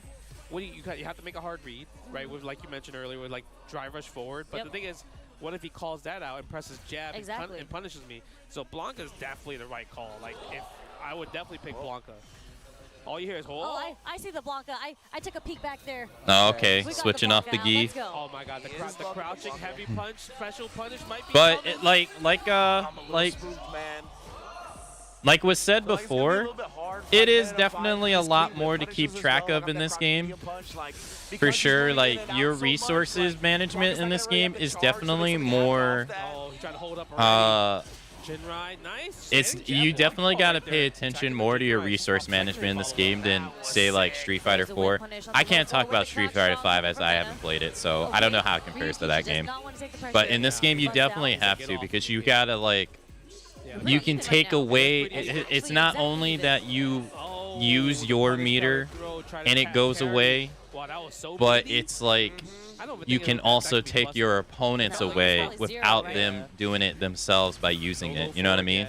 Like you can take away their drive meter, but then you can also use yours. You have to decide like, are you going to use yours for drive rush to get in, to get a combo like that, right?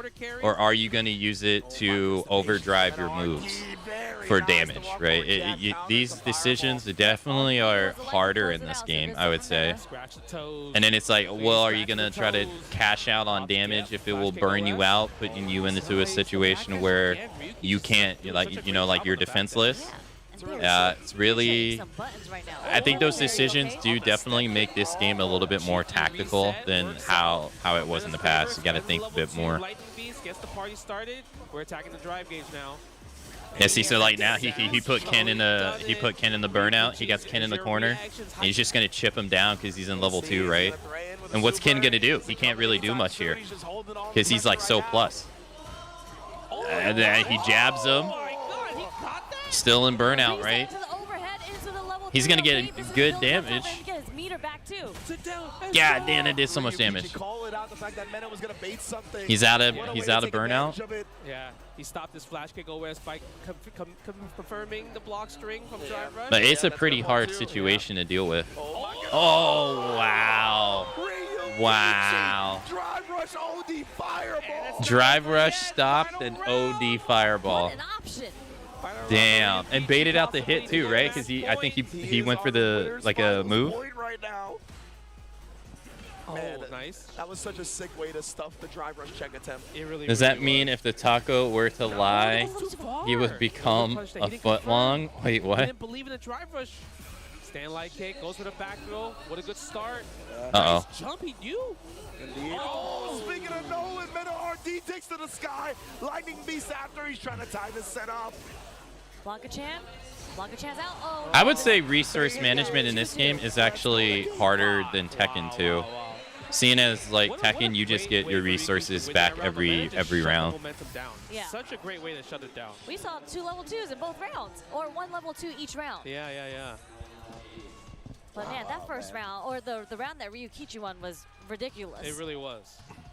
Drive rush OD fireball. You actually don't see that option very much from Ken. No, usually if you're trying to check, it's like a drive rush dragon lash. Yeah. But like since he only needed a little bit of life, right? He just wanted to do the safest thing possible. And it's so fast. Then drive rush, crouch, low kick. Really cool. Gets hit by drive rush low forward. Meta strikes first blood. Then ODC, OD, we don't DP. care if I lost that last game because of it, baby. Exactly. Get off me. Get me out of the corner. That's the mind game.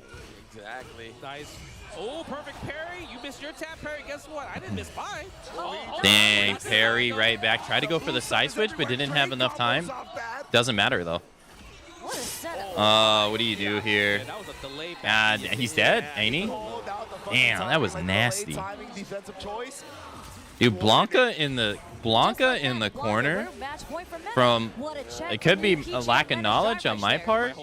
He seems to be one of the most oppressive corner characters. And he got hit by the cross up afterwards. Oh yeah, you're right. So this is unscaled from the parry. Nice parry, hold it the parry. And I see like he parried both of the things, but he was still defenseless there. I don't know, Ryukichi letting it rip a little bit too much. Nice whip punish. Will he do it again? Oh, perfect parry. What is happening? The Blanca chat there. Oh no! Oh no! Gets grabbed. He got punished, countered by the Blanca chat. All right, he got CA. Oh, but it's not gonna matter because he's dead. Dang. GG's. Evo Japan champion? Bruh, GG's. 3 wins away from doing it, Meta RD. Holy smokes. Oh man, and it's crazy because usually you see a little like warm up here. You want to switch characters. The characters like I didn't see his block was ready to go. Dude, Blanca seems so difficult to deal with. I mean, he just stays with that character at its peak. I think the crazy part is like, especially the last game, the amount of perfect parries from both sides was insane, and the craziest spots too. Yeah. Like that perfect parry on the OD Blanca ball, I thought was gonna get punished, and no, Meta gets the perfect parry right after that from Ryukichi. It was just back and forth. So And it just such a testament to Meta RD staying locked in as well, right? A lot of times you see a big move like that get parried, you're like, all right, well, I gotta take this punish, right? And he's like, nah, bro. Like in case something weird happens, or he may have already known, whatever it may be, he was like, I'm parrying, and he knew. But the only person, one person plays Blanca. Yeah, that's true. Yeah, it makes you wonder how, like, why no one else really picked them up. Really? I matched that team super, but he That is an interesting thing because usually people gravitate towards characters that are good, but and then most of the time, let's say if I don't you know. didn't get punished, you would have got hit to the wall. Yes, exactly. I mean, you kind of see it with Zangief. Like you have you definitely had your characters or like your players that were always playing Zangief, but you absolutely had your fair amount of players that started playing him after once he got buffed. Yeah, you talked about it at the beginning, right? This could be his specialty going What tier is Blanca? In this game, he's definitely top tier. Ryukichi was so confident. He used to be even stronger. He got nerfed after Evo Japan, I believe. But still, pretty impressive. Let him know you ain't gonna live through this. Look, you see Ken's head? His neck, bro. Yeah, you see his head, bro? My man Zangief is an unsafe one. Unfortunately, I think in this game currently, the characters that are the least tournament viable at the moment is E Honda, Manon, Marissa, Jamie. That was immaculate. I think honestly, just those 4 characters. I think every other character in this game is tournament viable. Like we've seen people go far with Ryu. Even this one, Lily, but to a way lesser degree. But Lily has like done well. Jiri has won. Jiri literally won Capcom Cup 2 years ago. JP, despite all his nerfs, still there. Guile does well. Ken has historically been like. Ken is probably historically the strongest character over a multitude of games. Like Ken is almost good in every game. Like top tier. Akuma's good, Bison's good. Both of them got hit with nerfs and they're still good. Mai's good. Driver's fireball. Yeah, I think this was the Drive Rush OD fireball. Yeah, right? you're right. It was. Yeah. I guess. I don't know about Aki. Like we've seen a lot of Akis in this tournament, but we don't really see any Akis in top 8 or Akis out there winning tournaments. So maybe she would be considered low tier too. Cammy is Cammy's considered top tier in this game as well. Like. Oh man. Yeah, those outside of just E Honda. Of this match right here. E Honda, Terry when he first came out was considered low tier too. Then he got some buffs. Now Jiri's pretty good in this game. Like Ed, Mai. Jiri, I think Jiri honestly was never bad. She was really good in 4. I think she was really good in 5, and she's pretty good in this game too. Yeah, I can see that. But the end, I mean, that's what helped him defeat Lashar. I want to believe there was no real iteration where she was ever bad. What the crowd, I think, wants as well, right? Always a big crowd pleaser at the end. Yep. So we're gonna see. This is definitely a hill to climb for Kobayan, but again, he's here on the stage. He's been here before. I think right now E Honda is probably considered the lowest tier character in the game. Yeah, Jerry got the $1 million prize. Yeah, in Capcom Cup 2 years ago. I wanna think Honda and Manon are probably considered the lowest two characters, probably followed by Marissa.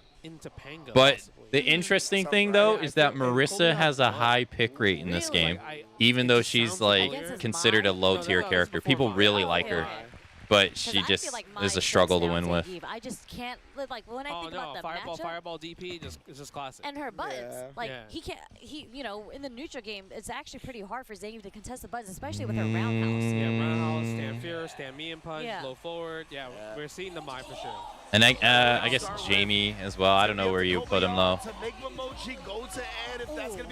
I think Jamie's just down on the tier list because he's one of the only characters that has to actually level up over the course of a fight. Like he starts weak, and then he has to drink to get strong. So, but during that time, you might not even be able to get your drinks. You know what I mean? If you don't play well. So unfortunately, I don't think there's another character that's like that in this game, really. I mean, like Mai here, she has to do level 1 super to get 5 stacks. But that's temporary, right? It goes away when you use them. Yeah, he's gonna definitely try to use stand. And Jamie, but the problem is it just loses. he definitely has to level up over the course of the fight, so he has a real uphill battle. Naturally, with the way he's designed. It's real. It really hurts him, especially when this game where you got characters like Akuma and Bison who are just strong as soon as the match starts. Stand fierce, use the armor. Yeah, punish. Yeah, go for the sweep, charge back that fan. Oh, EX Lariat to get around the the projectile. Oh, burnout. I think he needed a jump forward or a neutral jump. I think back jump, I don't know if it would have reached. Yeah, that's true too. Manon with medals. Yeah, they used to reset every round, but they changed that. Yeah, that's true too. Her grabs don't do as much damage when she doesn't have her medals. That's true too. Oh, just a hopping. Okay. Makes you wonder why they don't do that with Jamie though. So he didn't want to waste it because he already. Because I mean, even with that change, she's still considered low tier. Okay. And if he drive rush after that, I think it would have put him below the 3-bar threshold, right? It means drive rush cancel is going to be a burnout, so smart stuff. Get off me. We burn on my turn, but you're in the corner. Oh, a little bit too far. Uh-oh, this might be scary. Nah, it's okay. Kobayan has a life lead. Huge Trying to catch him coming in with medium punch. Dang, parries the standing heavy punch. I believe in Zangief taking this. Oh, he's walking himself back. He's out of burnout though. You have to take this throw, right? No, he didn't. And that's why Momochi didn't. I'm surprised he didn't go for SPD on wake up. Even though he has the life lead, he has to do so much. Dan tried to do drive rush low kick. She's annoying. Crouch. Oh my god. Maybe stand short. Stand short. She's annoying. Look at that. Oh, parry. Oh, there you go. Double crouch low kick into standing low punch. Yeah. Ooh, a little bit of a different story. It was very unexpected for that roundhouse to get the counter hit there. Yeah, it's super strange with the way it played out. Momochi just couldn't quite convert in the moment. That standing heavy kick is cooking him right now. And he's throwing out these standing heavy punches like crazy. Because obviously the armor will beat that stand heavy kick. But that's the mind game, right? That's the Get off me. I'm the grappler, not you. Yeah, and if you don't see Kobayan threatened with that, and he tried there, but he didn't hold it, so no armor on it. Yeah, and look at that. Not challenging. Get off DI, me. Yeah, right? you could DI the charge ones. But you got to lock in on that. You do. Ooh. Nice. The fierce again. The delay. Do I think I could take them? No. Because you thought the SPD was coming. I'm a fan. Holding up.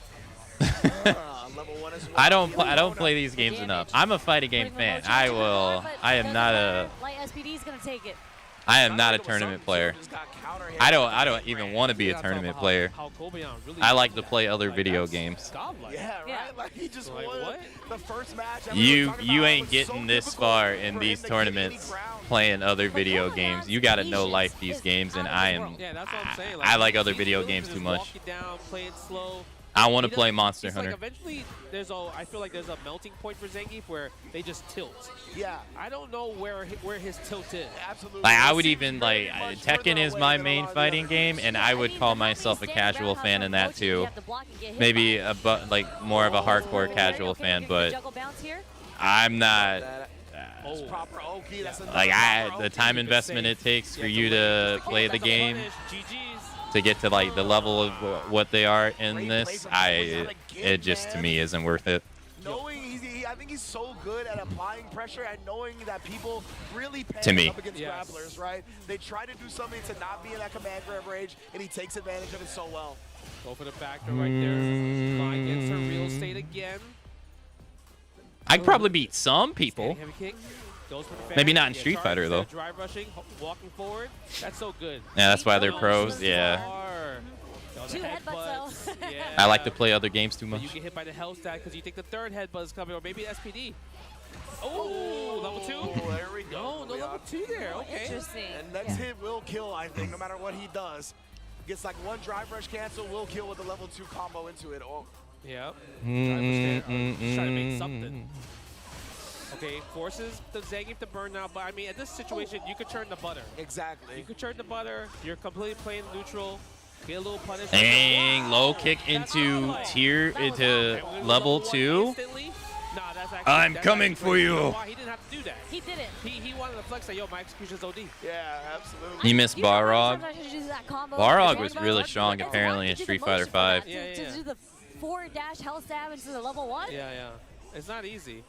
I wonder if they'll have them. Even in burnout, he was close enough to punish the sweep with a light. You got 3 boxers, right? I think you got Balrog, you got Ed, and you got Dudley. I feel like if they're gonna bring back another boxer, they'll probably bring back Dudley, seeing as he wasn't in 5. And they had Ed and Balrog in. They had Ed and Balrog in 5, and Dudley hasn't been in the game since 4. So I feel like they might skip Balrog this time around, maybe to give Dudley Is it too late? Dudley some time. Three-game comeback right now. I can't see them adding all 3 boxers to the game. Has room to just kind of like gamble with like SPDs a bit more. But we'll see. I mean, Mochi's looking good this time. I'll be surprised. I'll be honest. I was surprised Ed would come in this game since he was in 5 too. It was the first time he appeared in, as a playable character in 5. To gather intel himself, but that's what he's doing now. I'm telling you. Dang. Oh, what? Oh, no. Yeah, he did it too early. Yeah, exactly. He did try to go for the resort. It's Yeah. because of punish counter instead of counter. Yeah, Dudley is really he got strong. more frames on that because of that. He had to delay the SPD just a little bit longer. I think the heavy SPD would. And I think just like Ed here, I think he's more on the easier side. Hit stun. Yeah. His name is. There's a dream combo coming at you, but big bodies. Little bit The turnaround. Bro, that dream woke up. No, he's still in the lead. He's up 2 games. I was just getting to the good part. Why'd you wake me up? He just lost that round. Yeah. I try to go back to sleep and I never get the same dream ever again. Never. Oh, nice, using the flickers right there. That's the annoying part. You have to force the jump, but he's not. You know, Gobion's chilling. He's willing. Plus, to play also, at this point, I wouldn't want to do this, to be honest, because I'll be honest. The amount of money that they make is not really that much compared to the time that they have to put in to play the game. Like realistically, this was actually a conversation that was being had last year. Yeah, I talked about it before, but I'll talk about it more after this game. But the money that they actually earn doesn't really go that far for them. Nice. Believe it or not. The crouching heavy kick right there. Stand jab, checks. Unless you are consistently placing like top 1, top 2. He was able to block in time. Oh, you're dead. I'm coming for you. Look at the damage. Damn, that killed, man. That killed. Well, for those 2, yeah, but you know, if you take away that tournament, I mean, you still do got EWC, but EWC is still new on the scene, right? Like, it's not that old. Historically, your winnings were not that great. JP here at top 8. Oh yeah, that matchup as well. That might be the only Meta one. RD got a pocket JP from season 1. Remember that? Yeah, IDOM still plays. If they see each other in the finals, perhaps. I think he was here. Yeah, that'd be nuts. Oh, I think. That was a sick combo. I feel like Zangief's never do fierce as a combo. No, that was crazy. Yeah, he didn't flinch. Are we going to see it cancel to level 2? He has to do one. No, he's level 2. That's GG's. Yeah. I'm fine with that. Because now Momochi doesn't That's have okay. meter. He now he doesn't have any meter though, and he has level 2 going on level 3. Meter advantage supremely on Kobeon's side right now. Oh, stand fierce right there. All right, we're trading the drive gauge damage. It is cool. No chip damage, but Switch sides. Plus frames in the back throw. Dang, parried the grab. Eat this medium And that was SPD. cheeky, 'cause, right, that wasn't scale Oh, damage, okay. and the Drive that was rush, just low, raw heavy damage. kick. Indeed, as we talked about sneaking in those resets. Punk was here too. Nice backdash. It wasn't a punish. He was scared of jab SPD at the backdash range. Yeah, he was trying to hold up. This is guess for game. Level 3 is coming. Spine buster. This tournament, this game had 7,000 players enter. He's dead. He's dead. He can't do Borscht Dynamite though. He did it again! He's dead. GG's. Losers final. Let's go. Again, we talked about it, right? How good he is at just making. But yeah, no, there was a lot of conversations being had last year about like being a pro player, and obviously it depends on your living situation and what country you're from, because it's easier in some countries than others. Like it would be easier to be a pro player honestly in Europe than it would be in America, just because they have more social programs that will kind of help you and stuff like that. But it's just your tournament winnings that you're getting on average in a tournament is not really going to last that long. Like, for instance, especially if you're an unsponsored player. Like, right, like if you're from America or anywhere, like even certain places in EU, if you're from there and you're flying here for this tournament and you're unsponsored, you're easily paying like $1,000 to $1,500 out of pocket for a 3-day tournament, right? And you're playing the hope to win like $10,000, but it's not even $10,000, right? Because you got to convert it to your currency and whatever your tax laws are. But let's say you're from America, you pay like $1,000. Well, you're most likely walking away with about, let's say, like $5,000, $6,000 after taxes, right? Subtract the $1,500 for your flight, your hotel, your entry fee.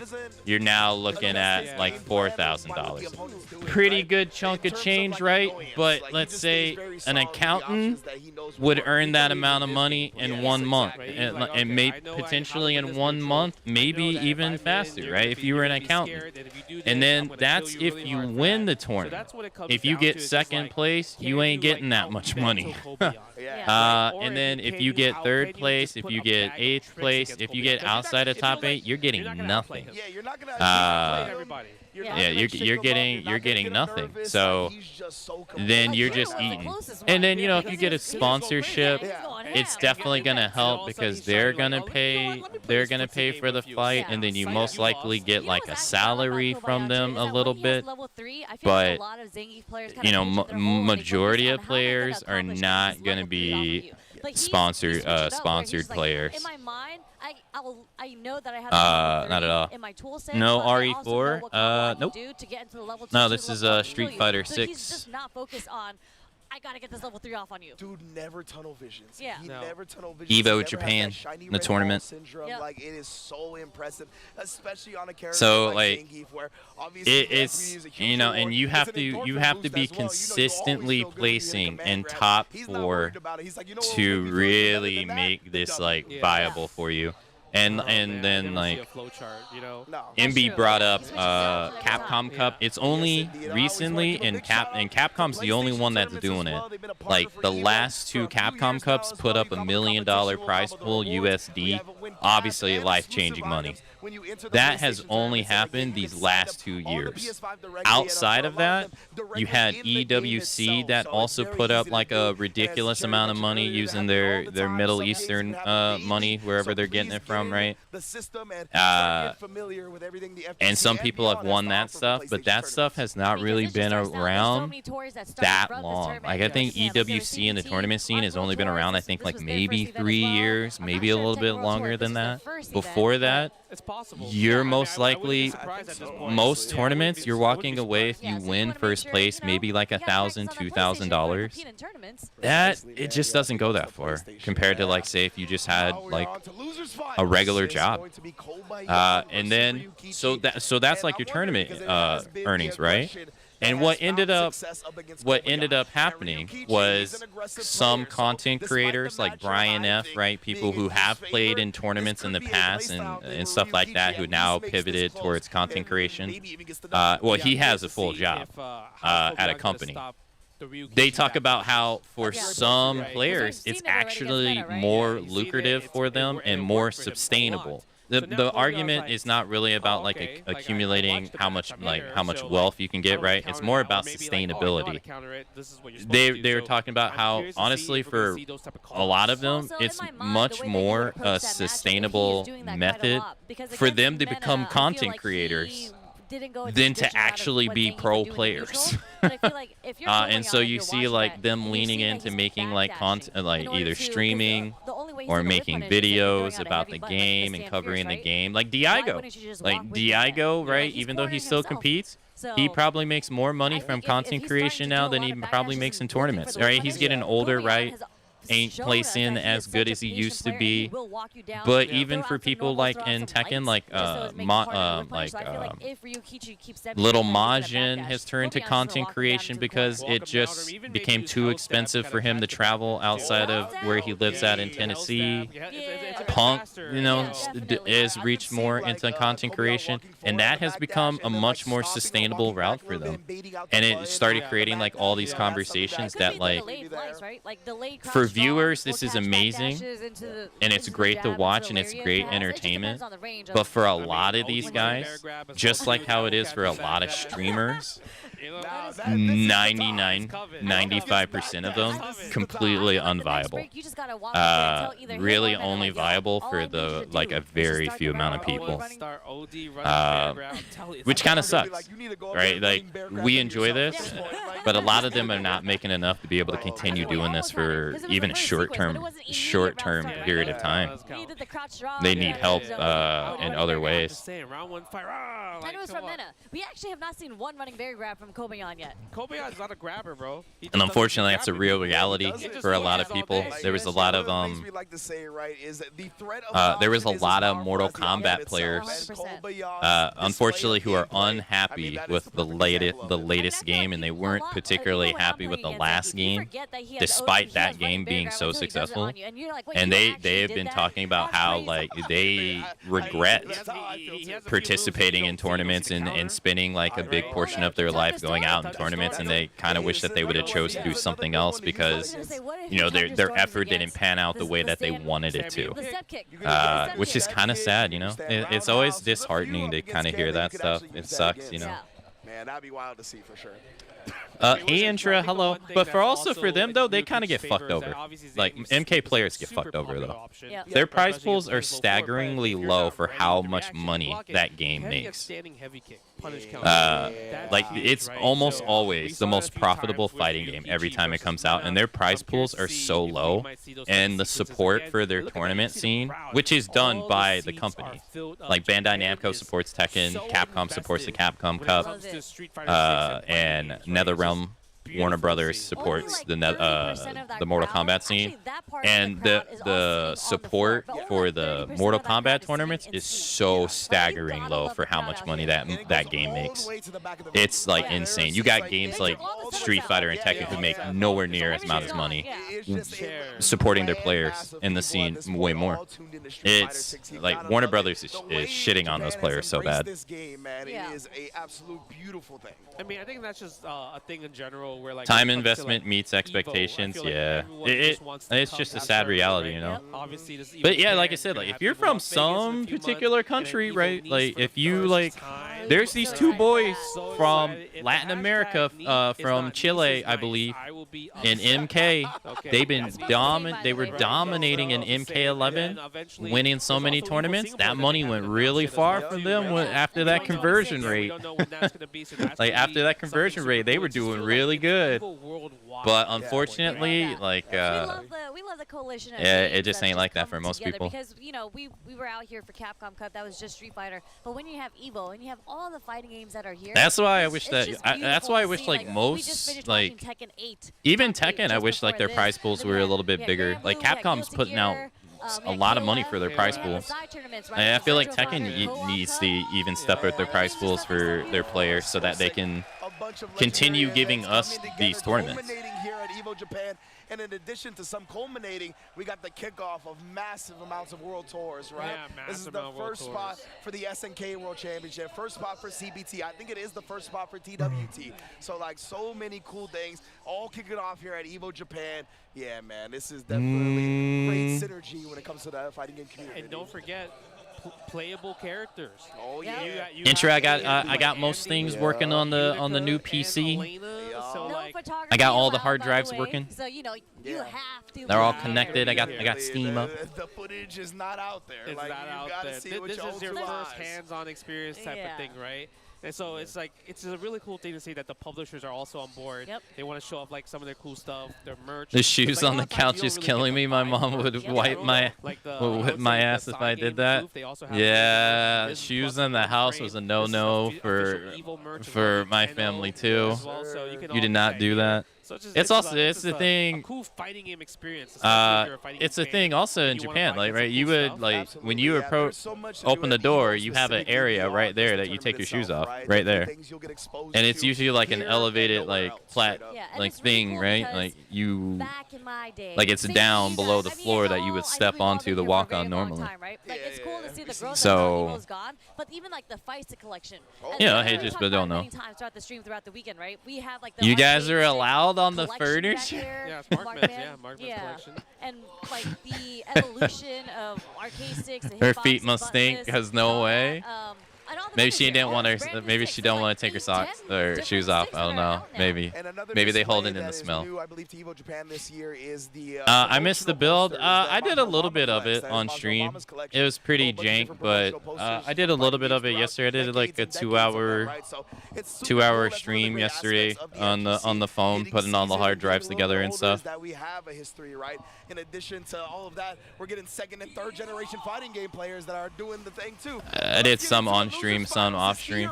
Ryukichi on the Ken, going up It is a bit against jank, Kobayashi but you know, because I never really average streamed off my phone in like in grand finals. Incredible. We got some 8 years. specialists here. I want to see Kobe out fight Mena, to be honest. Yeah. You know what I mean? That's But it true. was I'm a pretty little nice. biased, but I want to see it. I still have some stuff. I need to clean my PC. I don't think I'll stream that, but Yeah, 3 bars versus Matsu. I gotta buy some non-static brushes because I gotta get some heavy dust off my graphics card. I kind of want to take apart.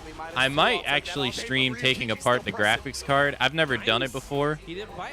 Ooh, punish, counter If I get a new one, That's the thing. Jinrai is not a good I'll probably stream taking apart my graphics card just to see what that's like, guaranteed every time. and stuff like that. Yeah, that is the 5-frame command grab. Have I seen cleaning videos? I did try to check out some of them, but there was actually a staggering not that many videos that were trying to cover stuff that I was looking for. They were all kind of generic. I'm smarter. That's what he's saying. I'm using my brain. Look at that. Like they all kind of did like the same stuff, and it was like stuff I wasn't looking for. There's a backdash. Yeah. Headbutt. You ain't going nowhere. I probably need to look a little further. Damn, heavy SBD. You are dead. Damn. looks. That was textbook clinical First style. game. Bro, that was kind of bad. Right? Yeah. Like you were like bad matchup, right? Yeah, I mean, it made him look like it right there at the very least, right? I mean, this is where Ken shines, right? When he's got you in the corner, this is where he's going to sprinkle with the stand. But I need to clean the dust off my setup. It's been pretty bad for years. Oh, dancing on him a little bit right there. And again, I love the sweep usage. It's something that Oh, nice backdash. He backdashed the corner throw. Wake up stand short from Ryukichi. Gets the counter Yeah, you don't really get the Oki from the back throw from the DDT in that situation, so it makes sense for Ryukichi to try to get out of that situation. Nice. Got the chops. Finally worked out. Punish counter, stand me and punch. Away he is. Also, welcome Pinhead. Damn, DI to DI into what was that, level 1? No, you know why it's the crazy part? Because it was instant. It wasn't like a late one. He was like, yeah, you're gonna DI here. Get off me. I'm the grappler. Dang. Drive rush into crouch, low punch. Triple chops, counter. Oh, what's he doing? Oh, went for the heavy SBD. Damn. Answered back with a 15-second. Perfect. Kobayan has made every single correct read in the neutral so far in that past round. But it looks like Ryukichi again is going to get Kobayan into the corner. That's how he got the round. Oh, did he try to go for a grab right there? Throw loop. Does it land? It doesn't land. He backdashed in time. He has level 3. He's going to go for it. There it is. Oh, no. He goes for level 2. Didn't even need level 3. Answers back with his own perfect. You perfect me, I perfect you. Oh man, they're speed running through these games right They now. are, man. These rounds are slow, are short. Second to last set of the entire tournament. Sick hit confirm with a stand fierce like Akamatzu. That was really impressive, honestly. Backdash, he's trying to back. Oh, damn. Tried to go for the Siberian Express. Was just too short. I mean, the one time he did it, Ryukichi was ready for the up back in that situation. That means the thunderstorm is coming. Oh, wow. Imagine. But this is where Kobayan's been struggling. Damn. Ryukichi has the support. We're taking free throws right now. No, get him. Does he have enough health, though? Oh, he's a grappler. String him up. String him up is the answer. Oh, he didn't even do anything. He was scared to get hit. He didn't want to trade. Oh, DDT flips the other side. What's the answer? He has to be careful. He can't afford a trade. He didn't want the back throw there. Oh, he was trying to bait. Or trying to get him to bait out something. Oh, no, he dropped it. No. He could have went into level 2. That's exactly what Kobayan was looking for there, but Ryukichi didn't give it to him. Dang. He could have went into level 2 and killed with jackhammer. Nice block right there. Dang, get in the corner. Forcing him to spend 3 bars of drive gauge for nothing. No whip punish on the Dang. low board, I got crouch medium punch. Too far. Surprised he didn't sweep back. Yeah, stand medium kick. Maybe he wasn't ready for the sweep there. Okay, stay short from Ryukichi. It actually catches the startup frames of Kobayan stand fierce. Yeah, he's just harassing with a lot of lights now. So Oh, he tried to read him for the air. You saw him do a little turn. Pushed himself into the corner. Okay, yeah, something like that. But even then, it's a different motion. what are you doing? Get off me. I'm the grappler. So I don't know what would happen there. What do you do here? Heavy punch out the corner. But the weird thing that Ryukichi did was he ended the combo with ODDP, which is interesting too. Yeah. Oh, we try to get him with another counter to perfect parry, SPD. I am almighty. Puts him in the dirt. Yeah, one round of I'm peace. surprised he didn't drive reversal that, but it worked out for him with the perfect parry. Yep. Backdash again, headbutt. Oh, headbutt. He backdashed the SPD. Level 2 wall. He's gonna get the corner carry. Level 2 as well. Oh, he just let him jump out. Crosscut, but you know what? It's okay. Sacrifice damage for real estate, right? Yep, absolutely. Well worked in this situation. Oh no, nice whiff punch. Dang it, and he got the pickup. Right there. Damn. With that crouch fierce. I think so. Now Kobayan, he's got to make this comeback. He's got to keep coming to Ryukichi. It counterattacked, but he was in the air, so he didn't get anything. Might have been game, bro. Oh yeah, like legitimately. He does have CA though. The footsies. He's looking for something. Ryukichi does not want to give it to him. Exactly. Oh, triple chop. Oh He's in CA territory. He's in CA territory. Oh no no no no no no no no no no no no no! He knows. He knows he's not dumb. He knows he's not dumb. He knows. He's trying to mix. He's trying to mix it. Oh, he went for the level 1. He caught him. Damn, it did hella damage. Oh, he put him in. Ah, no! No! Oh. And again, Ryukichi believing in his back. Damn. Oh, yeah. My God. Man, he's finding all the right places to get the backdashes on, too. Fuck. Wow. That was so scary, man. There's a lot of hard reads going on in that last round. So intense, Standing heavy punch, corner carry. Pushing him in the corner. Yeah, he had him in the 50-50 at the end, and he guessed correct, though. Damn, corner himself. Oh, he backdashed the grab. OD lariat. Tail stab and OD lariat. Yeah, caught him trying to hold up, trying to avoid an SBD. Yeah, unfortunately, he didn't go forward because he just realized, oh, I'm going drive gauge, so I don't want to drive rush forward yet. Oh, drive rush into SBD. Look at the damage on that bad boy. Dang. Try to get the medium punch. Oh, nice whip punish. Into level. No. Oh, nice parry. There's the backdash from Ryukichi just to build some space. Stand short. Oh, he's dead. Ryukichi right there. He didn't have to do that. Got the jab, Yeah, that was cute. Dang, 1 round away. I don't know if it was counter hit stand jab, so maybe it would have been tough. 1 round away. But nonetheless, Ryukichi. Get off of me. Dang, he gets the corner. Good. He is at match point. 1 round away to get that rematch. A little bit too far. They want to stand right there. Oh no, he got some burnt out.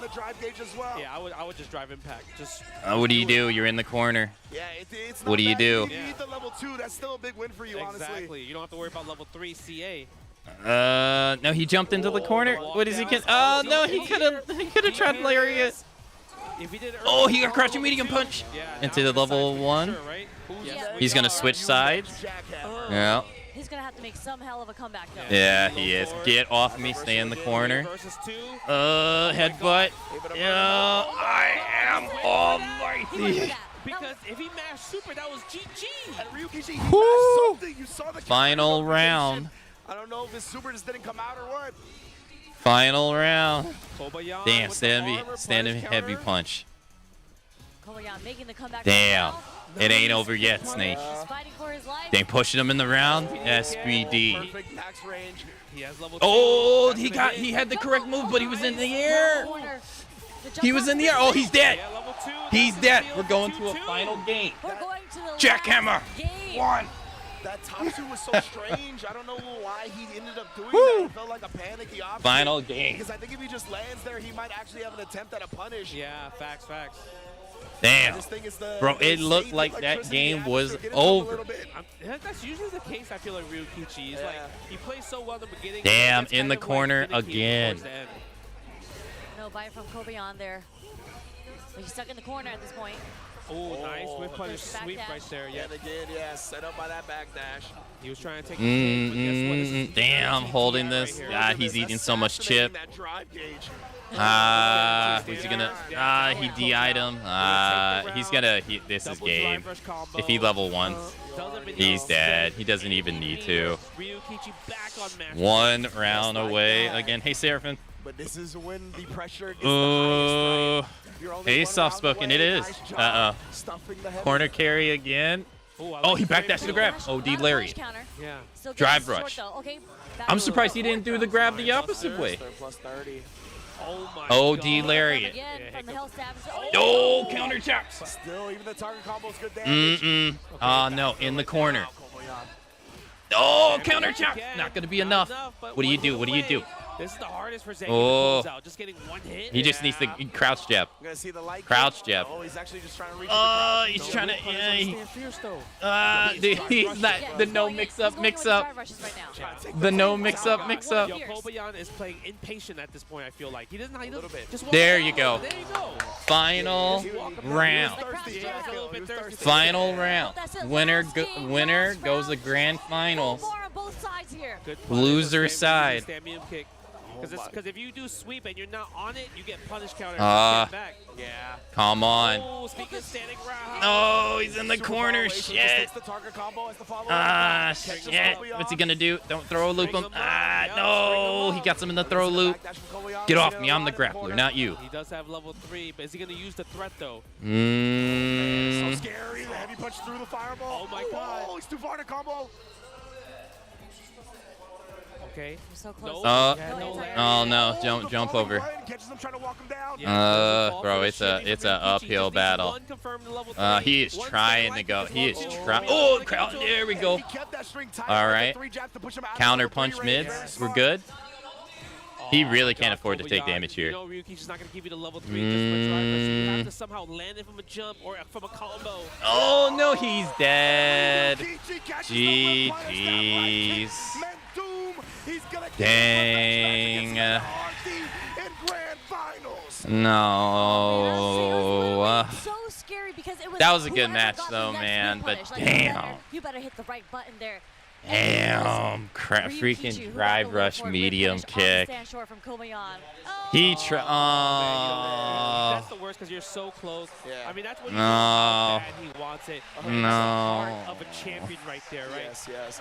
Just happy that Kobeon's back, baby. Damn. I'm a huge fan of players that wear their emotions on their sleeves, that show their vulnerabilities. We saw when he was winning. He was so close, thing, right? dude. Popping out, being in his chest, screaming in the crowd. So yeah, when a big L happens like that, I definitely feel it. Big ups to Kobeon. I'm sure he's going to be the MVP for damn near everybody at this tournament, regardless. Yeah. Damn. His back was against the wall, and he made the comeback, and he got the first game or first round in the last game. It's just, it was so close to him, and I know it hurt so much more because you were so close. Yeah. But regardless, really, really great performance by him. I mean, you're talking The about agony of defeat. so many Yeah. just to get it all the way here. Top 3 EVO Japan 2025. All right, it is time for the last break of the day. So I'm gonna go take the last break. When I get back, we'll watch the grand finals. So I'll see y'all in a couple minutes. So enjoy the break, everybody. Damn, that was a good match. It sucks he didn't win.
All right, I'm back.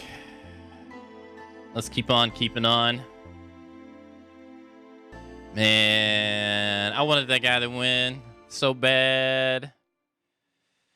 Yeah, he was playing his ass off. He was playing his ass off. How you said, Sherry. He beat Welcome all back. these Thank bad you, Intra. matchups. We got to a matchup that a lot of people theorize. So is many in good the for audience Heath, there. and Yeah, that's they the one had he loses. they So had that's just a testament to 7,000 Ryukichi's entries performance right for there. Street Fighter Amazing stuff from alone. everybody In this turn, top eight so far in and terms beyond, of like and now we get that run back in grand players in finals. the tournament. So who even knows how many people attended the event in total? There's a lot of people. 3 days worth of just fighting games, right? Fighting games, everybody just coming, buying merch and everything, and now one more match, right? Like 6,800 players. Do you That's know how insane. many players that is? They were running like 20-minute pools, 20-minute rounds to get all the way here. This There's is the so last many. set of the night of the weekend. Damn. event. And speaking of sets, Did look that at this, suck man. so Kobayashi, bad? I He feel was like basically Kobayashi one was touch playing death. so well too. The Ah. main part is we didn't see too many like backdashes from Ryukichi in neutral. He just like kind of fought. Yeah, he did. Right, he just kind of fought, and it worked out. He actually did a lot defensively, so he actually punished Kobayashi quite a couple times. Yeah, it was mainly way more off like block strings. Thank you, rather than, New like, Moon. trying to call Welcome things out in the yourself. neutral. Like, Yeah. When it was neutral, he was willing to sit there, stand fear, stand light kick, stand or crouch medium kick. A lot of these things where he was confident in beating Zangief to the punch. And I tell you what, that takes some cojones, bro. Yeah. Like it is very scary to just play it in the neutral with Zangief as Ken. Like this last sequence too, just a backdash. Oh, that was so bruh. good. Oh my goodness. Yeah, I felt like it was a little thirsty. You know, Uh. one thing Kobayashi probably didn't do as much, maybe because Ken has a reversal. He didn't do drive rush, delay crouch medium kick a lot against Ryukichi. Man. And He I was think getting I put into forgot the about corner that. a lot, Top too. two qualified to EWC as well. So Oh, I think maybe that's why he was so close to Yeah, I think that might be. Hey, New Moon, yeah, thank you because so much Kobayashi, for the he did resub. go Thank to you the for the LCQ 47 months. for EWC Thank last you, year, thank and you he for didn't the make it. 47-month resub. Kamsamida, thank you. One of the reasons he took that extra hard as well. Yes, indeed. So, I mean, congrats to Mena RD and Thank you, Ryukichi, thank obviously you. gonna be going to World Esports Yeah, World Cup. man, But the we dude also need was. to crown a Evo Japan proper champion Ah. here, and Ryukichi's gonna get his chance one more time at Mena RD, and of course, Mena RD, reigning defending champion, Reigning 3 defending wins champion. away from going back to back. Back to back. I mean, we already have a back-to-back winner. ET was one King of Fighters. Yep. He won last year, so we might have a second back-to-back, two-time Evo champion for Men RD, or first-time Evo champion Ryukichi, yeah. Like Ryukichi is putting Japan on his back right now. Of course, Mena just representing North America.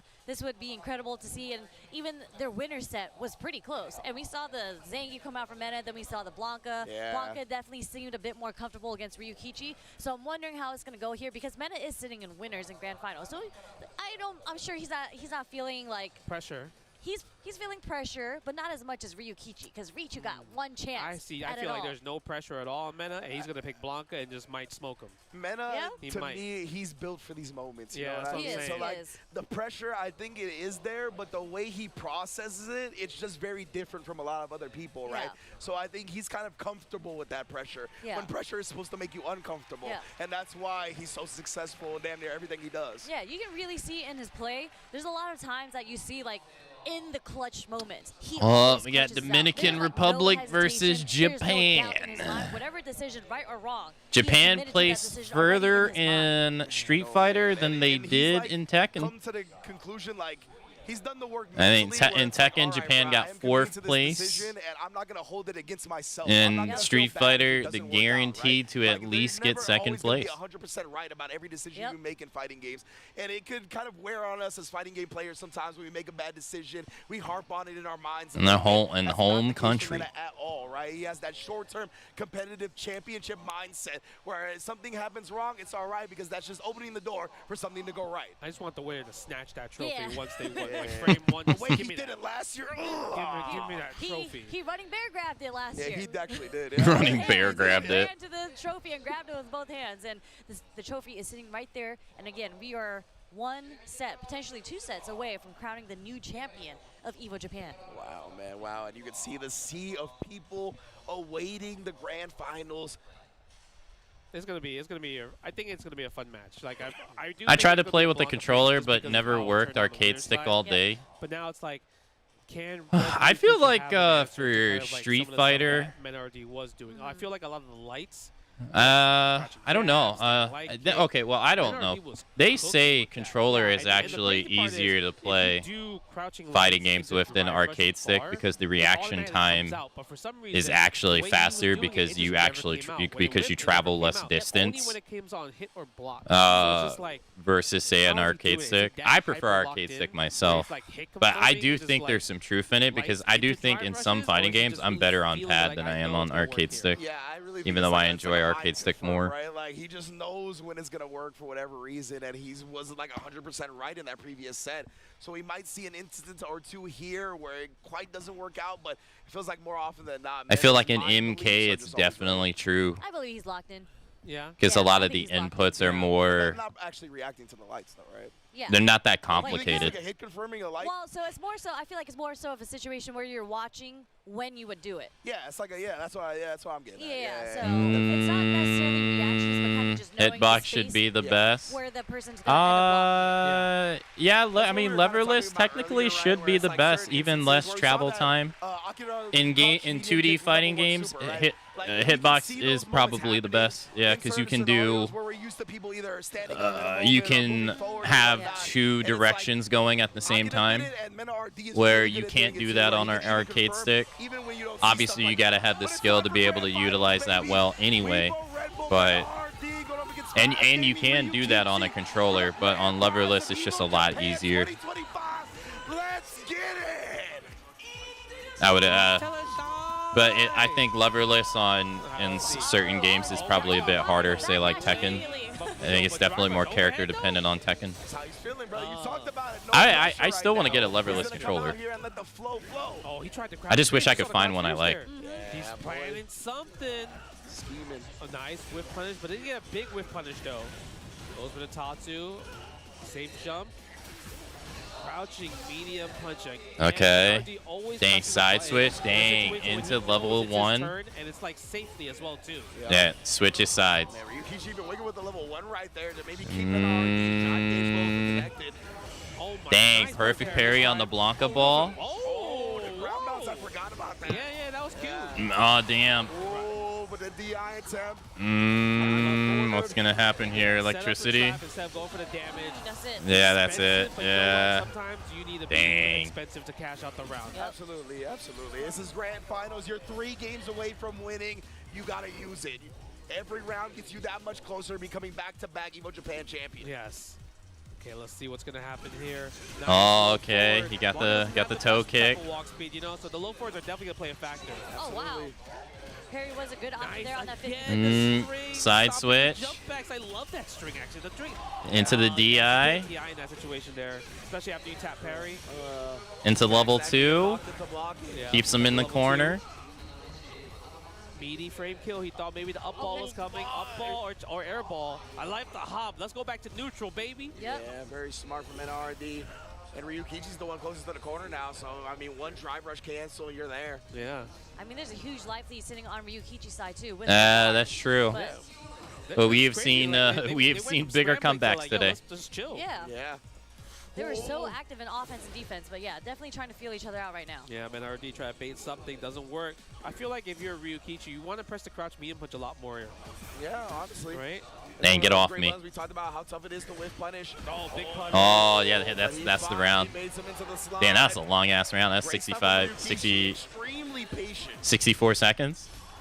They were like that was a whole Tekken round. Part, right? Absolutely. It's just a testament to their all-around skills, right? They don't have to just focus on rush down. They don't have to focus on aggression. Punish, counter, throw. I feel like a lot when it comes to like Japan, they get hit by drive rush, punish, counter, throw a lot. Dang, level 2. Because they're always tap parry. It feels like the best answer to Blanca's level 2 is to try to attack him so he can't use it. Dang, parried him back. Damn, and he's getting corner carry. Damn. Throw into the corner. Slight delay on the walk back. What do you do? No challenge. Then just raw fireball. Was like right there. He's like, I can't press a button there. So Oh, damn. Jump heavy punch. Interesting. That hurts, bro. He just takes a little bit of a DP, tries to bring something out there, but patience again from Mena. Yeah.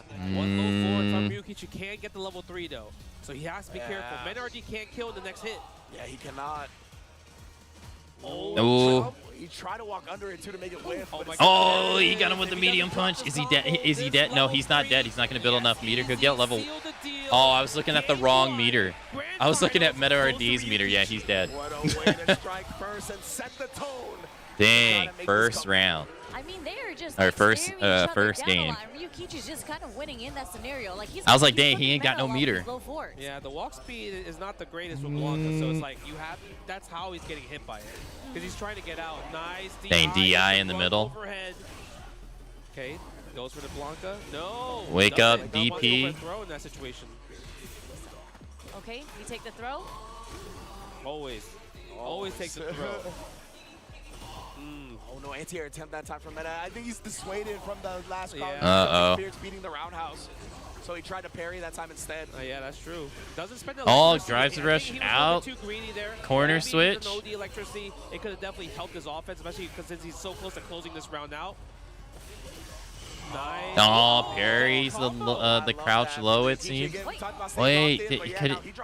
Yeah, I was gonna say it seemed like he could have got more there. Purpose, possibly. Who knows? Maybe. I'm not sure. Yeah, it's still tough to call on that one. Yeah, it is tough to call. Ah, he's dead. I'm telling you, this Blanca tech where because that crouching jab, it hit a mile away. It sure did. It's quite good, honestly. I think it got outshined a lot by a lot of his other tools in Season 1, but that is a potent button for sure. Okay, stand fierce. Yep, counter hit combo. It's kind of hard to guess right sometimes if you're not used to doing it. Speaking of it, Mena already guesses right there. Yes, he saw Ryukichi had just been harassed. Dang, Blanca ball into grab. Not gonna let him do it for free. Nice block. Damn, into grab again. You gotta eat the plus frames on the mix, left or right. Gotta hold this. Okay. Nice confirm with the jab there. Yeah, usually he would spend level 3, but in this situation, it's like I'm not at match point in this game, so I don't want to do it. Yeah, absolutely. If he can get a big hit here, hopefully save some of the meter for round 3. That's definitely what he's looking for. Dead. That is meant to thwart people trying to check. Oh my god, yeah. Oh, no, he's dead now. Give me that punish counter, take a shot at a crime. Dang. 1-1. Nice and simple, making it 1-1. Man, this is competitive. Nice. No tap parry. Oh, nice. With punish, though, of the forward medium kick. Oh, no, he put himself into the corner, though. Switch, though. Yeah, I was going to say that's pretty bad against Blanca. Ryukichi actually has not gotten hit by any of those up-back OD balls yet. Yeah, I want to see Ryukichi stand block more in those situations just so he could be in plus frames and keep his turn. Because if you're crouching, it's Blanca's turn, so I want to see more stand blocks. See, Ryukichi feels like he just doesn't want to stick his hand in the blender more often than not. Oh, he tried to parry.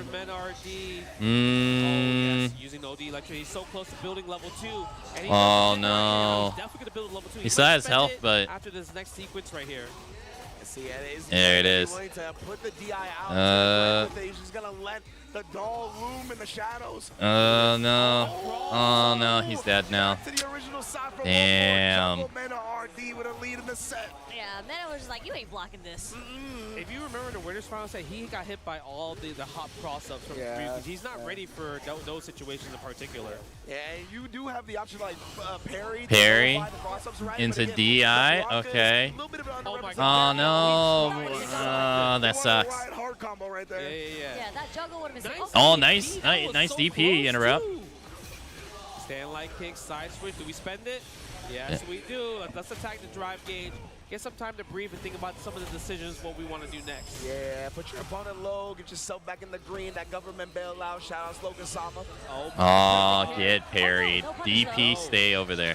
Nice. Goes throw right there. Wake up something.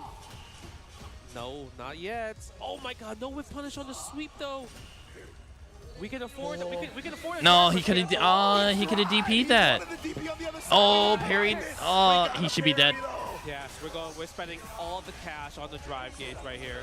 No meter spent. Okay. We're seeing something so similar to what happened in the winners. There's Ooh. so many perfect parries that are happening right now. It is. Even in the They are neutral. pairing each other like crazy. Like him trying to like walk under and get that DP on the other side of the rainbow ball was very impressive. He didn't get it, but I saw him. Okay, level 2 right here. Activate Blanca. Yo, OD DP, okay. For sure, but it worked out because now that level 2 is not a factor anymore. Oh, parried the Blanca ball. Oh my god, yeah, too far. Oh, yeah. And drive rush into grab, into corner. Get off me. Throw this time around. No whip punish again. A punish counter sweep would have done Oh. amazing things there. Yeah. Stand jab, getting the punish counter there. And Mena was so low on drive, he didn't want to just buffer the driver's cancel behind it, right? It would have put him on like a pixel of drive left. Oh my god, the crouching jab. If he believed in it, it would have killed. The scratching. He literally is just. He's tapping on the door. Maybe that's the answer to this matchup. You just gotta scratch his foot. Bro, look at that, man. Nails, bro. I'm trying to make those holes in the shoes. Oh no, is that dead? Yeah, they're never That's not dead. The thing is, I'm surprised Ah, that that's Ryukichi dead and though. DP 2 games, Meta RD. will blow that up every single time. Meta RD 1 game away from being back-to-back champ. Exactly. You can't just keep getting bullied by this. Nice. Nice. Oh, he got the pickup too. For comfort. Yeah, now Ryukichi is gonna have an opportunity. He's got the stage position. Oh, he was too late on the reaction for the DP. Yes, super late. Drive rush again. These throws are catching on. Perfect parry. Goes for side switch. Mm. Go. What's the forward drive rush? Dang. Spending 2 bars, a bit expensive. Nice. Now he got wow. Wow. What a what a pickup off that. But he's spending a lot right here. A little bit too close. I mean, he kind of has to. That's another popular Ken option. Ryukichi. No, Mena's like, yeah, okay, that was cool. Yeah, no, I mean, that was really sick. I'm still match game, you not. Oh my god, okay. Dang, drive rush low kick. Too far for the second crouching kick there. Uh-oh. Activate level 2 lightning beast. We're taking you to the corner. My little toy's about to come play. Yeah, and getting lightning beast No. Okay, the DI didn't. Okay, he gets level 1 out of the corner. Right there. And that was actually really smart. Dang, got him out of drive rush. He kept waking ODDP in the same scenario. The same thing. Level 1 switches sides though. They are both ready to swing right now. This is slugfest. Yeah. Alright, he got to level 1 meter though. Perfect parry. Perfect parry. What's he gonna do? Oh, did he just? Oh no! Oh no! Scratched his feet. Final round. Oh my god. Is Meta RD gonna be your back-to-back Evo Japan 2025 Oh no. Street Fighter 6 champion? Well, he doesn't have meter for level 2 yet, so. Called for it, Justin. Needed to represent it. Yes. Oh, but man, now will Mena do the hop next time he does it? We might see the hop next time. And I love these light confirms. The light confirms are really I guess he was trying to bait out DP right there. Strong confirm there into the drive rush. Yeah, big buffer. No, it's not looking good. Level 2 right now. It's not looking good. It's looking really bad. He's in the corner. He got to level 2. He has to What can he do here? This level 2 install. If he doesn't, it's game over for Ryukichi. Legitimately here. And again, he's trying to bait something out. He's not even using the lightning. Oh no. Oh, he got the punish counter. Takes the hit. Into level 3. He didn't have level 3 just yet though. Something, but Meta RD doesn't need to. He can afford to take a throw. If he had level 3, it would have been CA, and he would have had a nice chunk of damage. Right here, though. No, that's he's in 1-hit territory now. Oh no. And there it is. GG's. Street Fighter 6 champion. Back-to-back Evo Japan champion. Bro, he's like, where's my hat? He's like, yo, get my hat. He was like, Red Bull wants me to wear this. Put this on. Yo, Mena RD, go for it, Sherry. Beautiful play from Dang. Mena RD there. Just well taking played. it with the crouch jab, just scratching at his feet. And that was the very last sequence actually catching the starter frames of the OD fireball from Ryukichi. Yep, man. Incredible stuff, too. And that's when we saw more often than not Ryukichi trying to rely on the fireball when it was a little bit coming down to the wire, right? He didn't want to commit to anything too Well scary, played, too well committal played. that perhaps could get him punished. And of course, Meta RD still being into that punch. And you called it, Justin. That crouch jab, man, it goes far, bro. So again, Damn. combine that with the extended hurt box of a fireball, got the trade for the championship, baby. But even honestly, until the end, Ryukichi was making super sick decisions too. Like as Lightning Beast was about to run out, he threw the fireball just in case he tried to use that last Blanca ball to impose his will with the Well, Lightning Beast. this Grand Finals was more competitive in Street Fighter 6 than last year's at EVO Japan because he dominated Kakeru last year. Like, it wasn't even a match. I think the whole match was like 6 minutes.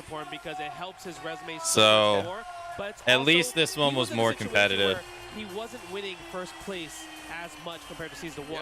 So this really helped, kind of like gave him the confidence boost of going forward to the next season of Street Fighter 6. And now he gets to pretty much play the rest of 2025 without much pressure. Like he's qualified for EWC, qualified for a CPT Capcom Cup.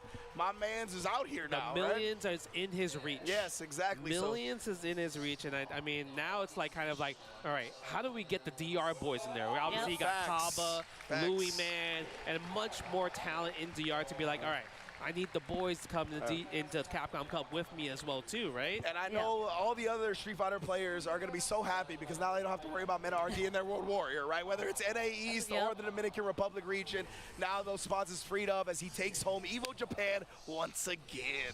And it's just so amazing because this is the training grounds for Meta as well. Like, obviously he's from the DR, he's trained there so many times, he's trained in the US, he's out in Massachusetts, but he's been to Japan so many times, and he's been staying here for like months and weeks. Just training, even right before Capcom Cup, he was already out here training. So this is also his training grounds. Yeah, this has become another home for him. We see him, he tweets all the time in full Japanese, right? He wants to connect with the community, and the community here has embraced him as one of their own as well. It's an incredible connection. Yeah, I mean, when it comes to just like playing Street Fighter and you want to get better, coming to Japan, just playing ranked match, it's the most fun. Like I feel like when I play ranked match in Japan, I could just sit there for the whole day. Because you fight so many different players, you fight all these legendary players that you normally don't get to fight in general, right? It's amazing. And look at that. Look at Kaba supporting the boy right here. Yeah, I want to see where he bursts on the stage. Nah, he got it. The hop ups, the DR flag. Once again, back to back. My hat. Where's my hat? Get the beating, bro. Get the beating. You know what the crazy part was? He started like rubbing his hands like, yo, where is it for mad long? Like, he's like, it's somewhere over here. I gotta fix it. Oh man, all the adrenaline running through his system at that point. Holy.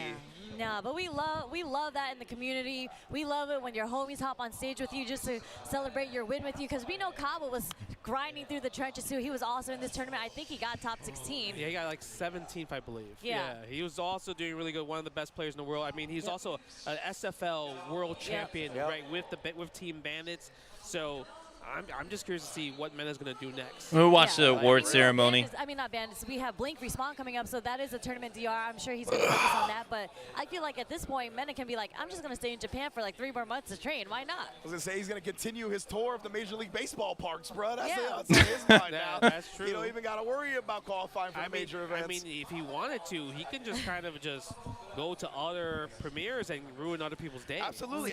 Ruin the competition. Make it easier for him. I don't doubt that he's going to do that, right? I definitely think he's going to show up, and maybe not at every single one of them, but a majority, I'd say. Yeah, but I wouldn't necessarily say it's a gatekeep. Obviously, is what's going to happen. But, you know, we don't want one of those situations where you qualify already, and then you're just like, I'm good for the rest of the year. And you don't practice, like, you kind of chill, take a back seat until it gets closer to Capcom Cup and you start grinding. Mena's just not that type of player. Absolutely like, he is 100% a competitive player. He's still going to be going out to these tournaments. You want to make sure you stay warm, especially with the Season 3 update coming out with Elena. I'm pretty sure he's switching to Elena. That is one of his favorite characters of all time. That was his main in 4. Yeah. I guess that's who wasn't? Season 3 is going to bring, he's going to try to master that as quickly as possible. Who wasn't?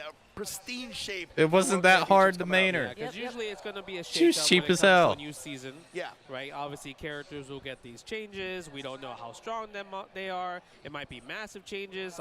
Seems like there's like stipulation where there's going to be system changes where people are re-reporting. Who knows? It could be copium. Who knows? Yeah. So we just have to wait from Capcom to see what's going to happen. And right? that's all coming out on June 5th. Maybe June before then, but that 5th is when for everything will them. be live, right? Alina, the balance patch, That's all true. that. And the World Warrior Japan starts on June 6th, right after that, right? Because we saw that slide earlier. That is kind of crazy how they have a tournament the day after the patch. That is actually insane. Yeah, exactly. He can take his time, precisely. Yeah.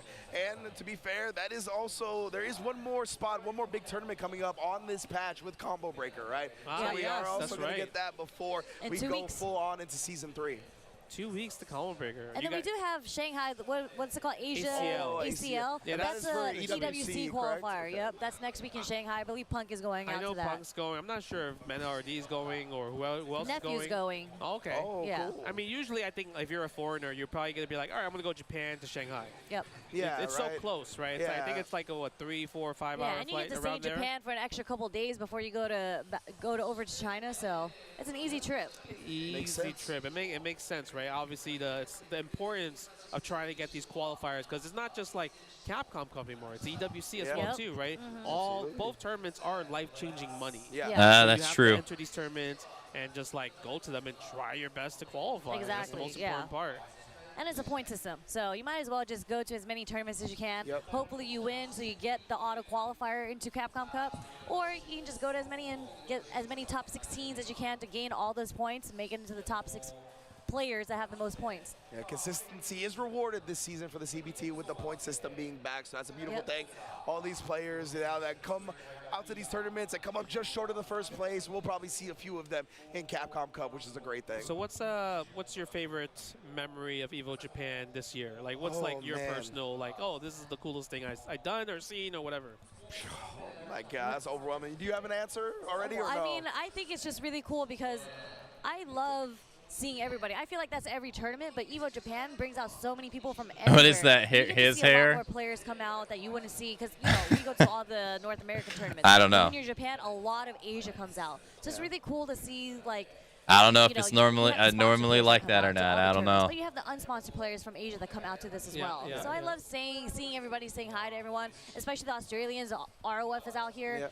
It's Australia is a far trip to North America, so coming out to Asia is much easier for them. Yeah, that makes sense. Yeah. Exposed to all of the Asian players that we don't get to see a lot is super dope, and also like it's a little bit biased just from my position, but I love the couch setup. You know what I'm saying? I like the 3-person couch setup is really dope. The so 3-person commentary honestly is pretty nice. I think for me, it's definitely being part of the couch. I was obviously doing the live reporting and stuff. But when Friday night, special guest came through. That was Ganachi, bro. I was jealous. I was watching from I was over the fence looking. I was like, what y'all doing over there? That was kind of insane, right? Just because the fact that he didn't even say Rob. He said Garcia. Yeah. And I was like, oh, okay. Bro. He got the government. Yeah. It looks like we're going to the stage now for our award ceremony. Let's get it popping. Look at this, man. This was an amazing top 8. And like you mentioned, there's over 6,800 participants. Ridiculous. There, and at least minimum 200 of these players could have been in this situation right here. Yeah, at least legit, 200. Legit, bro. Like, it's amazing how good so many people are in Street Fighter 6. And of course, in addition to everybody getting a medal, the top 3 are also going to get some sticks. From sponsors at Nacon, yep. The official Fight Stick sponsor. Look at that. Look All right, at NL right there getting his first Evo medal, right? Getting in the top 8. Higuchi. I don't know if this is Higuchi's first one, but I think Higuchi's at this point seasoned himself becoming as like such a great young player, right? Because he started fighting games not knowing how to play as Momochi's student for Shinobiism, and now he's in top 8 grand stages and everything. So insane. Yeah, the growth of the Street Fighter 6 players they're quick. That was pretty epic tournament. Yeah, it was pretty nice. Evo Japan, ever since I've been watching it, has been really nice, honestly. there's a lot of mentors out here. Yeah, absolutely. Yeah. It's really only have gotten better and better. Big props to the older Japanese players, right? That really took it upon themselves to be like, it is our responsibility to shape the new generation, and that's not something you have to do, right? That's a burden. It's also kind of nice because it aligns better with stream time than Evo does. The next generation. But that is this type of stuff we need in the FGC. It's been pretty nice. Yeah, look at Kobayan, man. Yeah, he's so close to get that EW spot. Man, but that you know what? I hope sucks. he keeps fighting for it because he's such an exciting He player played to watch. so well Easily too. some of the most exciting matches we've seen in top 8. Literally. Look at that, Ryukichi in second place, and now our grand champion, back-to-back Evo Japan champion for Street Fighter 6. You can hear the crowd just cheering for Men-RD. That's the coolest thing about Japan. They're not just country biased. Absolutely. They love every player. Yeah. They're like, yo, you love the game, we love you. Yeah. And you know what's got like about Meta? I just remembered yesterday I saw him and then Yeah. he had just qualified. I Yeah. said, congratulations on qualifying. He looked at me And he and got said, the bronze stick. Congratulate me. Third on win place. tomorrow. Ooh. That's fire. Yeah.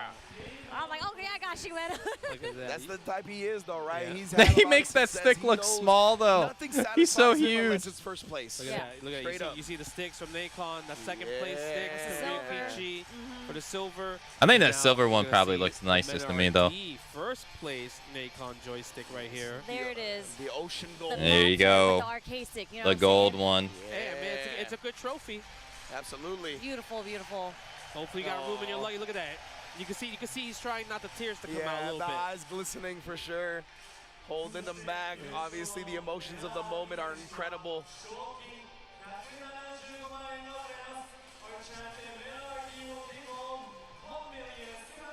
Grab that. Ooh, Grab give that me trophy. that check. Grab that trophy. No, we're getting oh the no, check. it's a check. Oh, Let's go, the big check. 1,000,000. Oh dang, they get a bigger prize pool than Tekken for Look Street at Fighter that 2. Great number. There we go. Men-RD. Feeling good, man. Makes sense. Bringing home More the players. bag, qualifying into EWC, qualifying into Capcom Cup, and of course becoming the first back-to-back two-time Evo Japan And then that's Street Fighter like- champion. I forgot how much money that is. There we go. Rise it up. Hey, there you go. I want to hear what he got to say. He has the best Yeah, award-winning speeches. promos Right. in the business, 100%. Let me see what he got.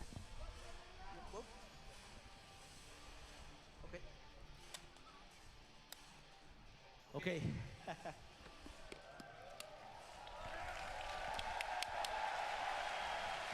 Aww. I want to thank everybody that's here. Thanks to God, my team, Weibo, Red Bull, and everybody that came to this tournament. Everyone knows that this was a very difficult season for me. Blanca was not as strong, and I lost Luke. So I had a pretty rough year. But something that I learned this year is that you never have to stop believing in yourself. I think we all need a little bit of delusion in Yep. this impossible life. Yep. 今日いらしてくださった皆様、そして家族、チーム、神様、そして皆様に本当に感謝を申し上げたいと思います。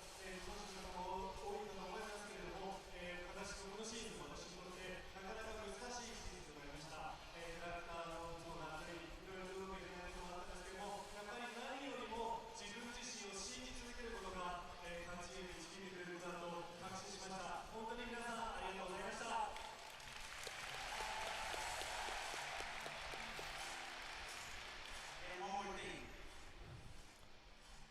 Umehara-san, Oh. You want that please first tell to me 10. when. I'm waiting for you. Thank you. You want that first to 10. Yeah, boy.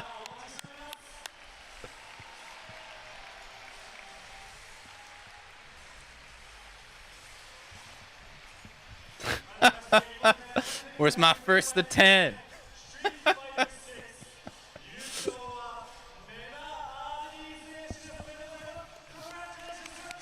GG's. Well deserved.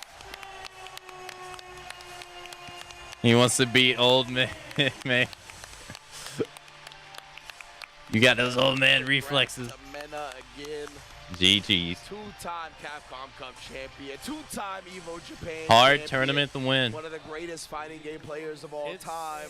I mean, it's so hard to be like, right now, I mean, when you think about GOAT of 6. Yeah. Oh, yeah. I mean, he is currently in the GOAT. lead. Yeah, Absolutely. in the lead by a lot. Yeah.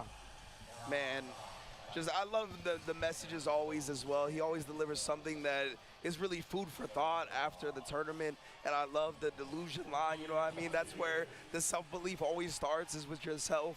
So I'm really touched by that. Oh, no, you good, Ridge. I know you love hearing the players that have, like, you know, I mean, you could tell he's about the passion. He came from, you know, DR. It's not like the place where it's like you're born with a silver spoon in your mouth, right? He worked hard to get out of that situation, to put himself on the map, to put his family on the map, to put his community on the map. And, I mean, we all seen the story from 5 to 6. Like, I remember the first time I ever seen him, he was a random dude, came in Wakaba to SCR, and just like, he lost the tournament. Hey, anyone want a money match, right?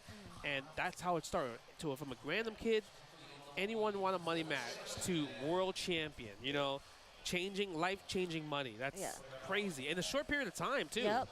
Insane. It's literally like the Cinderella story, like you said. It's like I saw him at SDR for the first time too, and then it was him and a couple like Dominican players that came out, and they were money matching a whole bunch, and I was like, who is this kid? He was a child. And then he was just like, oh, he was explaining to me the story. You know, they saved so much money to make it out. And what's up to Tasty Steve and Yipes, of course. But, yeah, he was just like, we saved so much money to come out to these Beat tournaments. kids, take like their that, money, right? become world champion. They have the money match yeah, to get their money back. that's the And note. they were winning in the money matches. They just haven't had the chance to like fully win the major tournament yet. Yes. And they started saving all this money to go. They were at final round also, just the crew, just supporting this kid. And all of a sudden you see all that work, all that community effort behind him come in, and you see him win Capcom Cup from the Dominican Republic, defeating Tokido. It was just like such a outright performance. Yeah. 2 sets. Yeah. And then what did he do with that Capcom Cup winning? He invested it back into his scene, right? He invested it back into the DR to make sure everybody else get risen up. I don't even know what I'm saying right now, but, you know, rise the community up along with him. And then it goes even beyond that, right? Where last year he placed himself into one of the hardest regions in the world for World Warrior in NA East just to free up another spot from his home country, right? I mean, the dude is a consummate professional. I think a great role model for anybody in the FGC. Man, look at that. It's beautiful. Oh, who's this? History. This tournament made history. Like your first time, 2-time Evo Japan back-to-back champion. Yampy getting 9th. That was such a sick performance. But I believe we're about to have a presentation. I'm curious because, I mean, this guy, he won the Canon Award last year from Evo Japan.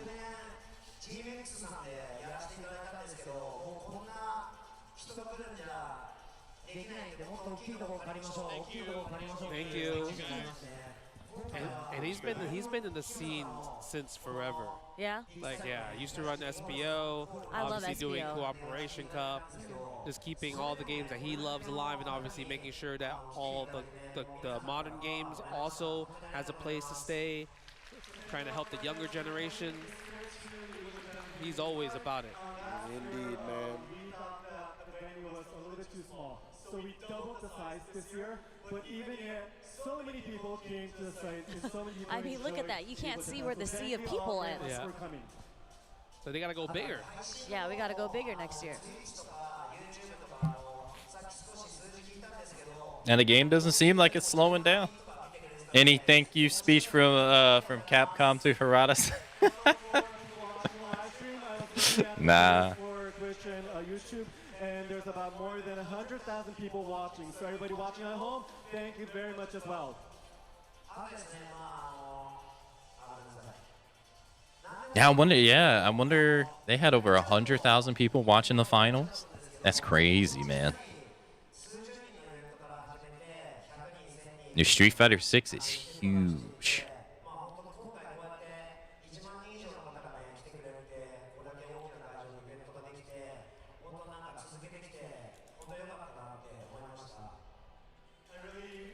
I'm happy that I was able to continue this because I started off with a tournament of just about 30 people and stepped to 100, 5,000 and now 10,000 people. So I'm really happy that I Yeah, so they had continue what I've 10,000 been doing, people total so for that so this many people tournament. can Man, come that's to a this lot of tournament. people, man.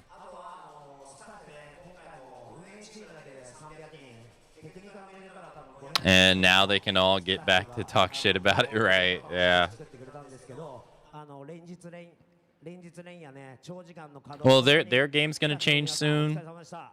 Tekken's gonna change soon.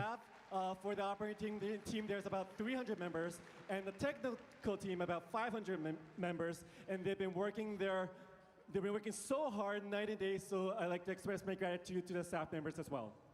That's respectful. またね、皆さんに会える日を楽しみにしています。ありがとうございました。さよなら。I'll be looking forward to seeing you again soon. Thank you very much.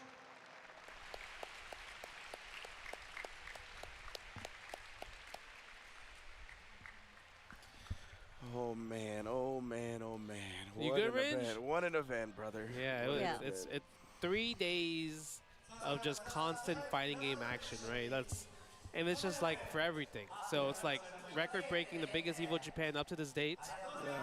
Oh, they're doing the photo with the sea of people. The sea of hands? Yeah, what a sea of hands. Oh man, I want to be in that sea. There's so many people. Holy.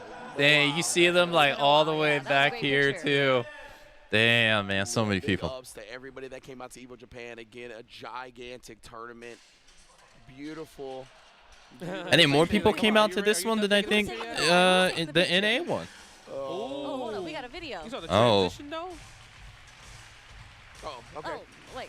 It was just transition back to us. That's what we're talking about. That's English what we're talking broadcasting. about. Let's go.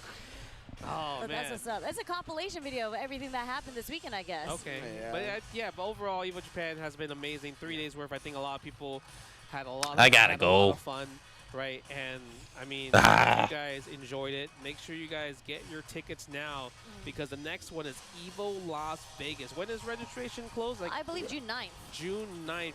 And obviously, we're going to have all the amazing Ugh. games. Street Fighter 6, like you saw, Tekken 8. And, you know, we got some new games as well, too. They have Marvel 2, Yeah. right? Going to be as the retro title. Marvel 2. And obviously official for Fatal Fury City of the Wolves. Going to be an official tournament there. So lots of stuff. So make sure you guys register now. 6ix9ine, Subscribe to all the Evo nice. channels. And if you can't make it there, Evo France in October in Nice. Yep. And that's the first time. They also going to have Hunter x Hunter debuting as an official Evo game, and also the return of Dragon Ball Fighter. That's right. Yeah. Oh, Dragon Ball Fighter Z. So if it's Okay. gonna be anywhere, it's gonna be at Evo Nice. Yes, that's going to be awesome. So hopefully you guys enjoyed. Just It's chilling crazy with us for that the game last is 3 still days, so right, of just successful Evo competition. Shout out to so Rui many and years Reggie later. as well, too, Absolutely. for just kind of watching the VODs and reacting to Yep. everything, right? So it's kind of almost like a 24-hour stream, but let us know if you guys enjoy this. And other than that, we're tired, we're hungry, and hopefully we will see you at Evo Las Vegas. See you guys Nice. Hey. Nice, nice, nice. Oh, well, that was fun. That was fun. There was a lot of good matches throughout the day. There's a lot of good matches between both games. It was pretty nice. I'm happy that Knee here won for Tekken. Pretty happy with that. No Brian biasness at all. But man, I wanted the Zangief player to win so bad, and Street Fighter 6 dude was playing out of his mind. Man, I wanted him to win so bad, but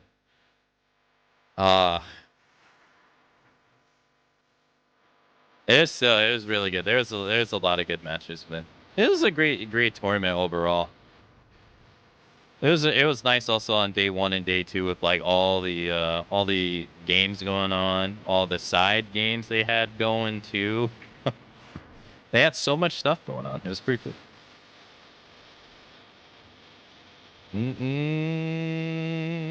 He was going. Yeah, he was. No, his matches were always so exciting. That's the thing about Geef, man. Love him or hate him, his matches are never not exciting. Like, it's because he has to fight so hard. Like, people can keep him out so easy, and he has to fight. He's almost always the underdog if someone has some kind of range, you know? And so I think that's just naturally makes his matches more exciting. But pretty good, pretty good. Well, we got 2 tournaments coming up. We got like it's was it? There's Combo Breaker at the end of this month. I think I'll probably try to watch it on stream. And then you got CEO. We'll see how that goes. Maybe I'll try to make time. Those are during the day though, so different hours. So we'll see how I feel closer to the time going, but we'll see. But everyone, I will have to see you all tomorrow, as I will be getting out of here for today. Thanks everybody for coming out to today's stream. I hope everyone had a wonderful time.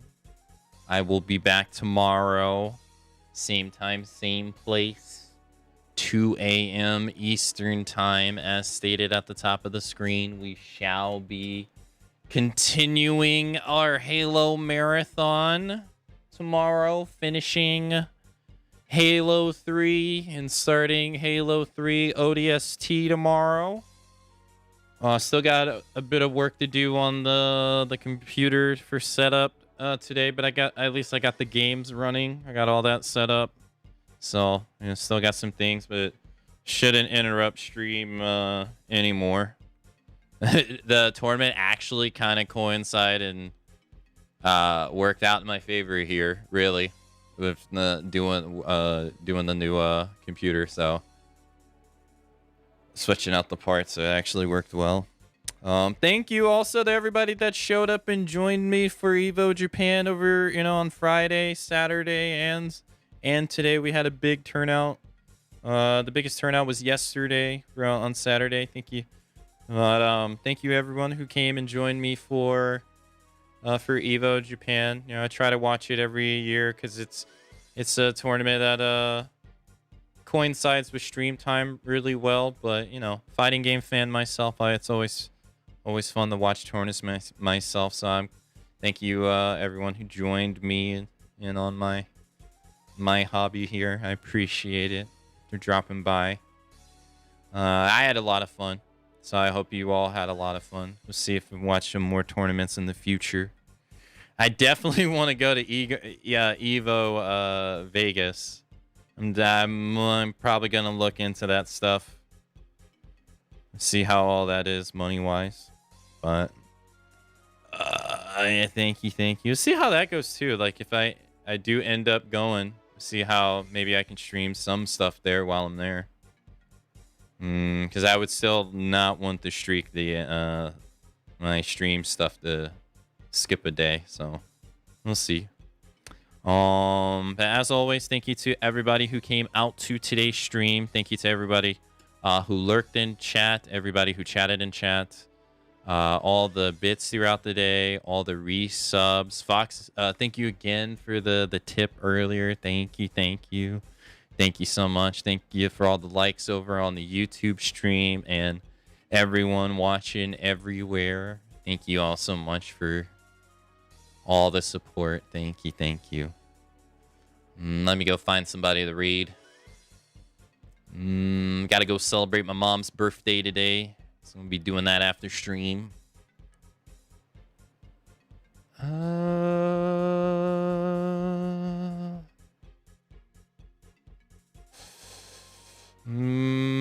Oh yeah, thank you, Fox.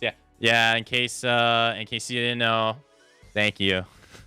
I will be taking part in a tournament on Thursday, as the command says. It'll be at 5 p.m. over on the Capcom channel.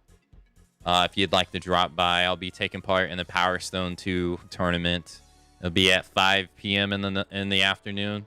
I normally try to go to bed around 6, so we'll see. See how it goes down, but it should be fun. I played Power Stone 1, but I never played Power Stone 2, so let's see how that goes. Very, very curious, but yeah, if you could make it out, it'd be pretty nice. Also, if you have the means or if you'd like to, I'd very much appreciate if you could interact with the tweet I did on Twitter. As it's the first time I've ever gotten invited out to anything like this ever, really, in almost 10 years of me streaming. So I'm very grateful to be able to be invited to it. So probably hear me say it a couple more times. Thank you, Fox. I'll send y'all over to Lander. Lander's playing Singularities. Or actually, I'm gonna send y'all over to MYK. MYK, apparently there's another Tekken tournament going on, actually, at PAX East. I might try to watch a little bit of that. I didn't know this was going on. I'll send y'all over the MYK. I haven't rated MYK in a little bit anyway. So thank you, Jack. If you'd like to take part in the raid message is, I hope you don't mind us butting in, or I hope you don't mind us raiding in. But let's go send MYK some good vibes as need to take the period out. It fails to load?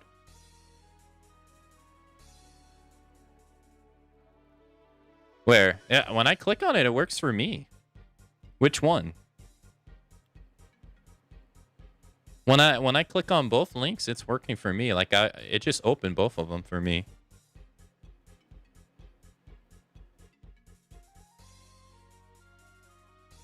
Which one?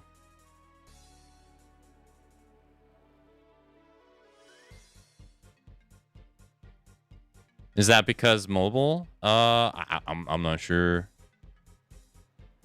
Here, let me click it in. Let me click it. I clicked it in the multi-chat here. I'll click it on. Yeah, when I click it on regular Twitch chat, it seems to work too. Work for you on mobile. I'll get rid of it either which way. Thank you. Thank you for the heads up. Thank you for the heads up. I'll do that off the stream. Thank you.